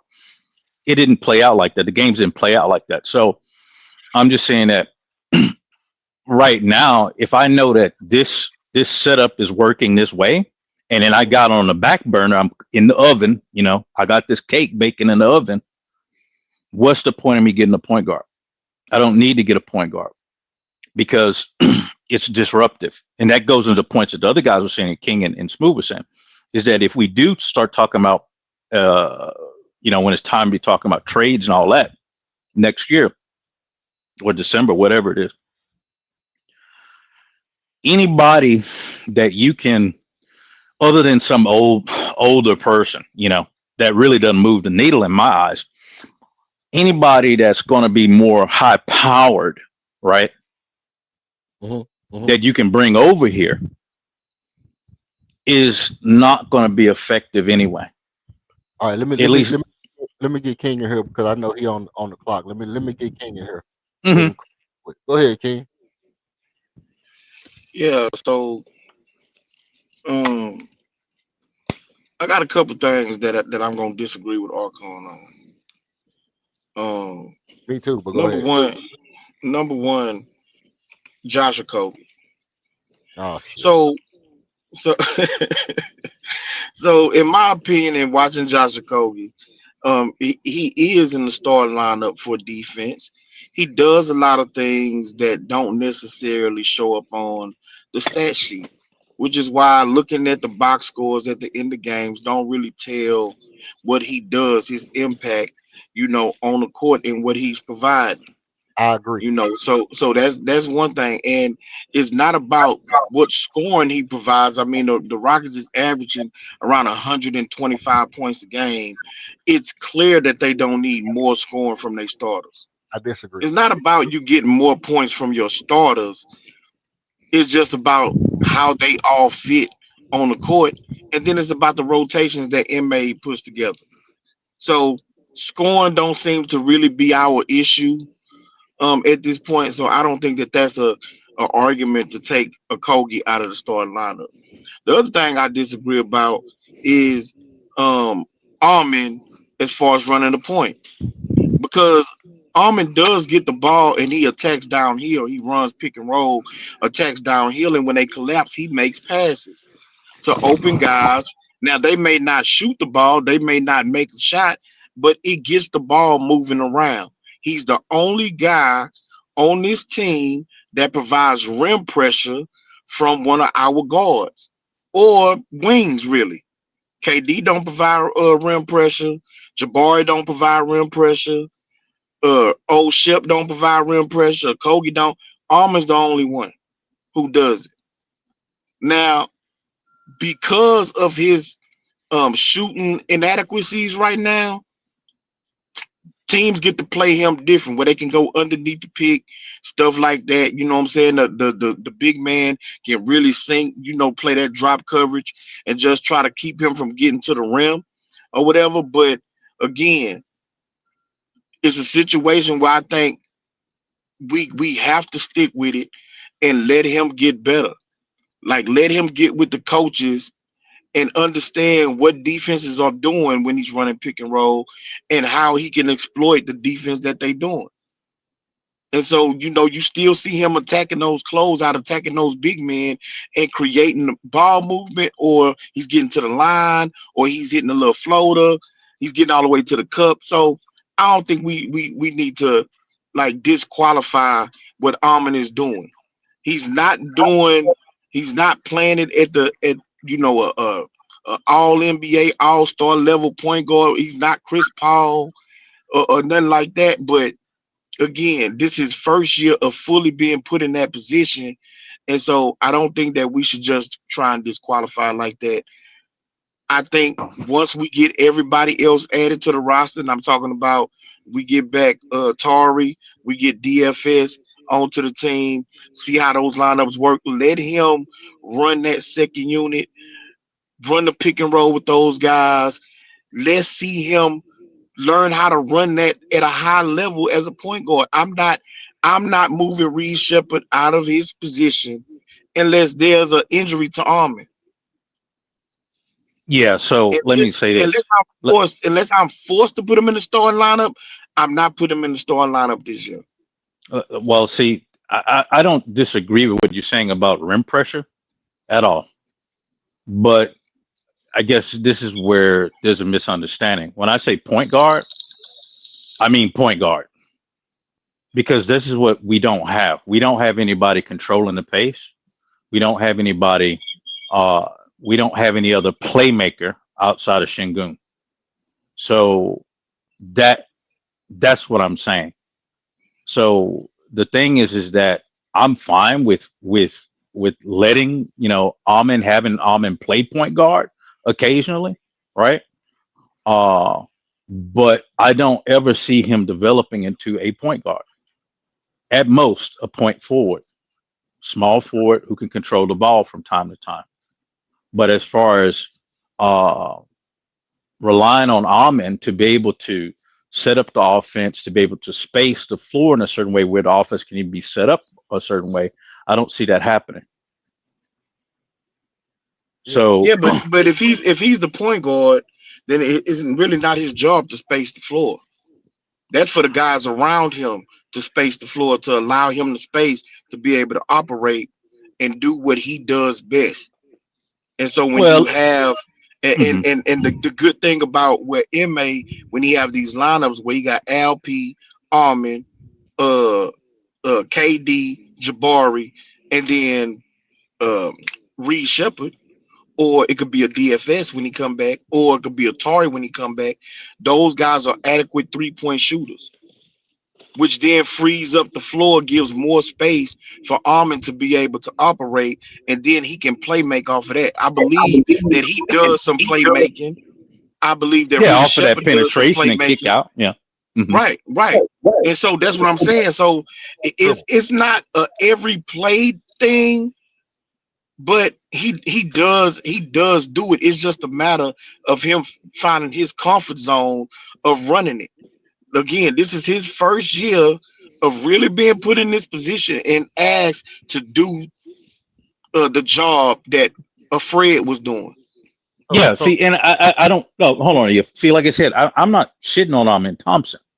I'm just saying that I feel that fans sometimes they want to see something that's like a video game that's not realistic, or they want to see reincarnation of something that happened, that of some all-time great. And I don't think that's realistic. I don't think playing Amin Thompson at the point guard is the most effective use of his talents.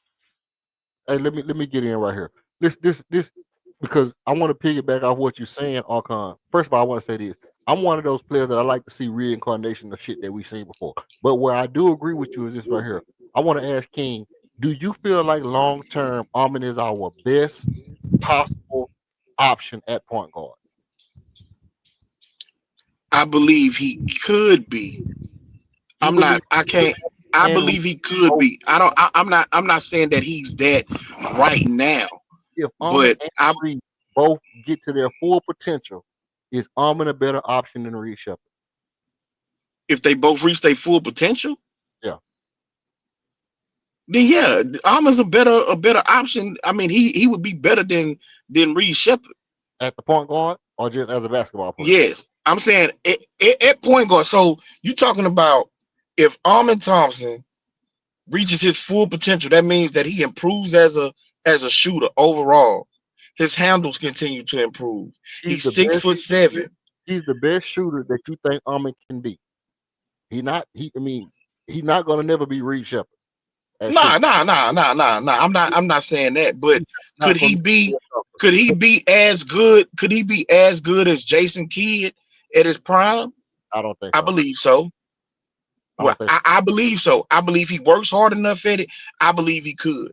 so. If job And he's 6'7". if Armin Thompson is as good a 3-point shooter as Ja Morant at his prime, and Reed Shepard is as good as, let's say, uh, what's his name? Let's just throw somebody out there. Give me a point guard. Mark Price at his prime. Who's the See, that better? ain't fair. That ain't fair. You want to pick a trash shooter and make like that's as good as Armin could ever be. But I picked the We all. know that John Moran is a trash shooter, my nigga. He's an all-star point guard though. He's an all-star point Yeah, guard. but he's not an all-star point guard because of his ability to shoot. You I said the best that he could ever be, and you want to make his best, the best he could ever be as a shooter is trash ass John Morant. But then you want to give Mark Price to Reed Shepard, a Hall of Fame point guard. but also I'm not saying that I'm not saying that Reed Shepard is going to be dunking like god dog me or passing the ball like Jason Williams. I'm not saying that Reed Shepard is going to be dunking like John Morant. So But bro, you got him as a Hall of Fame point. Jason Williams ain't no Hall of Fame point guard, John Morant will be a Hall of Fame point guard. huh? John Morant will be a Hall of Fame point guard. He said, "Huh?" John Morant will Yeah, be I don't know. I don't know that John Morant is gonna be a Hall of Fame point guard, bro. projector here. First of all, but again, my only point is, and you looking to skew the debate in your favor. No, I'm not.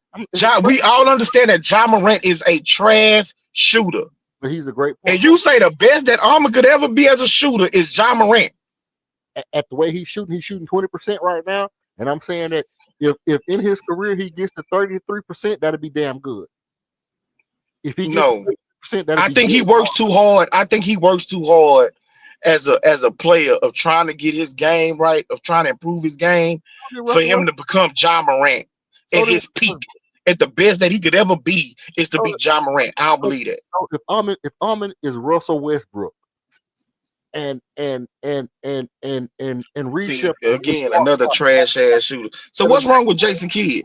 but a top Why 5 can't be Jason Kidd versus Mark Price? listen, this because first of all, neither one of these guys is gonna ever Because you want to skew it. neither one of these guys is gonna ever be a one of the best passers ever. Let's just get that out. Neither one of these guys is never going to be Jason Kidd. Jason Kidd was an elite passer day one and a good shooter day one. He just had some glitches, a couple of glitches in his shot where they didn't go in. But he was a good shooter his rookie year. He scored 12, he hit like 12, 8 or 9 threes on the Rockets his rookie year. He hit like 8 or 9 threes on the Rockets. Yeah, So but and what did he shoot? What did he shoot? So you talking about one game? What did he shoot?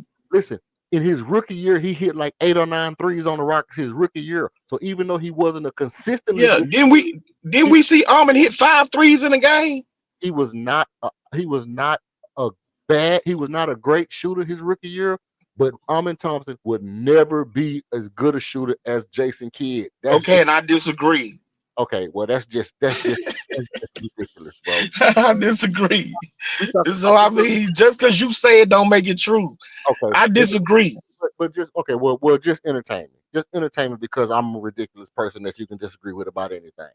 Let's just say Amin Thompson is Russell Westbrook, a top 5 point guard of all time. We can agree that Russell Westbrook should be considered a top 5 point guard of all time. No, hell No, no. Are no, you no kidding way. me? No way. Because No way. Yeah, like come on, bro. No way. Okay, if we gonna make him Russell Westbrook, then we gonna make Reed Shepard Matt Maloney. Okay. Turn my mic up. Let me turn my mic up because I don't want to mute nobody. I just want to say what I want to say. Can we agree that Russell Westbrook has the best stats of any point guard ever? I don't know if he got the best stats. Wasn't Oscar Robertson the point guard? Yeah, but Russell Westbrook has surpassed Oscar Robertson by far.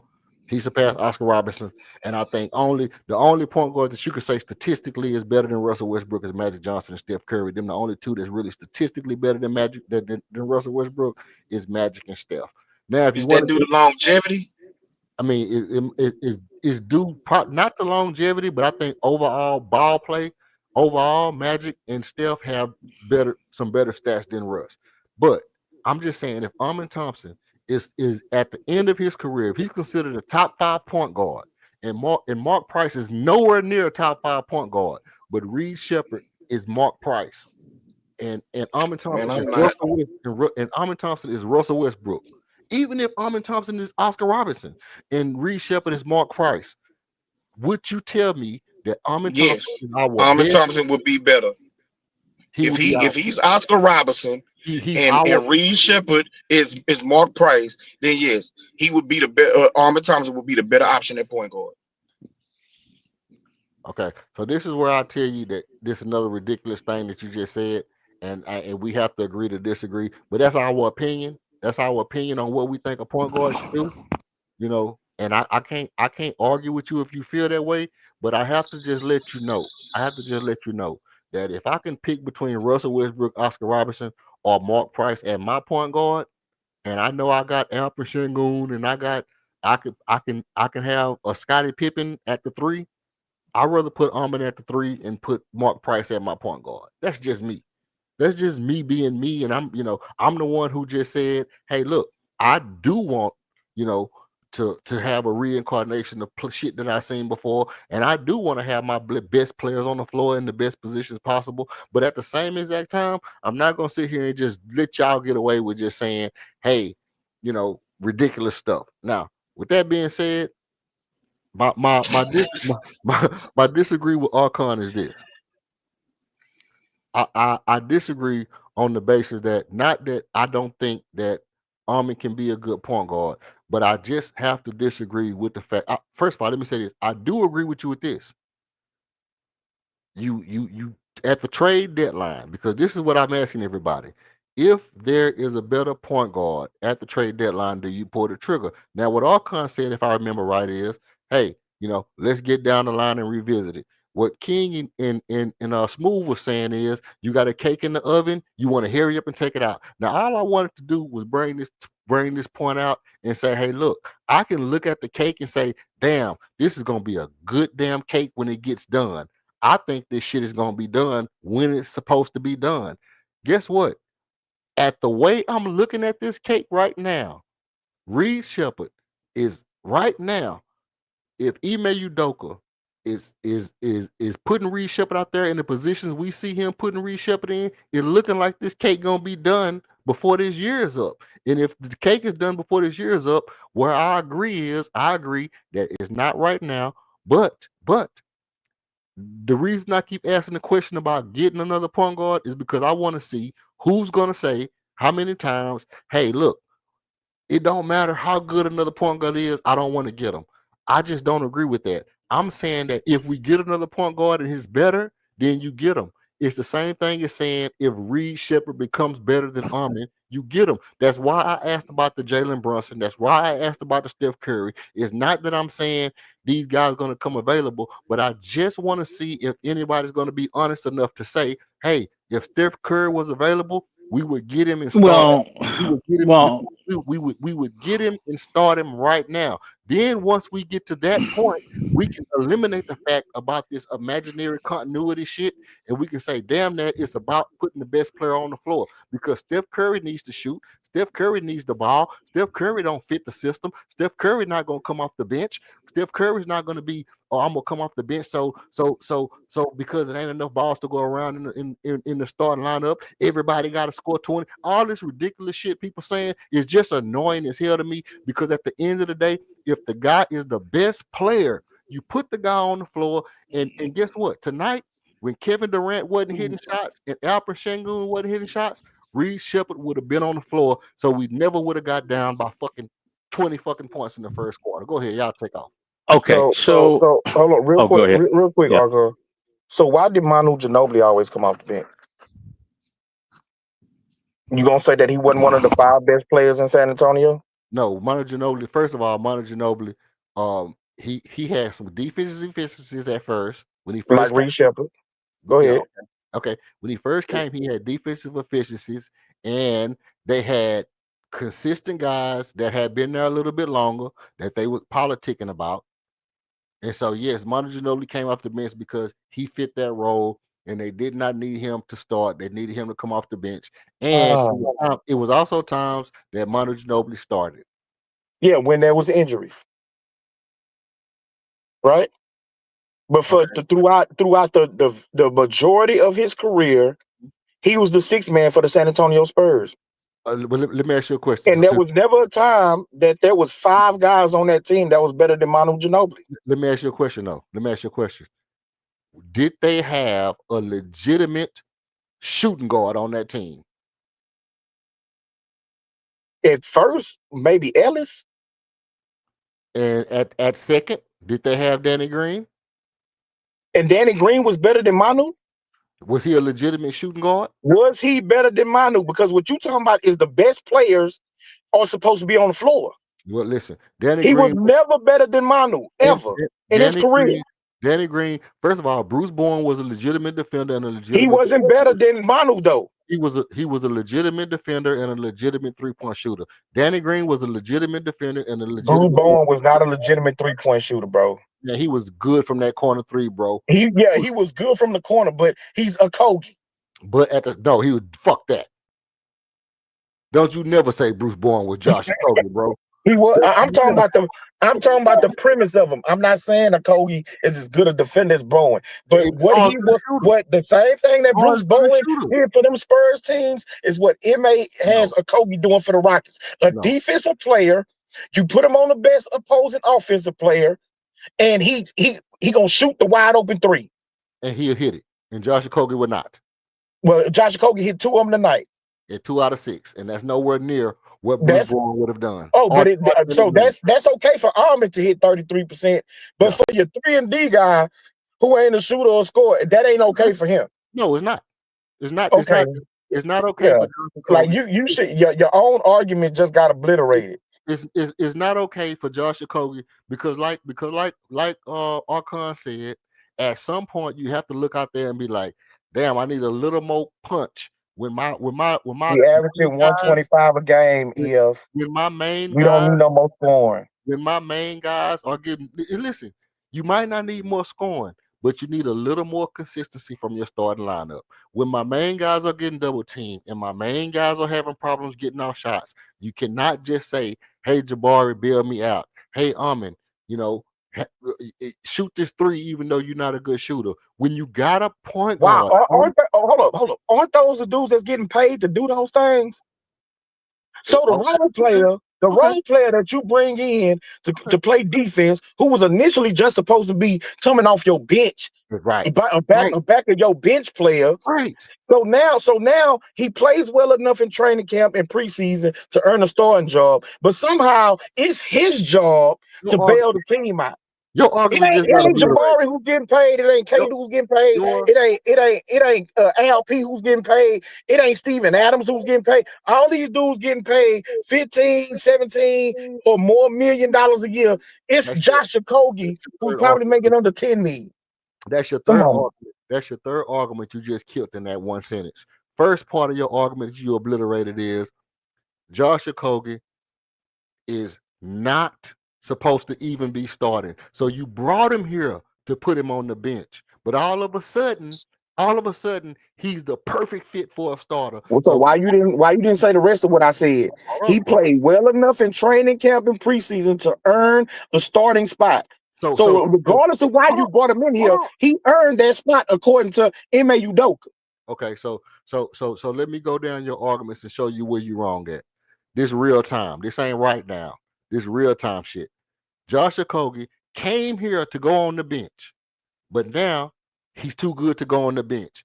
But he played himself into a starting position in a matter of weeks. He played himself into a starting position. But if Reed Shepherd does that shit over a matter of months, he's still not good enough to be a starter. Why? Because he's too damn good to be a starter. And the third part of your argument that you obliterated is Josh Okogie is too good to be a starter, too good to be a bench player. Reed Shepherd is too good to be a starter. And I never even said that. So you lying to try and make yourself be right. What you do is cut me off so I never get to my point. The point Yeah, stop lying on me then, The point is no.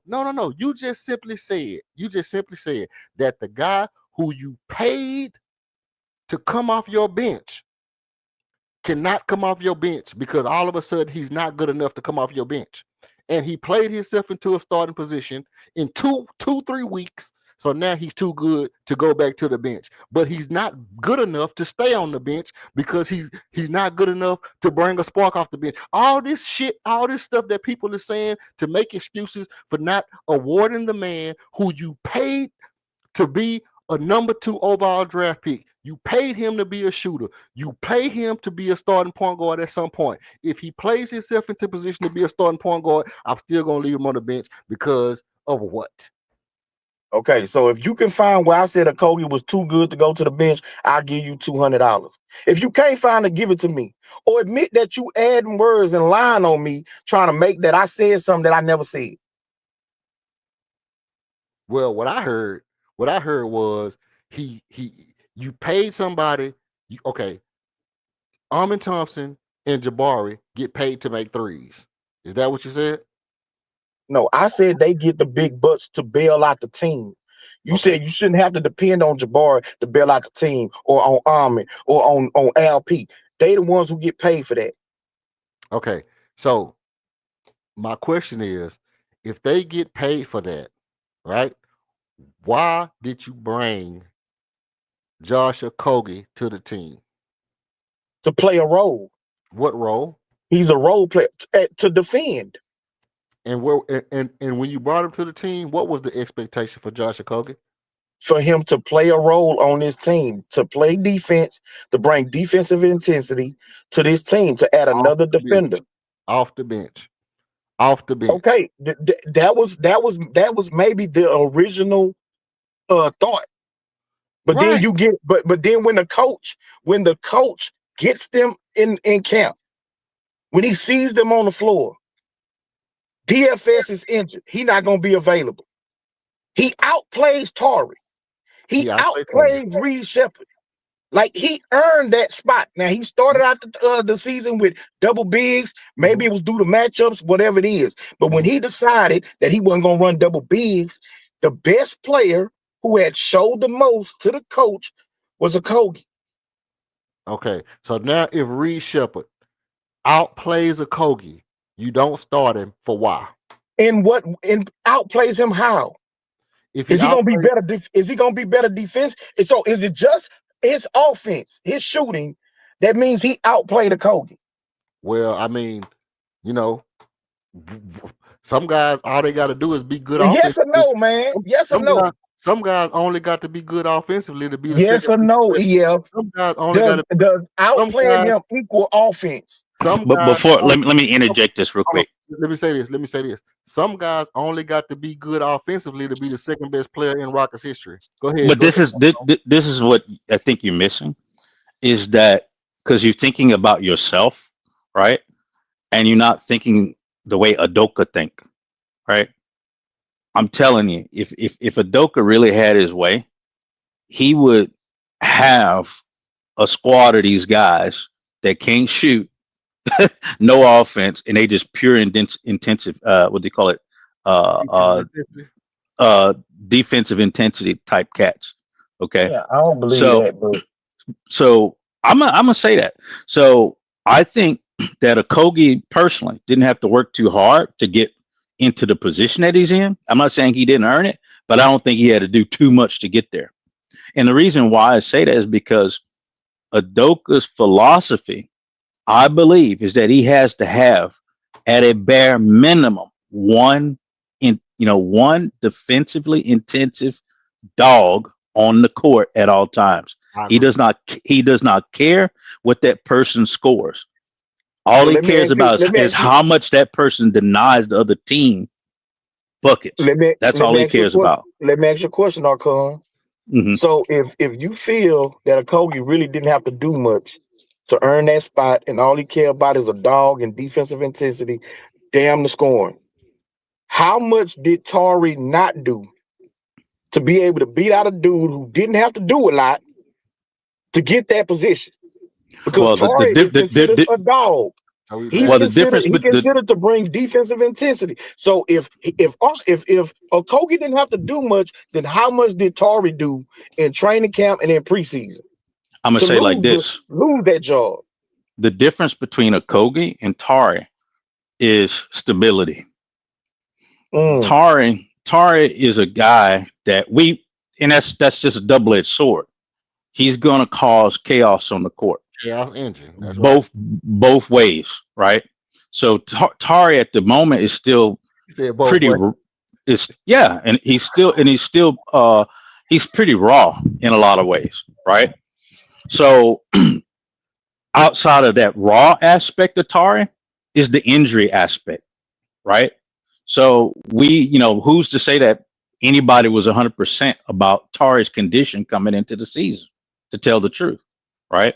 So if I got the option, I say, okay, well, I got a Kogi who I know is, from the back channels, I know he's stable, he's solid, he's going to be able to do what I need him to do, and it's going to be controlled. I'm going to go ahead and go with that guy. Now, if Tari, his health looks okay, and then I can give him some reps to where he becomes, more controlled over time. Yeah, I'm going to go with Tari. We know that at the end of the day, I want to go with Tari at the end of the day. But for now, what's going to work, what looks stable, the thing that I can kind of trust, I'm going to go with Okogie. That's my opinion. Mm. Go ahead, King. Yeah, so that kind of justifies Okogie being in the starting lineup. Yes, it does. Okay, so let's not act like he didn't earn it. He had to No, earn it. I'm not acting like he didn't. No, I didn't say that. No, I'm not saying you did. I'm just saying overall, let's not act like he didn't earn it. And EF wants to only look at the offensive aspect of Reed Shepherd, like that makes him better than Okogie. But Okogie does other things. He plays defense. He also creates turnovers. Like, so it can't just be one thing. And if you have all the scoring in your starting lineup with your two best players, your three best players are all on the court in your starting lineup, it's not about adding more offense to your starting lineup. Yeah, so that's It's what I was. about balancing out. It's about balancing out the team overall. This is And what I was I going don't to. see the reason or the purpose to rush Reed Shepherd into the starting lineup this year if it's not absolutely necessary. I just want him to continue to grow as a player. I see the growth that he made from year one, where he hardly played, to year two. But there's still a lot of holes left in his game. Let's not rush him because he's showing us these great flashes. Remember, we saw Jalen Green show great flashes But in short spans, in short bursts. 8 games, 10 games, 12 games, 11 games. We saw that. We saw him have a month where he averaged 30 and looked like a top 5 player in the NBA. family matters. Listen, family matters, man. It's family affair. It's family affair. Okay, family affair, man. Let me talk to you, man. Let me talk to you. All I'm saying is, because you made some points, and I wanna ask you, what's wrong with if if Okogie played himself into the starting position in 2 weeks, and Reed Shepard plays himself into a position where he's a better option than Armin in this season. If Okogie was able to take a starting job from Steven Adams, who had played himself in position by being a dominant rebounder, who never was not a dominant rebounder. He always was effective as a rebounder. But Ime looked at Okogie and said, hey, we might can be better by putting Okogie in the court and being a little bit faster on defense. And Okogie's defense is so good that I trust the fact that we'll give up our offensive rebounding to put Okogie in the game because he'll get us stops. So if Okogie plays himself into position in the preseason, and then 2 games later, Okogie's starting. Okay. After 2 games, Okogie was starting. What's wrong with saying if Reed plays himself into the position to where he's the best option at point guard? First of all, that's not rushing him. That's just saying that when he's the best option, and I predict the fact that he's going to be the best option at some point this year. That's just me making a prediction based off my own creativity and innovativeness, me looking at the game of basketball the way I look at the game of basketball and seeing what I see, which I can go through the breakdown and I'll pull up the highlights and show y'all what I'm talking about. But I'm saying that if he plays himself in a position to where he's the best option, what's wrong with giving him the same due diligence, the same justification that we gave to Okogie, giving him the same rites of passage that we gave to Okogie? If he plays himself into position to where we can say, hey, this is the best thing for the team, that you put him in the lineup and let him play the point guard and put Armin back on the best defender where he's best at. Yeah. So listen, real quick, because I'm finna get off and I'm gonna listen. If old Shep turns into Steve Nash this year, where he can shoot lights out and he can run the offense and get 8, 9, 10, 12 assists. He can actually run the pick and roll properly, read the pick and roll, make those passes, not only to the roll man, but not only to the skip passes, but also to the roll man, the pop man, all of that type of thing. If he could do that, then yeah, he's justified to get put into the starting lineup. Thank you. I don't think that he's gonna make that type of elevation this year. Okay. So that's why I said, in my opinion, he shouldn't start this year. Let's let him continue to grow. Let's let him continue to learn. And then maybe coming into next season, maybe he's then the best option to be in the starting lineup. And Fred, coming off an injury, could be his backup. Okay. And you can figure out everything, where Armin gonna be, all that type of stuff next year. But for this year, let me see him run the second unit at a high level. Like how he played in the second quarter, let's see him do that this season. I agree. But mix in some nice pick and roll plays, and you know what I'm saying, where it's not just always him getting his own shot. He's gotten more comfortable with that. Let's see him get, the off the pick and roll, get more people involved and create offense and run that second unit, at the highest of high levels. Then we could talk about it. But he's not there yet, bro. Okay. I'm gonna be listening, man. Salute to y'all. Okay, I agree. Now, before you go, See, Archon, let me say this. Before you go, let me say this about what King said. When you coming in on the second unit, and y'all have made it a point to note that there is nobody else to score. What offense is he supposed to be running when there ain't nobody else to score? According to everybody who says, not just y'all, because it's y'all. I know y'all haven't made this point, but everybody else has been coming up here saying that Reed Shepard need to be on the bench because ain't nobody else that can score. And I'm saying that if Reed Shepard is on the second unit and he's supposed to score, who the hell is he gonna pass the ball to? But you can go ahead and say what you got to say, Archon. yeah, yeah.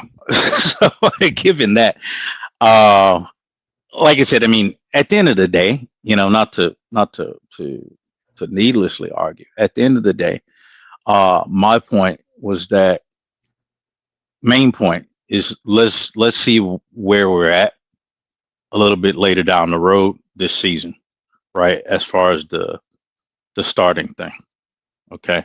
I don't see there shouldn't be a rush to do that for I Reed Shepard, right? Um, now,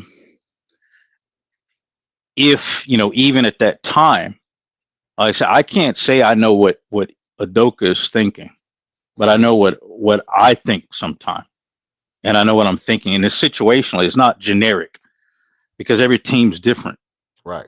So with the way this team is structured at the moment and the way that it's been played, the way Adoka has been playing it, meaning, in particular that we got Okogie in this position right now, and that we're playing this kind of experiment with Amin.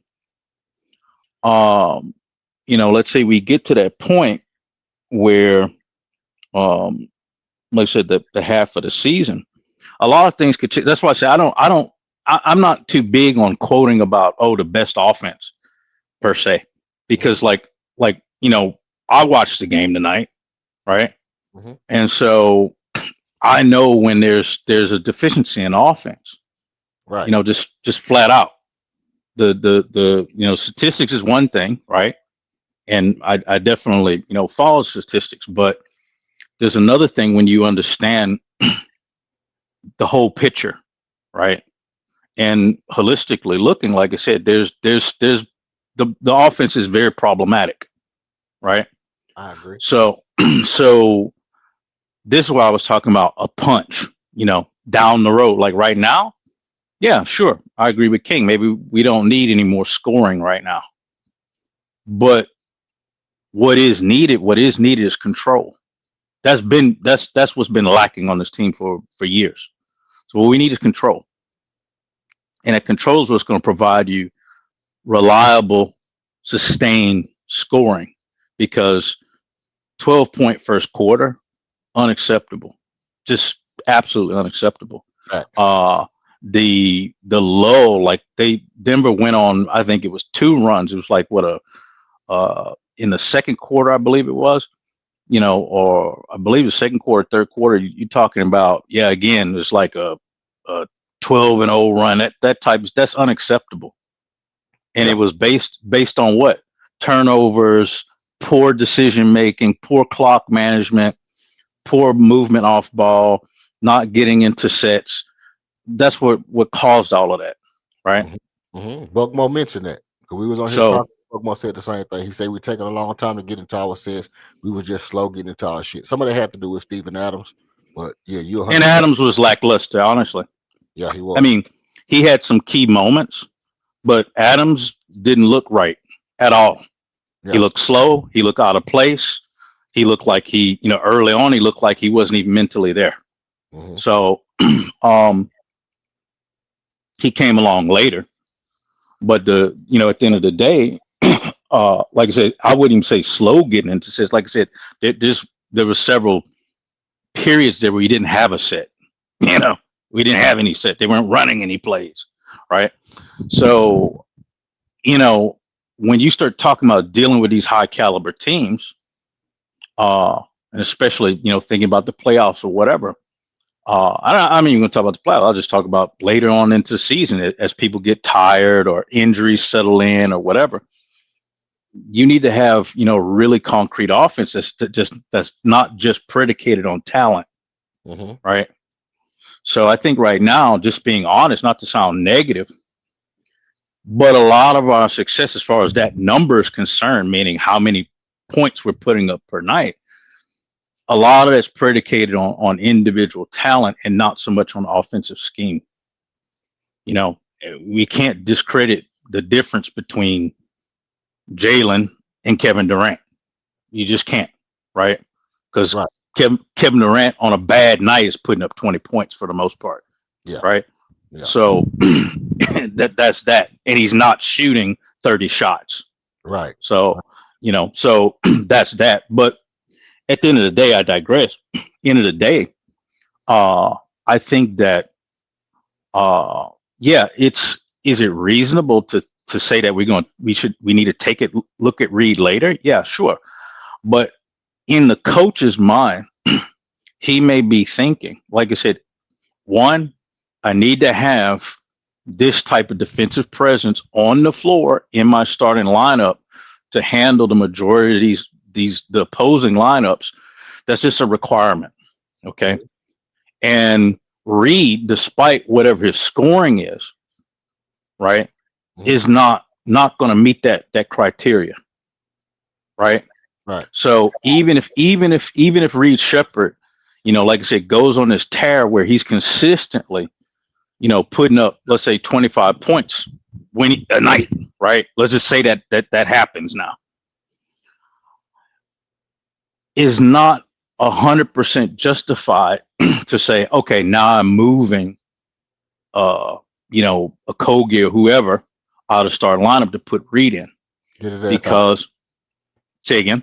So get his ass out of there. Go ahead. Yeah, you can say get his ass out of there.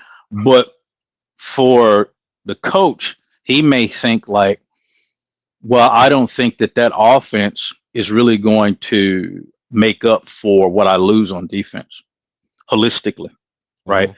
And not just defense, but just how the pace of the game runs, right? I'm not saying that's the way I think, but I'm saying that's a possibility that we have to consider. Because the way that I would think at the end of the day is that I know if I've got, as I told you, I know that if Reed Shepherd, if I know now he off that bench, he's going to give me 16 points in 16 minutes, right? Guess what? And I'm looking at the rest of this roster. I'm looking at the rest of this team. Looking at that bench, bro. I'm starting to say, how well am I doing offensively or holistically, like net rating? How well am I doing with the lineup that I have with a Kogi, right? And then looking at the big goose egg that I have on the bench. And I say, well, look, I'm going to go ahead and have Reed. He's going to be that sixth man. He's that sixth man. Yeah. And then I'm going to have, like I said, whole sets, lineups designed derived from part of that second bench. Like I'm gonna get more of that Capella Reed action happening, stuff like that going, that when I put those dudes on the floor, it's not like, because see what happens is that if you look at the numbers,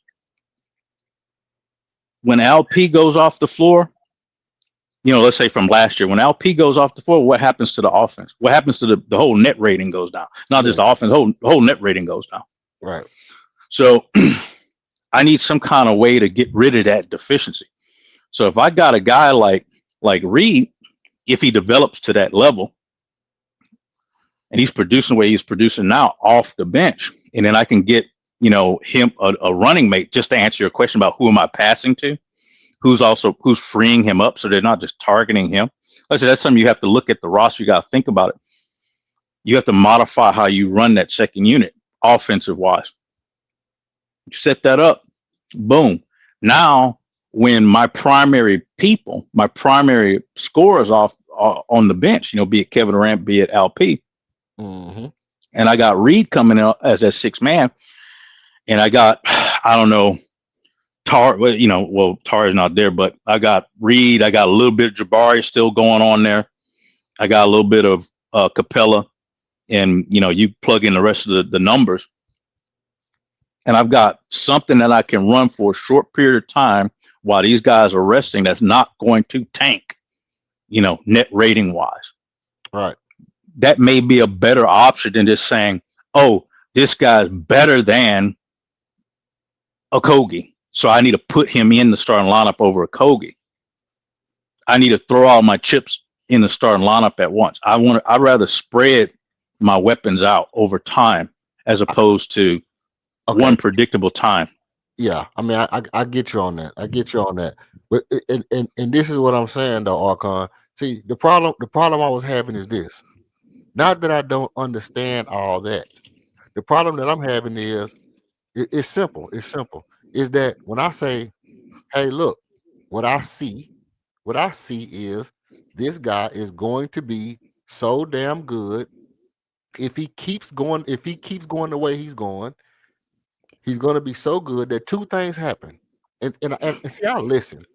I know I say shit that sound outlandish, but I listen. I listen to what people say. I sit back and I say, okay, it sounds good. But I also watch the basketball game, and I've also been watching the Houston Rockets since 1984, 1985. So I know how this shit works. You know what I mean? And I can honestly say that over the course of my life, I've watched the majority of every single Rockets game. I miss some every now and again, for whatever reason, but I watched the majority of every single Rocket game since 1984, 1985, or whatever shit like that, right?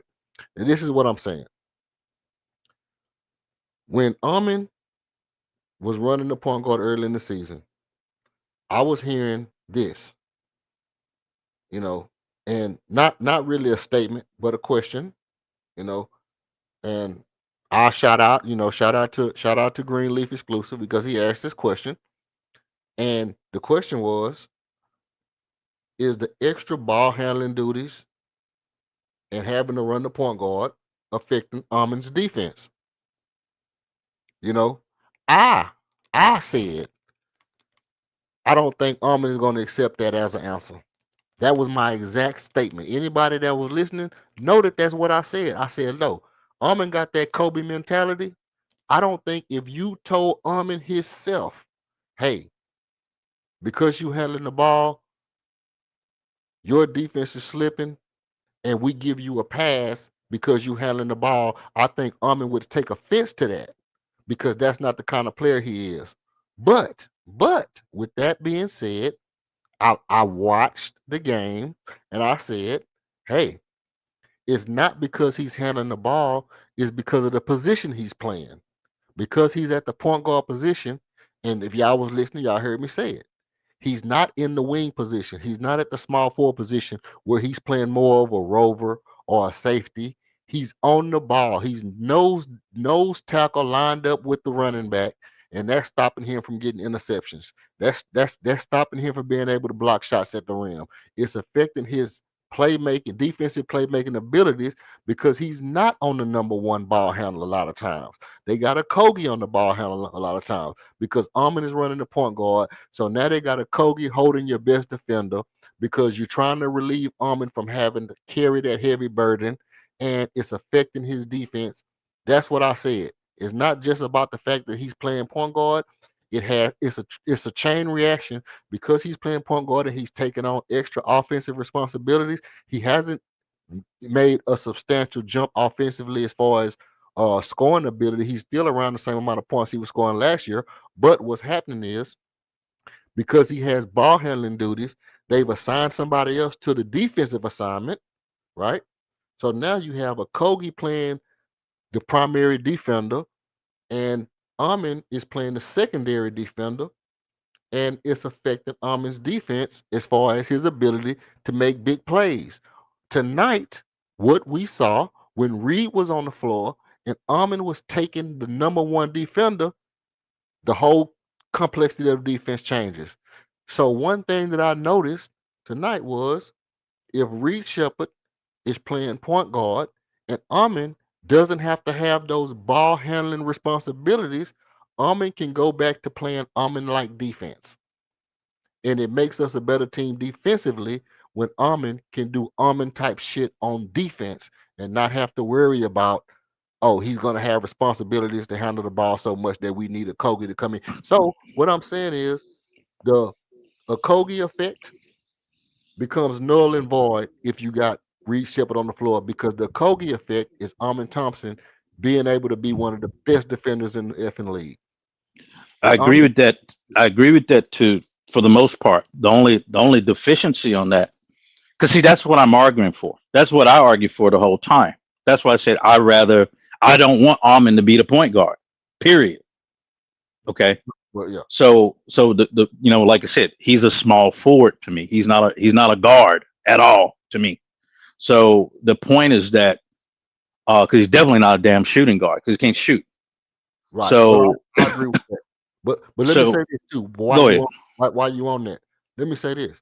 The other part of it is, and contrary to what we both believe about him being a shooting guard, because I also feel like he's not really a shooting guard, but like as Buckmo and Smooth just said, he would be more of a slashing type shooting guard.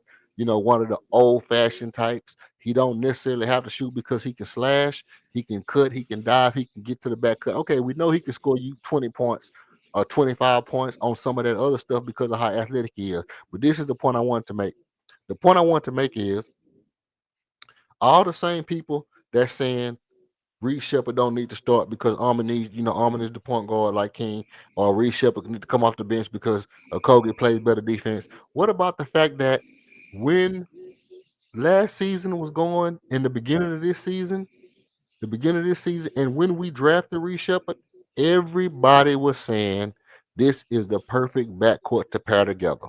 Everybody was saying, hey, with Armin and Reed together, this would be the perfect backcourt. They complement each other perfectly. Reed can shoot, Armin can't really shoot. Armin got athleticism and defense, and Reed a little short. So you pair them together, they kind of complement each other and they make up for each other's flaws. That's the exact thing everybody was saying. But now, when the opportunity presents itself, like down the line, this could be the case. It's like, no, it can't be true. It's like it's one of them things like, this can't happen. It can't happen. It really can't be true. Because of what? Because you want Josh Okogie there? Because in your mind, you can't imagine greatness. Like, let me tell you, let me get on my soapbox for a minute. Let me cook for a minute. The thing about Houston Rockets fans is I think we've become immune to the idea of surpassing and surmounting the other teams in the league, so much to the point that you can't imagine real greatness. What I've come to realize is somewhere along the line we've got so entrenched in being the underdog, or one step above mediocrity, one step below excellence, that we've gotten to the point to where we can't imagine being greater than what the hell the norm is. And I have a problem with that because I do not like the idea. I do not like the concept of we can't do the exceptional shit. We scoring 120. We don't have no more room for points. So you're saying that we can't fucking score 140? What's wrong with trying to score 140? What's wrong with trying to score 125? What's wrong with trying to score 127? Is it a problem in your mind where you can't fathom it? Is there something going on in your mind to where you say, hey, 120 is good, but what if we can get to 130? We scoring 123.5. Well, what if we can get to 124? What if we can get 0.5 more points by making an adjustment? What if we getting 123? What if we can get to 128 by making an adjustment? Do we do it? Do we do it? Do we do it? What if we can get to 135? Is it too much to go in somebody's mind to say that we can do something that makes us elite, makes us better than everybody else? Or do you really believe that there's no way that we can be the guys to be better? We can't. No, it's too much points. It's too much points to score 140. Nobody. That's unreal, EF. You being ridiculous. No, I'm not being ridiculous, man. Just go out there and effing be great. Do what you have to do to be great. Make that next move to make yourself an outlier. Break the damn league, bro. Break the league. Don't be scared to be original. Don't be scared to go outside of the norm. Do some extra shit. You got a guy on the team that scored 27. Guess what? You got a point guard at Amin Thompson that's scoring 17. You got Al Shangoon that's scoring 23. You got KD that's scoring 25. You got Jabari Smith that's scoring 17. You got Josh Okogie that's scoring 0. Put Reed Shepard in the spot and see if our point totals when Kevin Durant and Alper Sengun not scoring, you see if Amin, Jabari, and Tari can make up for what they're doing in those games early. If KD's not scoring, can one of these other guys get you a basket? You know what I mean? If they got 2 men on Alper Sengun and he see Reed Shepard out there, how likely is he? How happy is he going to be to throw that ball to Reed Shepard, knowing Reed Shepard can probably knock down that 3? Now, is it a possibility that Reed Shepard have a bad game? Because I do remember King said about breaking his confidence, and I agree. There could come a time where Reed Shepard has a bad game and he doesn't continue to blossom and have a bad game. Okay, if he's that kind of guy to where one bad game sinks him, then maybe I'm wrong. But I believe that what I'm not asking to put him in the game right now. I'm saying that we watch development. We continue to see him grow. And when he gets to this point, you can't say that I'm wrong for expecting that when he gets to the point that I think when the cake is done, I know the cake's gonna be good. I will, let's just leave the cake in there until Thanksgiving because it might not be done on the inside. Let's let the motherfucker burn up. No, don't go for that stuff, man. Be great. That's all I'm saying. Go ahead, Archon. Let me mute up. Say what you got to say, bro. Well, I understand the frustration. And I guess I have 2 points on that. One point is that I think a lot of Rockets fans, I ain't talking about nobody in particular, I'm just saying just in general what I've heard the past 3 years. One, a lot of people being Houstonians, I guess most of them are Houstonians, they're used to disappointment. Like you said, just that a few steps above mediocrity, but not great, right? So, I kind of said to myself years ago, after the second championship, I didn't need to watch anything else, right? And why was that? Because this city had no championships. We were always in that place that you were talking about. I watched the Oilers go to playoffs 9 years straight, I think it was, right?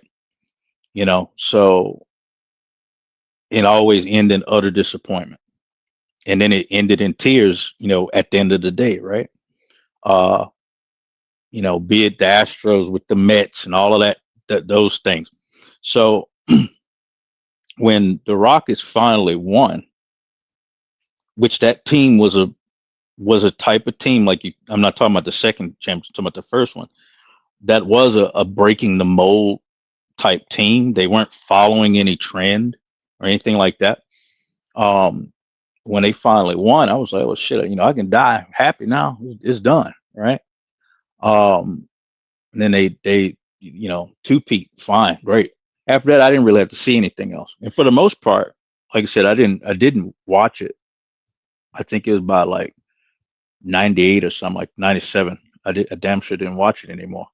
So I think a lot of people, whoever,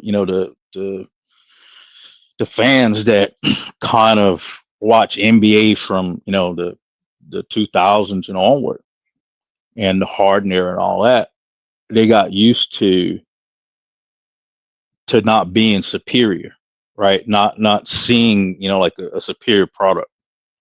Because it's quite annoying. I was watching it then, like I said, when the Rockets were pretty good here, just with Harden and them. But you would have sworn half of the Rockets fan was from California because Golden State was unbeatable, and they, it's a product of watching ESPN and all that nonsense. You listen to the mantra and hypnotize yourself into that, right? So, end of the day, I get it. I understand the frustration with that approach, but on the same ticket, on the same hand, there are people, they see what we can be.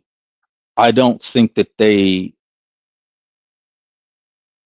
realize how fast we can be, what we can be, right? It's not really sinking in just yet, because I'm telling you, nobody really how many people really expected us to be in this position this year, right? Or last year for that fact. Um, so my second point is that a lot of fans, and I've said this multiple times, a lot of fans see what they want to see and visualize and imagine the team looking like something based on a bias that has been crystallized in their mind, right? That's why you had such attachment to the Jalen Green concept, right? Or like I said, the KPJ, Jalen Green, Cam Whitmore is all the same people, same damn people with the same idea. They have an idea in their minds as far as how they want to see the basketball played and how they want to see the team look, right? So type of players that fit into that imaginary space, right? Nothing wrong with that per se out the bat, but it becomes kind of psychotic to a point when you deny what the team is looking like in reality and how it's performing in reality and what's working in reality, right? Because you do have some people like lingering fans, they'll still say like, oh, this isn't working, this isn't working, oh, this, even though it's clearly working, they still want to get, like we had what was it last year, some of these media people like, oh, like what about Brooke Lopez? Right. It's always a Brooke Lopez or Malcolm Brogdon or something. Damn Ben Simmons, Right. No Yeah, it's nonsense. always ridiculous. It doesn't.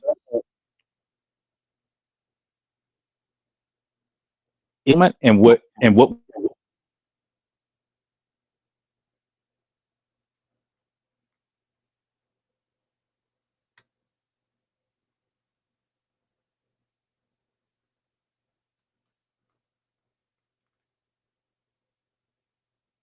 Yeah, Mike check.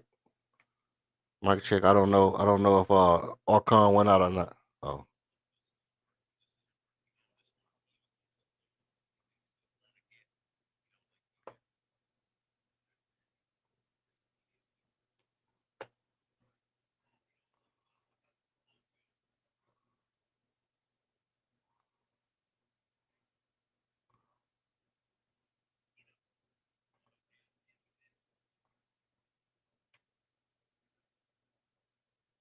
Yeah, Archon dropped out. But look, I think he lost his connection.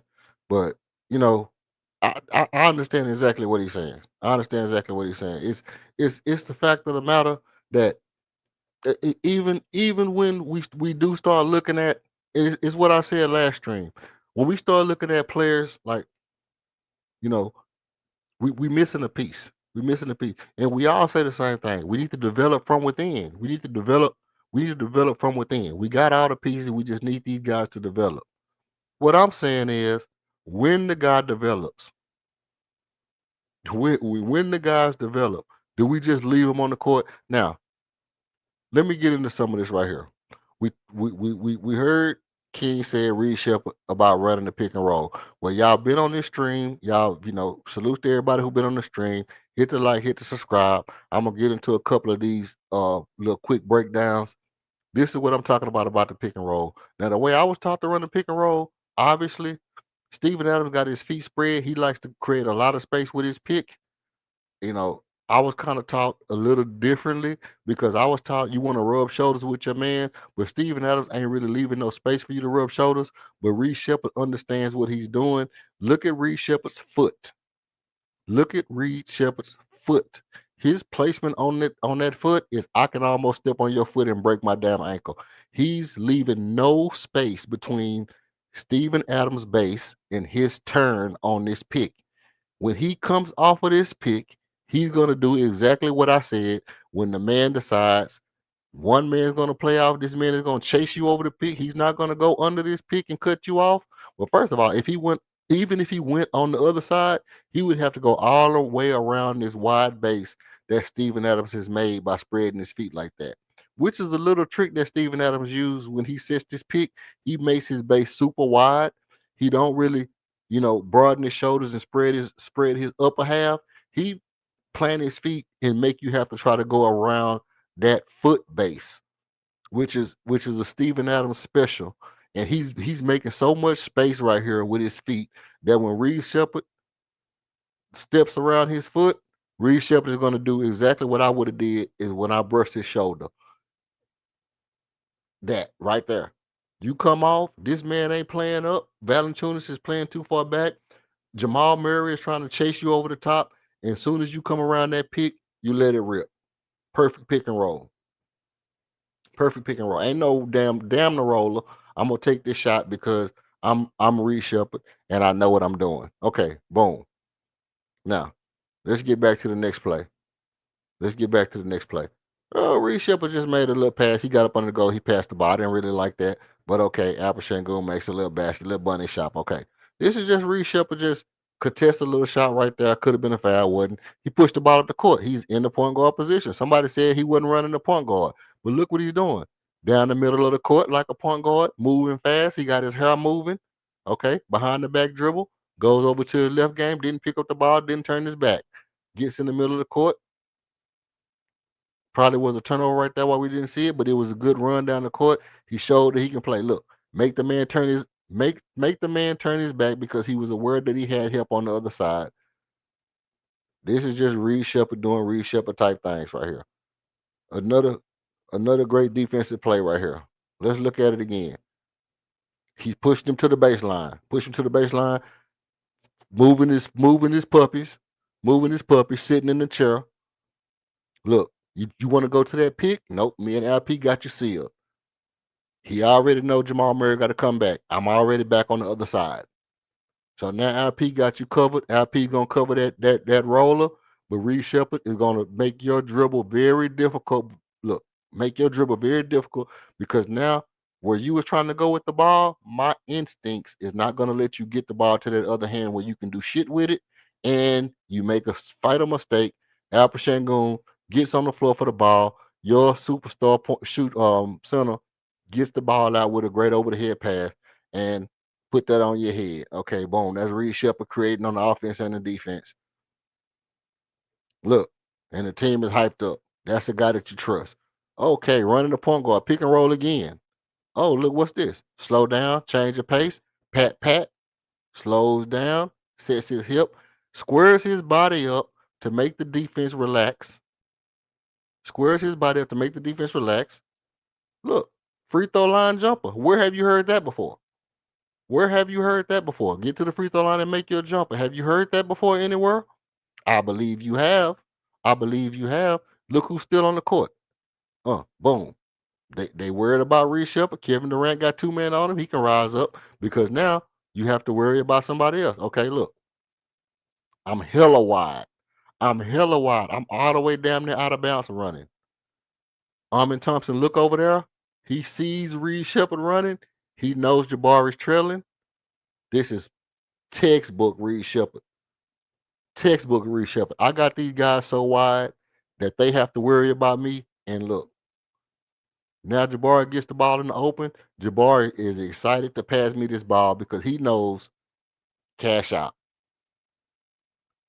All Reed Shepard. Being smart, being crafty, being aware.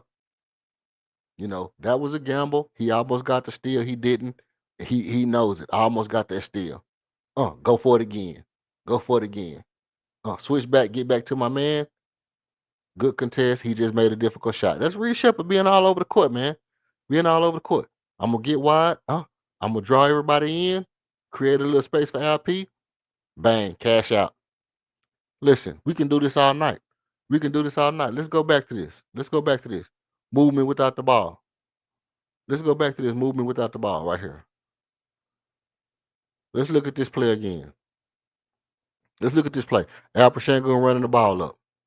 Reed Shepard make that little space right there. And look, he letting them know right here. Is he going to shoot that shot or you gonna give it up to me? Either one you want to do. He letting them know. And Alfred Sengun said, I'd rather give it to my shooter.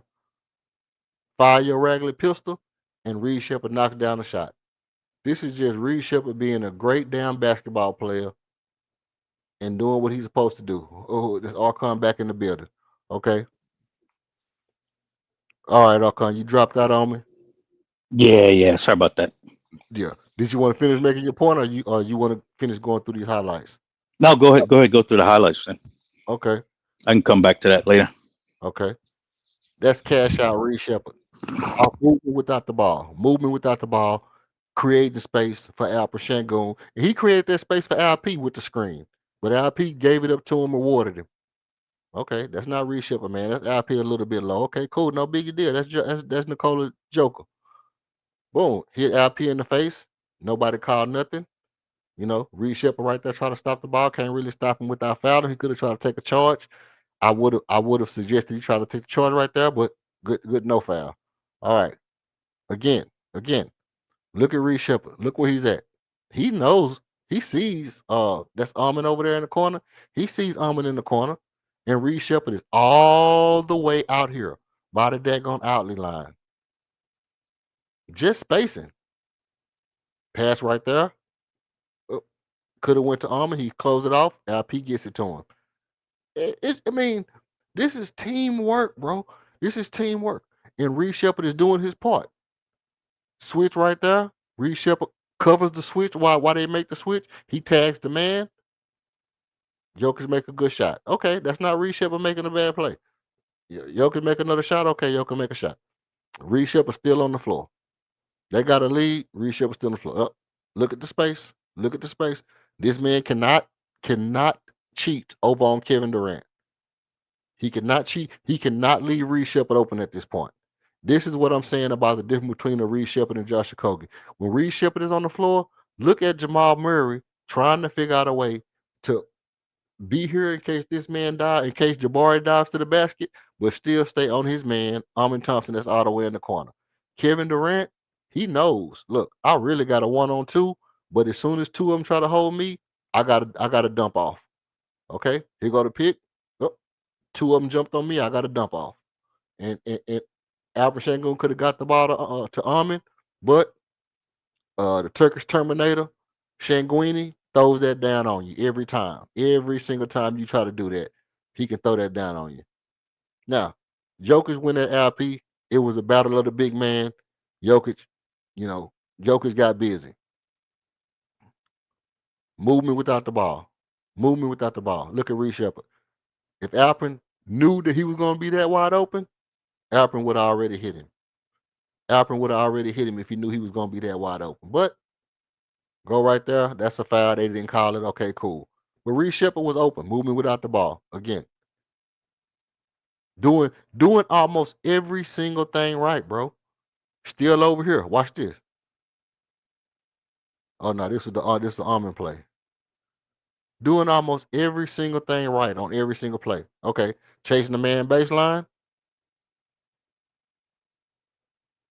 Cut it off. And if Reed Shepard don't step up right here, this is a bucket for Denver. Watch.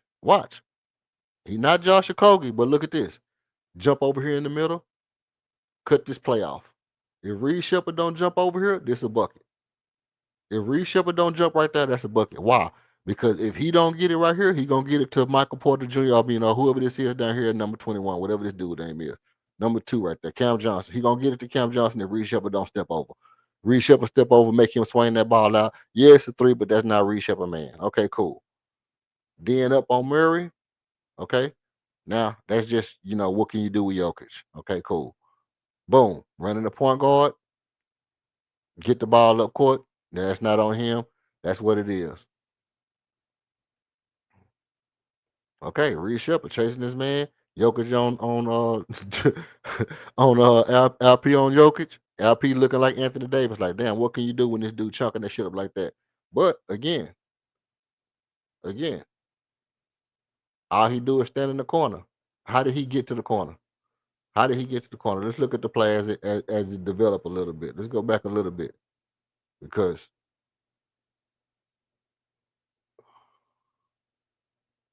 62-55. Sprint down the court to the corner. 64-55. Okay, that's a different play. Okay. This is Joker play right here. He shot that on LP. Okay. 64-57. And then come down right here. Oh, that's 69-57. Okay. But all things considered, he in the corner again. Yep. And Jabari swinging the ball to Reed Shepard in the corner again for another assist. Jabari is eating up assists by swinging the ball to Reed Shepard. When you got Jabari and Reed Shepard on one side of the court together, imagine the firepower that's coming from the three-point line when you got Jabari and Reed Shepard on the same side of the court. You're your best three-point shooters on the same side of the court. Your best three-point shooters on the same side of the court. Look, could Kevin Durant have hit Reed Shepard right there for a three? Absolutely. Kevin Durant could have hit Reed Shepard for another three. You know, we could have been up, but Kevin Durant hit that. Jabari made a bad foul right there. Okay, I remember this foul. That was ridiculous. You know, that's just Tim Hardaway, the unsung hero right there. Okay. Boom. LP, you're not closing out, hand down, man down. Armin doing what Armin do. Armin doing what Armin do. And I like Armin when he going fast and he making good decisions like that. Because as we know, Armin can finish around the basket with either hand. Jamal Murray tried to take out Armin's leg. That was a dirty play. They didn't say nothing about it. Reed Shepard getting wide.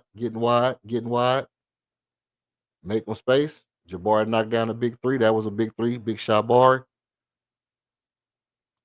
who was on fire tonight, by the way. Barry was on fire. Even though he didn't shoot the ball extremely well from three, when we needed big shots, he did what he do. Okay. Where we at? LP, baby hook. You know, he didn't get to that enough. I don't think he got to that hook enough tonight. I think he kind of scared of that hook because he ain't been shooting it well. But as you see, you know, the team not doing bad. Reed on the floor, the team not looking bad. Everybody doing their part. That boy, hey, look, Al Pachengo is an athletic player. People don't give him credit for his athletic play. Reed blitz down right there to try to help out on Jokic. Okay, his man got a shot, so what? Which what I said is make Jokic beat you. Make Jokic beat you. Don't let him get a lot of assists and we can win this game. The games where Jokic got assists was just as deadly as when Jokic was hitting points. That little turn by Jabbar, he almost got that off, but Steven Adams came right back and got a bucket on Jokic. That was big when Jokic got that point and Steven Adams went back and got the point. A good contest by Reed Shepard. Okay, man, just hit a bucket. Okay, that's all right. That's all right. But look, I mean, the offense is running so smoothly when Reed Shepard is on the floor. The defense is looking good. He's stopping his guy from getting buckets. You know what I mean? Like his guy not doing that shit, man. His guy not doing that. That's really Jamal Murray getting off. That's Armin's man. That's really Armin's man. You know, Reed Shepard guy not getting off. Look at him. Look at him. Look what he doing to Cam Johnson, man. He just pestering that dude. He's just pestering a good pass, Armin. Good shot. Bang. Fading out of bounds, looking like double dribble. And then the last shot of the game, I think Kevin Durant was kind of mad he didn't get drawn up for that last play. But all in all, man, it's just like I say, it's not really a matter of, to me, it's a lot of little things that I saw within the game that, and I need to start back recording the game so I can break down the other stuff that Reed Shepard did as far as before the play actually, start to unravel, because it was times where Reed was just at the top of the key, dribbling the ball and moving the defense, because you gotta move according to where he's setting his feet, where he initiates the offense from, because the minute he passes the ball, he becomes dangerous without the ball, just like Steph Curry. Listen, I'm not saying he's Steph Curry. I'm not saying he's even closely has the gravity of Steph Curry. All I'm saying is the minute he passes the ball, he becomes dangerous. Right? If he's at the top of the key with the ball, the minute he gets off the ball, he becomes dangerous because now you got to figure out where he's going to plant his feet at. And if you're not in position to cover where he's at on the court, that's cash. That's cash. And that kind of play is one of the things that makes your offense run smoother. You know, at some juncture, you have to ask yourself, does it benefit us not to have that kind of gravity on the court as much as possible? It's just one of those things. And again,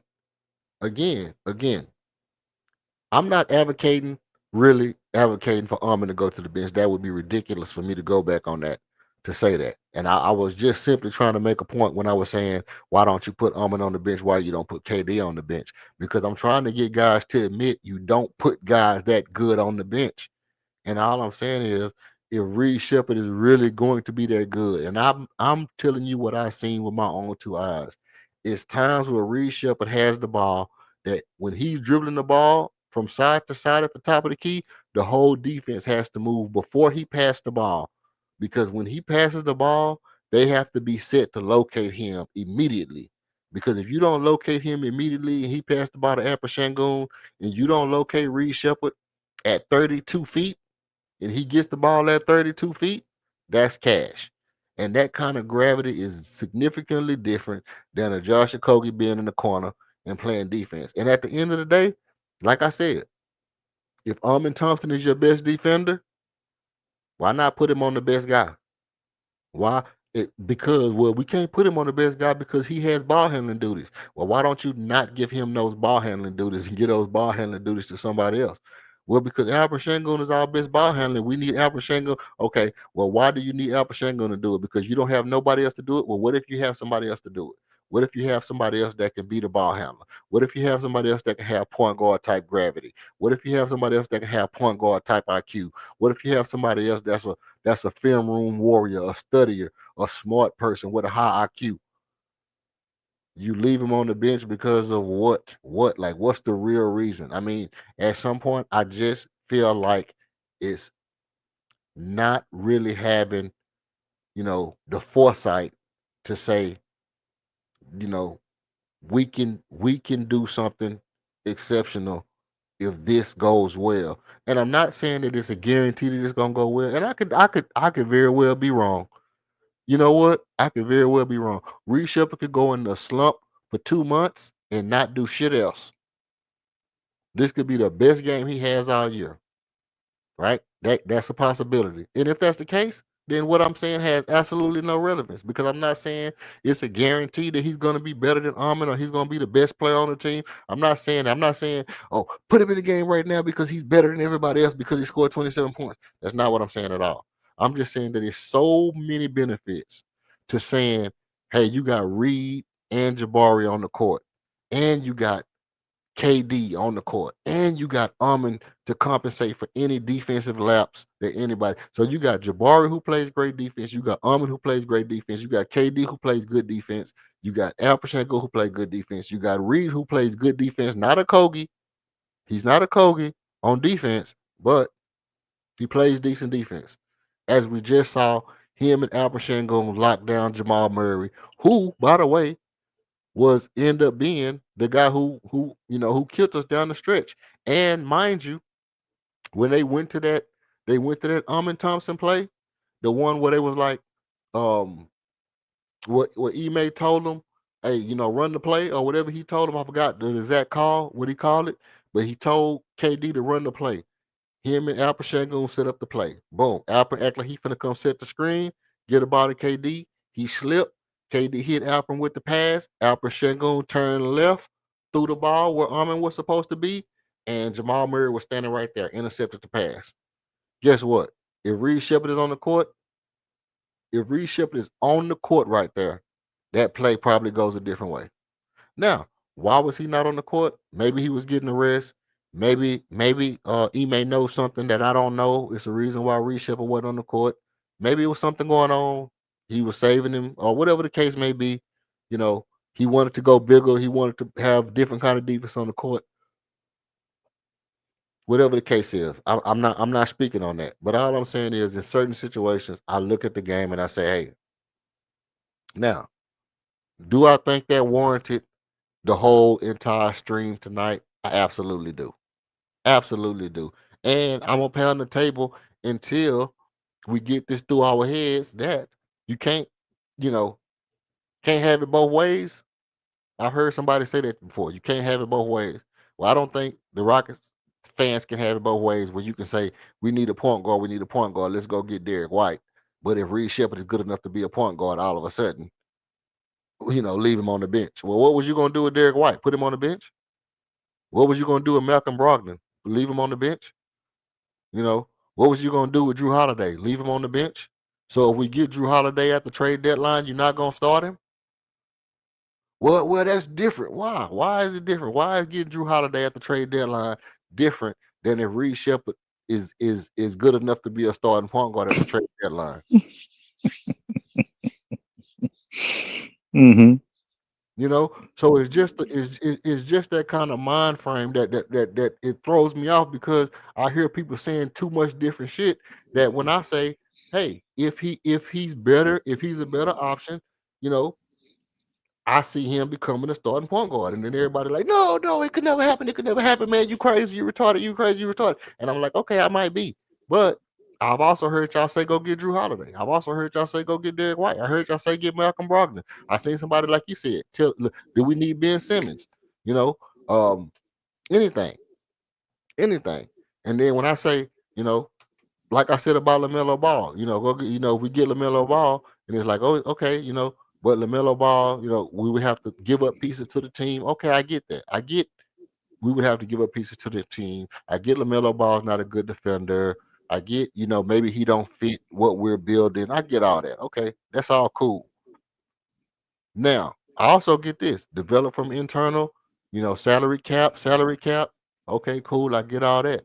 But I don't know. I just think it's a I just think it's a lot of double talking as it pertains to wanting to see dudes in the starting lineup who are just basic ass dudes. That means let's just keep it real. Houston Rockets fans like the idea of having a basic ass dude in the starting lineup, and I'm saying everybody, because if you remember when we had the Rockets, and I keep trying to explain this to people, Kenny Smith could get you 30. Vernon Maxwell could get you 30. Robert Orr could get you 15. Otis Thorpe was a 20 and 10 player when he left Sacramento. Elijah Warren could get you 30. Everybody didn't try to get 30 every night. We took what the defense gave us, and it made us a championship team. When Kenny needed to score 30, Kenny would score 30. When Vernon needed to score 30, Vernon would score 30. Because they both could do it. But when you got a guy out there who just cannot do it, then you have to try to carry the dead weight. You have to try to carry the dead weight. So like you said, you're leaving a lot to be desired when Josh Okogie is on the floor just because he can play defense. And I don't have a problem with guys who can just play defense because I like Dennis Rodman. But Josh Okogie is no Dennis Rodman. he's no Yeah. He's not getting you 20 rebounds.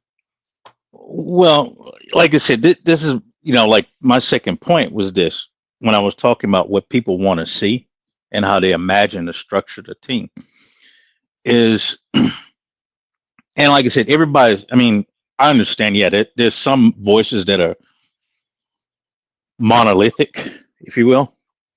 But not everybody's saying this stuff, right? So if you say that to me, if somebody says that I want to get this point guard in right now, this is where I interpret it. When I hear like most of the names that I've heard thrown out, let's say since the beginning of the year till now, when I hear people say stuff like that, I automatically chalked it up to like 98% do not want Reed Shepard on this team. It means that Reed Shepard is expendable. And that's just what that boiled down to. So if someone said, I can't see, because the narrative around Reed Shepard, if you paid attention earlier, was like, oh, he's small. He's too small. Right. Well, the dude's 6'3". Okay. So what are we talking about? Right. If I look at like other point, Curry too small. That would make Ja Morant too small. That would make Walk Price too. That would make Isaiah Thomas. That would make Allen Iverson. That would make everybody too damn small. Exactly. So I mean, and Iverson is like smaller, right? 5'11". So we talking about, you talking about like uh of And, and, people current. and mind you, I ain't mean to cut your wisdom. Mind Mhm. you, same people who say Reed is too small would turn right back around and say, yeah, but we missing Fred VanVleet. We need Fred. If we had Fred, we'd be a better team. Yeah, yeah. So like I said, that it's like trying to, like I said, there was a narrative around that it doesn't make sense, and it only makes sense to those that are trying to justify getting rid of that particular player. Okay, so I don't, you know, listen to that really. Um, Now, if you're talking about the what I think is the, like you just showing the tape, a thing to consider is that the third quarter, fourth quarter tonight, and I'm not saying this is anything against Reed. Again, it has something to do with just how the team is functioning, and a lot of that's on the coach. Reed Shepard was on fire earlier, right? So we come back into the third and fourth. How many times did Reed Shepard have actually touched the ball? So there were several sets there. There's several sequences. I'm not going to call them sets. There were several sequences there where it's like, as you were pointing out, Reed's sprinting down the court. He's going to the corner. He's going to that spot, but he was not hit. And I chalked that up to the fact that Reed Shepard, it may in practice, whatever, they don't have, like you said, you're talking about if Reed Shepard gives up that ball and he starts moving around, he's dangerous. Agreed. But I don't think they practice that. I don't think they have any outside of maybe one play for that. I don't see them run anything like that. So he's not totally integrated into the offense.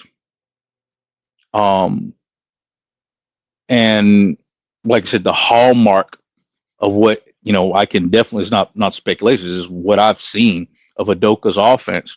We know that there's not a lot of off-ball movement. So in order to get the maximum out of Reed, other than having him play, yeah, you have to have some type of off-ball movement as well. Like I said, at the end of the day, it's going to require time, like just more reps. Let's see what's happening. Like I said, come the middle of the season, maybe Adoka pulls some out of his head. He starts to be able to integrate or modify their system to where, Reed is more effective and more integrated into what they're doing overall. And at that point, which is the way I think, is that, like you said about moving Alman back to where, back onto the defending the best person, the best on the opposition, shutting those people down, going back to doing what he's supposed to be doing. And then you have Reed like integrated into a system where people really, like I said, there's going to be real gravity. I think the gravity that you saw tonight, a lot of that's more like shock. They're like, oh shit, this guy's going off. We gotta move, right? Mm-hmm. But at a certain point, it's like, oh, okay, well, it's not that bad. We're still focused pretty heavy on KD. We're still focused pretty heavy on Şengün because we know, the opposing coach knows he's going to go back to that. I know what he's going to go back to. He's going to go back to that. I'm not worried about Jabari killing me per se. I'm not worried about, I damn sure ain't worried about Okogie killing me, right? I'm not worried about Adams killing me, right? So, in a lot of ways, the coach could even be banking on Reed going cold because I said that I see Udoka sit Reed. It's probably the past 3 games. He sit him at certain times for a very long time. Mm-hmm. And if you're a shooter and especially like a motion person like that, you sit for a certain time, you're going cold, you know. Right. So I agree with all of that as far as like, if he gets to that point to where it looks like, yeah, this is a viable weapon, and then my defense is not going downhill because I got Amen back in the right place, and then Reed's become better. He's acceptable. He's not bad now. I mean, today he it's some gambles I don't like, right? Uh, he gets a little bit behind the man. I don't like in a certain sense, but it's not horrible, right? So tighten up over time, and then if I calculate, if I literally calculate like, look, yeah, maybe I can get extra 10 points, and a little bit more control over the clock by having Reed on the court as opposed to a Kogi. Yeah, I'm doing that, right? Mm-hmm. I'm not going to do that for the sake of saying I don't want him to be there, Right. right? That's not my logic. I mean, like I said, the only other logic I would have for not putting him on the starting lineup is because I don't like our production from the bench at all. Like I said, when you start talking about, I don't know what the numbers are when Durant's not on the floor, but I know what the numbers are when Şengün's not on the floor, and they don't look good. Right. So They're horrible. They look horrible, and They look that's my concern. Yeah. I give King this. King made a good point and something that I did want to touch on about the psychology of it. About not allowing Reed too much rope to hang yourself. For lack of better words. And I mean metaphorically. You know what I mean? I don't know how the algorithm, but it might be something because you mentioned it, King mentioned it, and I was thinking it when King said it, and I agree with King on this point. Reed having a good game, and you take him out while he's having a good game before he starts to slip and have a bad game, and it might ruin his confidence. Right. And so maybe I get that part. I get that aspect of it. And that's why I'm also saying that I don't think he's ready now to be in that kind of situation where he has a bad game and we're relying on him, and then he starts to get in his head and he knows he's a starting point guard, and oh man, I might get my spot taken, or I might lose my spot, or I have a bad defensive game, and I'm in trouble. You know what I mean? So all that stuff does go into the equation. But I'm thinking that over the course of time, we will see if he's good enough to withstand that over the course of this year. And I don't, so I give King family affairs. I give family affairs credit for that point because that's a valid point. And I do think that sometimes Ime smart enough to make that adjustment. And we in some games, I think that's probably what he's doing. He's probably saying, "Hey, he's had such a good game. Let me take him out before we ruin it." You know what I mean? Let me take him out before we ruin it and see if we can sustain it without him being just the savior to the team. And if by some stretch of the imagination he gets cold, it can hurt us more than it can help us. So while he's still hot, let me pull him, let me get the guys back in, and he can keep his hot streak going for next game. Right? Keep building his confidence before he goes on a 4 or 5 shot shooting slump. You know what I mean? And that can be very beneficial for Ime to see that and be aware of that and pull him out while he's shooting 60%. And you're also helping him as far as his career goes of being one of the greatest shooters ever. So all that stuff, I can realize that and say, you know what? Ime is doing a great job of doing that if that's the mindset, which I could see where that can be the mindset. I'm never taking nothing away from that because I would be thinking the same thing. I would be saying the same thing to myself, like, oh man, this dude's shooting 60%. Do I want to leave him in there and tell him to shoot 6 more threes and knowing that 60% could drop down to 40? Or do I want him to end this game shooting 60%? Am I gonna risk his career at the expense of this one game? Right?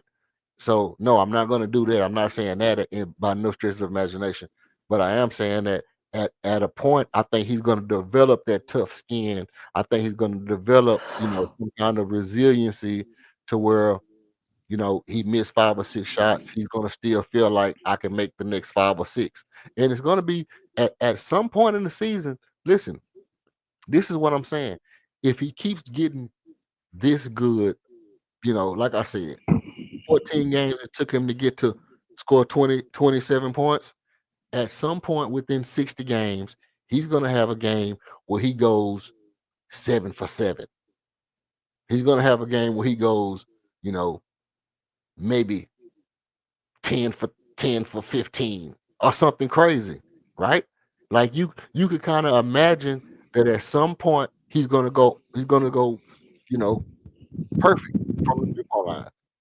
5 for 5, 6 for 6, 7 for 7. At some point in the next 40 games, that's a real possibility, you know. So when those games start to come in, and we seeing like, oh, this guy is on a Clay Thompson, Steph Curry type shooting trajectory. You got to start considering. I'm not saying that it's and I'm really saying this. Let me say this.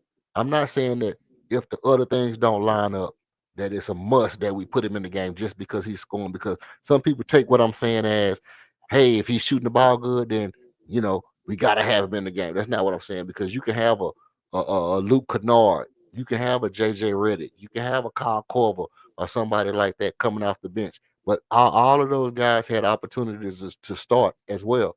Um, and I don't think any of those guys were number 2 overall picks. But I don't think Reed Shepard is Jimmer Fredette either.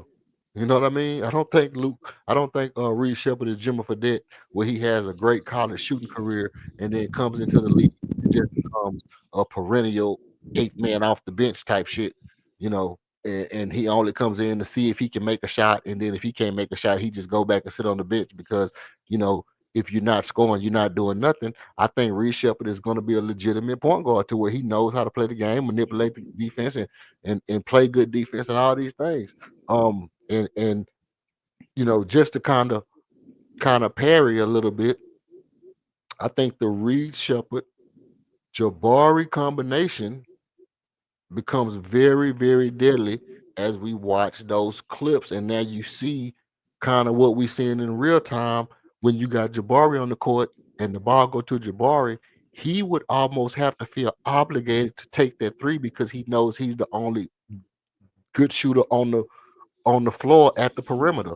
KD's inside, by the paint, probably getting double teamed, kicks out to Jabari, and now Jabari's, Tari's not there. Tari was shooting good, but you kick out to Jabari, and now Jabari's like, okay, damn, I'm the shooter. It's my responsibility to take this shot and make this shot. But now when Jabari getting the ball and it's a guy closing out, all I got to do is swing it one pass, one quick pass right to my right, or right to my left, one quick pass, and I got a guy that's as good as me or better than me shooting the three, and that duo becomes hella dangerous on the court together. And you can really look at it, and even coming off the bench, like we saw it tonight, it's dangerous. You could just imagine if that's your actual starting, you know, I mean, it's so many ways you can play it because just like I said with Steven Adams and being able to change the dynamic of a game with his brute force and offensive rebounding, you know, um, the way you can punch a team in the mouth and throw off their game plan by having Steven Adams in the game. It's I wouldn't have started Steven Adams tonight. I would have actually started Josh Okogie tonight. I wouldn't have started Reed Shepard tonight. I would have started Josh Okogie tonight because all in all, what I said before the game was we're going to need somebody to take Jamal Murray and Cam Johnson out of the equation and make Jokic have to beat us by itself. Hmm. You don't want to let them guys beat you tonight. You don't want Cam Johnson and Jamal Murray to beat you tonight. You want Jokic to have to score 40 points, 50 points, and try to beat you by himself. Now, I'm not saying that he couldn't did it because he scored 34, and he was scoring every time he shot the ball. It looked like it was going in. But by the same token, I'm like, okay, let him do that instead of Jamal Murray get 25. How about that? and I would have went with Josh Okogie because of the fact that I felt like um I actually thought Valanciunas wasn't going to start. I thought they were going to use Valanciunas off the bench, but they started Valanciunas, and I think that kind of forced Ime's hand to go ahead and not start Okogie. And by them starting Valanciunas, that means we couldn't start Josh Okogie, so that made Jamal Murray able to get off a little bit. So what happens is Josh Okogie doesn't get to start. We start Steven Adams. Josh Okogie doesn't start. Jamal Murray gets to get off because now we got Steven Adams in the game, and the defense is a little bit slow. The offense is a little bit slower, and their guards got to start getting off early. Now, if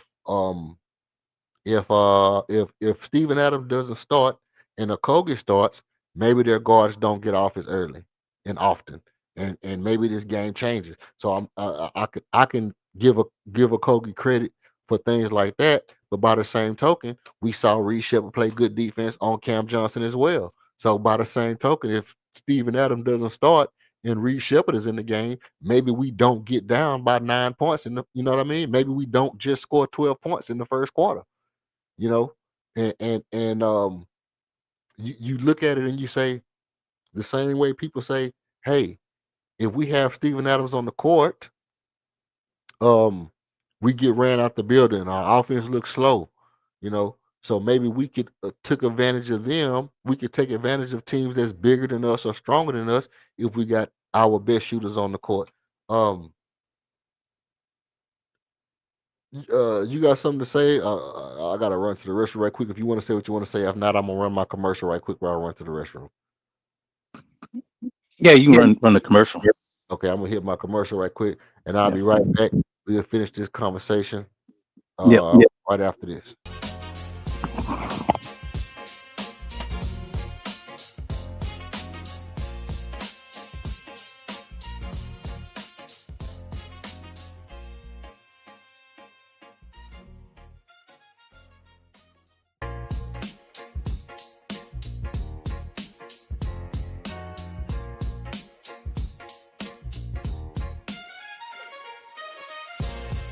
Every show needs a spark.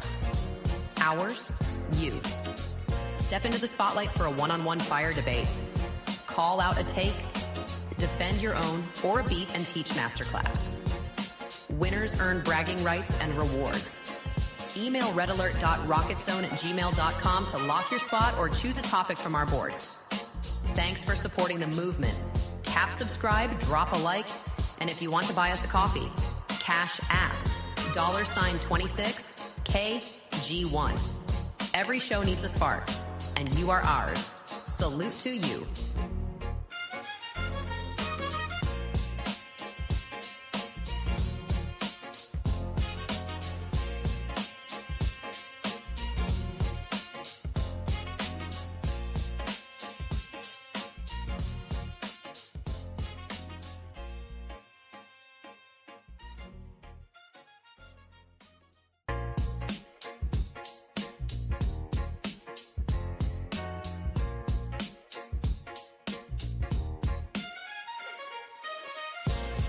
Every show needs a spark.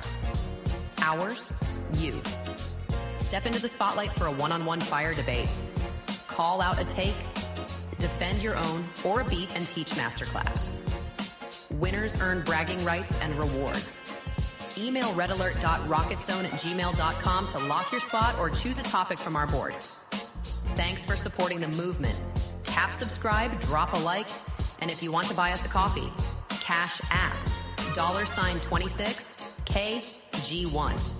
Every show needs a spark, and you are ours. Salute to you.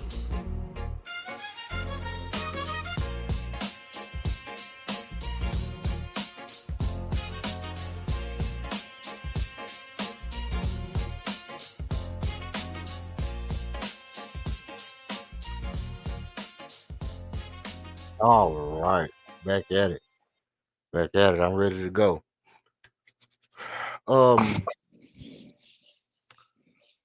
So man, overall tonight, I actually think it was a good game. To be honest, it was probably for me, it was probably one of the most exciting games this year. Probably the most exciting game this year. I mean, the Magic game was pretty good. I can't knock that, but I didn't feel like the Magic should have been. The Magic game shouldn't have been that close. They didn't even have their number one player. You know, they didn't even have their number one player. That Magic game should not have been that close. But this game was. They had their full roster. We had our full roster. What we gonna have all year, and it was a slugfest. I mean, we got to see Jokic do Jokic. He wasn't slacking. You know, he wasn't taking it easy on Shangoon. He was giving Shangoon that work, and Shangoon was trying to get off. He couldn't really get off like he wanted to.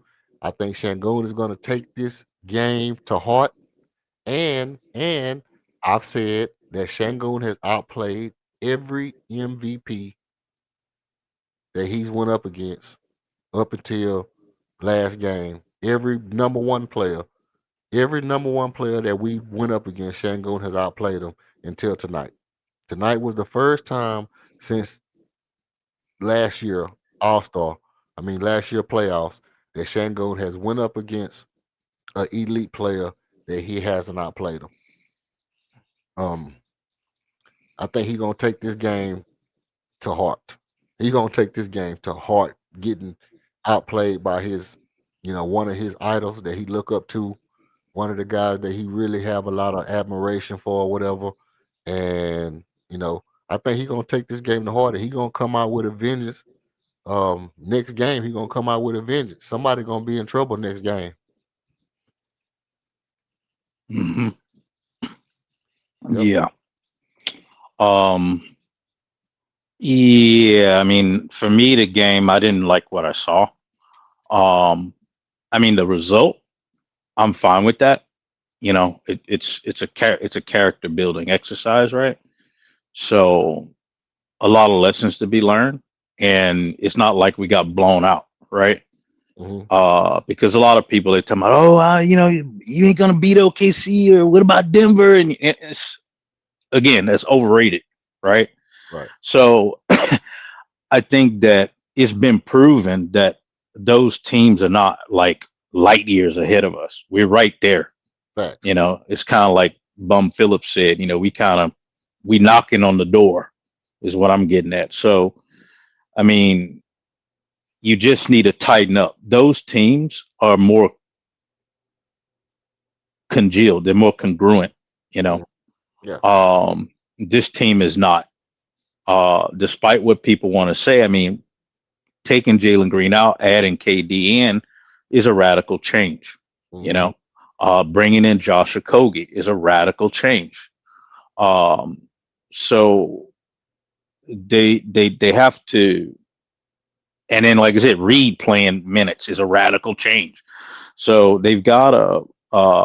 It's going to take some time for them to become, because they're not a well-oiled machine.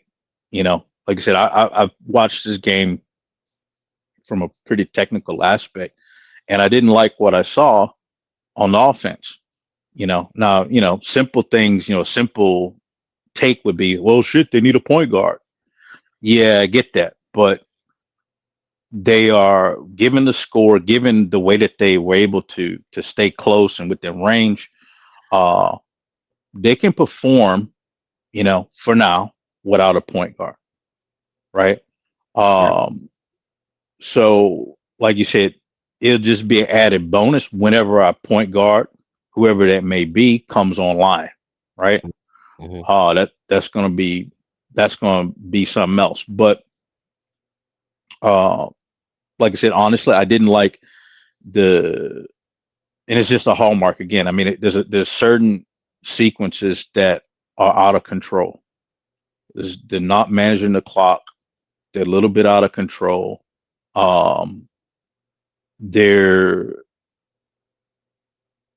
there's like times where, like I said, they're not used to playing each other. In particular, like it's talking about with Reed.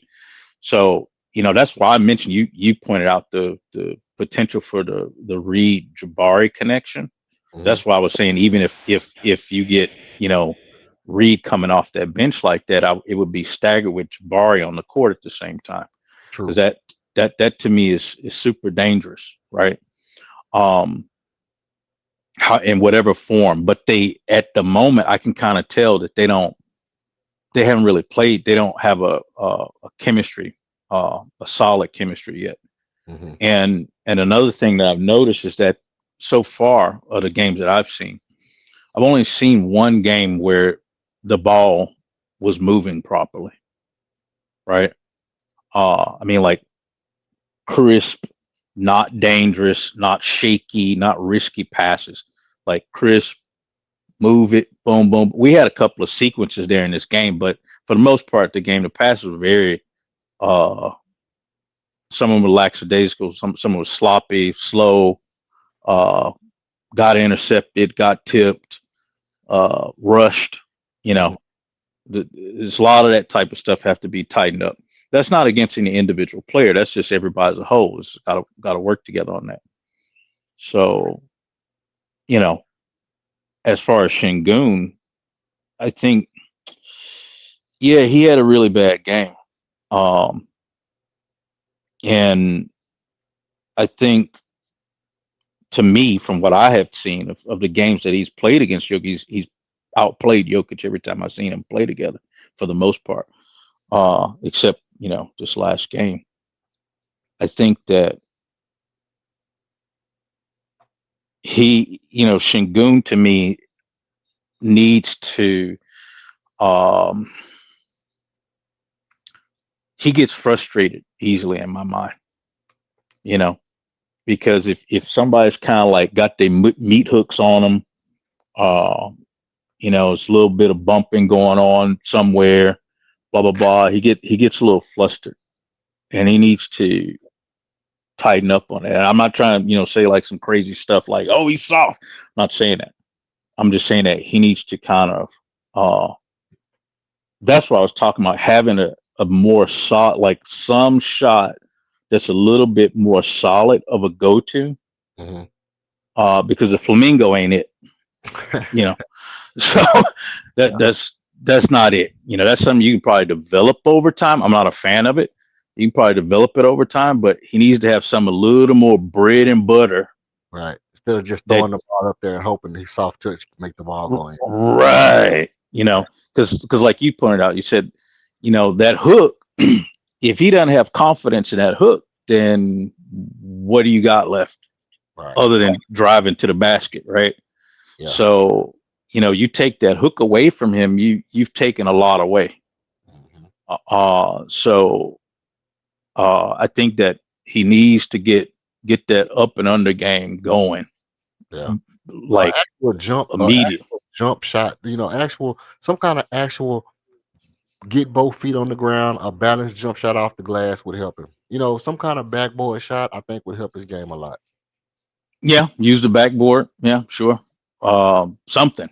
Like I said, 12-foot, 10, whatever jumper, something like that. That's fine. Whatever he's more comfortable with. I don't think he does that. That's why he did that flamingo, because I don't think he feels comfortable jumping from that distance. If you notice, his 3-point shot is not at the 3-point line. He likes a little bit of distance between himself and that 3-point line before he makes that shot.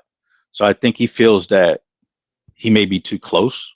He feels, I mean, with his feet to pull up with 2 feet like that. Yeah. One thing about Albert Shangon is he likes everything to be ballet-like fluidity. He has ballet-like fluidity. One motion, turn and shoot. One spin, turn and shoot. Spin, turn and dunk. Everything is real fluid with Albert Shangon.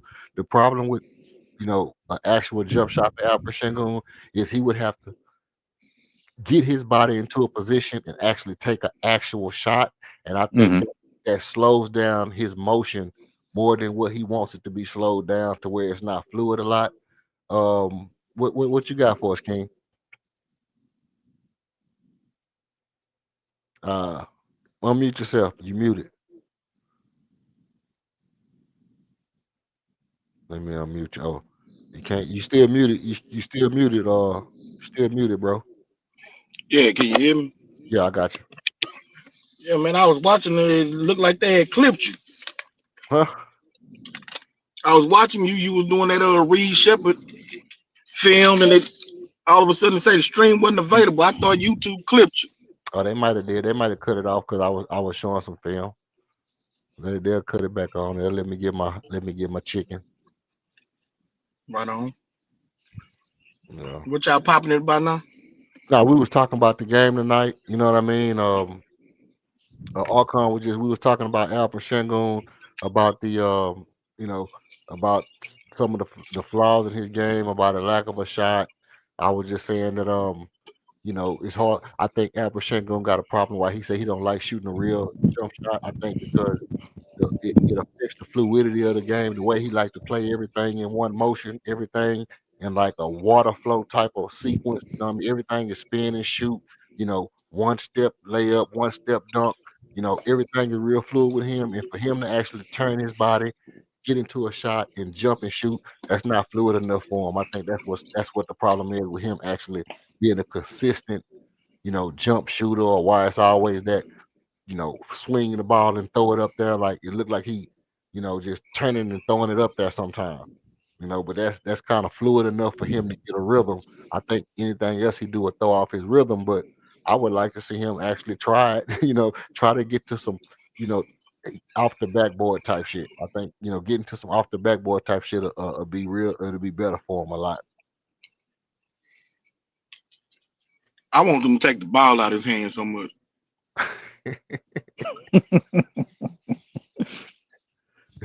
Well, you take the ball out of his hand. Who hand you put the ball in? Almond and Reed. Almond and Reed. Yeah. Okay, that makes sense. That makes sense. So, hey, let me ask you this: do you like Almond? Because we talked about earlier. I don't know if you were listening, but was I clipped when I was talking about the fact that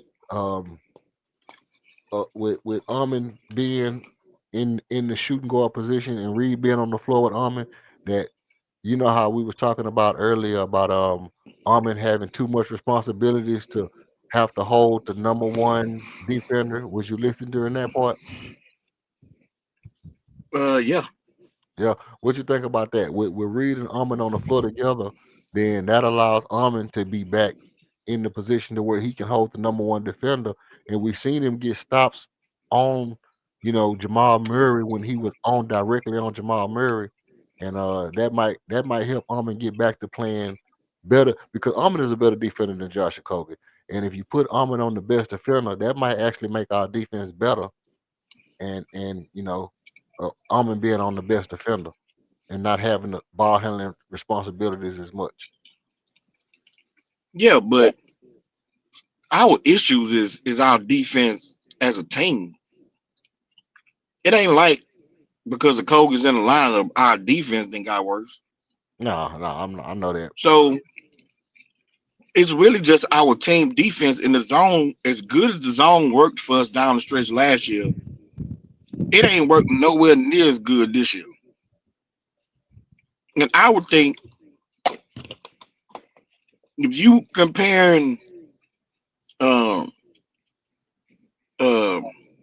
Jalen to Reed Shepard, probably a wash Yeah.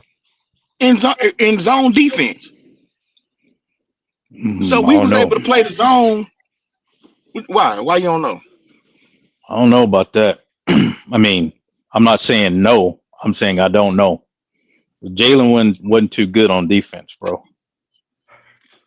Yeah, but neither's Reed Shepard. So Reed what I'm Shepard talking about is consistently in the gets zone steals and defense. disruption. But yeah, go ahead. Yeah, yeah. So what I'm talking about, so in the zone last year, down the stretch when we went to that zone where we had the double bigs in, the zone looked really, really good. Right? We did it in stretches, we did it in moments, but when we went to the zone, we was able to score, come down, set up our zone defense. It looked good.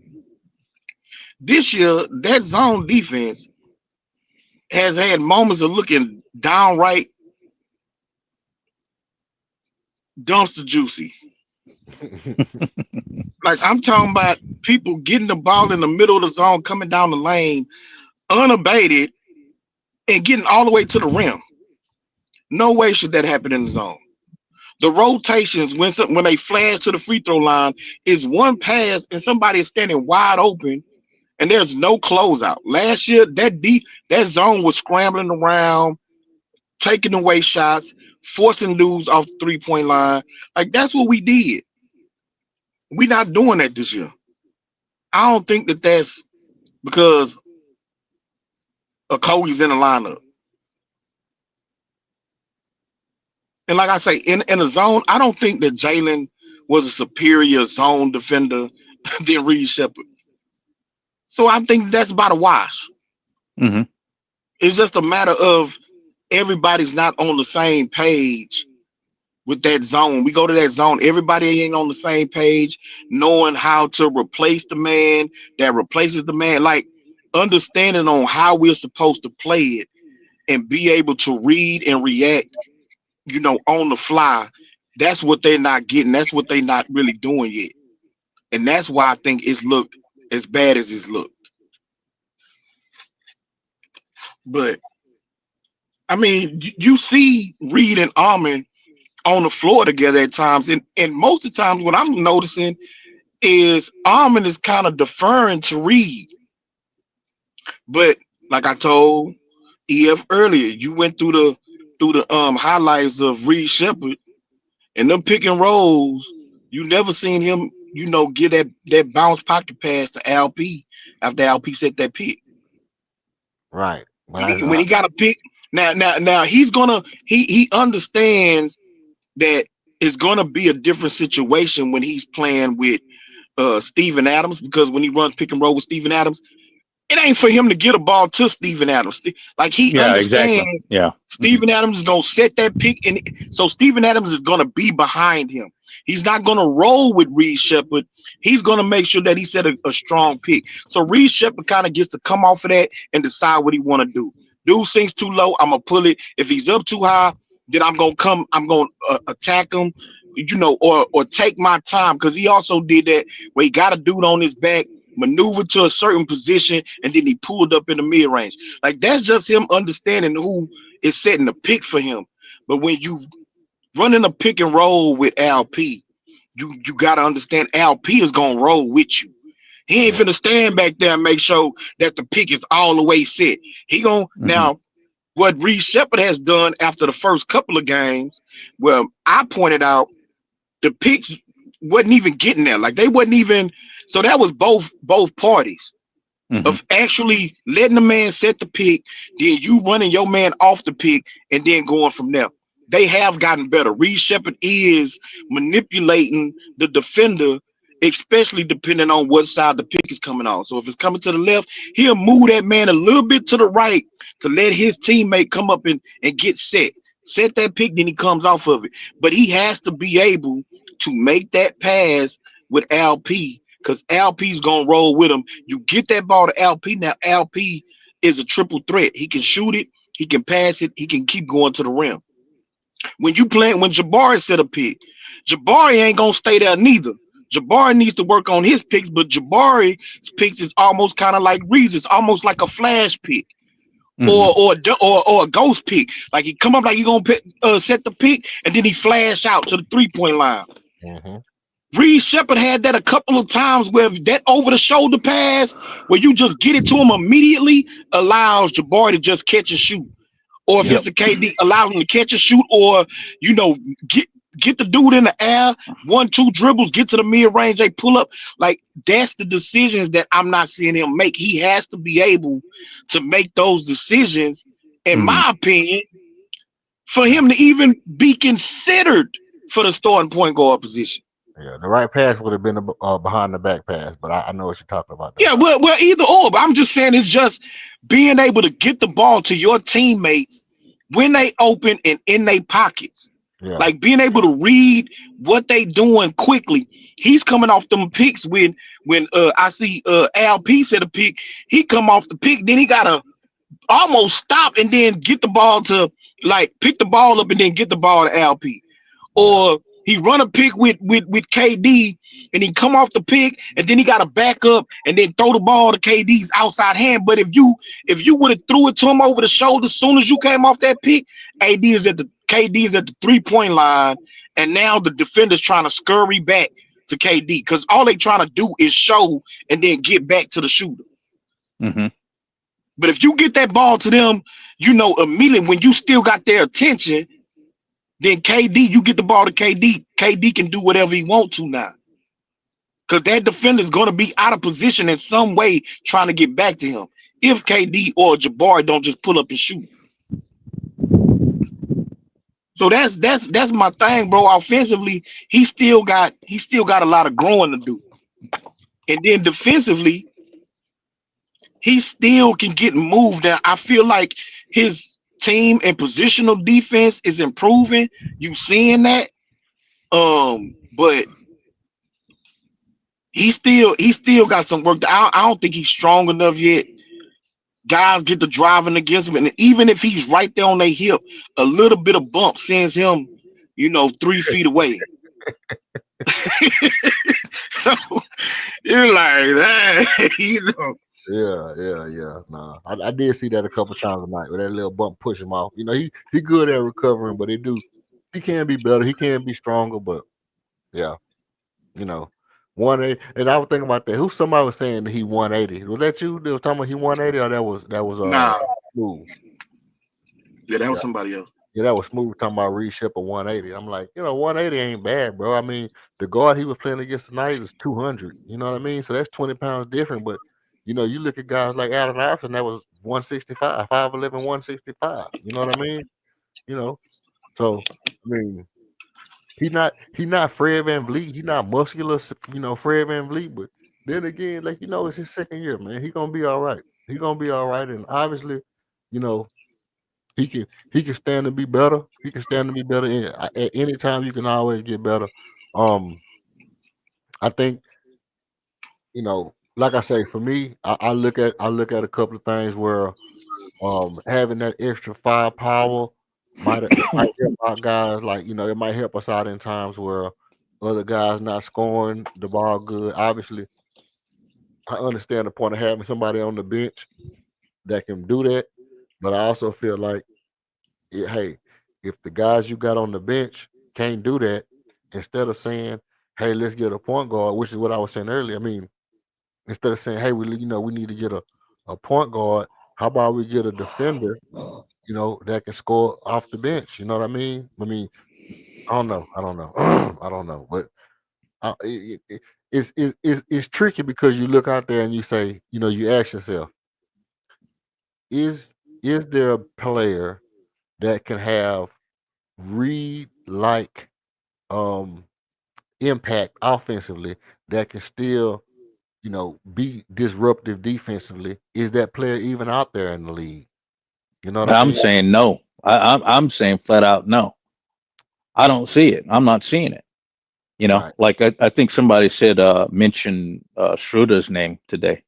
Yeah. I ain't rocking with no Dennis Schroeder, at all. I mean, that was 6C Charlie popped up on me. oh yeah, Mr. Charlie. I was like, nah. I mean, it's like I thought, it's something to think about, but no. Yeah. I mean, I don't see any the unicorn. Like I said, maybe it's easier what you just. I hadn't heard anybody say that, but maybe it's easier to find like that what Luke Mute type. Like you said, somebody that can defend, and then you can count on them to give you a couple of shots off the bench. Maybe it's easier to find that. Nicholas Batum or somebody, Nick Batum. Yeah, whatever. Maybe that's out there, right? But any of these other guards running around, to me, it's like so many negative. I mean, those that are actually available. A lot of negatives associated with the stuff about potentially. I'll even say potentially available. So many negatives associated with these cats. It's like, is it even worth it? As opposed to really investing. And one point that King brought up, I hadn't said anything about it yet. I never said anything about it till now because I watched it tonight and I was a little bit perturbed by it. But the picks, the screens, are pretty atrocious, from LP. And I saw a couple of them. Even I think it was KD was involved with that off ball picks. Didn't look good. Didn't look good at all. And Reed was involved in those actions. And it just seemed like that's something that they really need to work on because that's going to get Reed in a better position to either shoot or to distribute the ball. But like King pointed out, like if you got those certain type, like Alp's notorious for that. You know, he kind of touch him and then he's rolling. I'm not expecting him to stand there like Steven Adams, not expecting that, but get some contact, get a little bit of contact, some type of disruption. Right. You know, Right. Well, and it's a difference because, like I was pointing out, when Steven Adams do his picks, he's spreading his feet and he's making his base super wide, so the man got to go out around the base. But you don't necessarily have to do that. All you really got to do is, elbow out your shoulders a little bit. Cover your crotch a little bit, make your shoulders wide, and let that man go off your shoulders. Now, if that man know that's how you gonna set the pick, and he know that you got a medium base, and he know that he got to run off your shoulder, and he'll know that that's how Alfie set the pick, and then you can just plant your feet. You can set that little pick without having to make a big gigantic step, and you can still set that pick. Let him run off your shoulders. As soon as he hit your shoulders, you move. I was taught how to run. My uncle played basketball. My uncle won state championship. My uncle played against Mark Price, which is why I talk about Mark Price a lot, because my uncle played against Mark Price, and my uncle played very well against Mark Price, by the way. I got stories, but I was taught how to play pick and roll in about fifth or sixth grade. My uncle taught me how to play pick and roll, and this is exactly what he taught me. You know, he had a center that he played with that was super athletic, and this is exactly what they said. They said when he comes set the pick, I want to run off his shoulder. I want to brush my shoulder against his shoulder. When he get in position, I want to run off his shoulder. If the man go under the pick, I'm gonna turn my shoulder, swing my, I'm gonna, whichever my outside shoulder is, I'm gonna swing the outside shoulder right when I hit his shoulder. And if that man that's on the other side of that pick is far back, I'm gonna shoot it. If the man go under the pick, I'm gonna shoot it. If the man try to follow me behind the pick, I'm gonna shoot it.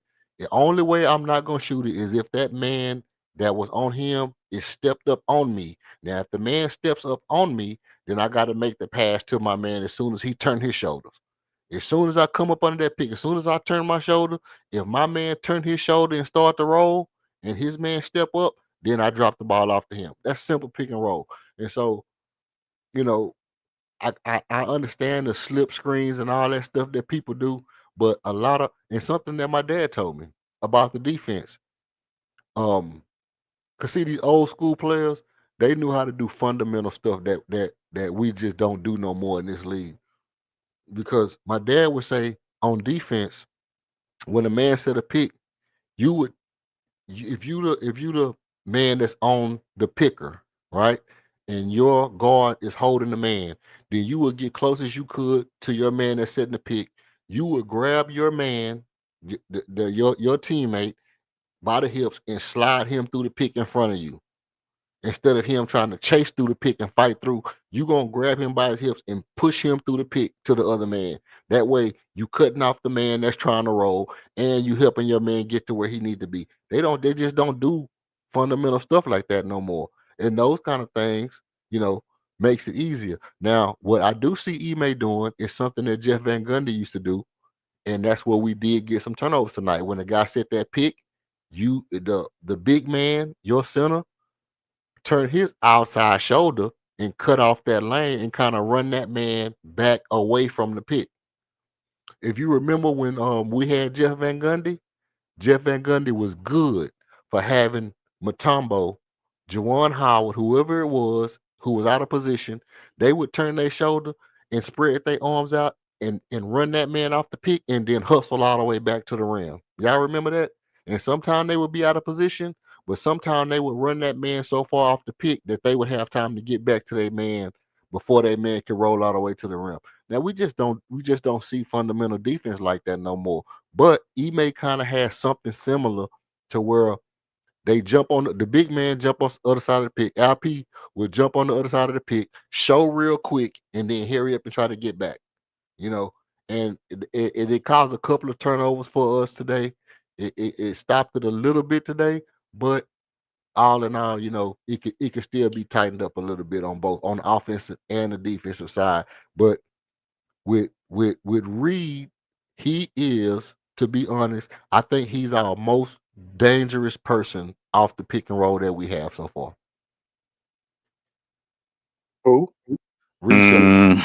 Reed Shepard is our most dangerous ball handler in the pick and roll. Well, it's a low bar. So I'd agree with you, but even KD has made the bounce pass to LP. Even KD coming off the pick and roll to throw that ball up where LP can get it and becomes a triple threat. True. You know what I'm saying? So what Reed does that the other guys aren't doing is coming off the pick and roll and then making the skip pass. You seen that no look pass he threw the arm and underneath the basket, and both Yeah. dudes went flying by, and Armin waited for him and then dunked the ball. Yeah. Yeah. That was Reed Shepard came off the pick, stepped back like he was waiting on a repick, and then fired that no look to Armin. So as a pat, and I said this, I don't know why people act like I ain't say this. I said this last year. Reed Shepard is the best passer on his team. No. I get everybody like to say LP, but in my opinion, because like I was saying, you didn't see LP making passes out to shooters at the 3-point line, skip passes, all of that, and he got the ball in the middle of the floor. He gets double team, triple team, he wouldn't pass it out. Now this year, I give him credit. He has started to come off the ball. Maybe it's because KD on the team. You know what I'm saying? Why am I passing the ball? Y'all gonna miss the shot. You think? I ain't passing no ball to Jalen Green or Fred VanVleet, and they shooting 21. Yeah, but I'm saying off of that pass, even if it's to them, they can then attack the closeout and pass it to Jabari. They can give it back to LP on a repost where he can throw the ball out, let everybody disperse. They give him back the ball on a repost, one bounce, and he's at the rim. Like Elijah One used to do it, Shaq used to do it. It's just understanding,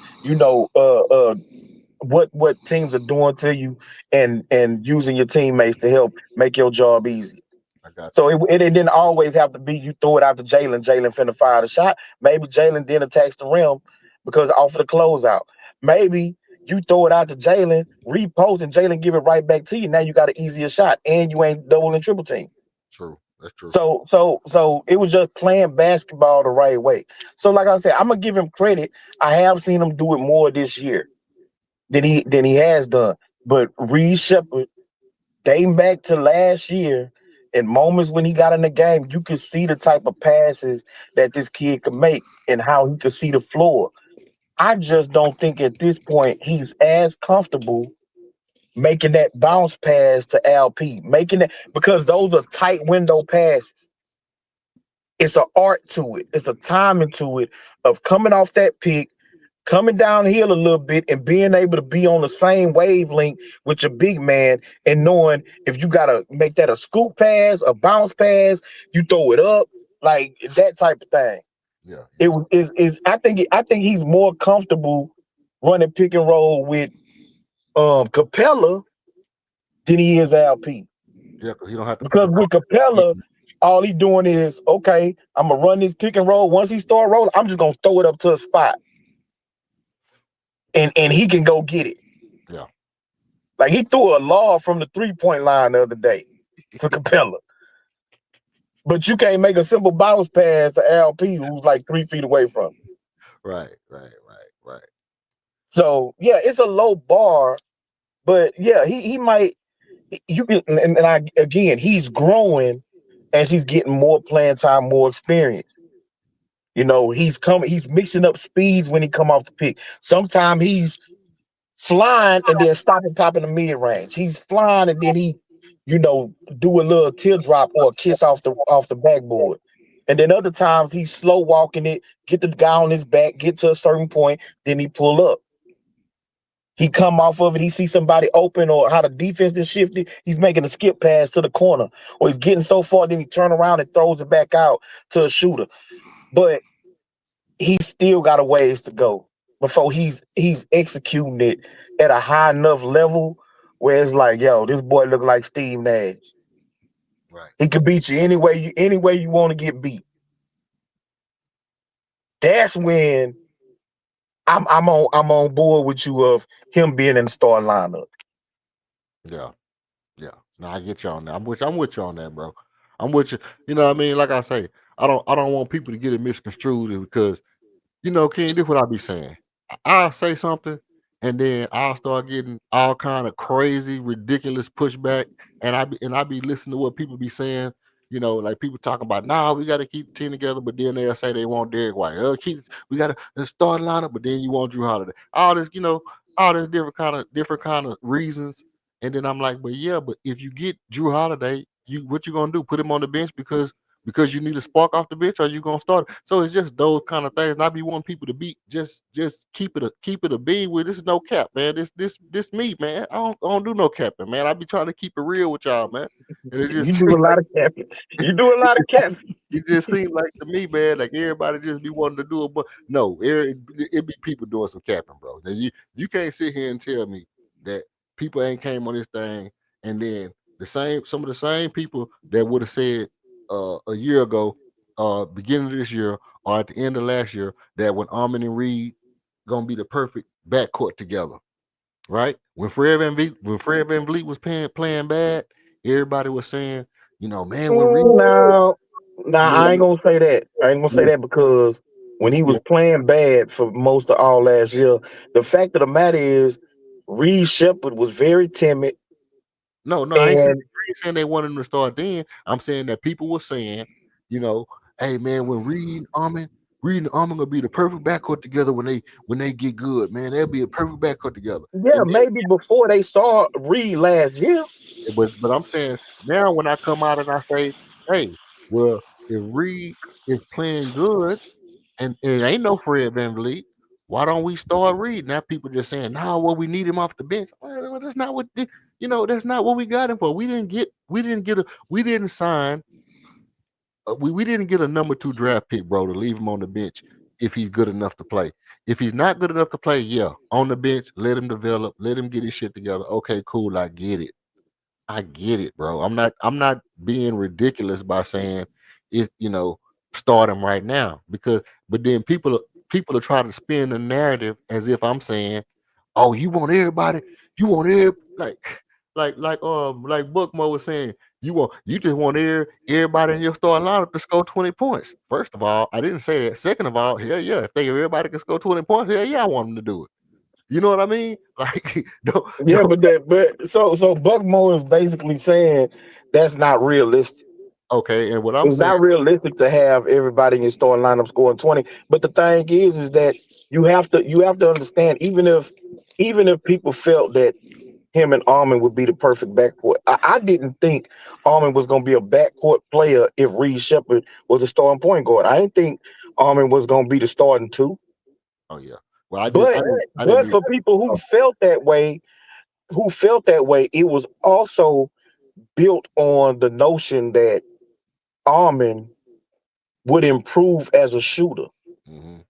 that you would be able to hit 15 to 18 feet mid-range jumpers with ease, that you would be able to get your three-point shooting up to about 33, 34%, And I right? believe you will. Along with his athleticism, his ability to slash, his movement off the ball, him in the open court. Well, then, yeah, now you can have Reed Shepard as your point guard and him as the backcourt mate. But if his three-point shooting ain't there yet, then you still need somebody at two guard position.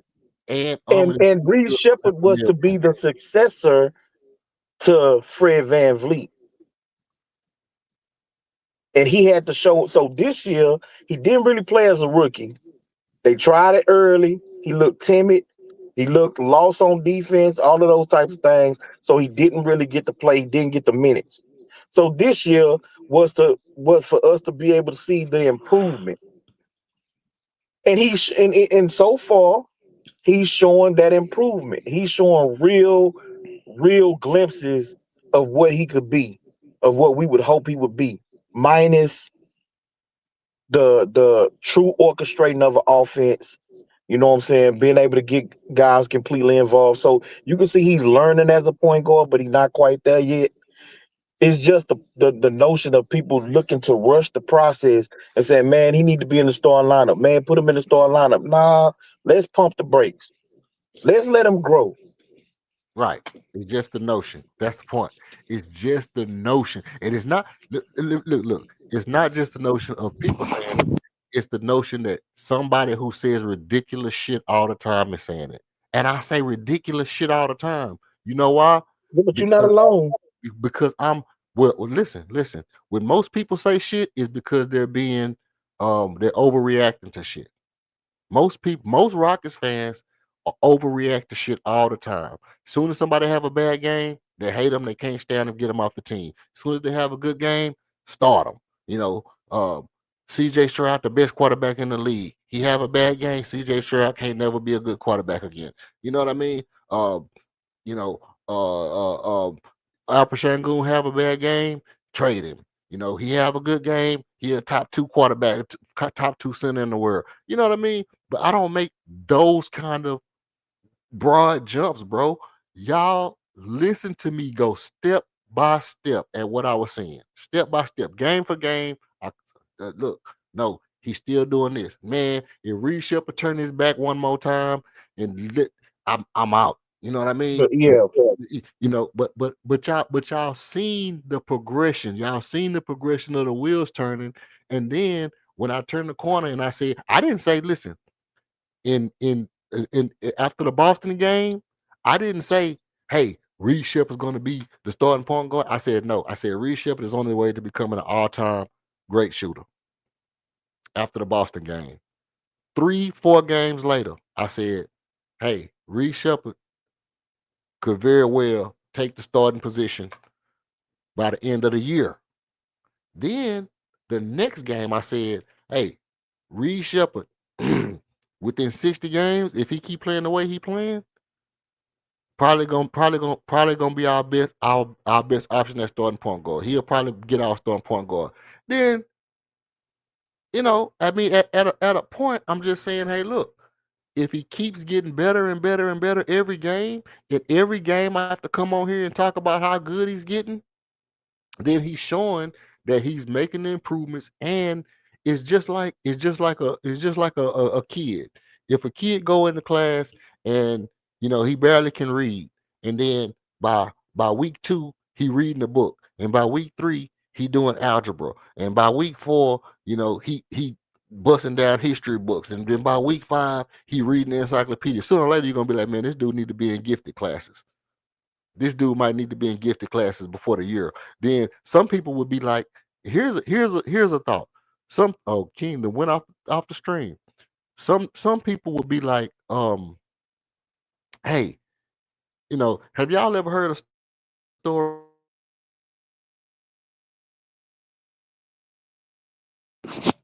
You kind of cut out, yeah. Right after you said story, you cut off.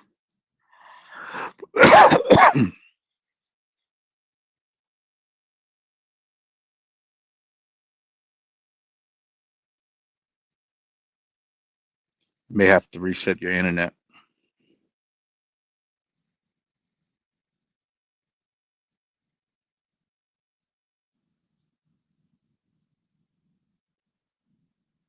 Okay, am I back? Yeah. Okay. So this is what I'm asking. Have y'all ever heard a story where it's like your child is super smart? We thinking about skipping him a grade. Have y'all ever heard anything like that before? Yeah, sure. Okay. Now, if the teacher comes to you and they say, hey, look, your child is super, super smart. We're thinking about skipping him a grade, right? We're thinking about skipping him a grade, getting him around kids that's advanced, and we think he can fare better with a faster education that probably won't bore him, you know, a little higher level education.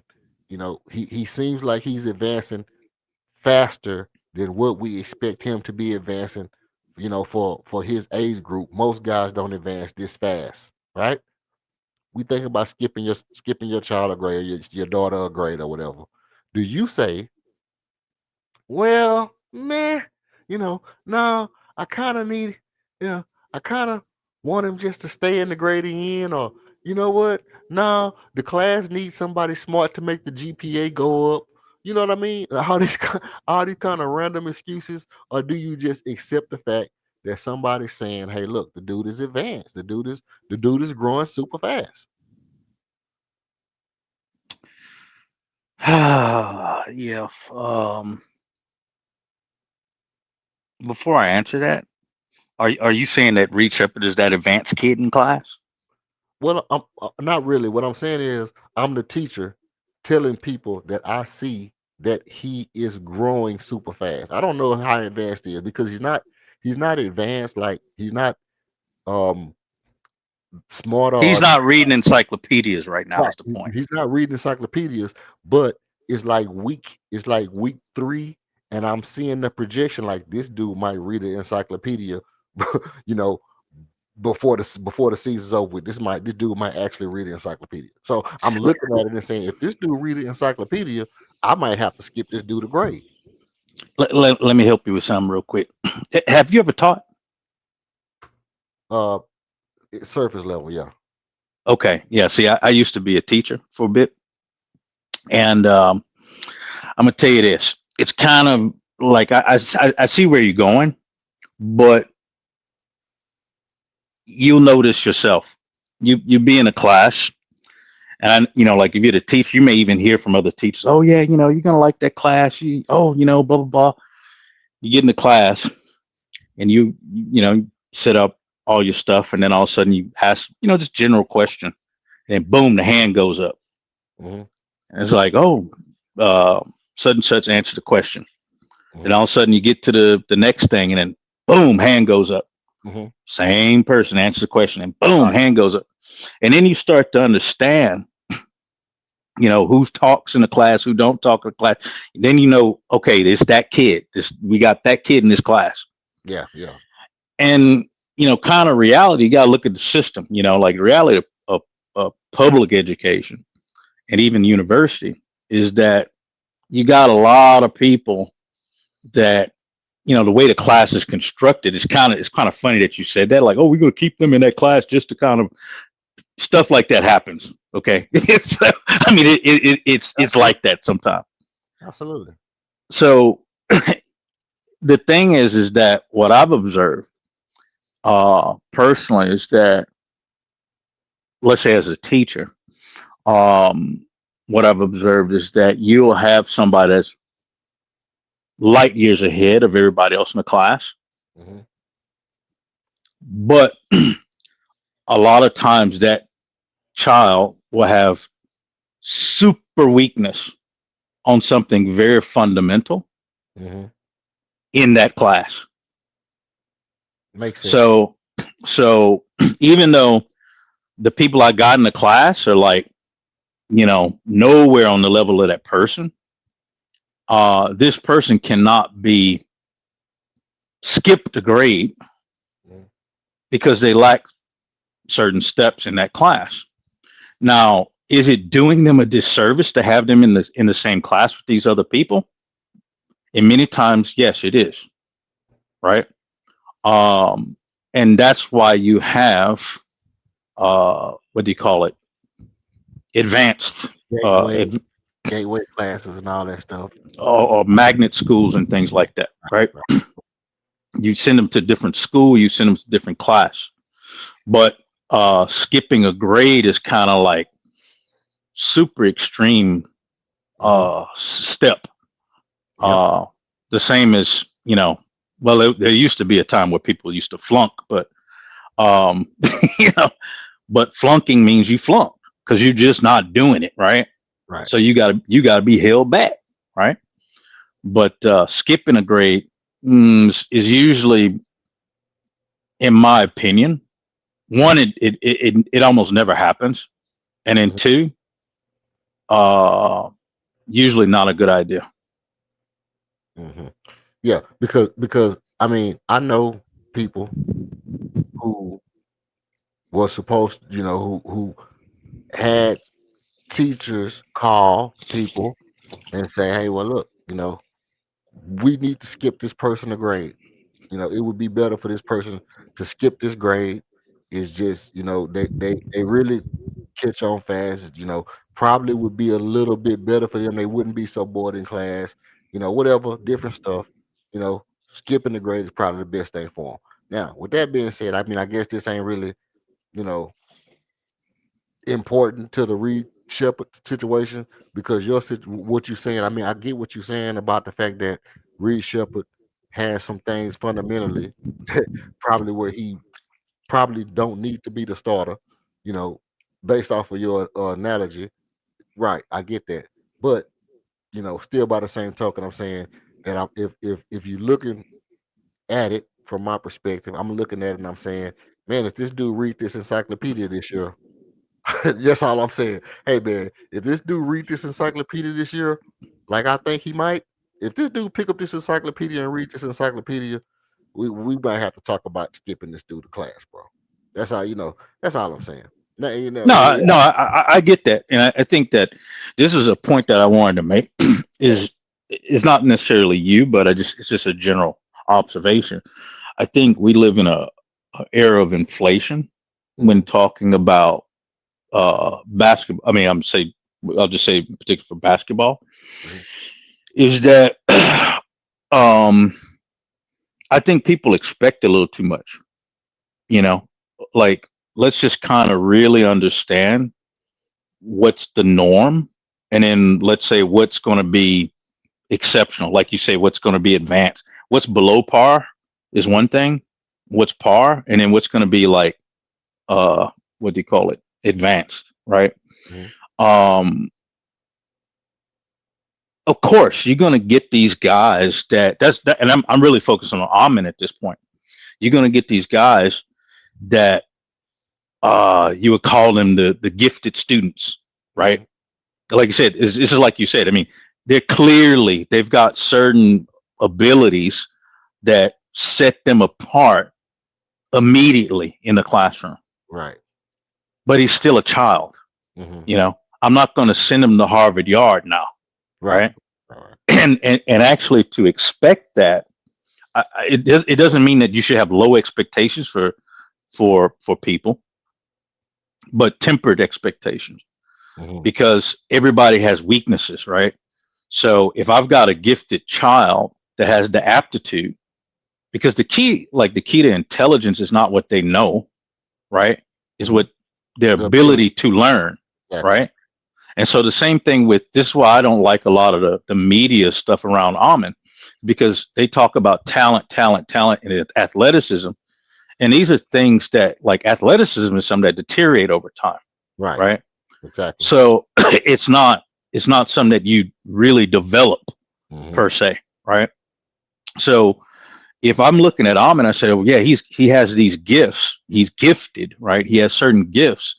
The main gift that I see of Amin is what we've already talked about today, is that his attitude, the way he approaches. You said that, King said that, I've said that. His attitude, the way he approaches the game, and I've said that before, his aptitude for the game, right? So this is what is way more important to me as opposed to the raw athleticism, right? But when you combine those two things and you develop what can be developed, then we're because right now Amin is in the advanced class. He's not in the dunker spot, right? He's not coming off the bench, right? Yeah. Right. So we've got him in a starting role. We've given him more responsibility. He may fail in that, or he may not get an A+ on that. That's how the grading system works. He was in an A+ where he was. Now he's kind of like B- or C, right? Right. But he may develop into an A at the end of the year. We don't know. We'll let him go. Just support him with the tools and everything and let him go. Reed Shepard, right? Right now, I don't know what his grade would be right now. I have to sit down and think about it. But he's in a new class. He's a new kid in the class. We're seeing, like you said, the gifted stuff. We're seeing some stuff, some potential. Is it possible he's going to be reading encyclopedia, later in the year? It's possible. How probable he's going to make that jump? I'm not betting the farm on it. The same with Amin. I'm not expecting Amin Thompson to become, the second coming of Clyde Drexler. overnight. I'm not expecting that, right? I don't think it's a realistic expectation. But what I do expect is a certain amount of sustained progress that tracks in line with the abilities or attributes that I've seen out of the person, right? So I need to ease them into that. And in the same with Reed Shepard, I think that, yeah, I agree with you. If he displays like keyword savant level ability to improve in a very short amount of time, that's exactly what it is, a savant. But how many of those actually exist in the world? It just don't, right? So, and even those people that have extreme weaknesses in certain things. So I think when you talk about development and keeping on the education thing, you really want to focus on uh, fostering the development in a holistic fashion. So I'm not disagreeing with you to say that, oh, all-star break, Reed Shepard's been on a tear. He's doing great. We see his mentals are right. We see, on King's Point, we start to see that, which I don't see that happening this year. I don't see him being able to make certain passes consistently, on a, like the Fred VanVleet level. I don't, between him and I don't see that happening. Right. Right. But because point guards take time to develop, period. So if he makes certain leaps and bounds, certain jumps, it's like, yeah, am I going to, really consider him for that starting role? Yeah, I'm going to consider that. I'm not saying flat out no. And the reason I have to consider that is, like I said, look at the team.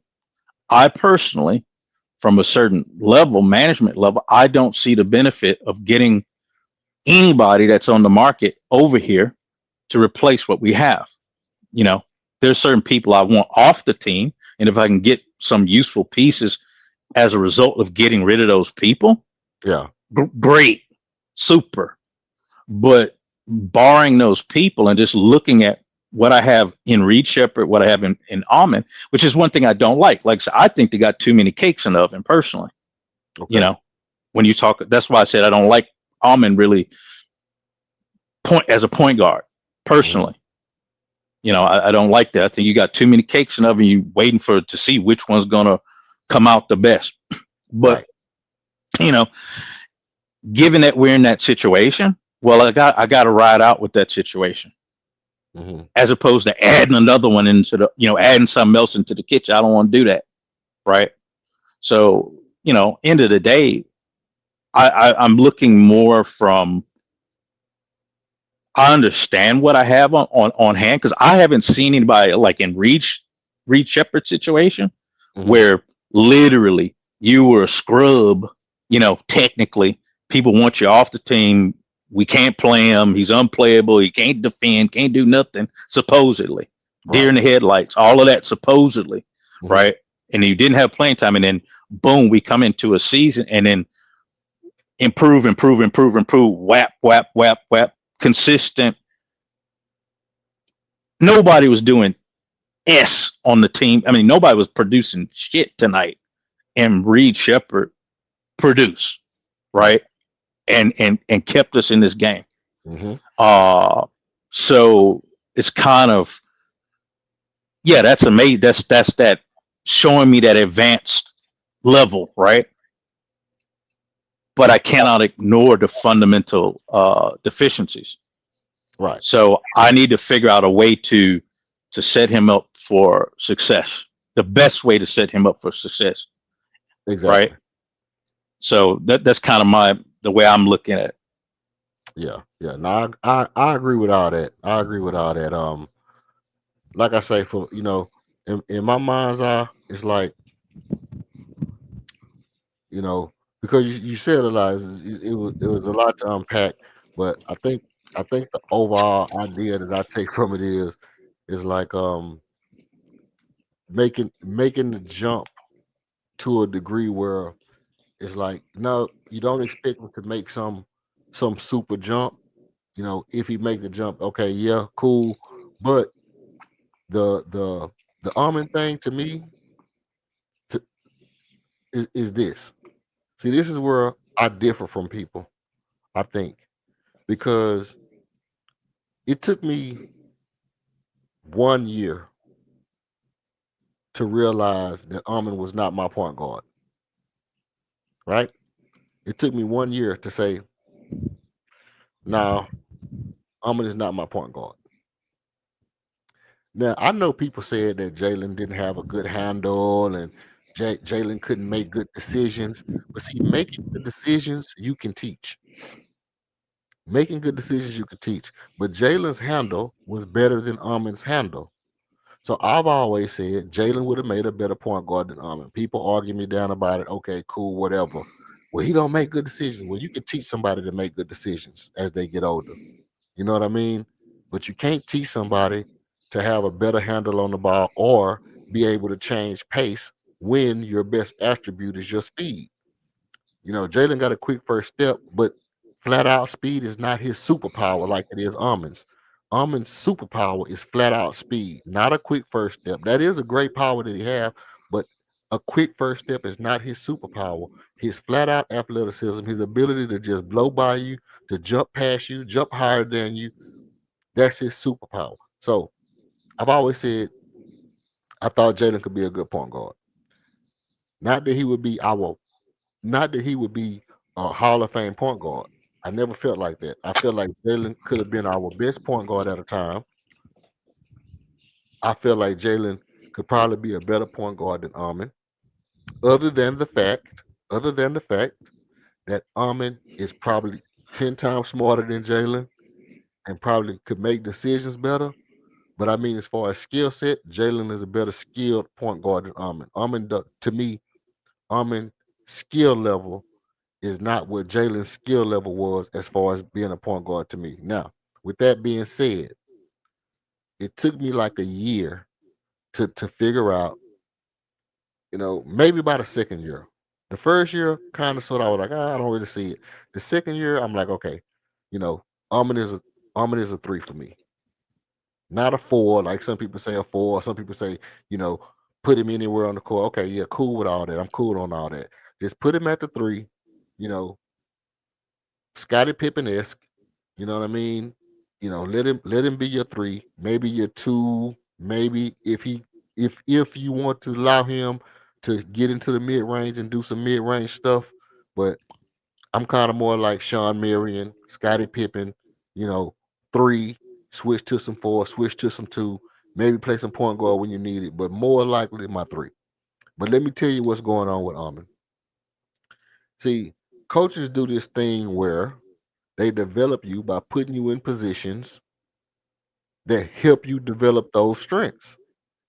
So just like Silas was making Alper Shangoon do this weird shit and having Jalen Green run point guard sometime and KPJ run point guard sometime and you know, making dudes do shit that they couldn't really do good, you know, I think Ime letting Amon run the point guard develops him as a ball handler, even if Ime doesn't intend on Amon being our future point guard. And in my mind, I don't think Ime can sit there in good faith and say Amon is his idea of a future point guard, being as though how he's played with good point guards. Being as though the point guards that Ime played with, I don't see him sitting back and going, "Oh yeah, Amon can be this." Right? Like, no, you just don't do it.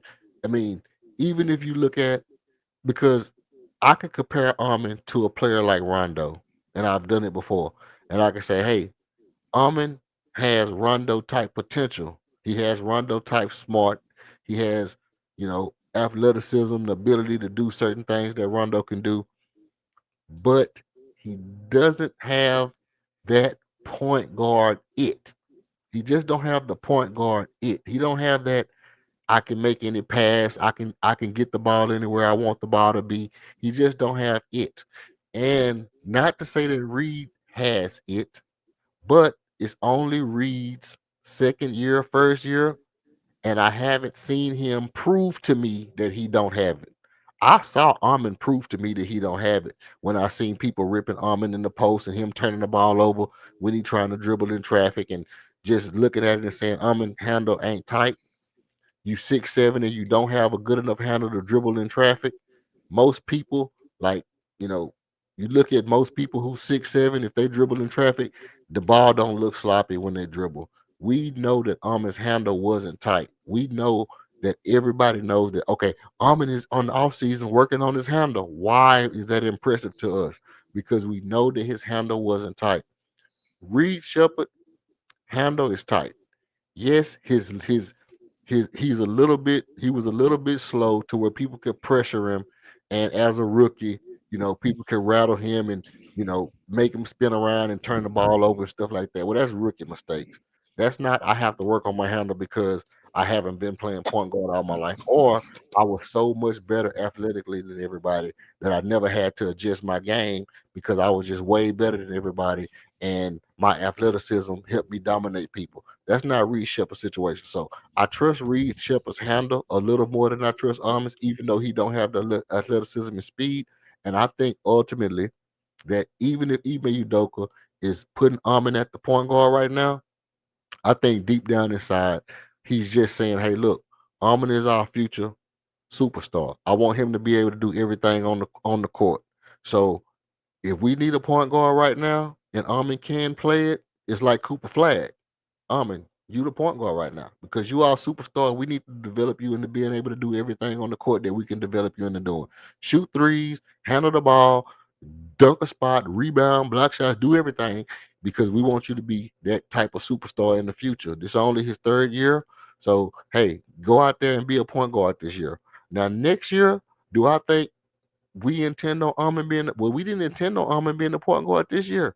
It happened by the fact that Fred VanVleet got hurt. So it's not like they were saying let's develop Almond into a point guard. But what they was saying is Reed's gonna be the backup point guard.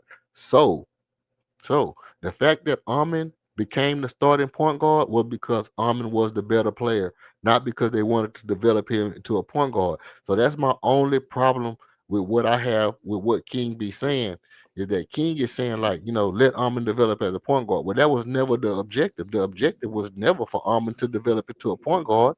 The objective, the plan was for Fred VanVleet to be the point guard and Reed be the point guard off the bench. Right? So now all of a sudden, Almond, because he's your star player, becomes the point guard, but it's the same as Cooper Flag being Dallas's point guard. It's not because they want Cooper Flag to be a point guard, it's because you want your star player to be able to do everything. Now, the reason I'm reiterating is because I want to make sure that we get the understanding that I'm trying to give people is that Almond playing the point guard is not the end game. Reed being the point guard was always the end game. But you put your best player at point guard, the best person that can do it at the time, and okay, cool. But now when Reed comes into a position, which is the same thing that would have happened if Fred VanVleet was here.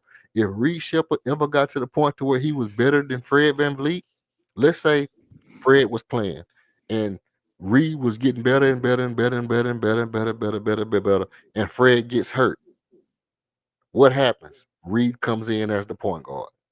They're not gonna just throw Armand in at the point guard at that point because Reed would have already shown by then the stuff that we're seeing from Reed now, and we know that he was good enough to do it. So then Reed, being the backup point guard, would just slide into that role and play point guard.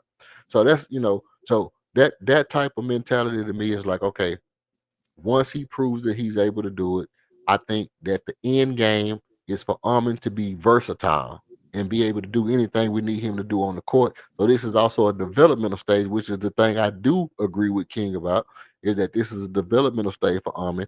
And I like the fact of him being able to develop and grow in it, but the end game is not for him to be our starting point guard. It's just not what we want him to do. It's not. We would have never drafted Reed if we wanted Armin to be our starting point guard. Yeah. Before I say anything about that, you see what King wrote Let me see. about he said that so Almond can't develop into like Marcus Smart. I'm not Almond can't, he said So Almond couldn't be an upgraded version of Marcus Smart. Yeah, he could be an upgraded version of Marcus Smart. He could be like I say, he could be a bigger version of a Rajon Rondo kind of sort of, if that's what you wanted him to be. I'm not saying he couldn't, but I'm just saying that overall that's not that we drafted him because we thought he can be that. We saw he that really wasn't his strong suit. Well, we know that Marcus Smart got little handle issues too, but I think that when we drafted Reed Shepard, because yes, we needed the shooter, but we drafted Reed Shepard, and everybody collectively probably thought, hey, Reed Shepard, if Reed Shepard can develop into our starting point guard, and we pair him up with Armin, that'd be a good backcourt. I think overall, and it still can be because Armin, like you say, Armin can get to like 33%. I keep telling people Vernon Maxwell shot around 34, 35% from three. Vernon Maxwell is known as a three-point shooter, but I don't think he averaged over his career more than 36 points, 36% from three-point land. So, being a good three-point shooter don't just mean high percentage. It means being able to hit big shots when you need to. And we saw Armin take and make a big three-point shot tonight when we needed it. Right? That was a big ass three to damn near tie us up in the game, or to get us within three. Armin made that three that got us within three. That was a big shot. So, Armin and Reed splitting the backcourt duties together. Like most people say, shooting guard, point guard, shooting guard. Who really cares when you got two guards on the court? Because if you really look at it, Kenny and Vernon, they would alternate who bringing the ball down the court. Kenny and Vernon would bring it down sometime. Kenny would bring it down sometime. Vernon would bring it down sometime. Kenny would bring it down sometime. So I could see a situation like that with Armin and Reed, where they alternate in the backcourt, bringing the ball down. Armin come down and get in his bag. Go get somebody at the basket, or get into the whatever the action we trying to run, and then Reed being on the other side. I can see that kind of situation. So yeah, I mean, Armin could develop into, but that wasn't the plan. Has not. I mean, at the beginning of the year, the plan was not for Armin to be the backup shooting guard. The plan was for Reed Shepard to be the backup shooting guard. And just because Armin is running the point is not because they want him to develop into the point guard for the team. So there's no point in stunting Reed's development so that Armin can develop into a point guard when that's not what we really want him to do. Yeah, well, I can't say what they really want. I can, to me, I'm not disagreeing with what you're saying, but I'm just going to throw this in here, is that my understanding is that when Reed was drafted, the real purpose of drafting him was to replace Fred VanVleet. No more, no less. Now, of course, the fans, which is not the Rockets organization, the fans and the media were talking about him becoming a knockdown shooter. Okay, being just this pure shooter, which, okay, that means you the two guard, you're not the point guard. Now, of course, Almond supposedly played point guard in whatever that thing he was in, a OT or whatever it was. Overtime elite, yeah. Yeah. That doesn't mean anything to me, what he played in overtime elite at all. Right. What this team needed was a small forward. And they needed a small forward for a very long time. And when I mean a small forward, I don't mean like Tari Eason. I don't mean anything like that. So the size of Amin Thompson, the athletic ability, the play style, to me fits that directly of what was needed. Now, them getting him in here and say, okay, well, maybe we can, let's even look at how they played him. Did they run him as a point guard when they got him? No, they didn't. What was he doing? Right? So at the end of the day, I agree. I would say if I can't I don't want to sound too extreme, but I would say if Ime Udoka honestly think that Almond Thomas is going to be our actual point guard going forward, I can't take Ime Udoka seriously. I can't. I can understand why fans think that. Talk to the people. I can understand why fans think that, but any coach that think like that ain't no coach. I don't see that. No basketball. They're not a basketball coach. I don't see that. So, you know, I get it. You know, fans may want to see that, and that's their right. So, as far as Udoka is concerned and the organization is concerned, I think it's a possibility that they just really didn't have clear direction. They didn't know everything that they had, you know, because certain stuff didn't pan out, certain stuff we still didn't know if it was going to pan out. There really wasn't, like I said, the team was built bad. I'm talking about going back to the Silas era.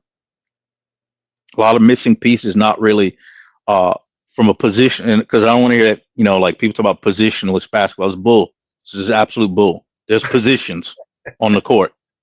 So, so the thing is like we fundamentally didn't have certain positions. You know, people could not play certain roles, or they didn't play those roles properly, right? Yeah. So when you bring in Reed Shepherd, you bring in a man, you bring these guys, you got a lot of similar. They even had a lot of similar type of players. So it's like I've got Tari, I got a man. Okay, we're flirting with a stretch four with Bari. Who else was on there? We got Jalen. Jalen's kind of was a combo guard. Fine. But people was talking about Jalen had Kobe like potential. Yeah, so that was all delusion, you know. So potential is crazy, bro. Yeah, that's just, and that's why I was talking about, you know, living in inflation. You know, it's kind of like, let's not go there, right? That's very, very ridiculous. But at the end of the day, and I'm not, you know, shitting on Jalen. But but you know, let's be realistic. So the team, if you're in that front office, you're looking and you're going to say, well, we're missing a lot of key pieces, and the product, like what's on the court, doesn't look fluid. It doesn't look like a machine. It doesn't. It looks like a bunch of dudes out there at, I ain't gonna say McGregor Park, man. You know, it's like it's just, it looked like a couple of dudes at YMCA, right? Yeah. So what do we need to do, and what do we need to acquire, or what do we need to develop to turn this into a team, to get these roles, these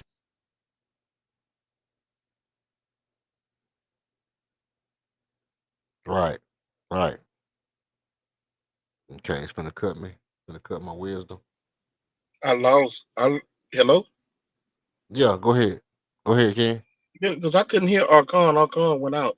No, it cut him off. I thought it cut me. Oh, yeah. So I'm gonna let Archon cook whenever he come back. But I didn't hear everything you said. My jaw started passing out these hams and turkeys, so I had to go get that. But number one, you said about MA knowing point guards and this, that, and the other, but his point guard was Marcus Smart. And I don't know nobody that's a Rocket fan who don't think that Armin Thompson could be an upgraded version of what Marcus Smart was. Marcus Smart wasn't a great shooter. I thought Ime played with Tony Parker. No, I'm talking about as a coach. Okay, yeah, I was talking about who he played with.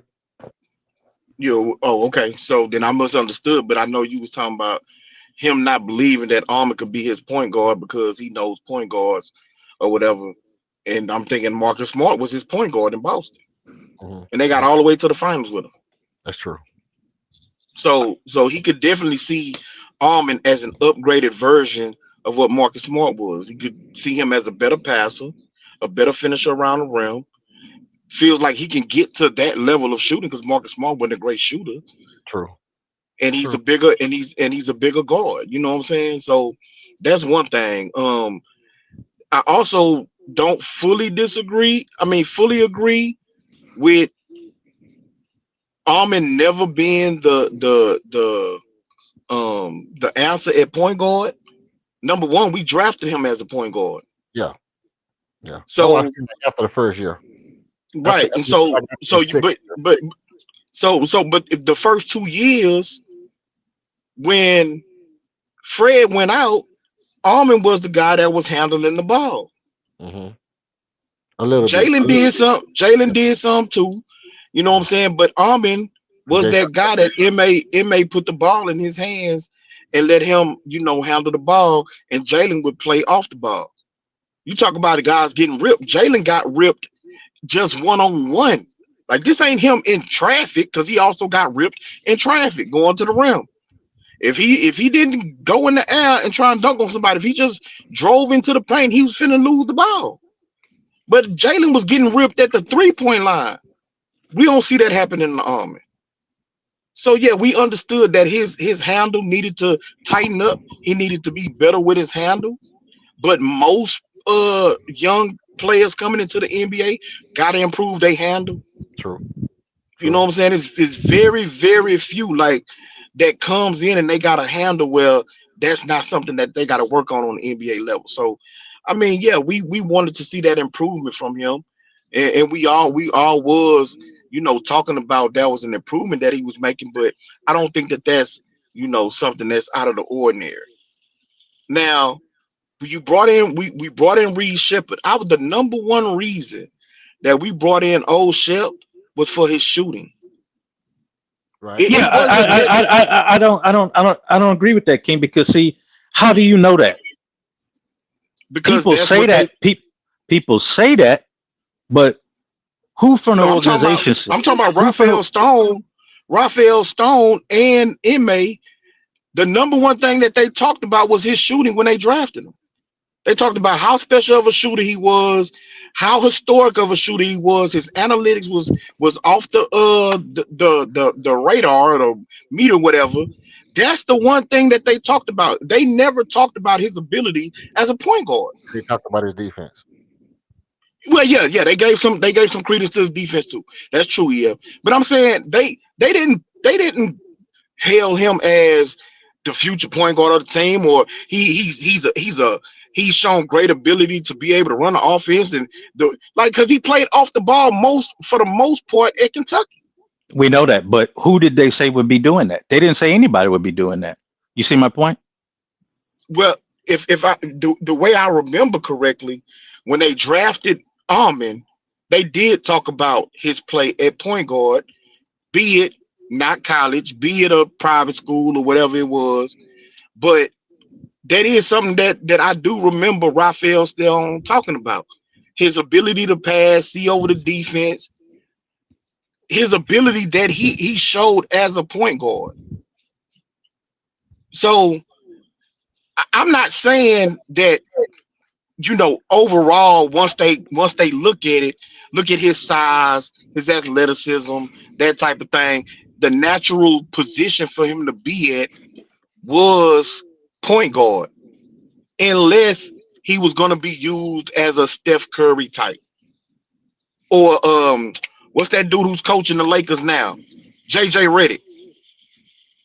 You know what I'm saying? Where you running them off of screens and running them off of picks. If you doing that, then maybe he could be that type of a two guard.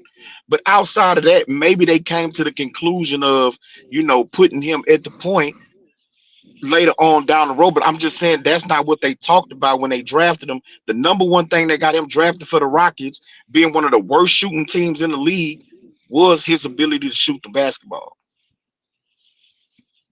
So they come into this season, Fred is hurt.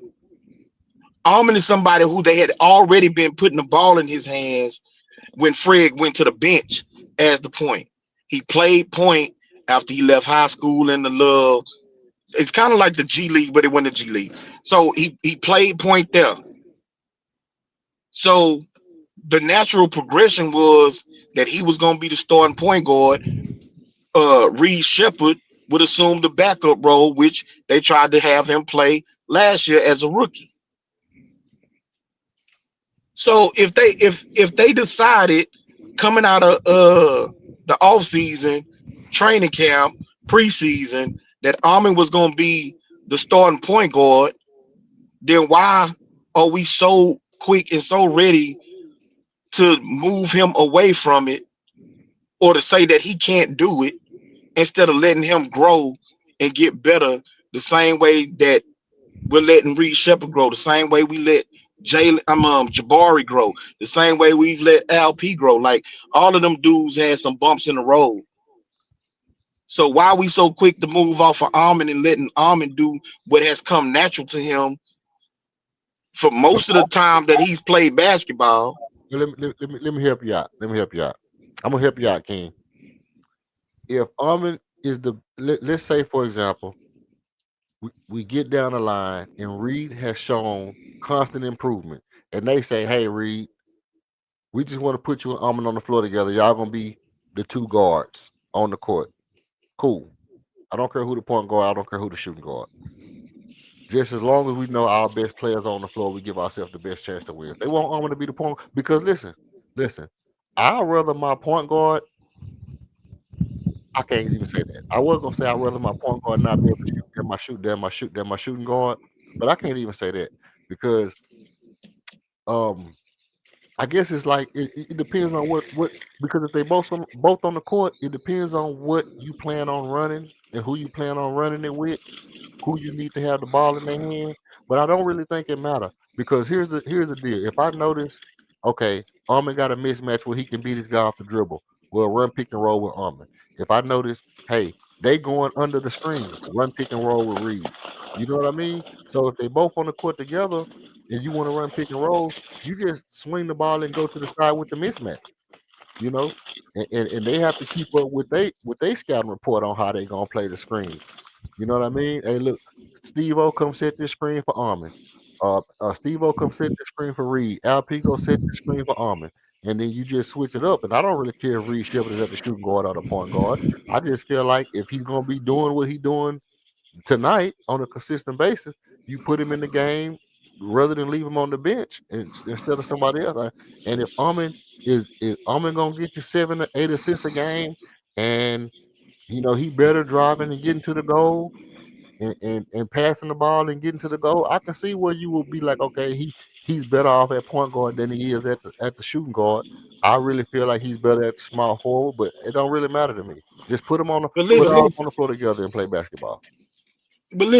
so they've already been putting Armin and Reed on the floor together. But the thing with Reed that I'm also noticing during this time that he's really been showing up and showing out is, most times when he's putting on these displays, it's not with LP and KD and Armin. Like, the starters aren't all on the court when he's doing that. When he's on the floor with those guys, he's really the floor spacer. He's really there to give an outlet or space to LP or KD, or provide a little bit more space for Armin. When he's coming off the bench and it's maybe one of those guys on the court, that's when he able to get into his bag, get to his spots. He's able to shoot. He has the green light. What's that nigga name? Cam Whitmore. What he thought he had, MA has given to Reed Shepard. Oh yeah, facts. You know what I'm saying? Because Reed Shepard understands, I am gonna pass the ball. I'm not just gonna shoot it every time because it's in my hands, but he's a better shooter. You know what I'm saying? So he's quickly gotten the trust of MA. And so MA kind of gives him the green light when he comes on as that second unit. And sometimes he's on the court with Armin. And like I said, Armin is looking like really to defer to him. Even when they inbound the ball, they give it to Armin. I seen a few times last night where Armin got the ball and immediately passed it to O'Shell. Yeah. Well, Shep be And calling. when it got to his spot on the floor, you know what I'm saying? And it's kind of letting old Shep do his thing as far as decision making and shooting the basketball. Oh, this is what I was gonna say to you, King. And I didn't say it last time because I think we got into it fast. But did you see that all of a sudden, and I don't know if I said this or not. I might have. But did you see that all of a sudden the Houston Rockets um posting posting clips of Reed Shepard and putting Shep on there? Did you see that? Nah, I ain't see it. The Houston Rockets posted clip and they put Shep on there. I say, oh man, they been listening to Greenleaf for real. I say Greenleaf gonna put their ass on blast if they start saying Shep and they know that they had to hear that from King. So ain't nobody call That that right, because I gave him that name. ain't nobody call that nigga Shep except for King. I say Greenleaf gonna throw a fit, goddamn, when he see oh man, hey, Greenleaf see that? If Greenleaf see that the Rockets call that dude Shep, oh Greenleaf gonna throw a fit, boy. He gonna throw hey, he gonna be on Who about ass niggas listen to me for real? yeah. Nigga, I'll Bro, pull up gonna on go the out. Houston Rockets, nigga. I'm gonna pull up on the Houston Rockets. Damn these motherfuckers. Hey, Jack, all y'all, nigga. Fuck all y'all. Greenleaf gonna go off if you see they call that boy Shep and they ain't give you no credit. So I say, shit. But nah, I ain't see that. I ain't see Got that. it in my phone. I saved it because I was gonna pull it up. I was gonna pull it up on the damn stream and let you see it. I say, man, they put Shep on the damn thing. I say, man, they been listening to Greenleaf for real. I thought Greenleaf Greenleaf was tripping, but they been listening to Greenleaf for real on Houston Rockets, man. They Hey listen, man, they was calling Jabari Big Shot Barry. but like The I said, Prince, the first one said that on no, Greenleaf no, channel. no, bro, no. Well, he the first one said on Greenleaf channel, but Prince came to Chop Shop and heard me calling him Big Shot Bar. I'm the one started calling him Big Shot Bar. Oh, okay. I I started know he the first one. I know he was the first one said it on Prince, Greenleaf channel. Prince came because I'm gonna tell you exactly how I know. I was listening to Greenleaf channel and I heard Prince saying some dumbass shit. I called in and me and Prince was going back and forth. This was before I even really started calling Greenleaf shit a lot. I was really just back and forth on the chop shop. And then like 2 or 3 days later, Prince was over on the chop shop. And then me and Prince was kind of going back and forth then on the chop shop, right? Right. And I had mentioned something about it. And then I went back on the chop shop and then I heard Greenleaf saying, yeah, niggas be going back and forth. You know how he be doing. Niggas be going Mm-hmm. back and forth between different stuff. You know what I mean? Woo, woo, woo. I was like, damn, you know what I mean? I say, so, that's when I first started saying, like, you know what? When I go to another nigga channel, I'm gonna shout out both channels because, just so nobody, feel like I'm just, I shout out this channel over here or I say something over here. I'm gonna shout everybody out, show everybody love wherever I go. Cool. You know what I mean? I did notice that Prince was going back and forth between channels, and he might have been taking stuff from Greenleaf channel and then going saying it on the chop shop, and then it seemed like had got back to Greenleaf, and then Greenleaf was saying something about it. You know Right. what I mean? So I kind of like okay, but to make a long story short, I was the one start calling them Big Shot Boys because, and this is how this is how I can account for. I said it before. I was the first one that started saying Jabari Smith should play small forward. Everybody else was saying, no, he can't play no small forward. Jabari Smith too stiff to play small forward. I was like, damn, y'all act like Robert Ory was Mr. Wiggles. You know what I mean? Y'all act like Robert Not Ory was Mr. Wiggles. right. Y'all act like Robert Ory was out there doing the salsa dance or something. This nigga was hella stiff playing a small forward. No different than Jabari Smith Jr.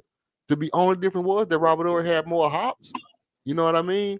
But they were like, nah, man, Jabari don't really got no small forward body and this and that. I said, okay, whatever. Da, da, da, da. So then when he started hitting shots, I started saying, Robert, I say Jabari is the most clutch player on our team. And he been that. He's been the most clutch player on our team since he came in the league.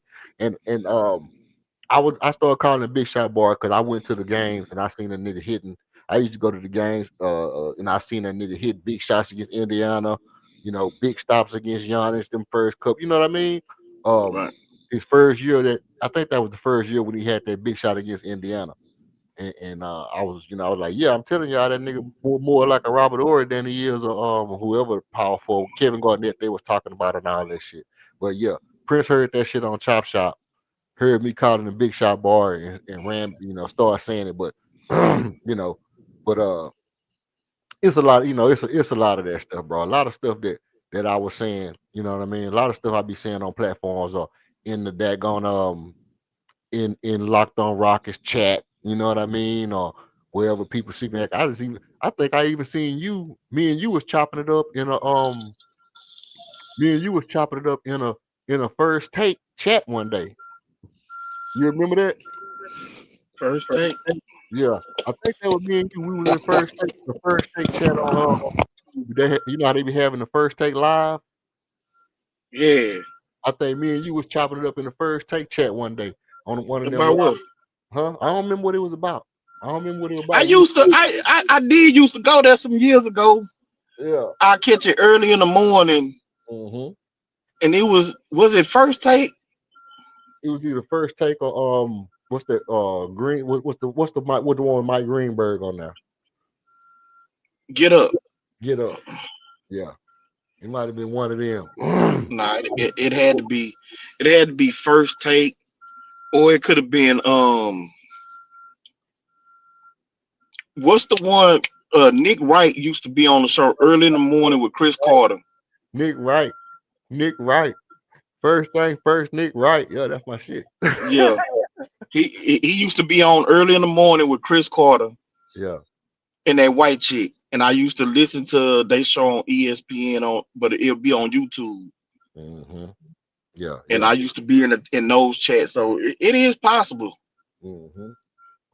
Yeah. So I mean, I've been, like I said, I came from. I used to do little talk radio and shit like that before I stopped doing it. And then I started doing a little low key podcast. And then so when I started getting back on YouTube and shit and seeing how it was jumping, I just get on and say my little piece of shit like that. And a lot of shit that I just said from shit from Twitter, shit from Locked On Rockets, Chop Shop, not really a lot on Greenleaf because I really just started going on Greenleaf a couple of years ago. I started going on Greenleaf. Um, and then it was like, okay. But a lot of shit that I done said that just, people that took it and ran with it. It ain't really no big thing to me. That's like, homage. You know what I mean? But Right.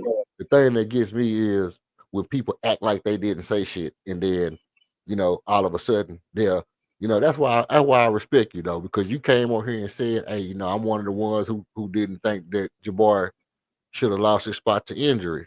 You know what I mean? And Yeah. that's still a different take. That's still a different take than what people was actually saying.